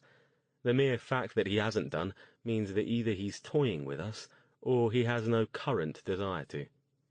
"You think he really is as big a deal as he's trying to make us think he is?" Jason asked. All three of them sat close to each other. They'd turned on the stereo and kept their voices low. If the suite included listening devices, and none of them were naive enough to think it didn't, at least anyone monitoring them would have to listen hard to hear their conversations. "Quite probably," Stone said. "You didn't see what he was doing with those wards, and how easily he did it. I can build one to keep the evil out, but not one that will kill them, and certainly nothing as large as he's managed." "Maybe when this is all over you can get him to teach you," Verity said. "You think he's a black mage?" Jason asked, "because he sure as hell doesn't seem like a white one to me." "I don't know what he is." Stone sighed.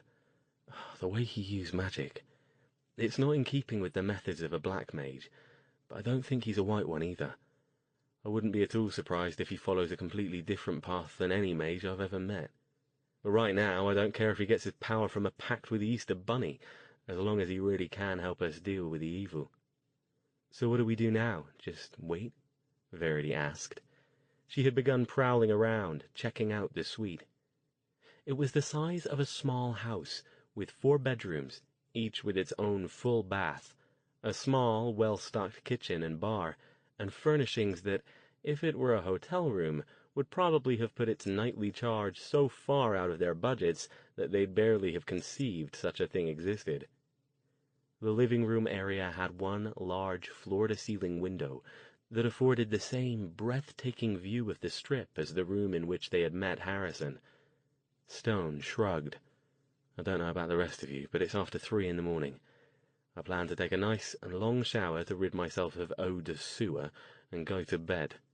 At some point, you simply have to trust that the whole world isn't out to get you. If he wanted us dead, I'm confident he could have killed us already. Several times over, in fact. Therefore, until I see otherwise, I'm inclined to trust him, while keeping my eyes open and my wits about me, of course." He stood. "I do wish he'd given me back those notebooks, though. I hope he intends to, once he's had his fill of looking them over." The rest of the night and half the next day passed without incident.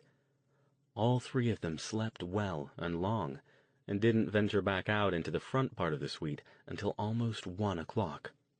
When they did, they found to their surprise that someone had apparently been inside while they were sleeping.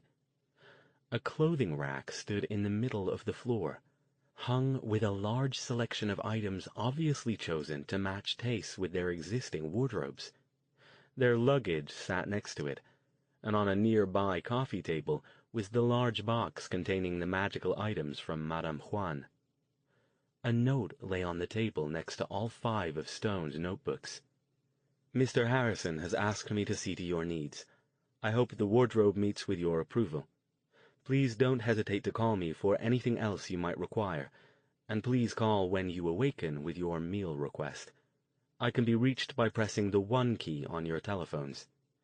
Mr. Harrison asks that, for your own safety, you don't leave your suite until he's had a chance to speak with you this afternoon. Best regards, M. Nakamura." "It appears that Mr. Harrison has assigned us a minder," Stone said, his tone neutral. Jason shrugged. "Doesn't surprise me. He strikes me as the kind of guy who likes to keep track of what's going on." "Well, if he's offering to help," Verity said, "and he doesn't want us leaving until he shows up, then let's call this Nakamura person and order some breakfast. I'm starving." M. Nakamura proved to be a slim young man in his mid-20s, dressed in a tailored black jacket with an electric blue obsidian logo on the breast pocket.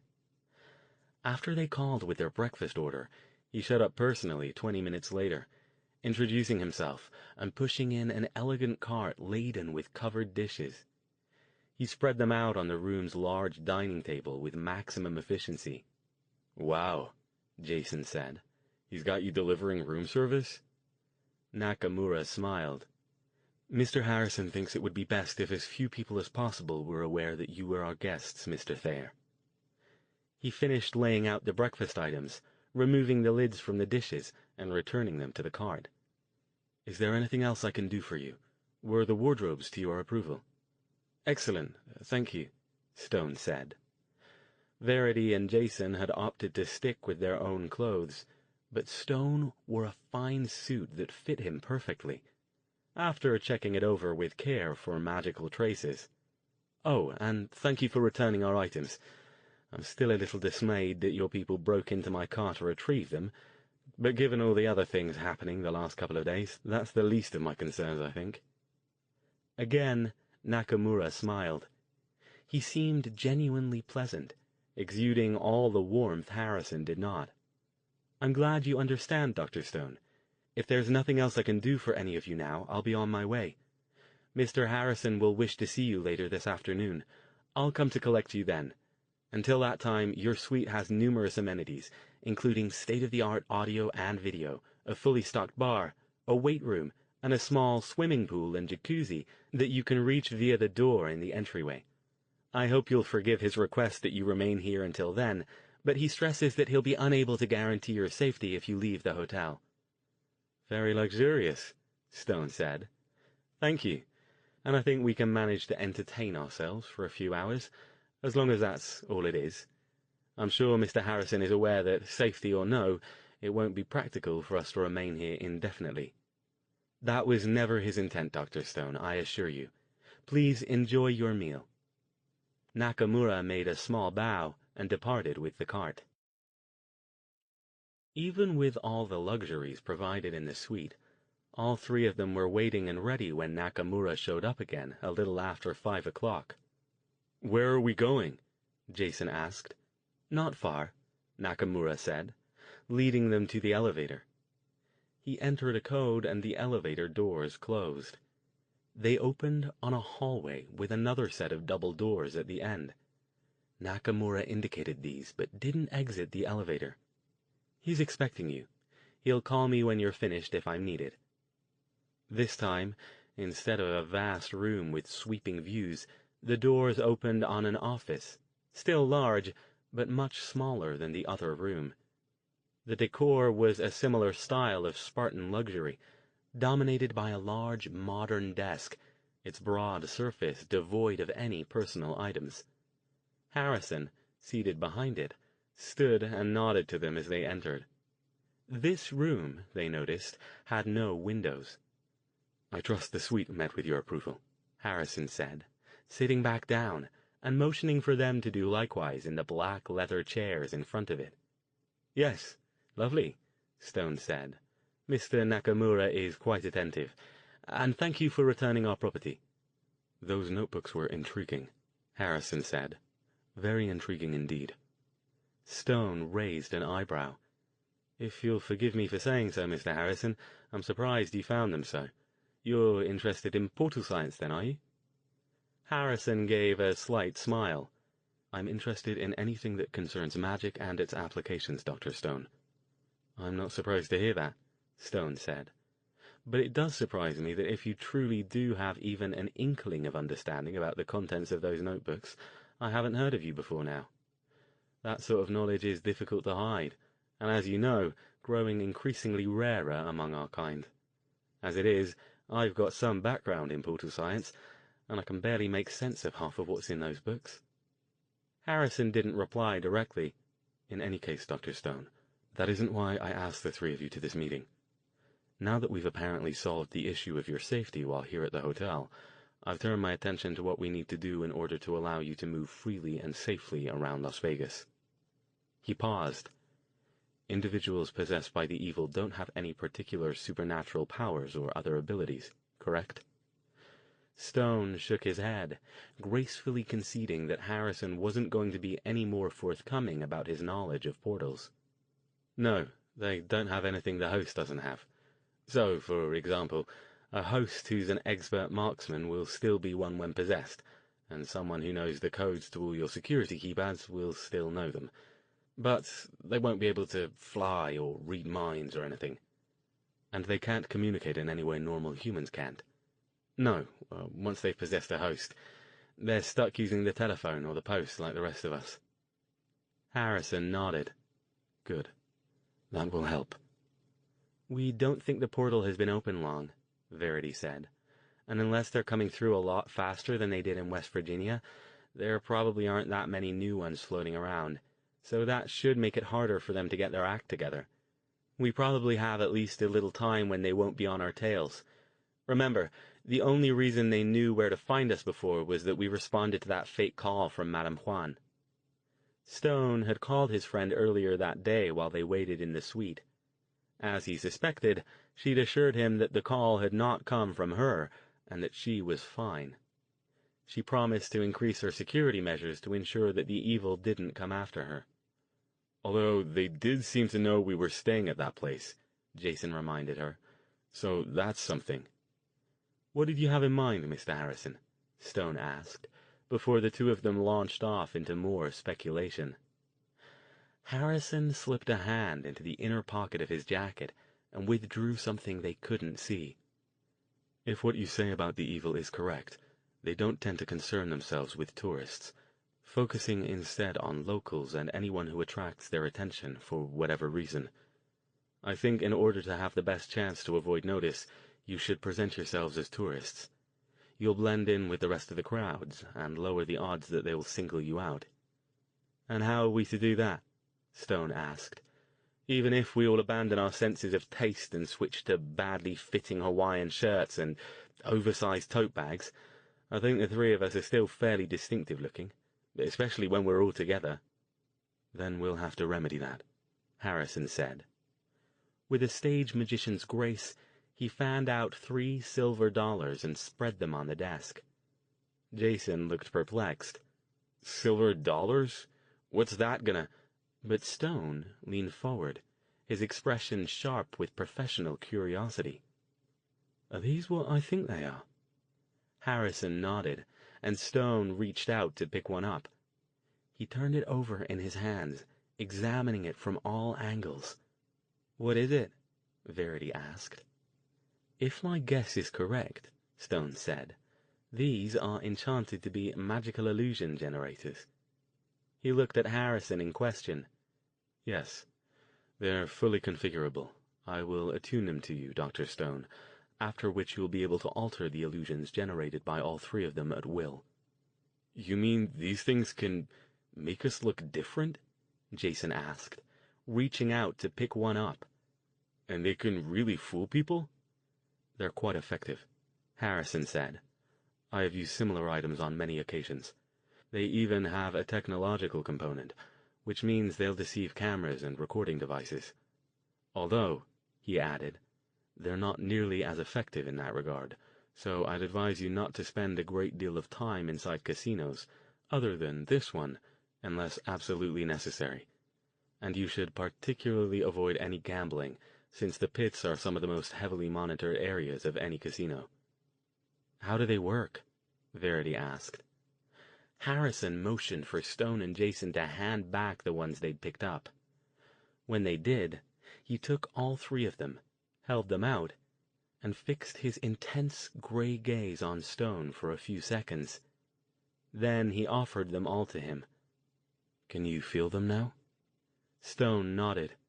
He took one, concentrated on it for a moment, and suddenly, instead of his tall, pale, and dark-haired figure in a fine suit sitting in his chair, it was now occupied by a short, shaven-headed African-American teenager wearing a 49ers jersey, baseball cap, and jeans. Jason and Verity stared at him. "That," Verity began. "That's fucking amazing," Jason finished, concentrating hard to try to pierce the illusion, and obviously failing. "And we can look like anything we want to?" he asked. Harrison inclined his head. "Anything humanoid. Again, though, I caution you. The illusion works best when it doesn't cause cognitive dissonance in the observer. It's best to keep to the same general height and weight range as the original, and the same gender. The illusion won't do anything to disguise your voices, and obviously if you don't want to be noticed, your goal is to make yourselves unobtrusive." "What would a camera see?" Stone asked. He hadn't dropped the illusion, and it was odd to hear his British accent coming from the youth's mouth. In answer, Harrison directed their attention behind them. All three turned to see a large section of the wall light up into a bank of small monitor screens. Though there was no sign of a camera in the office, the monitors each displayed their images.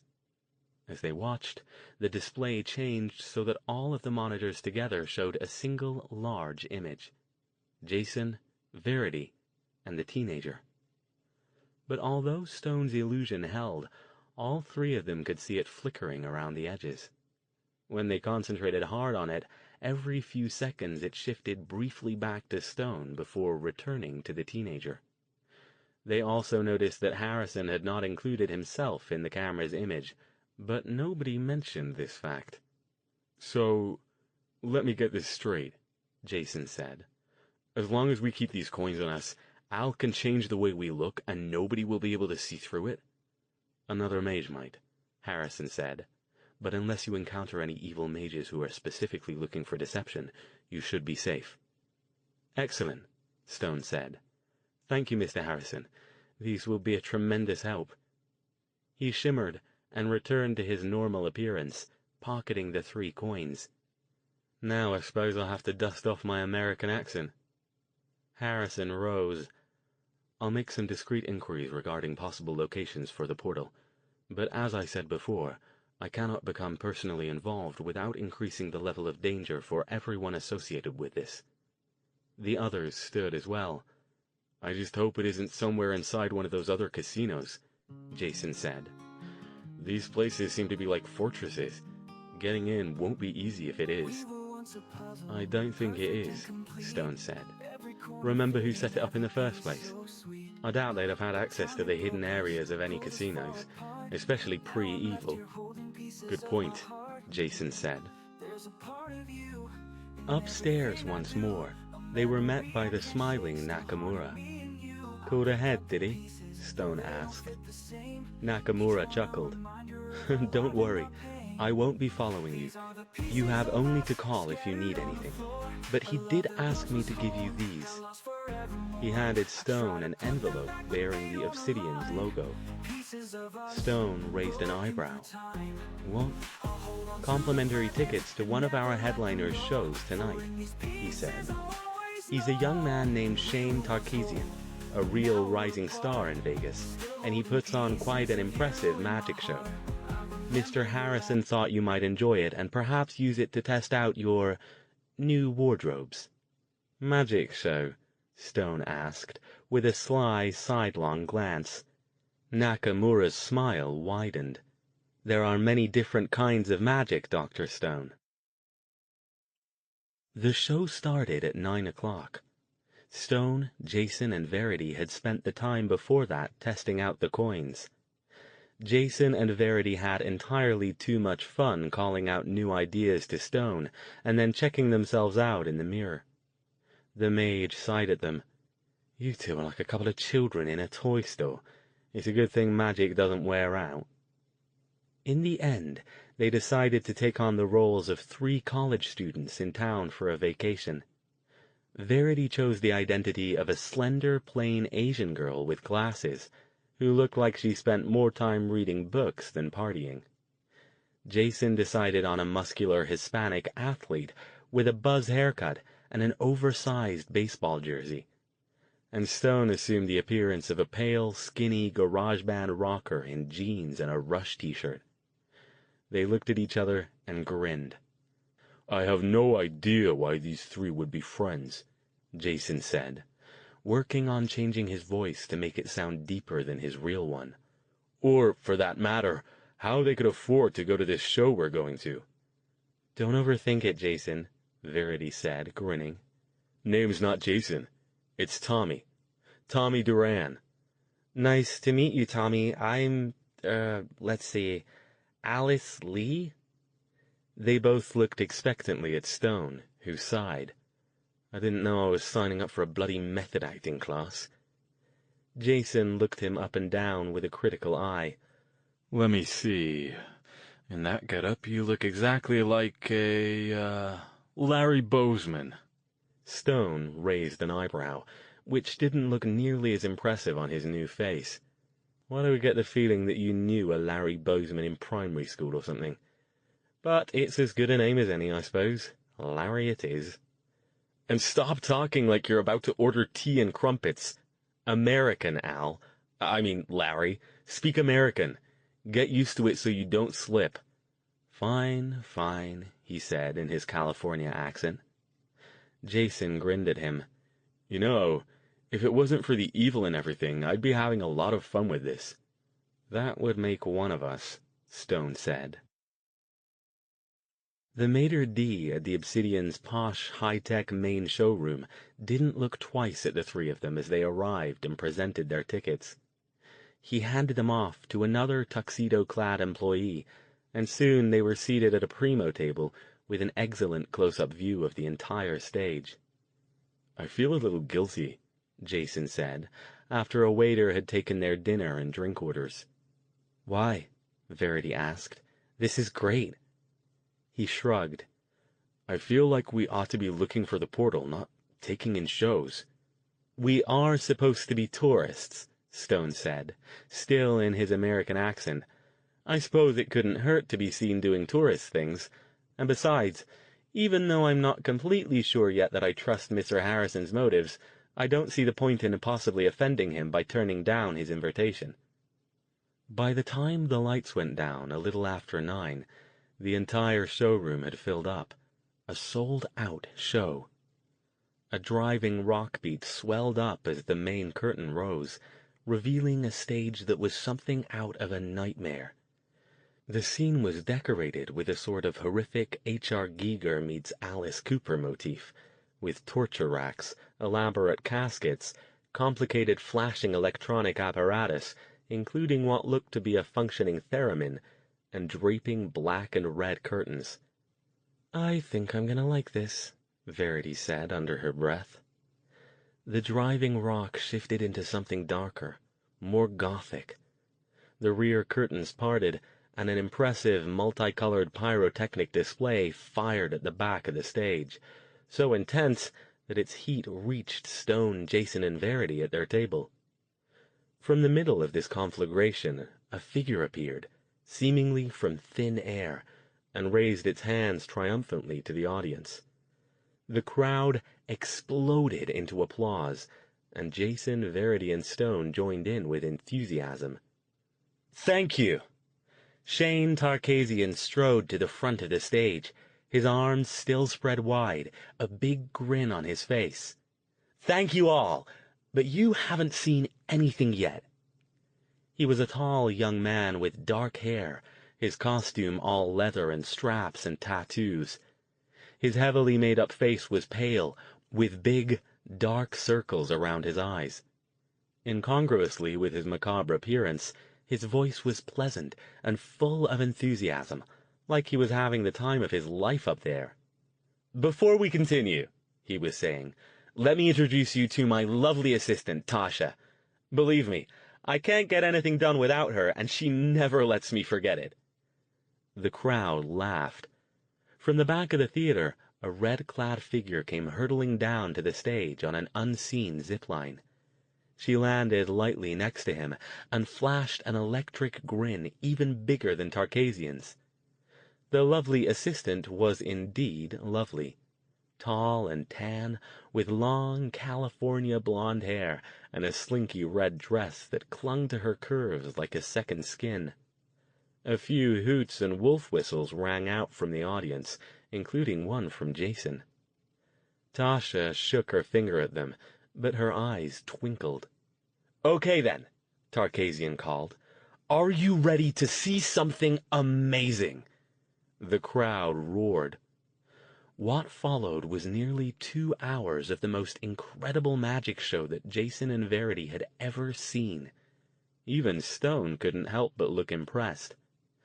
Tarkasian was a born showman, engaging and shocking the audience with unexpected twists, death-defying illusions, and impressively showy set pieces, almost all of which involved some sort of potential catastrophic injury to him.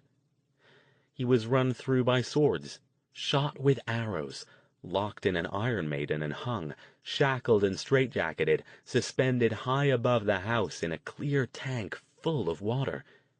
He even at one point appeared to recover from being decapitated by a spinning blade that sliced down with unexpected speed from high up in the rigging.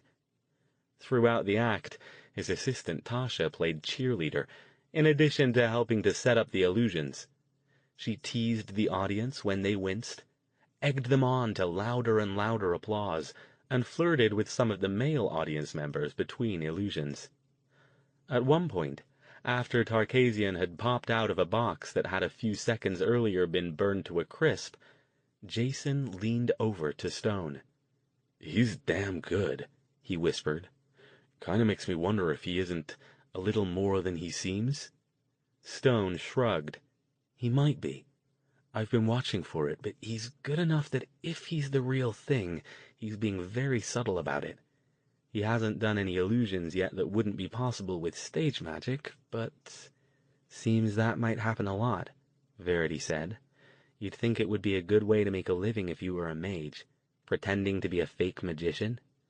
"It certainly happened," Stone acknowledged.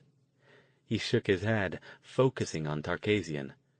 "I won't say that he isn't, just that I can't tell for sure unless he were to do some actual magic.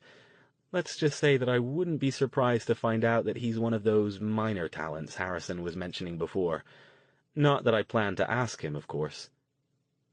When the show finished, to deafening applause following a finale involving an elaborate gallows, a chainsaw, and 3 other assistants dressed as zombies, Stone, Jason, and Verity got up to leave, still applauding enthusiastically along with the rest of the crowd. They had barely stood when the maitre d' came over. He looked them up and down as if surprised, but his tone remained polite and professional. "I've been asked to invite you backstage to meet Mr. Tarkasian, if you'd be interested." Verity grinned. "Yeah." Then, obviously remembering she was supposed to be a nerdy college student, she added, "We'd like that a lot." Once again, he handed them off to a different employee, who led them out of the theater through a side door, up some back stairs, and into the busy rabbit warren of the backstage area. Techs and assistants scurried around everywhere, cleaning up the area and resetting everything to prepare it for tomorrow's shows. Several times, Stone, Jason, and Verity had to duck to the sides of the narrow hallways so they could move past. Finally, they reached a series of dressing room doors. The employee led them to one with a star on it, but no name. He knocked and waited for someone to answer, and followed them inside.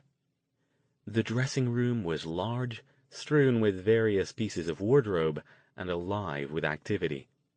Assistants hung up bits of leather, arranged various small props on one table, and set out dishes of chips, vegetables, and dip on another. Across from these was yet another long table with a lighted mirror and a swivel chair. Shane Tarkasian sat in the chair, as a makeup tech wiped off his pale face paint. He still wore his leather pants, but had stripped down to a tank top, which afforded a clear view of the colorful tattoos on both of his arms. The employee who'd led Jason, Verity, and Stone backstage moved over to him, and the two had a quick, whispered conversation.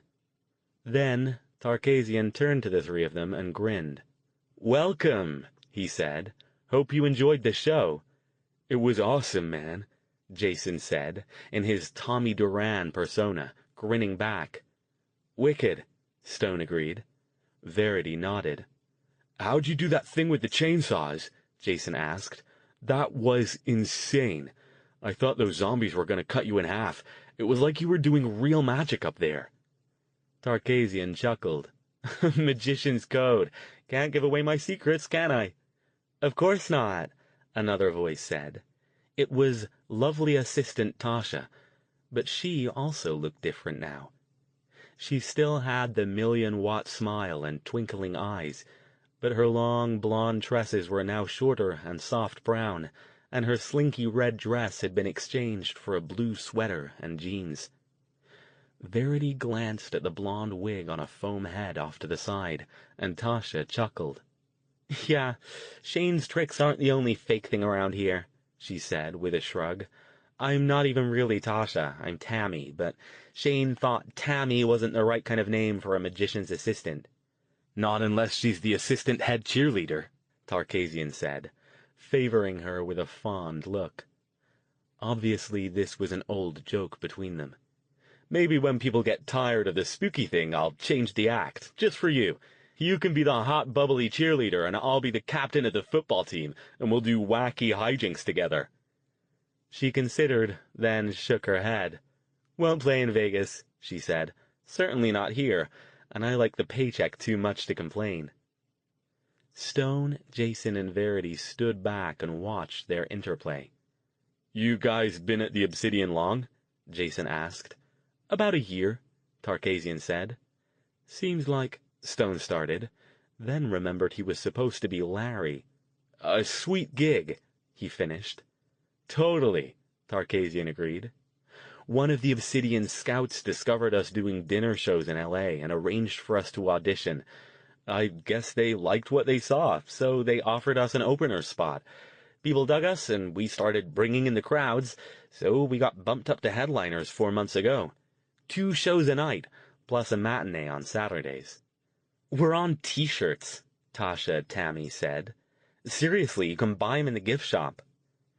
The makeup artist finished cleaning Tarkasian's face, and he leaned back, swigging from a bottle of water and obviously tired.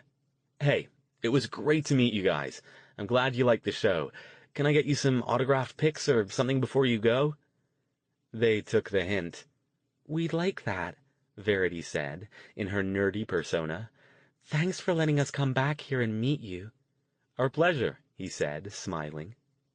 Tasha Tammy pushed a stack of photos and a Sharpie into his hand, and he signed 3 of them and handed them over. "Take care, you guys, and come back to see us next time you're in Vegas, okay?"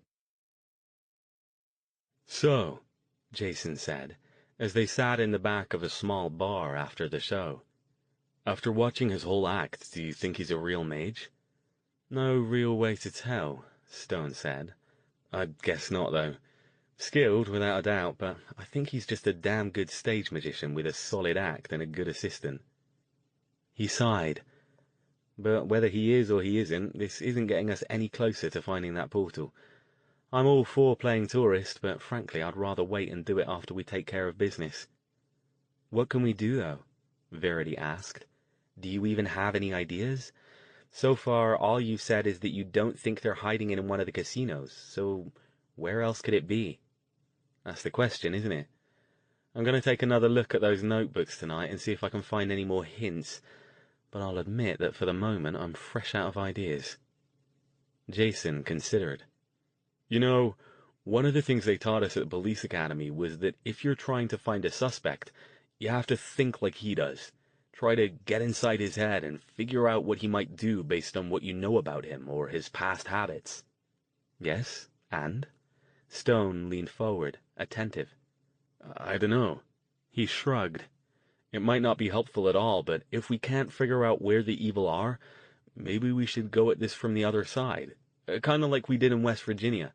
Look into what you can find out about the people who made the portal in the first place, and see if that gives you any ideas about where they might have decided to set up. Even if there isn't anything in the notebooks that you haven't already found, you know their names. And if one of them is from Vegas, there'll be records. Stone perked up. Good idea.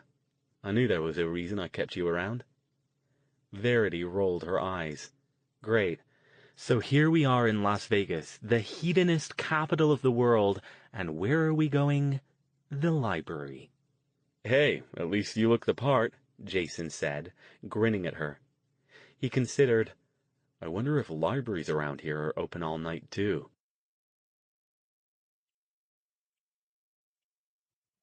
Chapter 38. As it turned out, the libraries in Las Vegas were not open all night, so Jason and Verity decided to go to bed early so they could visit the next day. They left Stone in the front part of the suite, lounging on the sofa with the 5 notebooks spread out next to him. When Verity came out the next morning, she found him still there, asleep, with one open and still clutched in his hand. "Hey," she said, shaking him. "You find anything in those?" He blinked. "What? Oh, no. Nothing more than the names of the researchers, but I already knew those. Oh, and which one is actually from the Las Vegas area? Arthur Baumgartner." Jason came out, running a hand through his hair. "Not much to go on." "No, but what else have we got?" "Are you coming with us to the library?" Verity asked Stone. He shook his head. "I want to keep studying these. I'm quite motivated to work out a way to shut down that portal without having to go inside, if possible." He indicated the silver dollars on the table. "So, who do you want to be today?" When they returned a couple of hours later, Stone was still working his way through the notebooks. He looked up when they came in, obviously relieved at the interruption. "Find anything?" he asked. "Not really," Jason said, discouraged. "Just one article talking about his disappearance. He and his girlfriend both vanished on the same day that the people in West Virginia did. They found their car at some place called the Lonely Palms Motel, but no other evidence. We checked out the motel. It's a parking lot now, so no luck there." Stone said, pushing the notebook aside. "Nothing else?" Jason consulted his notes and the photocopy they'd made.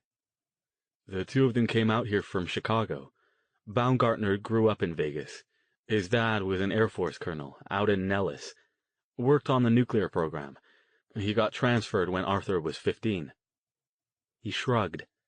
"Unless you think they're hiding the portal at Nellis, which seems like it'd be harder than hiding it in a casino, then that's probably no help. And even if they are, it'd be impossible for us to get in there to check." He waved toward the notebooks. "You got anything?" "Not a bloody thing. I'm learning more about portals, but for all the good it's doing, I might as well be studying molecular basket weaving. So far, there's nothing in here that indicates there's any other way to destroy the portal than the way we did it before." He sighed. "I'm beginning to think there isn't one. And as for where it might be located..." He spread his hands in a gesture of futility. "Absolutely no bloody clue. I've been researching a couple of ley lines that run through Las Vegas and out into the desert, but portals don't require ley lines to function, so that's probably a dead end." "Well, keep looking, Al," Jason said, not wanting to get Stone into magical lecture mode again by asking what the hell a ley line was. He tossed the silver dollar on the table and returned to his true form. "If you don't come up with something, maybe Harrison will." As the days passed, and they found no other useful information or any clues about where the evil portal might reside, all 3 of them grew discouraged. Stone barely left the suite, spending all his time poring over the nearly illegible formulas in the notebooks and trying to improve on them. He'd requested a whiteboard, which he'd set up in the front room and covered with scribblings. Jason and Verity split their time between doing touristy things, prowling the library looking for anything they might have missed, and driving around Vegas and its outskirts looking for potential portal sites. Jason spent a lot of time working out in the suite's private weight room, while Verity did her best to keep up on her studies. They even attended a couple of shows at other casinos, but after a week, all three of them began to wonder what they were still doing here. Harrison had not contacted them during the week, except to send them a few brief messages through Nakamura that his sources were hunting, but had not yet turned up anything either. "Where is he?" Jason asked Nakamura one day, when he'd come up to deliver their dry cleaning. "I'm really starting to feel like we're stuck here, with no idea if he's even doing anything to help." "He's doing what he can," Nakamura assured him. "Mr. Harrison has many different projects that keep him occupied. He apologizes for not seeing you, but he assures you that he's got resources on the matter, and he'll inform you if they find anything of use." "Yeah, right," Jason muttered after he left. "Al, if you weren't so convinced he wasn't evil, I'd swear he's just doing a damn good job of stalling us and keeping us out of the way so his buddies can do their thing." Stone shrugged. "I don't think he's evil. And as for stalling us, unless something's going on that we don't know about, the evil are in the same boat as we are. Even if the portal is open, they're as much at the mercy of the fact that they don't know what the hell they're doing as we are. Unless they found someone capable of helping them stabilize it, they'll have to content themselves with getting their current crop of new recruits through and assigning them to hosts. When the portal closes again, they'll have to wait and try again next time." One day, while he and Verity were at the library, using yet another disguise, they changed the illusion periodically so the librarians wouldn't notice they were spending a lot of time in there. On a whim, Jason decided to search for information about Harrison. He was surprised to discover that there wasn't any. "None?" Verity asked, incredulous, when he pointed this out to her. "Not a bit. It's like the guy doesn't exist. Nothing in the papers, nothing in the local tourist magazines. I even looked up the official info on the Obsidian. There isn't much, since apparently it's privately held, but his name doesn't appear anywhere in connection with it." "Maybe that's not his real name," Verity pointed out. "Or maybe he's not connected with it. Maybe he's just friends with one of the owners or something, and they let him stay there." "Dunno," he said. "It's pretty weird, though. I wonder if he even really looks like what he did when we saw him." He pulled his silver dollar from his pocket. "If he can make these, you bet your ass he's got one of his own." "Never thought about that," she admitted. She sighed. "Whoever he is, though, I wish he'd come up with something. Or we would. If we end up having to go back to California without ending this, it's gonna really suck." The next night, the two of them convinced Stone to leave his studies long enough to accompany them to another show. "I'd rather not," he said. "Not really feeling up to pretending to be American all night." "We'll just stay here," Jason urged. "We'll go see Tarkasian's magic show again. Now that you know what to expect, you can concentrate on watching closer to see if he's really doing magic. Come on, Al. You're going to turn into a crazy old hermit if you don't get out and do something every once in a while. We'll go to the early show, and then you can come back up here and stick your nose back in the books again after." "Fine," he conceded with a sigh, tossing aside the notebook he was studying. When they got downstairs half an hour before the show was set to start, it quickly became clear that something wasn't as it should be. A small cluster of people milled around outside the showroom, talking to an Obsidian employee in a black jacket. The doors were closed. "Wonder what's up," Verity said. Stone stepped forward. "Something wrong?" he asked the employee. "Is this show sold out already?" "I'm sorry, sir," the man said, in his pleasant, apologetic, professional tones. "I'm afraid this evening's 6 o'clock show is cancelled. Mr. Tarkasian is a bit under the weather. You might try checking back later this evening. You might be feeling well enough to do the 9 o'clock show." Jason and Verity looked at each other. That's okay," Jason said to Stone, disappointed. "Guess we can go see something else. The door opened, and two people came out. One was another black-jacketed Obsidian employee, the other dressed in a polo shirt and jeans. They swept by without acknowledging the small crowd, muttering to each other in low tones. Jason got a glimpse inside as the door swung back shut, and saw numerous people running around in what appeared to be a state of agitation. He turned back, gathering up Stone and Verity with a look, and the three of them stepped out of the way into an alcove. "What's going on?" Verity asked. "Something's up," Jason said. "Something's going on in there. You don't have that many people acting that freaked out if the headliner's got food poisoning or a hangover." "What then?" Verity's eyes widened. "You don't think he's, you know—" She dropped her voice to a whisper. "Dead or something, do you?" "Let's find out," Stone said. He went over to a nearby bank of phones. "Who are you calling?" "Nakamura. He seems to be on top of things around here." Stone punched the number into the house phone, waited a moment, and then had a short conversation that Jason and Verity couldn't hear.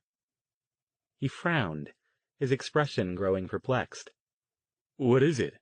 Jason demanded when he hung up. "Tarkasian's gone missing." Chapter 39. Missing. Verity glanced at the dispersing crowd, and then back at Stone. "What do you mean, missing?" "His assistant's missing too. Tarkasian called in sick earlier today. Someone stopped by their place to pick up some items, and he and Tammy were both gone.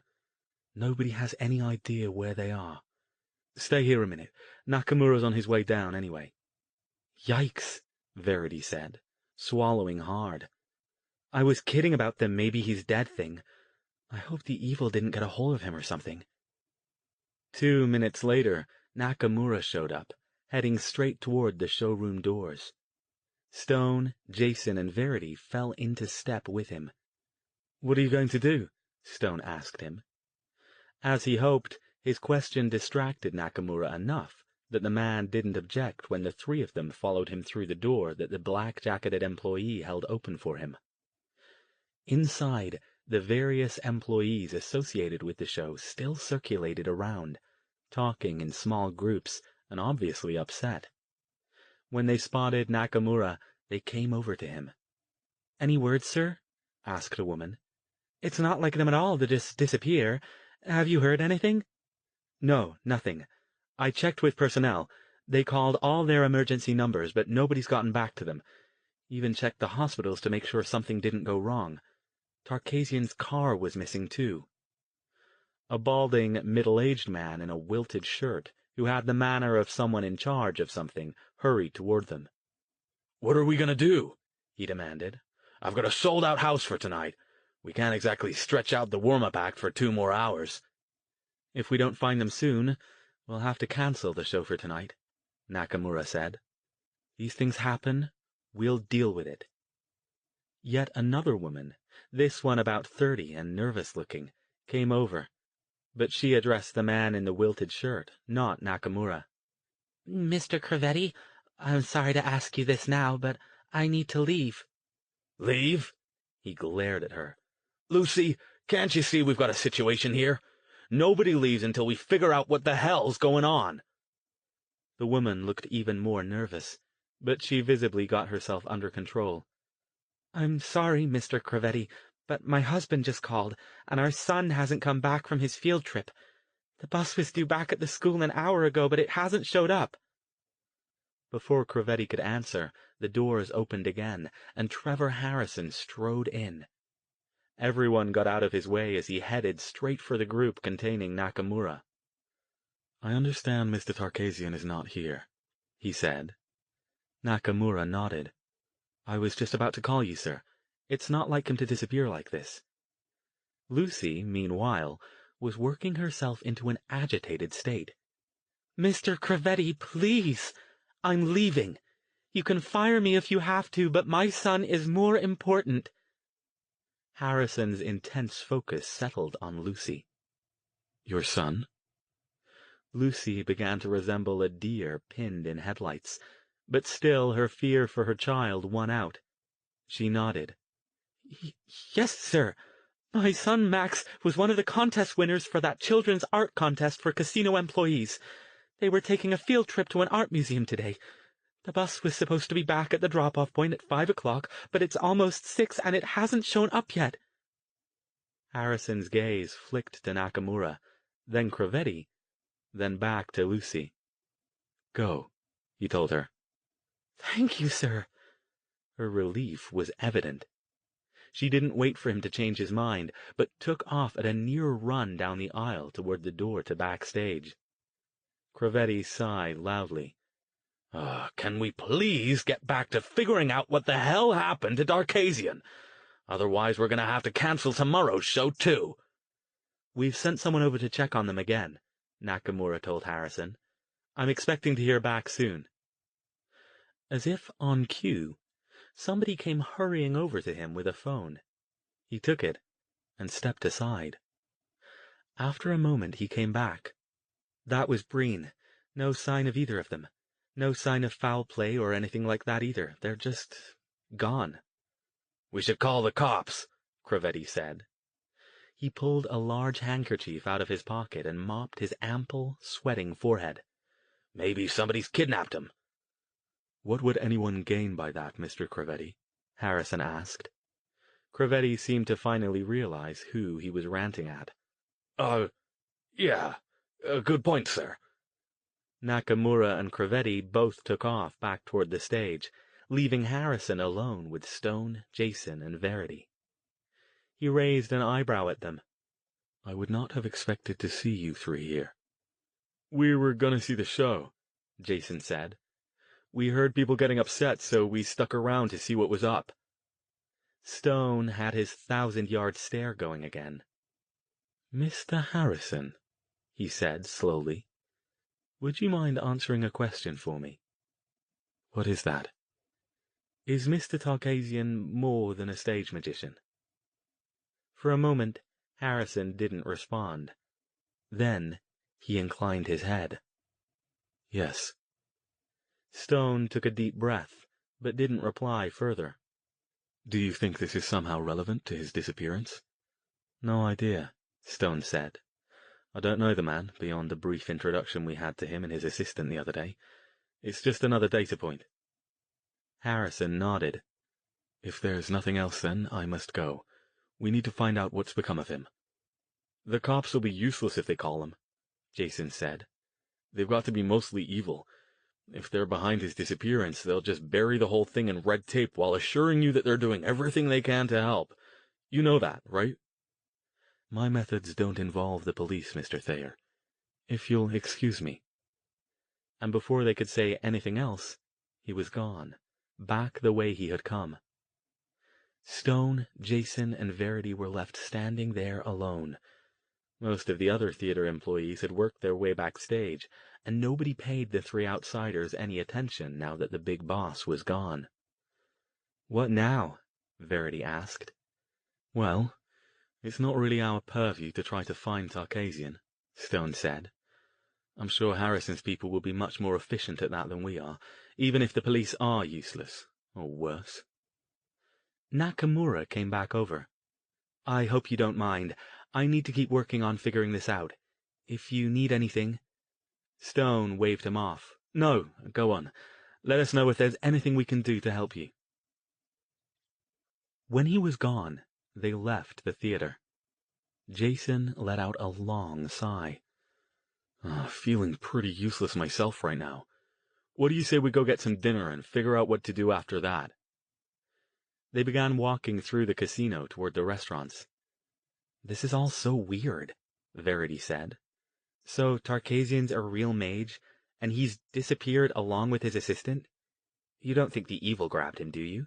That maybe he knows something about portals and they're getting desperate? Who knows, Stone said. I'd like to think that Harrison is sharp enough that if he knew Tarkasian was a portal expert, he'd have mentioned it. He's probably just some kind of minor talent using his abilities to help him do a better job as a stage magician. I hope that lady finds her kid, too, Verity said. That's got to be scary for a parent when you send him off on a field trip and then the bus doesn't come back. Yeah, Jason said, his expression sober.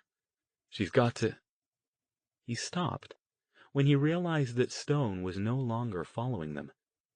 He turned to see the mage standing in the middle of the walkway, swaying. He'd gone dead pale, his expression suggesting that someone had just punched him hard in the gut. "Al?" Jason hurried back over to him, grabbing his shoulder. "You okay?" "Bloody hell," he whispered. "What?" People were slowing down to look at them in concern now. Jason waved them off. "Come on," Stone ordered, whirling and taking off at a fast walk back the way they'd come. "Al?" But Stone didn't answer, and he didn't even slow down until he'd reached the same bank of phones from which they'd called Nakamura before. He snapped up the house phone, punched a number, and waited impatiently. When there was an answer, he said without preamble, "Mr. Nakamura, we need to talk to you, immediately." Nakamura took less than 2 minutes to find them. He looked concerned. "What is it, Dr. Stone? I told you, I need to—" "What's this art contest?" Stone demanded. His eyes blazed with intensity. Art contest?" Nakamura looked at him like he'd suddenly gone insane. "The contest that nervous woman's son won. The one where they sent them off on a field trip." His voice pitched up a bit, taking on an urgency that was entirely incongruous with his words. Nakamura struggled to answer the question in a way that would calm Stone's agitation. "It's an art contest. For kids. Under 10, I think. I saw the flyer up in one of the break rooms for a while. Draw or paint a picture of something about the history of Las Vegas. It was open to kids of all the casino employees." "Sponsored by whom?" Stone demanded. "Dr. Stone," Nakamura started, but then got a good look at Stone's face and shook his head. "I don't remember. The museum, maybe? Or one of the casino employees' associations? I'm not even sure it said, honestly. But one of the prizes was a field trip to one of the local art museums. I guess it was today. Why—" Stone passed a hand over his forehead. "Dear gods, I hope I'm wrong," he muttered. Then he focused on Nakamura again. "Where's Harrison? I need to talk to him right now." "I don't know." "Well, find him, man," Stone snapped. "This is vitally important. We'll wait here. Go." To his credit, Nakamura didn't waste time asking questions. He took off at a jog, disappearing into the early evening casino crowd. "Al," Jason growled, clamping a hand on Stone's shoulder. "Damn it, no more secrets. If you know something, spit it out. Now." Stone nodded. All the air seemed to have gone out of him. His shoulders slumped, his head bowed. "I hope I'm wrong," he whispered. "But I don't think Tarkasian's disappearance and the disappearance of that busload of schoolchildren are coincidental." "You think they're related?" Jason asked. "How? Why?" He took a deep breath. When he spoke, his voice shook. "Because I don't think they have a mage capable of stabilizing that portal for them using the proper methods. So I think they're going to try to do it using brute force." "Brute force?" Verity asked, still confused. "Remember the difference between white and black magic? Remember how black magic is powered? What needs to be done in order to gain the ability to perform the most powerful of spells?" Verity still looked like she didn't get it. They get their power from others instead of themselves, but— "Oh, holy shit," Jason whispered as he caught on. He too went pale. "Al. No." "What is it?" Verity looked back and forth between them. "What are they going to do?" "You saw it once with your own eyes, Verity," Stone said softly. "A few months ago, before we even met. Black mages get the most power by completely draining the life essence of the people they use to feed their spells. And the most power of all comes from the most innocent victims." He closed his eyes. "Children."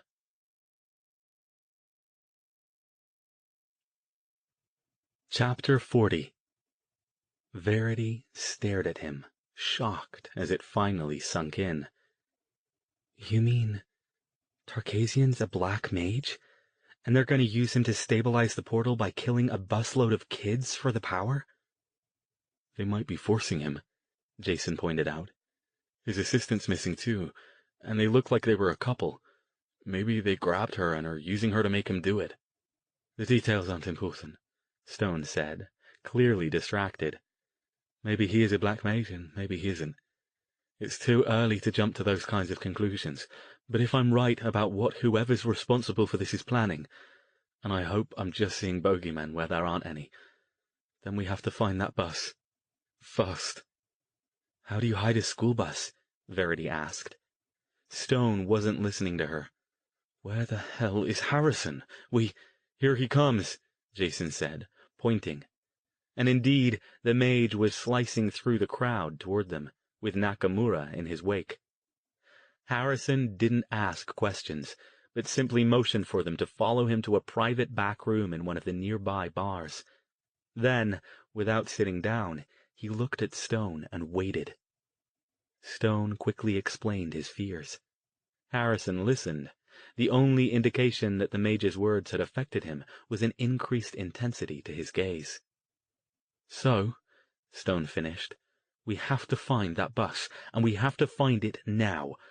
I suspect they've taken the children to wherever the portal is, which means that finding it just became our #1 priority. Where do we even start? Jason asked.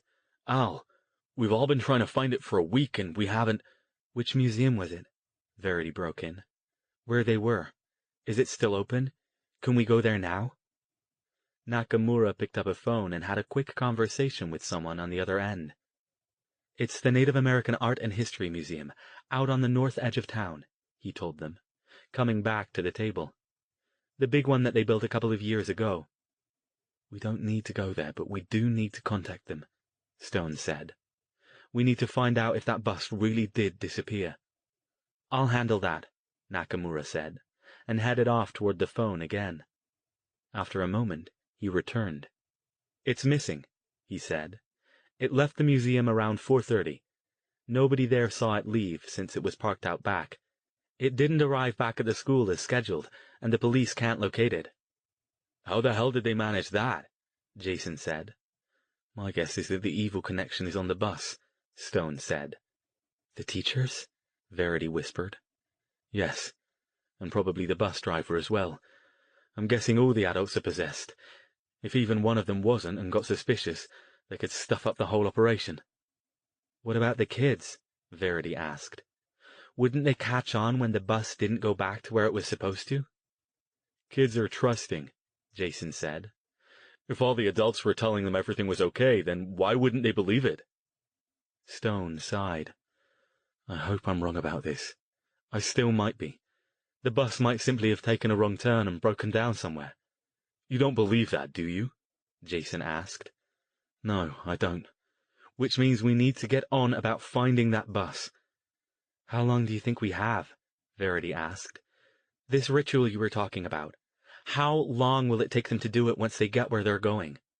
Is it just gather up the kids, say abracadabra, and they all go poof? Or do we have some time? Jason asked.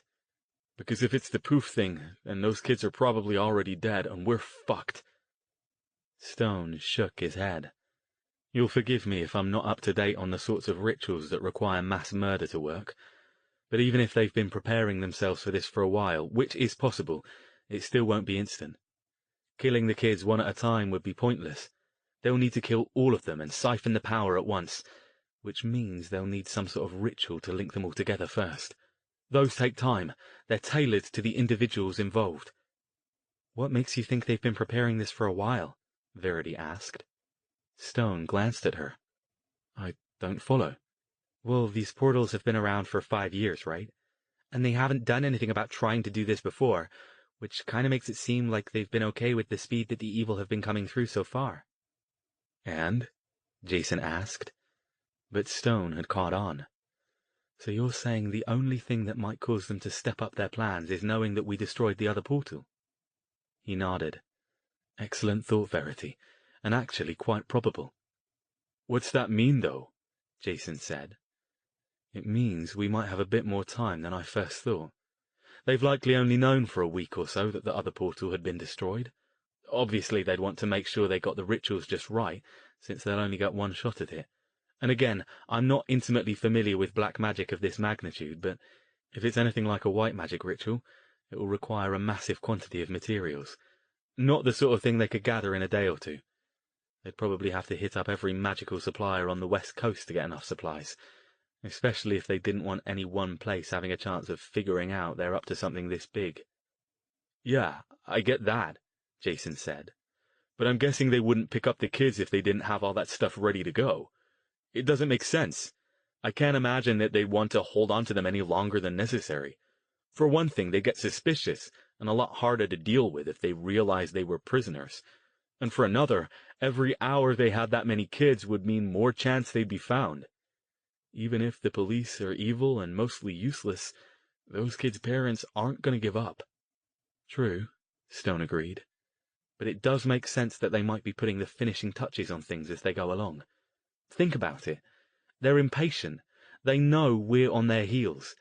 They might even know that we've got Mr. Harrison and his information network helping us track them down.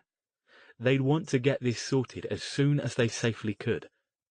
And since there's no way I know of for mundanes to track that bus, as long as they can hide it for a few hours, they probably figure they're safe enough. You said mundanes. Is there a way for mages to track the bus? Jason asked. Not the bus itself, Stone said. But we can track the occupants. Right, Verity exclaimed, gripping the table. You could do a ritual, if you had something that belonged to one of them. Yes, Stone said. That sort of ritual is slow, though. There might not be enough time. Can I help? Verity asked. Would it be faster if we both did it? Again, Stone nodded. Yes, it would. I've been studying, she said, her voice shaking with excitement. I was going to tell you I was ready to try it when this whole thing was over. Let's do it. Can you get the stuff we need? Jason asked Harrison, who'd been watching silently from the far side of the table. I think what we've got in the box from Madame Juan will do the job for materials, Stone said. All we need is an item from one of the children, and a private place big enough to set up the ritual. Why don't we just track Tarkasian? Jason asked. He's got to be involved, you said so yourself, and I'm sure there's all kinds of things in the dressing room you can use to find him. Mages can protect themselves from tracking rituals, Stone said. He's probably protecting Tammy as well, so we'll likely waste time by trying to find them. But he can't protect them all. He glanced at Harrison. Can you get us something belonging to one of the children? He nodded. Mr. Nakamura, please see to that. He headed for the door. Come with me. I'll show you where you can set up the ritual. Verity, you're with us, Stone said. Jason, if you could go up to the suite and grab our box of materials. On it. He hurried off. Stone and Verity followed Harrison as they waited for Jason to return. If we can find where they are, we'll need to get there fast, he said, and we'll have to be relatively quiet about it. We can't go in with an army, even if you've got one. Too much chance that any evil coming out of the portal will possess them and use them against us. Also, I'm afraid if we do that, they might just cut their losses and kill the children. First, we find them, Harrison said. Let me deal with the rest. He stopped in front of a conference room door, which he unlocked with a keypad. This should be sufficient for your needs. Thank you, Stone said. Verity and I can get started with the circle so we can begin the ritual soon after Mr. Nakamura returns. He examined the conference room, a medium-sized, unused area cleared of chairs and tables. Yes, this will do nicely. I'll leave you to your ritual then, Harrison said. Call me when you have an answer, and we can decide our next steps. We could do this even faster if you'd help us, Stone called. Time is definitely of the essence here. No doubt, Harrison said, but I'm needed elsewhere. Please excuse me. And he was gone before either of them could say anything else.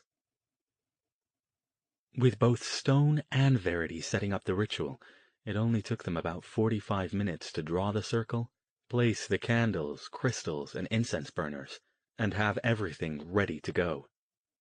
Nakamura showed up about 10 minutes into the circle casting with a paper bag. "It's the boy's lucky baseball glove," he said. "Will it work for what you need?" "Excellent," Stone said, taking the bag. "Thank you." "Good luck," he said, and departed. Jason had brought not only the box of magical supplies, but also several of his maps. He fanned them out on the floor and studied them, while Stone and Verity put the finishing touches on the circle. "Okay," Stone said at last, standing up and brushing chalk dust off his hands. "Let's do this. Verity," he said in an apologetic tone, "normally I'd have you do it. It would be an excellent test for you, but—" She waved him off. No, way too much pressure for my first time. You do it." Stone took his place in the middle of the circle, holding the bag containing the baseball glove. He motioned for Verity to light the incense burners. "I hope this doesn't set off the smoke detectors," she said, as she moved around the edges with a lighter. The ritual itself took about 15 minutes, and looked similar to the one Jason had seen Stone do several months ago when he was trying to find Verity. So intent were he and Verity on watching the glowing crystals and the flickering colored candle flames that they didn't see Harrison slip into the room and stand silently next to them. It was only after the candles flared, the baseball glove disappeared with a soft little "pfft," and the spike of light lanced upward through the ceiling, that they noticed him. "Did you find him?" Jason demanded, hurrying into the center of the circle to help the panting Stone over to a chair. "Map," the mage ordered, swiping his hand across his forehead. "The one of the whole state." Verity grabbed the maps and brought them over, and all four of them gathered around as she spread out the one he had requested. They all remained silent with anticipation as Stone studied it. "Well?" Jason finally asked, unable to contain his curiosity any longer.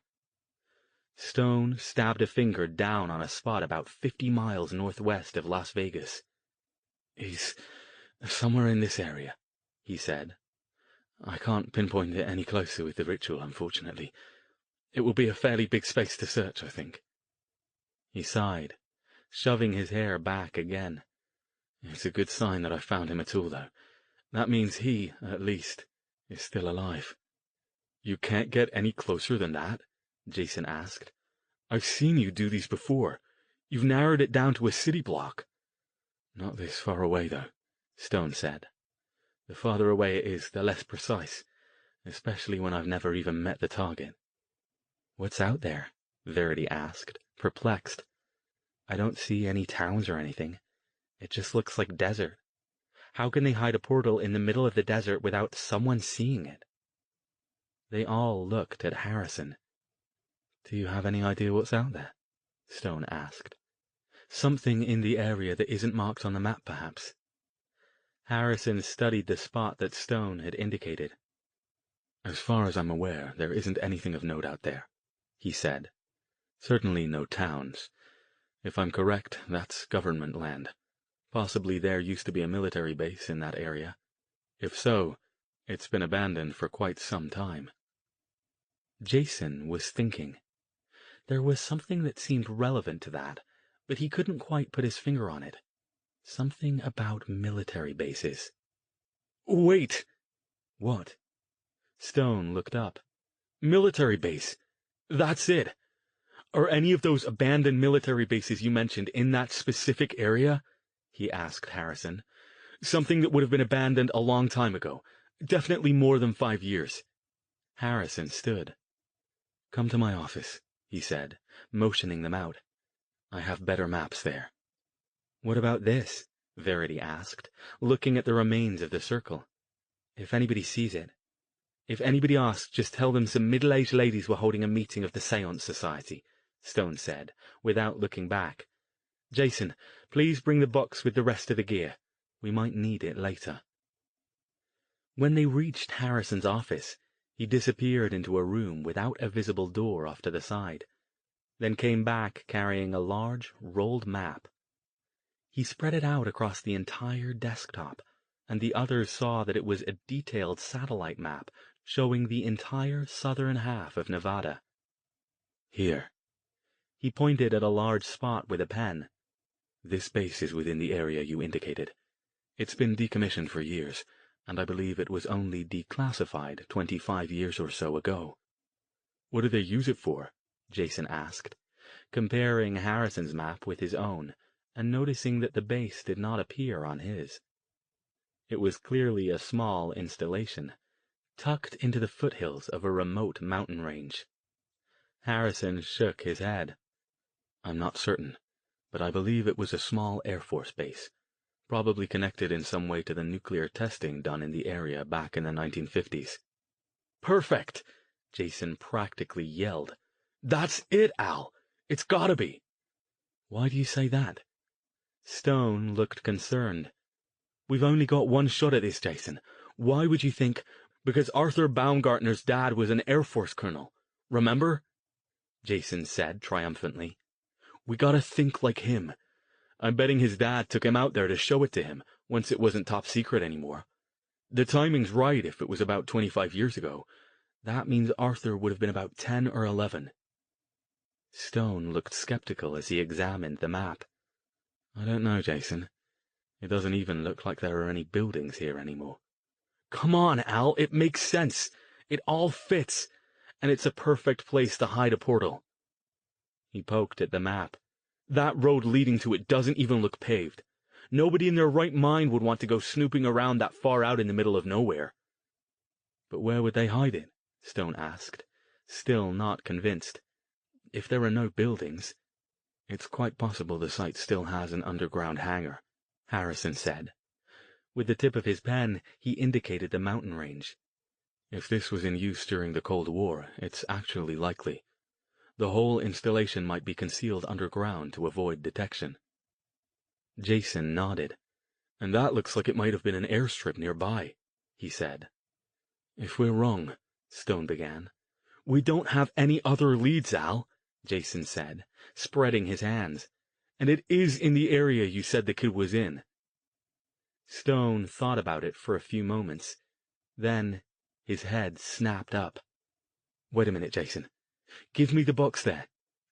Perplexed, Jason handed over the box of magical materials. Stone rummaged around in it until he found a book. He flipped quickly through the pages, then opened it and slammed it down on the desk next to the map.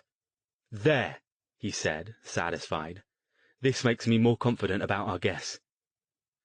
Jason stared at it, confused.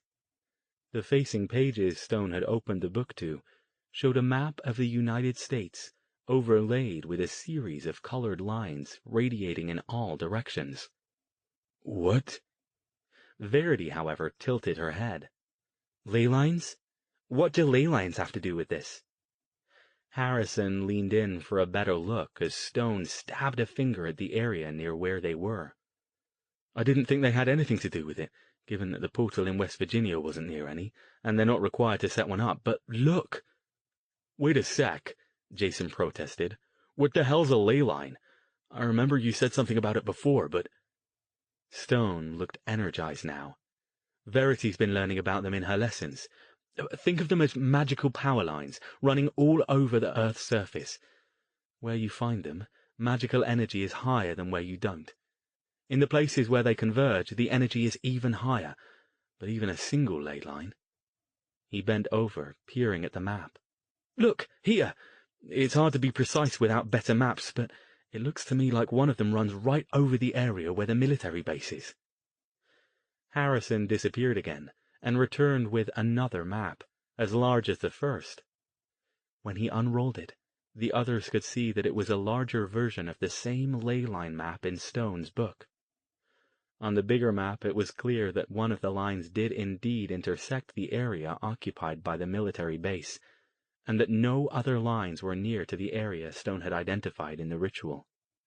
"Well done, Dr. Stone," he said. Stone sighed. "Still not definitive, but this does make me feel more comfortable that we're not wasting our one chance." He turned to Harrison.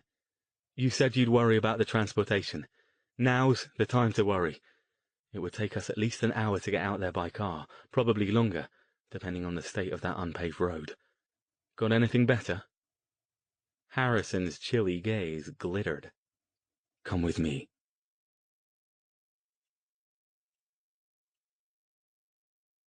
Chapter 41. Jason still wasn't sure he completely trusted Harrison, but he had to admit that having a guy with his kind of resources on your side was definitely handy when you were trying to do something in a hurry. They followed Harrison as he strode forward, talking softly into a small radio he pulled out of his pocket. They headed to a tiny private elevator that leaped upward at stomach-crunching velocity and opened onto an unadorned hallway with a featureless metal door at the end. "Where are we going?" Jason demanded. "Do you have a really fast car? Because it's going to take us over an hour to get out." "Oh." He stopped as Harrison pushed open the door and they heard the soft chup, chup, chup of helicopter blades. They stepped out onto the obsidian's roof, where a low-slung, shining black chopper with the hotel's name on its side in electric blue crouched like a waiting animal, illuminated by floodlights and blowing their hair and clothes around with its downdraft. Nakamura, a black backpack over one shoulder, stood by the helicopter's door. Harrison waved them inside, then took the seat next to the pilot. He still had the map with him, and quickly described their destination. Nakamura got in last, slammed the door behind him, and the helicopter smoothly lifted off from the roof. It wasn't until they were in the air and cruising above the strip that Jason remembered something. "Damn," he said. "Forgot to grab my gun from the room." Nakamura tapped him on the shoulder and handed him a pistol, along with an extra magazine. "Will this do? I brought along a couple just in case, since I can't do the..." He wiggled his fingers in an imitation of magic casting. Jason took it and gave it a quick examination. It was a black Sig Sauer P226, impeccably maintained. "Thanks," he said. "This'll do fine." He popped the magazine, checked the safety, then tucked the pistol into his belt and the spare mag inside his jacket. "Remember, Jason," Stone reminded him, "we're not here to kill anyone, or even shoot them at all, unless we have to. These aren't soldiers, they're children's parents." "I know." Leaning in close so only Stone could hear, he added, "But since I can't throw lightning bolts at them, I'll have to settle for lead if things go to hell." He leaned closer to Harrison, who had donned a set of headphones and was scanning the ground in front of them as they flew. "How long will it take us to get there in this thing?" The pilot answered, "About half an hour, maybe a little longer, since Mr. Harrison wants to do the last bit without lights." "Good point," Stone said. "They'll see us coming from miles away otherwise. But is it safe to fly with no lights, and won't they hear us?" "They won't hear us," Harrison said. "Why not?" He didn't answer the question. Instead, he said, "It would be safer to use the lights, but Mr. Conroy here is a former military pilot. I have every confidence in his abilities, and in our abilities to deal with any problems that might arise." Jason leaned back in his seat and looked out the window. The neon canyons of the strip had given way, first to the more spread-out lights of residential neighborhoods, non-casino business districts, and suburbs, and then to the darkness of the desert. He could see the headlights of cars as they moved up and down Highway 95. There wasn't a lot of traffic this time of night, at least not compared to what he was used to back in the Bay Area. He thought about what they were about to do, wondering if they would ever make it home. With everything that had been going on lately, focused as they were on finding the portal and dealing with the evil, he hadn't had a lot of chances to think about things like that. He remembered a few months ago when he'd first met Stone and found out about magic, and then about the evil and the forgotten. About how many times he'd thought he'd taken a left turn into the Twilight Zone. Now, this all seemed almost normal. We're flying in a luxury helicopter across the Nevada desert to prevent a magical ritual from murdering a busload of kids in order to power up a portal to another dimension. Yeah, that sounds about right for a Friday night. He felt a tap on his arm and looked up to see Verity watching him. She gave him a quick, "What are you thinking about?" frown. But he shrugged. She patted his arm again. He thought she understood. Stone, meanwhile, stared out the front window, clearly deep in thought. His expression was pensive, his mind far away. Jason wondered if he would be able to do the same thing he had in West Virginia, or if he'd have to. Maybe Harrison had something up his sleeve. The guy was a complete enigma. So far he hadn't done anything that indicated they couldn't trust him, but he practically exuded the twin auras of, "Don't mess with me or you'll regret it," and "I'll do what I need to by any means necessary." Jason was glad he was on their side, but wondered if he'd even care about collateral damage if anybody got in the way of shutting down the portal. "I wonder how many people they've got out there," Verity said, breaking into Jason's thoughts. "I mean, this is their last stand, right? What if they've sent dozens of people out there to guard the place?" "Then we'll deal with them," Harrison said. Stone looked more troubled. "Non-lethally, if we can manage it," he said. Jason wondered if he too was thinking that, by involving Harrison, they'd brought a dangerous but uncontrollable weapon along. Harrison didn't answer. The helicopter flew through the night sky. Their own lights were still on at this point, but Jason could only see a few scattered pinpoints on the ground. They'd left the road a few minutes ago, and now headed across the open desert, flying only a couple of 1,000 feet up.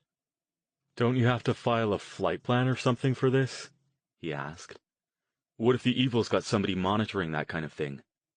"That might be a problem, if we had filed one," Harrison said. Why does that not surprise me? Jason thought, but didn't say. "Sir, we're getting close," the pilot told Harrison after a few more minutes. "I'm shutting the lights down."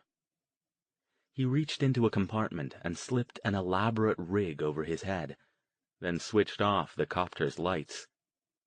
"Night vision goggles?" Jason asked, eyes widening.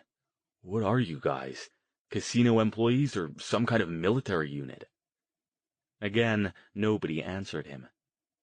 Harrison appeared to be concentrating on something, and it took Jason a few moments to realize what it probably was.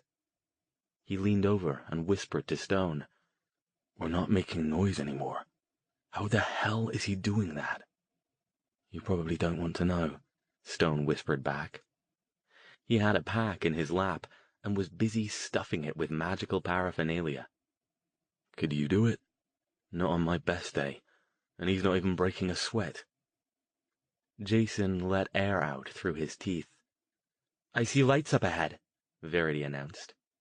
She'd continued watching in front of them while Jason and Stone were talking.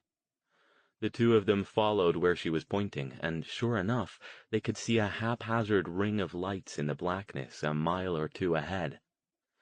It was impossible to tell what they illuminated from this distance. "Yeah," the pilot agreed. "That looks like the spot. Mr. Harrison, what do you want me to do?" "Set us down a quarter-mile or so away," Harrison said. "Well out of the range of their lights. They might still see us land if they're watching, but we'll have to take that chance." Jason, Verity, and Stone sat silent and tense as the pilot lowered the chopper toward the ground. None of them knew anything about flying helicopters, but it seemed to Jason that trying to land on the ground evenly and safely without any lights had to be a tricky operation. It seemed to take forever, but at last the helicopter's skids touched down with a jarring impact. "Nothing to it," the pilot announced, grinning. Harrison was already undoing his safety harness and tossing the headphones into the seat. "Don't stay here," he told the pilot. "We'll radio you when we're ready for pickup. An hour should be enough time for us to do this. Let us get away before you go." Everybody clambered out, ducking as they trotted out from under the spinning blades. They could still see the lights off in the distance, pointing the way to their destination. The air was still, but chilly. "Are we just gonna walk in there?" Jason asked. "The moon's out. Won't they see us coming?" "I can mask us," Stone said, shouldering his pack. "But I'd wager Mr. Harrison can do it with less effort." He glanced at the other mage for confirmation. "I already am," he said, and started off. Stone looked at Jason and shrugged. The walk across the desert was eerie and unsettling. Aside from the lights and the dark bulk of a mountain range up ahead of them, the only thing out here was a vast expanse of desert. The ground, covered with scrubby brush and rocks, made forward progress slow and careful so they didn't trip over anything. "Nothing's going to eat us out here, is it?" Verity asked, looking around nervously. "I think anything that might be tempted to bother us wouldn't get near a group this big," Stone said. "And even if it did, I think we've got plenty of firepower to deal with it." "Good point," she conceded with a sheepish grin. They moved as fast as they safely could, covering the quarter-mile in a few minutes. The lights, which before had been only vague glows, revealed themselves to be portable floodlights. The group ducked behind some rocks, and Nakamura pulled a set of binoculars out of his backpack and handed them to Harrison. "What do you see?" Jason asked, after a minute had passed. Harrison passed them to him. "I see quite a number of people there. I don't recognize any of them." Jason put the binocs to his eyes and examined the scene. The area up ahead looked completely flat, except for a large amount of encroaching brush and plant life poking up through what had obviously been smooth concrete many years ago. Occasional posts with bits of fencing attached dotted the area, but the fence had long since ceased to be any deterrent to trespassers. Off to their left rose the foothills of the small mountain range they'd seen, and as Harrison had indicated, at least a dozen people patrolled the area. They wore what looked like ragtag uniforms and carried long guns. "That's weird," he said. "They look military. There aren't any active bases out here, are there?" "No," Harrison said. "The closest is Creech, but I suspect they would notice if that many of their personnel were missing." Jason zoomed in closer. "Even weirder," he said. "Their weapons don't look military, at least not current military. They don't even all have the same type of rifle, and does that guy have a beard?" Harrison took the binoculars back and looked again. He said. "Colonies of survivalists live out here in the desert. Perhaps the evil possessed some of them to use as their security force." "That actually makes sense," Stone said. "I don't imagine they'd need an enormous force to guard the place, since I doubt they expect anyone to find them before they finish what they're doing. Too many people milling about would just raise suspicions for anyone who happened to be looking. But the question is, what are we going to do about this lot?" "With those guns, they'll cut us down before we get anywhere near them," Jason said. "We could sneak past them, but since we don't know how to get where we need to be yet—" "Stay here," Harrison said, handing the binoculars back to Nakamura and rising. "Dr. Stone, please take care of group concealment." "What are you—" Stone began, but Harrison had already started walking toward the guards. Stone sighed. "What's he gonna do?" Verity whispered. It didn't take long for them to find out.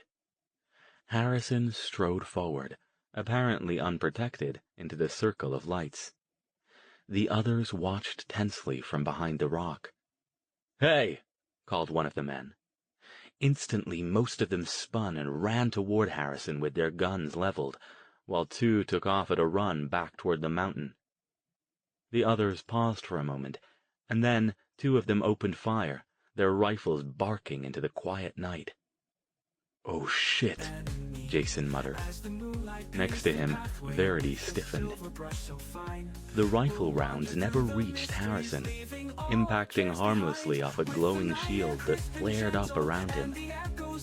He stood there for a moment, as if contemplating his next move, then raised his right hand and swiped it in an arc from left to right.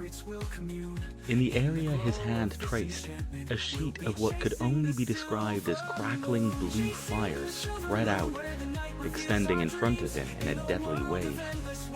When it contacted one of the gunmen, the man simply fell to the ground, with no scream, cry of pain, or other sound, save for his rifle clattering down next to him. A small gray puff of energy left his body, flew upward, and dissipated. The wave continued, dropping the nearby gunmen in their tracks as it went. The other men, the ones who had been running toward the mountain, cried out in terror and attempted to alter course, but the inexorable sheet of blue fire followed them. One almost made it out of the perimeter, but he stumbled at the last moment, and the blue energy hit him, cutting him down where he stood. For a moment, there was silence. Harrison stood there, his back to the group, and looked over the area, perhaps to make sure that he'd finished the job. Jason, Stone, and Verity stared with wide-eyed shock, trying to convince themselves that they'd seen what they'd thought they'd seen. Nakamura's face betrayed nothing. And then Jason and Stone both leaped up, running toward Harrison. Jason got there first. He grabbed Harrison's shoulder and spun him around. "What the hell did you just do?" he screamed. Harrison's expression didn't change. "I cleared the way for us," he said simply. He showed no sign of exertion, nor did he seem disturbed that Jason was yelling in his face. "You fucking killed all those guys!"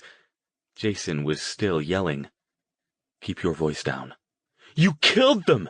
You killed like 12 people!"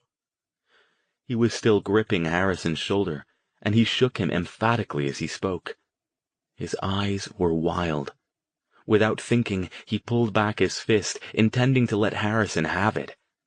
Stone grabbed his arm and pulled him back, but his eyes blazed as much as Jason's did. "Harrison, we said no killing unless we had no choice," he snapped. "Or did you miss that bit?" He struggled to wrestle Jason backward. Verity ran up behind Stone and Jason, standing back a few feet, her eyes huge with shock at what she'd just seen. Harrison's eyes narrowed. "I'll do what is necessary," he said. His tone was colder than they'd ever heard it. "So what? Are you going to kill the kids too if they get in the way?" Jason demanded, still fighting to get out of Stone's grip. "You know, the ones we're here to save." Harrison's expression still didn't change. "Our primary objective is to destroy that portal." Jason stopped struggling for a moment, stunned. You'd kill a bunch of kids if it meant getting that portal down." He wasn't yelling now. His voice shook with disbelief. Harrison didn't look at Jason, instead focusing his laser gaze on Stone. "Dr. Stone, are the evil as you have described them to me?" Stone looked startled at the change of topic. "What?" "Have you described the evil accurately to me? Has everything you've told me about them been true?" "Of course it has," he snapped. "Why the hell would we lie to you about—" "Then they are a profound threat to our entire world," Harrison said dispassionately. "They must be stopped. If this is indeed their last remaining access point to our dimension, it must be shut down. That's my only concern." He swept his gaze across Stone, Verity, and finally Jason. "This is war, pure and simple. I have no intention of killing the children if we can accomplish our objective otherwise, but we will close the portal, however we have to do it." Jason began struggling again, trying to get out of Stone's grip, but Verity stepped up between them and Harrison. "Stop fighting," she ordered. Stop yelling at each other. Listen to you. I'm surprised the whole place hasn't heard you by now. Look what he did, V, Jason protested, waving a jerky arm toward all the dead guards. He just waved his hand and killed these guys. You think he's gonna give a fuck about the kids? Stone sighed. Jason. What? He's right. Jason whipped his head around. Al, what the hell are you— Stone let him go. His eyes were resigned. He's right, he said again, with another sigh. I don't like it any more than you, but he is. We have to do this, no matter what the cost. What? You want to kill the kids? Jason's expression suggested that his entire reality had just fallen over sideways. Of course I don't. I don't think it will come to that, but... He spread his hands. This is our last chance. We have to do it now, and if 30 innocent kids get blown away, that's okay? Jason demanded. We don't have time for this, Harrison said. Come on. Miss Thayer is right. If they hear us...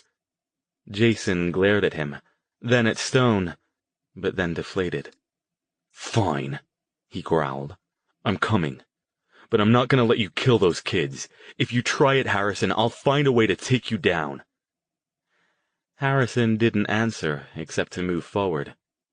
Jason paused to pick up one of the dead guard's rifles and sling it over his shoulder, then hurried to catch up. So, where are they?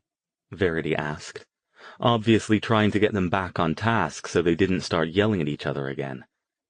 She looked around. This looks like it was a pretty big place. Well, since we obviously can't see the portal or any of the others, Stone said, then we're either in the wrong place or they're under cover somehow. We're not in the wrong place, Jason said, pointing. Look. They all looked where he indicated, and saw the bulky form of the school bus parked up ahead, off to the left near the foothills.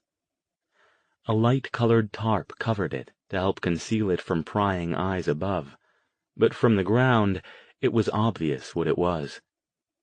They've got to be near there, then, Stone said. I can't imagine they'd troop 30 children too far across an abandoned military base. Kids might be gullible, but they aren't completely stupid. They headed in that direction. Didn't you say something about a hangar? Verity asked Harrison. He nodded.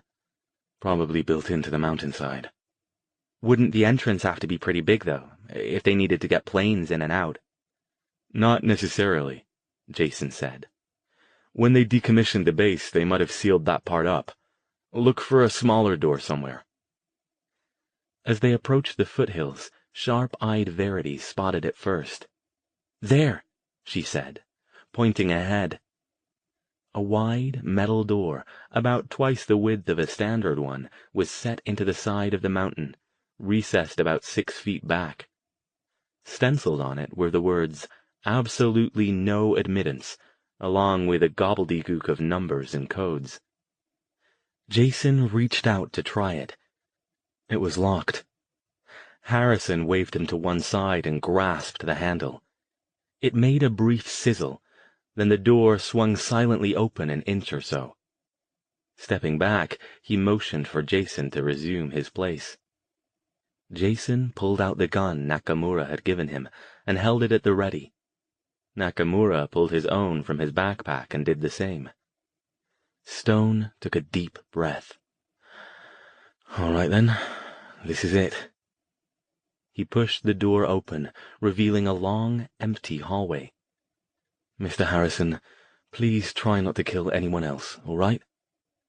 He turned back around to look at Harrison, who was at the back of the group with Nakamura. Perhaps you should... He didn't get to finish his sentence. With brutal suddenness, the roar of a gun split the silence. Harrison pitched forward, blood spraying out in a fan from a gaping wound in his chest. He hit the floor and did not move. Behind him stood Nakamura. Deadly calm, he swung his gun barrel around until it was pointed at Verity.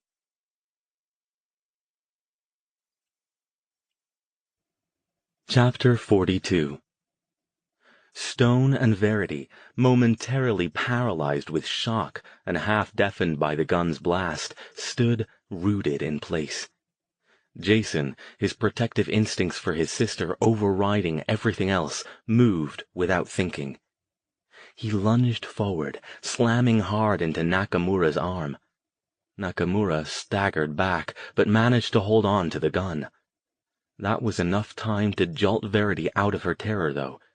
She glared at Nakamura, and instinctively forced out with her mind. He clamped his hands to his head, dropping the gun, and then went to his knees as a puff of grey mist rose up and disappeared. He slid sideways and collapsed next to Harrison. "Holy fuck," Jason whispered, his heart pounding in his chest. "He was—" "Yeah," Verity said numbly. "He was possessed. She trailed off. Stone dropped to his knees next to Harrison, rolling him over. He didn't say anything. He didn't have to. The shot had been point blank. A spray of bright red blood streaked the concrete walls and stained their own clothing. "Is he—" Verity ventured. Stone felt for a pulse. Harrison's normally pale face was ashen gray, the entire front of his fine suit soaked with blood. More blood stained his lips. He didn't move, and didn't appear to be breathing. Stone's expression was grim, but then he stiffened. "Bloody hell. He's still alive," he said, surprised. "But barely. Can we heal him?" Verity got down next to him, already pressing her hands on Harrison's chest to try to stem the bleeding. More blood bubbled up around them. "V!" Jason stood back, still breathing hard, watching Nakamura to make sure he didn't wake up. He was tempted to shoot him, but didn't do it. Not yet. If the man made another move, though, all bets were off. "Jason, we have to try." "You heard what he said. We gotta shut down the portal. We don't have time." Stone sighed. "He's right, Verity. We have to— Can't we at least try to stabilize him?" She glared at him, and her brother in turn. "We can't just let him die. If he's still alive after—" Stone nodded, still looking grim. "All right then, but quickly. You take the lead, Verity. You've got a better touch for this than I do. Jason, can you give me some extra power?" Together they bent over Harrison's still body, moving their hands over the tattered, bloody wound where the bullet had exited. Jason hovered nearby, his hand on Stone's shoulder, and his gaze darting between them, Nakamura, the door they had just come in through, and the other end of the hallway, expecting any second for someone to find them. His ears still rang from the gun blast. They spent less than a minute on it, relaying instructions and comments back and forth in clipped tones. At last, they both stood, looking tired. "That's the best we can do for now," Stone said, letting his breath out. "It's not much, unfortunately. Neither of us has the expertise for this sort of thing." "Is he gonna live?" Jason asked, looking down at Harrison. He looked as bad as ever, except that their healing efforts appeared to have jump-started his ragged breathing, and no fresh blood pumped out of the wound at the moment. "No idea," Stone said, shaking his head. He glanced down at Harrison a last time, then squared his shoulders. "Come on, then. We've got to go. I'm amazed that gunshot didn't send them all running out here. Let's not take chances." "What about Nakamura?" Verity asked. "If he wakes up and gets possessed again?" Jason rummaged in Nakamura's backpack and withdrew a plastic zip tie, which he used to bind the man's wrists behind him. "At least it'll take him a while to get out of that." He stuffed Nakamura's gun into the backpack and handed it to Verity. "Can you carry this? It'll get in the way of the rifle if I have to use it." She nodded and slung it over her shoulder. "Jason?" "Yeah?" "Thanks. For stopping him from shooting me." Her voice shook a little, like she was holding back tears. He patted her shoulder and grinned. "We need you, V. You're the only one who can kick these bastards out of their houses." Reluctantly leaving Harrison, they snuck the rest of the way down the hallway. At the end, on the left side, was a set of double doors with small windows set into them at head height, though from the angle where they were standing, all they could see was that light shone out from the other side of them. Jason pointed forward, then looked questioningly at Stone. Stone held up a finger. He made a small hand gesture, then crept forward on his own, crouching to keep lower than the level of the window.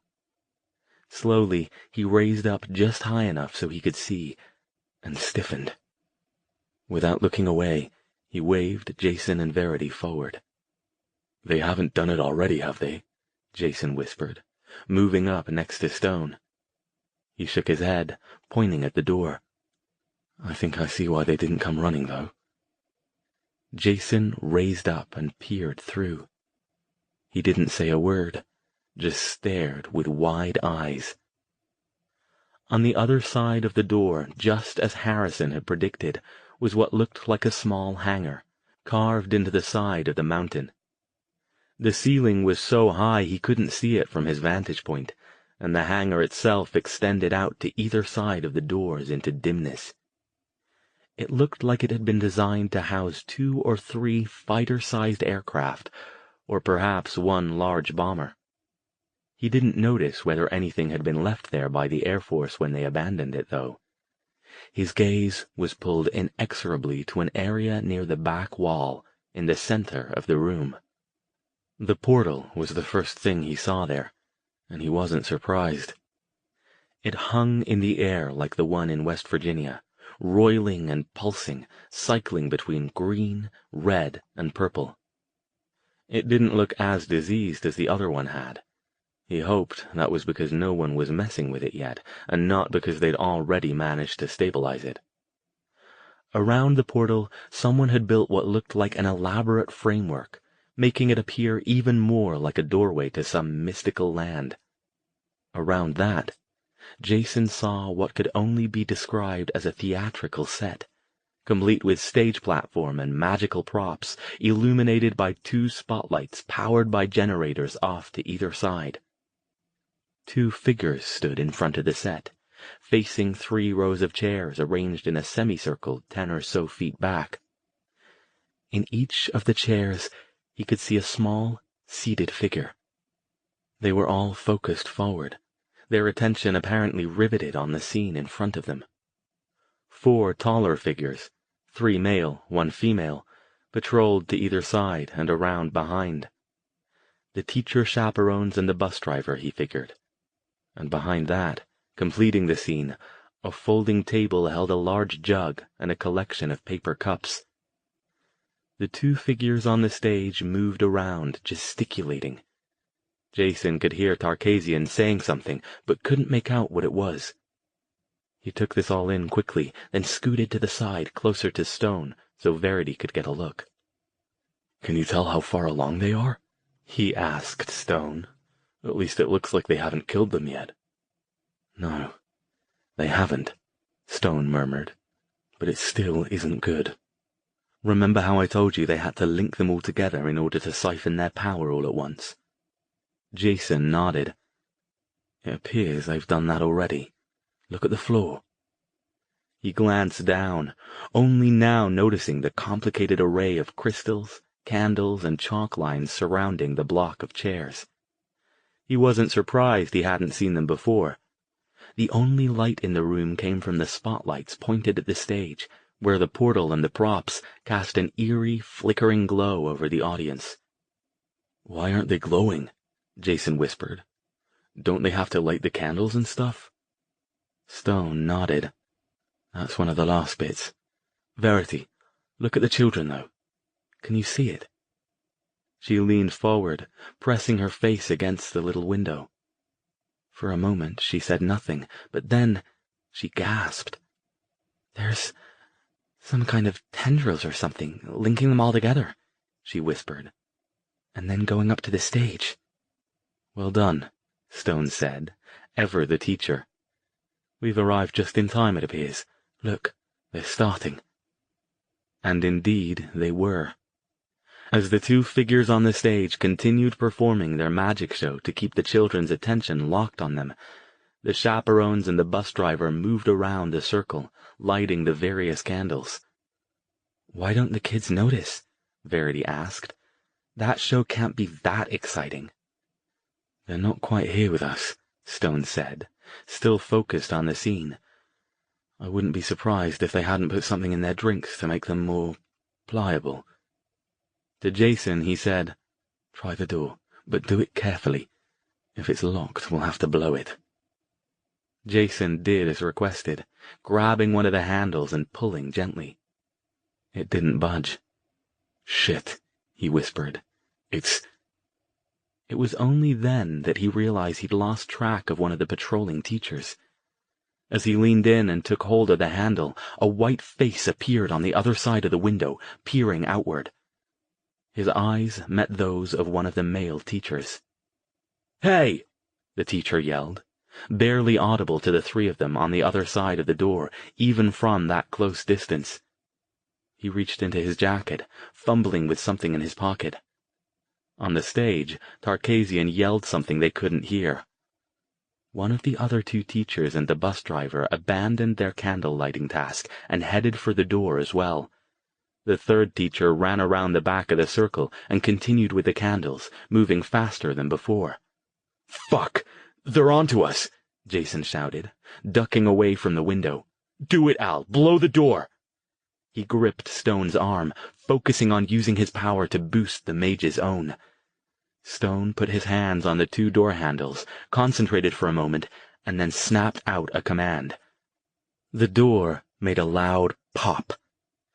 Jason grabbed one handle as Verity grabbed the other, and they flung both doors open. A barrage of gunfire from two of the teachers exploded into the hallway, but Stone was ready with a shield, again using Jason's ability to bolster it. Verity yelled something incoherent at the woman on the left, and she collapsed, the evil inside her dissipating into nothingness as it left her. Stone took out the other one with a stunning spell. They raced into the room as the bus driver tried to get a bead on them. "Stop!" Tarkasian ordered. "Or what? You'll kill the kids? We're on to you, you sick bastard!" Jason yelled.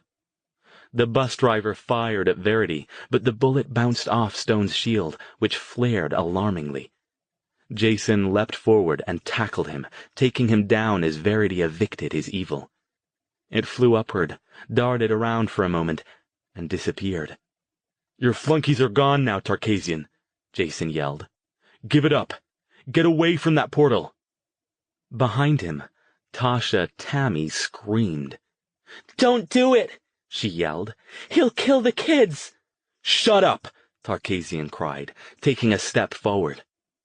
Light flared in the circle surrounding the children. As Stone, Jason, and Verity had been distracted, the remaining teacher had lit the final candle. The circle glowed with an ominous red hue, the tendrils joining the children becoming visible to the naked eye. "No!" Verity cried, but she was too far away from Tarkasian to evict him. Instead, she reached out with her mind and grabbed him telekinetically just as Jason fired his gun. Instead of hitting him in the chest, the bullet tore through his leg. He shrieked in pain as Verity dropped him, then lay still. "Don't touch the circle," Stone yelled, moving forward. "We'll have to dismantle it properly or—" "I don't think so," yelled another voice. Stone suddenly flew back like he'd been hit by an invisible battering ram.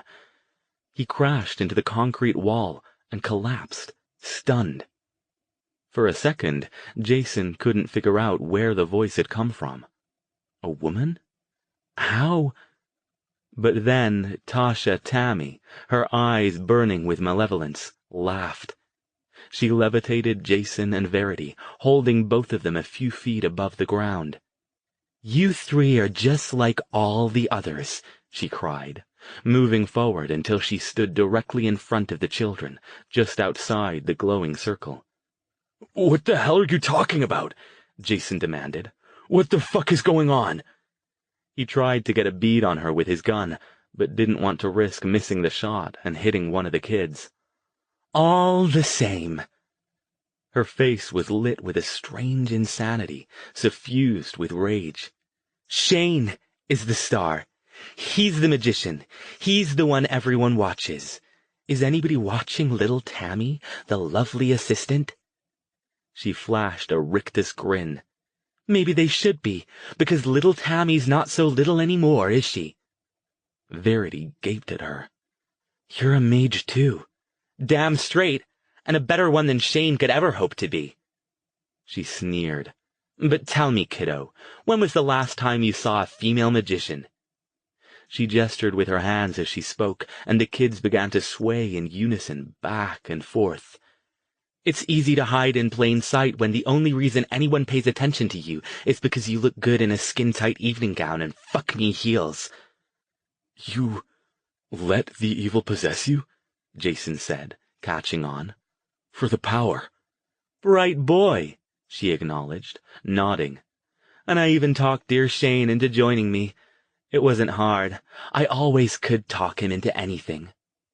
"Tammy!" Tarkasian pleaded from the floor, reaching toward her.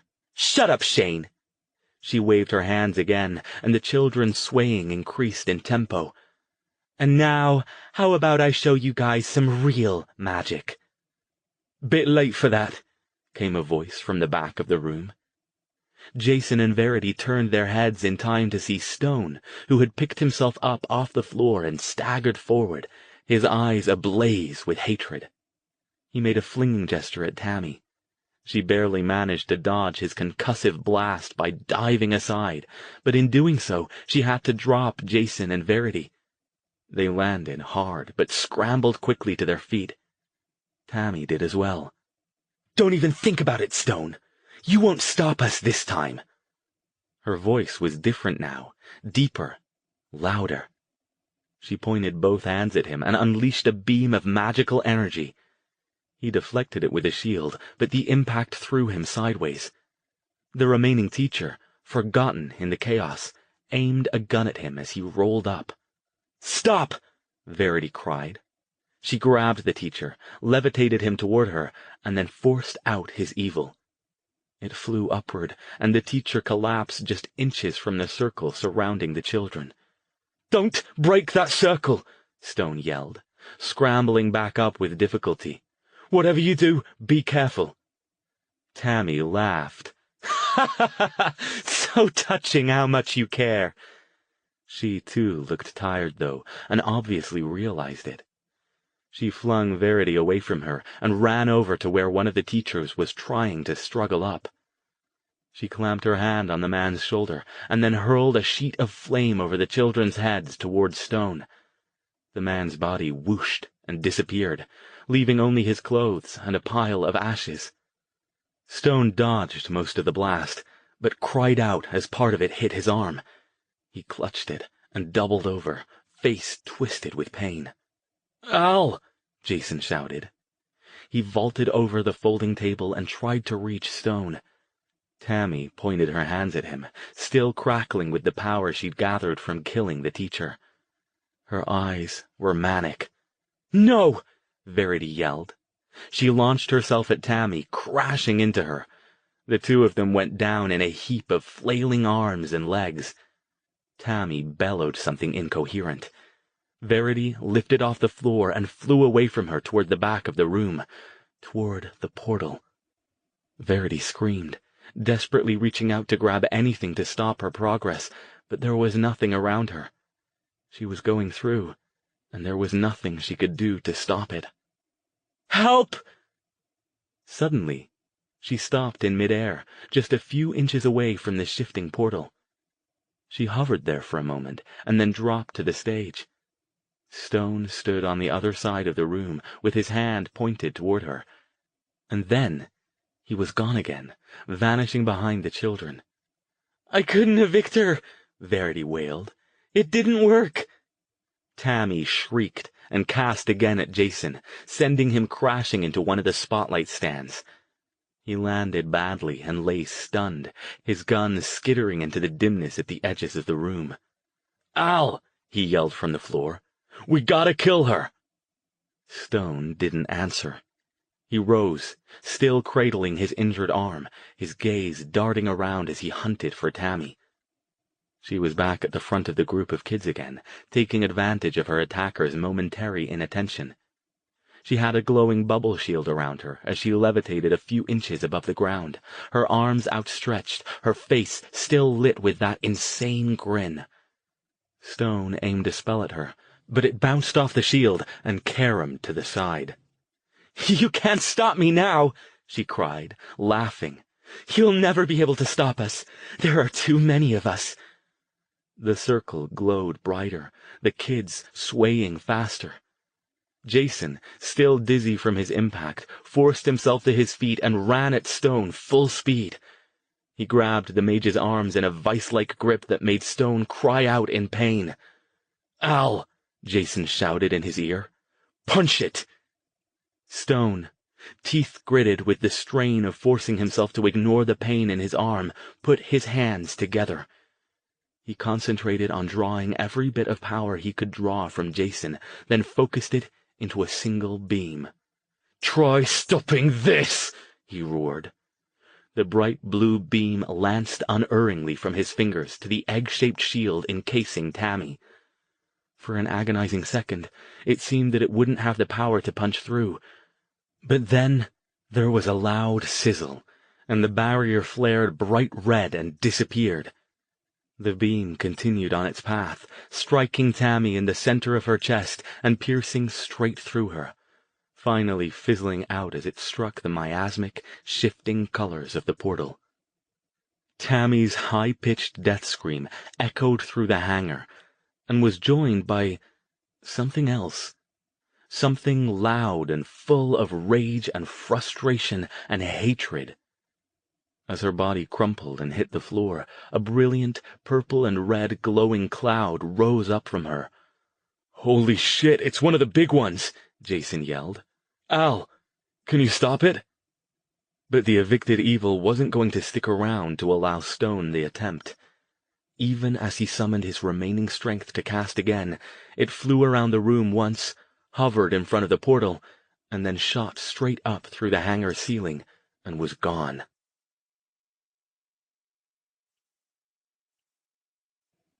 Chapter 43.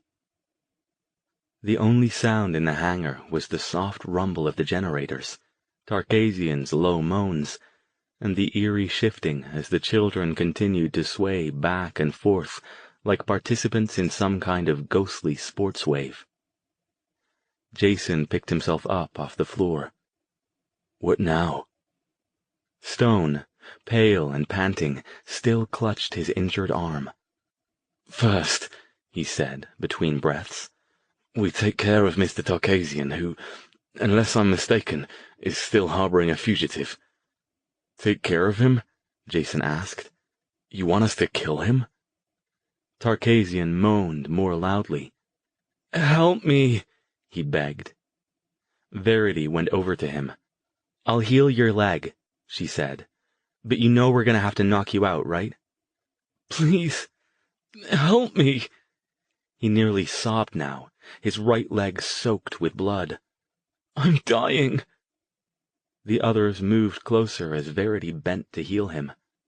"Al," Jason said, glancing back over his shoulder. "What about the kids? The ritual?" "They're safe for the moment," Stone said. He held out his injured arm. "Verity, if you would be so kind, we don't have a lot of time here." Verity nodded, concentrating. "I'm just going to fix this so you don't die," she told Tarkasian. "Sorry, but I have to save most of my energy for Dr. Stone. And if you make one move, believe me, I'll be happy to kick that thing out of your head." Tarkasian didn't even twitch. He lay very still while Verity stopped the bleeding in his leg, and while she switched her attention to Stone and healed up his arm. He said, in satisfaction, trying it out after. "You do have the touch, apprentice." Then he turned without warning and plugged Tarkasian with a stunning spell. "Now then," Stone said, getting up and moving toward the children. "Let's see about dismantling this ritual." "Is it hard?" Verity asked. Is it dangerous to do it? No, it just needs to be done in the right order. Jason, please disarm and keep an eye on our chaperones. I wouldn't put it past the evil to try to reoccupy them with fresh recruits. As Jason did as he requested, Stone paced around the circle. The good news is we'll be able to reuse some of these ritual materials, he said to Verity, who was following him. Just be quiet for a moment and let me concentrate. It took considerably longer than a moment. He paced around the circle's circumference twice before finally stopping in front of one candle. As it happened, the last one that had been lit. Stand back, he said. I'm not entirely sure what will happen here. As Jason and Verity watched from a distance, he bent and blew out the candle, then carefully moved it out of the circle. The glowing perimeter and the tendrils that joined the children together collapsed like they had never existed, and all three of the observers realized that they'd unconsciously been hearing a subsonic hum that now ceased. The children stopped swaying and collapsed in their chairs, falling over each other as if they'd been playing a macabre game of Ring Around the Rosie. Verity gasped. Are they dead? Stone checked on one of them. No, they're unconscious, or at least this one is. Come on, you two get them out of the middle and lay them out. I need to start working on this circle. I don't like the look of that portal, and I want to get on with this, just in case they've got any cavalry on the way. I want to get them outside, Jason said. At least behind those heavy doors, just in case. Do it, Stone said, but quickly. I'll need your help when I get this circle sorted. Jason and Verity, moving fast, began picking up the kids and carrying them out into the hallway. None of them showed any signs of waking, which was probably good, since Jason wasn't in any hurry to explain to them what was going on. Meanwhile, Stone worked around the circle, moving the crystals and candles off to the side and adding the ones from his own backpack. Then he set about obscuring the chalk lines. Jason, carrying the last little girl, noticed the tense lines in his face as he headed for the exit. You okay, Al? Stone didn't answer. Al? He stopped, rising from his crouch. Just realizing that this is it. I can't wait any longer. Once I get this set, I'll have to do it. He didn't meet Jason's eyes. Jason took a deep breath. Will you be able to do it? Because if you can't, if you won't... Stone shook his head. I'll have to, won't I? That's all there is to it. It's like you said. Sometimes things just need doing, and you have to do them. Right? His voice sounded odd, toneless. Al. No, Jason, not now. Just let me do this. He finished obscuring the old chalk lines with his foot, then moved closer to the portal and began drawing new ones. If you want to help, move her somewhere else, he said, pointing at Tammy's sprawled form. She's in the way. Jason carefully lowered the little girl to the ground, then hefted Tammy's body and carried it off to the other side of the hangar. The remaining teachers and the bus driver were already there, trussed up in a neat row. Like the kids, they showed no sign of awakening. He took the little girl outside, then came back in, closed the door, and stood next to Verity. They both watched Stone as he worked. He's scared, isn't he? Verity asked. Yeah. Do you think he'll be able to do it? She watched the portal as it shifted, red to purple, purple to green and back. It looked stranger than usual behind the doorway that had been erected around it. I hope so. This is it, isn't it? If we can get this one shut down, then it's just a matter of dealing with the evil that are left on this side. You make that sound so easy, she said. There are a lot of them, and probably quite a few of the big ones still around. You don't think the one inside Tammy died, do you? It went off to possess someone else, so we'll have to deal with it again. First things first, Jason said, shuddering. They didn't know how long it was before Stone finally came back around the front of the portal, running a hand through his hair. "That's done," he said, letting his breath out in a long sigh. He held the final crystal in his hand. "You're ready to go?" Verity asked. "It's time?" Jason only now remembered something, and he stiffened. "Al, even if you succeed, remember the last time? The portal blew up and took out everybody anywhere near the blast. The kids." Stone shook his head. "I don't think that will happen this time," he said. He was still speaking in a monotone. "This one isn't as far along as the other one. It's not as unstable. It might still blow, but I think you'll all have time to get out before it does." "You think?" Jason said. "But you don't know." He shrugged. "This is all speculation. Go if you like, but I don't know how much longer things will be stable enough for me to do this." Jason thought about it a moment. He looked at Verity, then at the portal. He couldn't tell, but it seemed like the swirling had picked up in speed and intensity a little. They didn't have much time.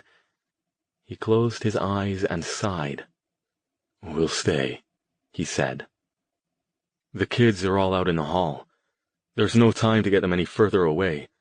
This place was supposed to be armored against nukes. Hopefully the thick walls will protect them if anything goes wrong. If we lose the chance to shut this down because we wait too long—" "It's war," Verity whispered, tears glittering in the corner of her eyes. Stone nodded. He took a deep breath. "All right, Jason. Give me all the power you can manage and stand back. If I don't come back in 1 minute, just do what you can to get the kids out of here." He still wasn't looking at them. His face was pale, and beads of sweat stood out on his forehead. "No other choice, my friends." "Wait," said a ragged voice. "I'll do it."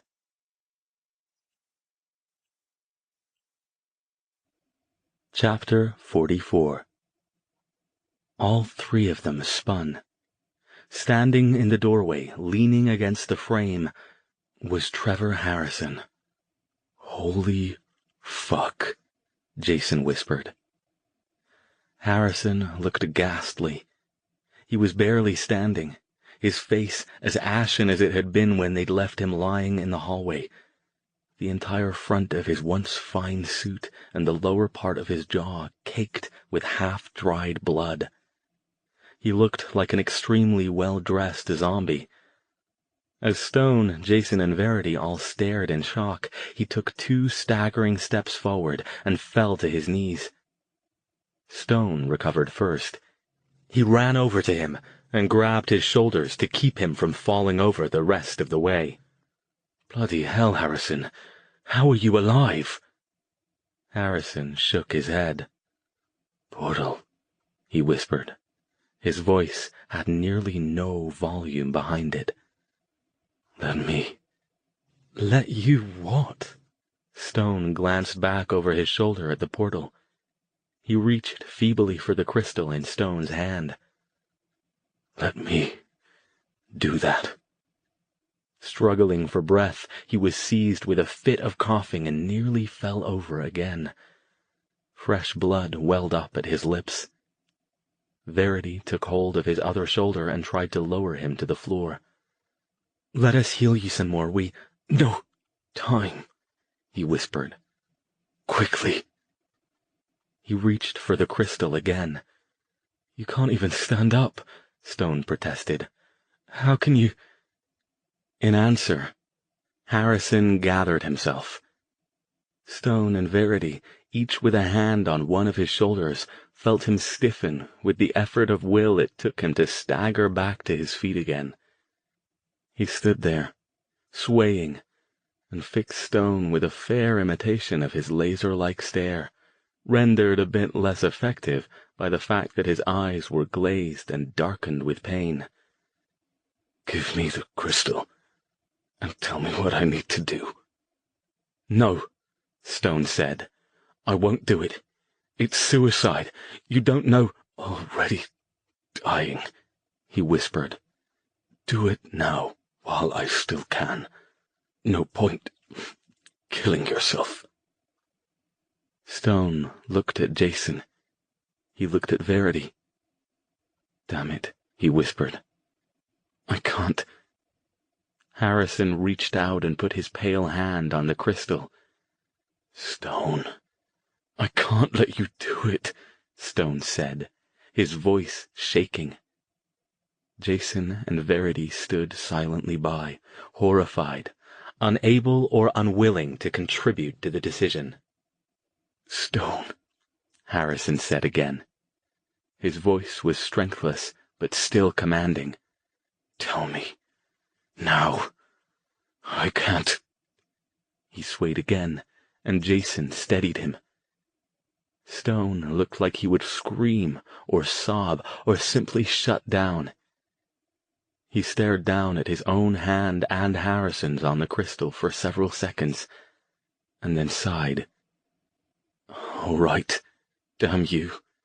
All right. I'll go in with you. We can—" "No." Harrison shook his head. "No point. I can do it." Stone let go of the crystal, and Harrison nearly dropped it. He steadied it again, wrapping the other man's fingers around it. You have to go through. Can you still manage one of those amazing shields of yours?" Harrison nodded. "All right then. You have to go through and—" He took Harrison's arm, motioning for Jason to support him on the other side. Together they began half leading, half carrying him toward the portal. As they went, Stone explained what he had to do and how he would have to place the crystal. "Once it's placed and you see the beam form and shoot back outside the portal, get out if you can. He stopped in mid-sentence, freezing in his tracks as well. "Al?" Jason stared at him. He'd suddenly gone rigid, his eyes widening so much that Jason could see the whites around them. "Al, what is it?"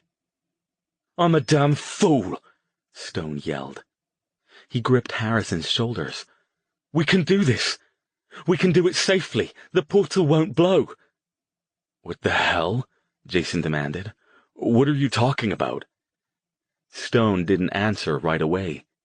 He ran over to the pile of leftover magical supplies, snatched another crystal, and brought it back over. He took the one Harrison held. "Just all of you be quiet for a minute." Verity, looking confused and frightened, switched her gaze back and forth between them and the portal. You'd better hurry, Dr. Stone. That portal's not looking good." She was right. While they'd been talking, the colors had shifted, taking on the more unhealthy hues of its former West Virginia counterpart. "Hush!" Stone ordered. He appeared to be concentrating hard on the two crystals in his hands, which began to glow with a faint light. Jason waited, gripping Harrison's arm to hold him up. He could feel the man shaking. He didn't think he'd be able to stay upright much longer, even with help. Stone's gaze snapped up. He pressed one of the crystals into Harrison's hand. "We can do this," he said, triumphant. "I didn't even consider trying it with two fully trained mages. But if I'm remembering some of the formulae in the notebooks correctly, it should work. If you go in and I stay out, we can create a conduit that will let me pump energy into the portal's structure in a controlled manner and shut it down safely." Verity stared at him. "Will he be able to get out?" she asked, nodding at Harrison. "Before it shuts down, I mean." But Harrison had caught on to where Stone was going. He shook his head. "No," he said, "but we knew that." He took a slow, uneven breath and winced, fixing his gaze on Stone. "Are you ready?" Stone met his eyes. "Ready." Some unspoken communication passed between them.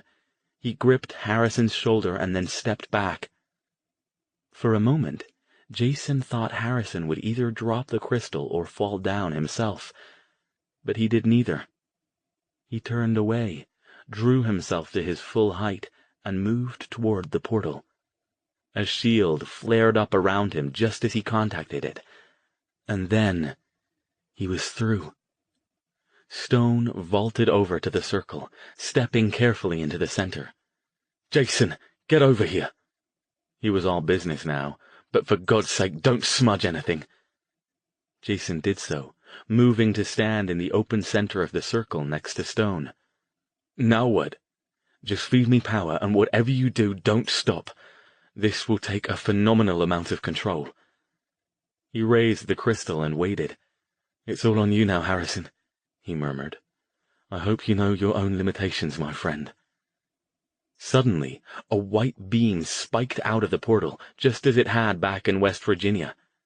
It crossed the circle, lighting up all the crystals as it went, finally contacting the crystal Stone held. More beams went out in all directions, joining the elements of the circle. "There we go," Stone said, his voice tight and strained. His arms shook as he continued to hold up the crystal. "Hold it there, Harrison. Jason, keep the power coming." From off to the side came a new voice. "No! You can't do this!" A figure staggered toward Verity, who stood to the other side of the circle. Jason, unable to stop himself, glanced over and saw that Tarkasian had awakened and was moving toward her. "Jason! Focus, damn you!" Stone barked. Sweat ran down his face in rivulets now, his arms shaking so hard he could barely hold on to the crystal. The beams of light danced around them, growing brighter and more intense until it almost hurt to look at them. Jason clamped his eyes shut and forced himself to focus on Stone, on giving him power. He hated himself for it, but there had been so many sacrifices already. This was bigger even than Verity, bigger than the person he loved more than anyone else on Earth. She'd have to take care of herself this time. He hoped to God she could do it. And then a bright light flared, so bright that he could see it even through his closed eyelids. Someone, he couldn't tell who, screamed. He forced his eyes open as several things happened simultaneously. The white beams winked out. Stone collapsed. Tarkasian went down, a gray cloud escaping his body. Verity fell. But as consciousness left him, and he felt himself falling too, the last thing Jason saw with perfect clarity was the empty framework on the stage. The framework that had only a moment ago housed the last doorway through which the evil could reach Earth.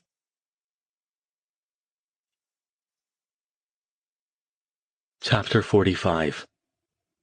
The next few hours passed in a blur of frenetic activity.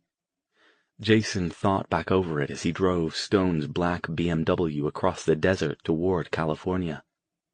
He was still amazed that they'd managed it as well as they had, all things considered.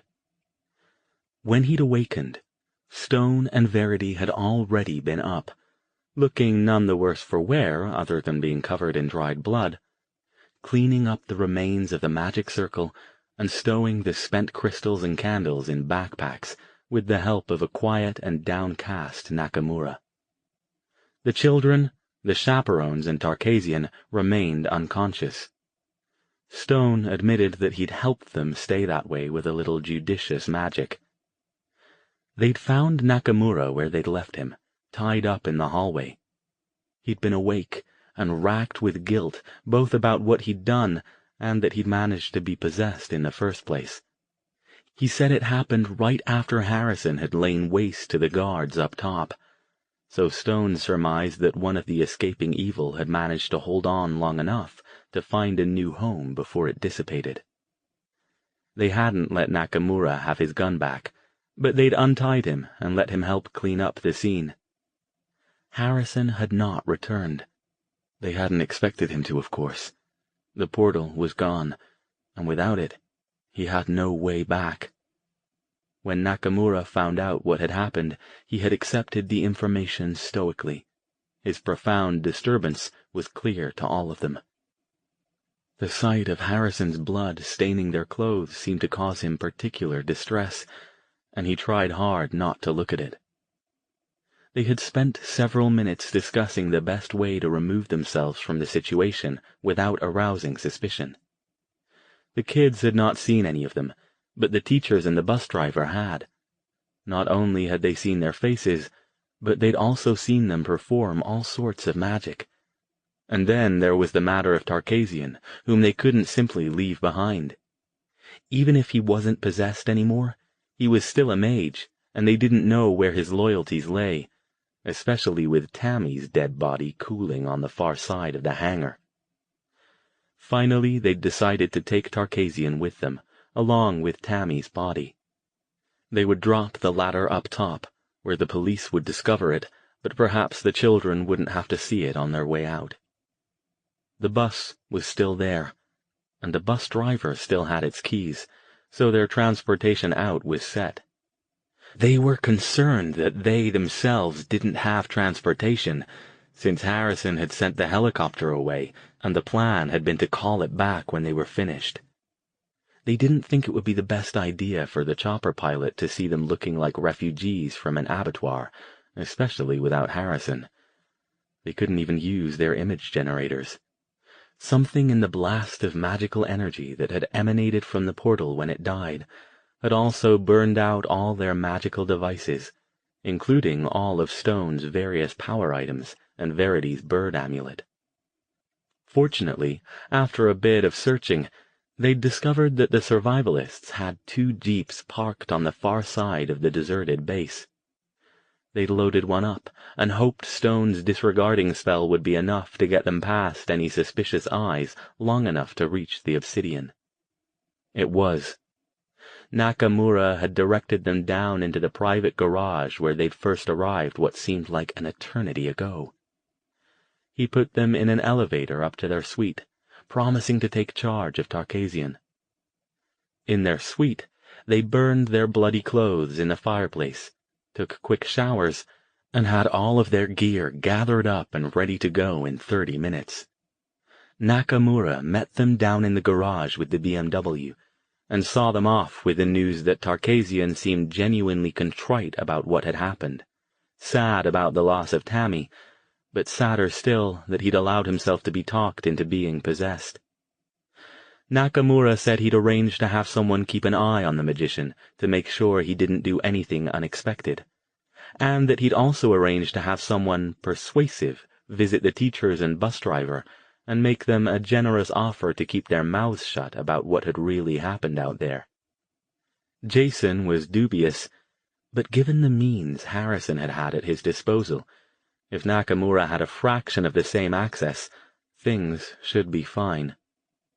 So, here they were, 3 hours later, out in the middle of the open desert, driving at a smooth 85 miles per hour, on a road where they'd only seen one other car in the last half hour.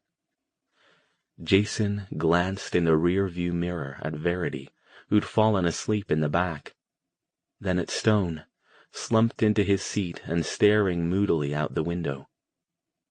The mage hadn't said more than a few words since they'd left Vegas. "Al?" "Hmm?" He didn't change position. "You okay?" Stone made a little sarcastic sound that might have been a laugh. "Define okay." Jason shrugged. "Well, we made it. We're out. We did what we came to do, and you didn't have to sacrifice yourself or your sanity to the portal gods. Brilliant." Silence for a few seconds. "You don't think he's going to get out of that, do you?" Stone glanced at him, then back at the window. "I told you, Jason. If you're inside a portal when it dies, you don't get back out." "Yeah." He took a deep breath. "So, what now?" "We go on," Stone said with a shrug. "This doesn't end it, not yet. There are still evil out there, including quite a few of the big ones. And remember what Lamar and Marilee said? They think they can reproduce." Jason shivered. That was something he didn't want to contemplate right now, out here, under the stars. "What do you want to do? Go after them all?" Stone shook his head. Right now, all I want to do is get back home to my own bed. Back to my pleasantly ordinary life, teaching university students about the occult so they can write dreadful horror novels and seduce women with too many cats. Jason grinned. Yeah, I could do with a little ordinary for a while. You think they're gonna leave us alone, now that their portals are gone? No way to know. I hope so. I suspect they'll have more on their plate for a while than worrying about us.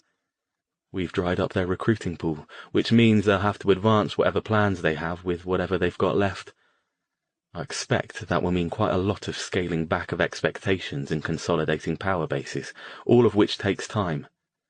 And all of which means they probably won't have time to mess with us, especially since they know we're dangerous. Especially V. Maybe they figure if they don't mess with us, we won't go looking for them. Wishful thinking indeed, Stone said. But I do hope you're right. I'll keep the wards up on our places, and we'll have to stay vigilant, but I think we can rest for a while. Jason glanced back again. I'm amazed she can sleep. My mind's running so fast I feel like I won't sleep for a week. We'll see about that, Stone said, chuckling. Personally, I think I'll sleep better than I have in months. Until they decide to come after us again, Jason muttered. Stone raised an eyebrow. That's what I've always liked about you, Jason. Ever the optimist.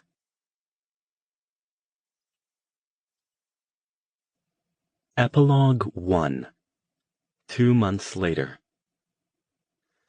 Despite their concern that their exploits in Las Vegas would come back to haunt them, Stone, Jason, and Verity discovered, to their pleasant surprise, that life returned to normal with astonishing speed. They arrived back in the Bay Area to find their homes as they had left them. Madame Juan alive and unpossessed, their forgotten friends doing as well as could be expected, and their various jobs and activities waiting for their return. Jason watched the Las Vegas paper for the next few days to see how the story ended. All that made print was a splashy front-page article about the children being kidnapped by a band of renegade survivalists bent on collecting a ransom from their parents, only to be thwarted by the brave actions of the bus driver and 3 teacher chaperones who were being honored as heroes, one posthumously.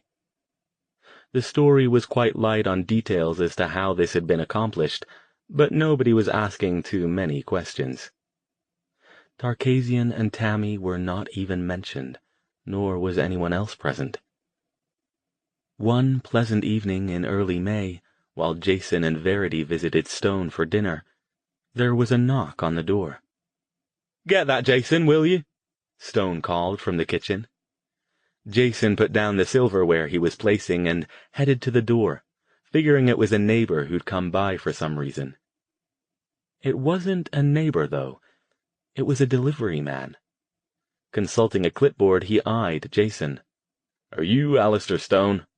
No. Hang on a sec." Jason frowned. Delivery men didn't usually come this late. "Al," he called over his shoulder. "Somebody here for you." Then back to the guy. "Little late for deliveries, isn't it?" The man pointed to the logo on his shirt. "Private courier. Instructions are to deliver this to nobody but Alastair Stone." Stone came up behind Jason, drying his hands on a dish towel. "I'm Stone. What have you got there?" The man reached into a bag slung over his shoulder. Stone and Jason both stiffened, but he only withdrew a slim, rectangular package. "Sign here, please," he said, offering the clipboard and pointing to a spot on his form. "And I need to see some ID." Stone, eyebrow raised, showed the man his driver's license and scrawled his signature on the indicated line. "Who's that from?" Verity asked, as Stone and Jason came back into the kitchen. Stone shrugged. "No idea." He looked the package over with a critical eye. "No return address, postmark, or anything." Setting it down on a nearby table, he slid it open with care, his curiosity piqued now. he withdrew a fine notebook bound in featureless black leather. "A notebook?" Jason asked, confused. "That it?" Stone didn't reply. He flipped it open. The pages were filled with handwritten notes and what appeared to be mathematical formulas, scrawled in black ink in a bold hand that looked like its author was making a valiant effort to be legible, but not succeeding very well. On the top of the first page, and obviously in the same hand, was a date. 2 days ago. "Wow," Verity said, looking over Stone's shoulder. "Whoever wrote this, they make Daphne's notebooks look like they were typed." Stone still didn't answer. He flipped through a few more pages. Not many had writing on them, perhaps 20 or so. He stared at them in silence for a long time, flipping back and forth between them in seemingly random order. Then, suddenly, he sagged in his chair, his face going pale. The notebook slipped from his hands and hit the table, rattling the wine glasses. "Al?" Jason leaned forward, grabbing his shoulder. "You okay? What is it?" "He's alive," he whispered. "Bloody hell. He's alive." "Who?" Verity demanded. Stone pointed at the notebook. "Do you know what this is?" "No idea," Jason said, getting impatient. "Maybe you could tell us?" "These," Stone whispered in a tone of near reverence, "are instructions. Just the bare bones. He didn't give me all of it, not even close, but with time and research." He looked up at them. "Remember I said I didn't think he was a black or a white mage or anything in between?" Jason's eyes widened as he caught on. "You're kidding. But how did—" "I don't know. I have no idea." "But I thought you said nobody could—" "I know what I said." Stone cut him off. He took a deep breath. "But clearly I was wrong, wasn't I? Or at least there's something about our friend that makes normal rules not applicable." He made a brushing off gesture, as if that weren't important, then picked up the notebook again. "But this is the beginning of how he does it. He's showing me where to start." He looked at them again, appearing with reluctance to drag himself back to the real world, and shook his head in amazement. "I think he's thanking us for doing what we did, and letting us know he's alive, and I think he's challenging me to see if I can get anywhere with what he's given me here." Verity looked down at the notebook. "I don't get it," she murmured. "How can he—" Stone shook his head. "Don't ask me, and I'm not about to ask him. I think he's made it fairly clear we shouldn't contact him again. I doubt we'd be able to, honestly, but what he's given me, it's just the tip of the iceberg, the entry point for years' worth of study. If I can make sense of even the smallest bit of this any time soon, though, it might just help us if the evil decide to get up to their tricks again. And I've no doubt they will. Probably a lot sooner than we're hoping." Jason and Verity saw no reason to argue with him about that.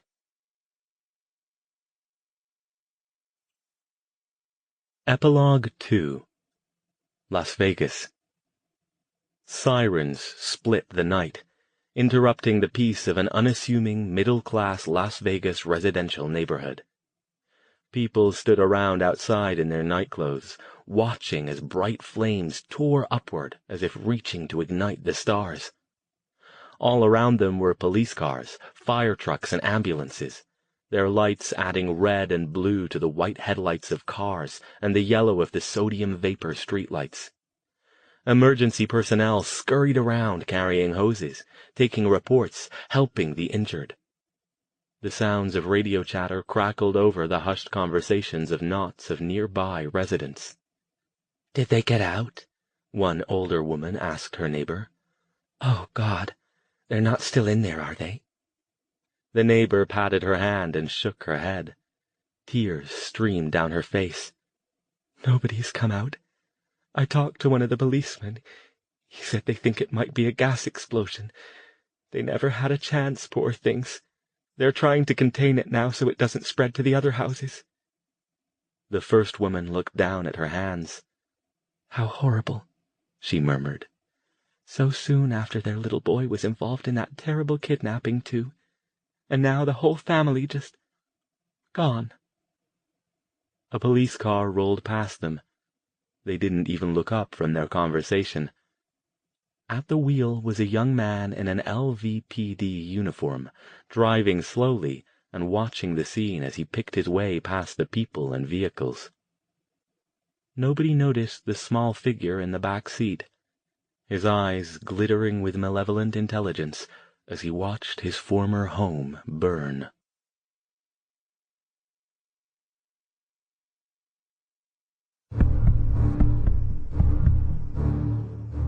This has been The Threshold, Alastair Stone Chronicles Volume 3, written by R.L. King, narrated by Will M. Watt. Copyright 2013 to 2015 by R.L. King. Production copyright 2017 by R.L. King. The music is Interloper by Kevin MacLeod at Incompetech.com. Licensed under a Creative Commons by Attribution 3.0 license. creativecommons.org/licenses/by/3.0.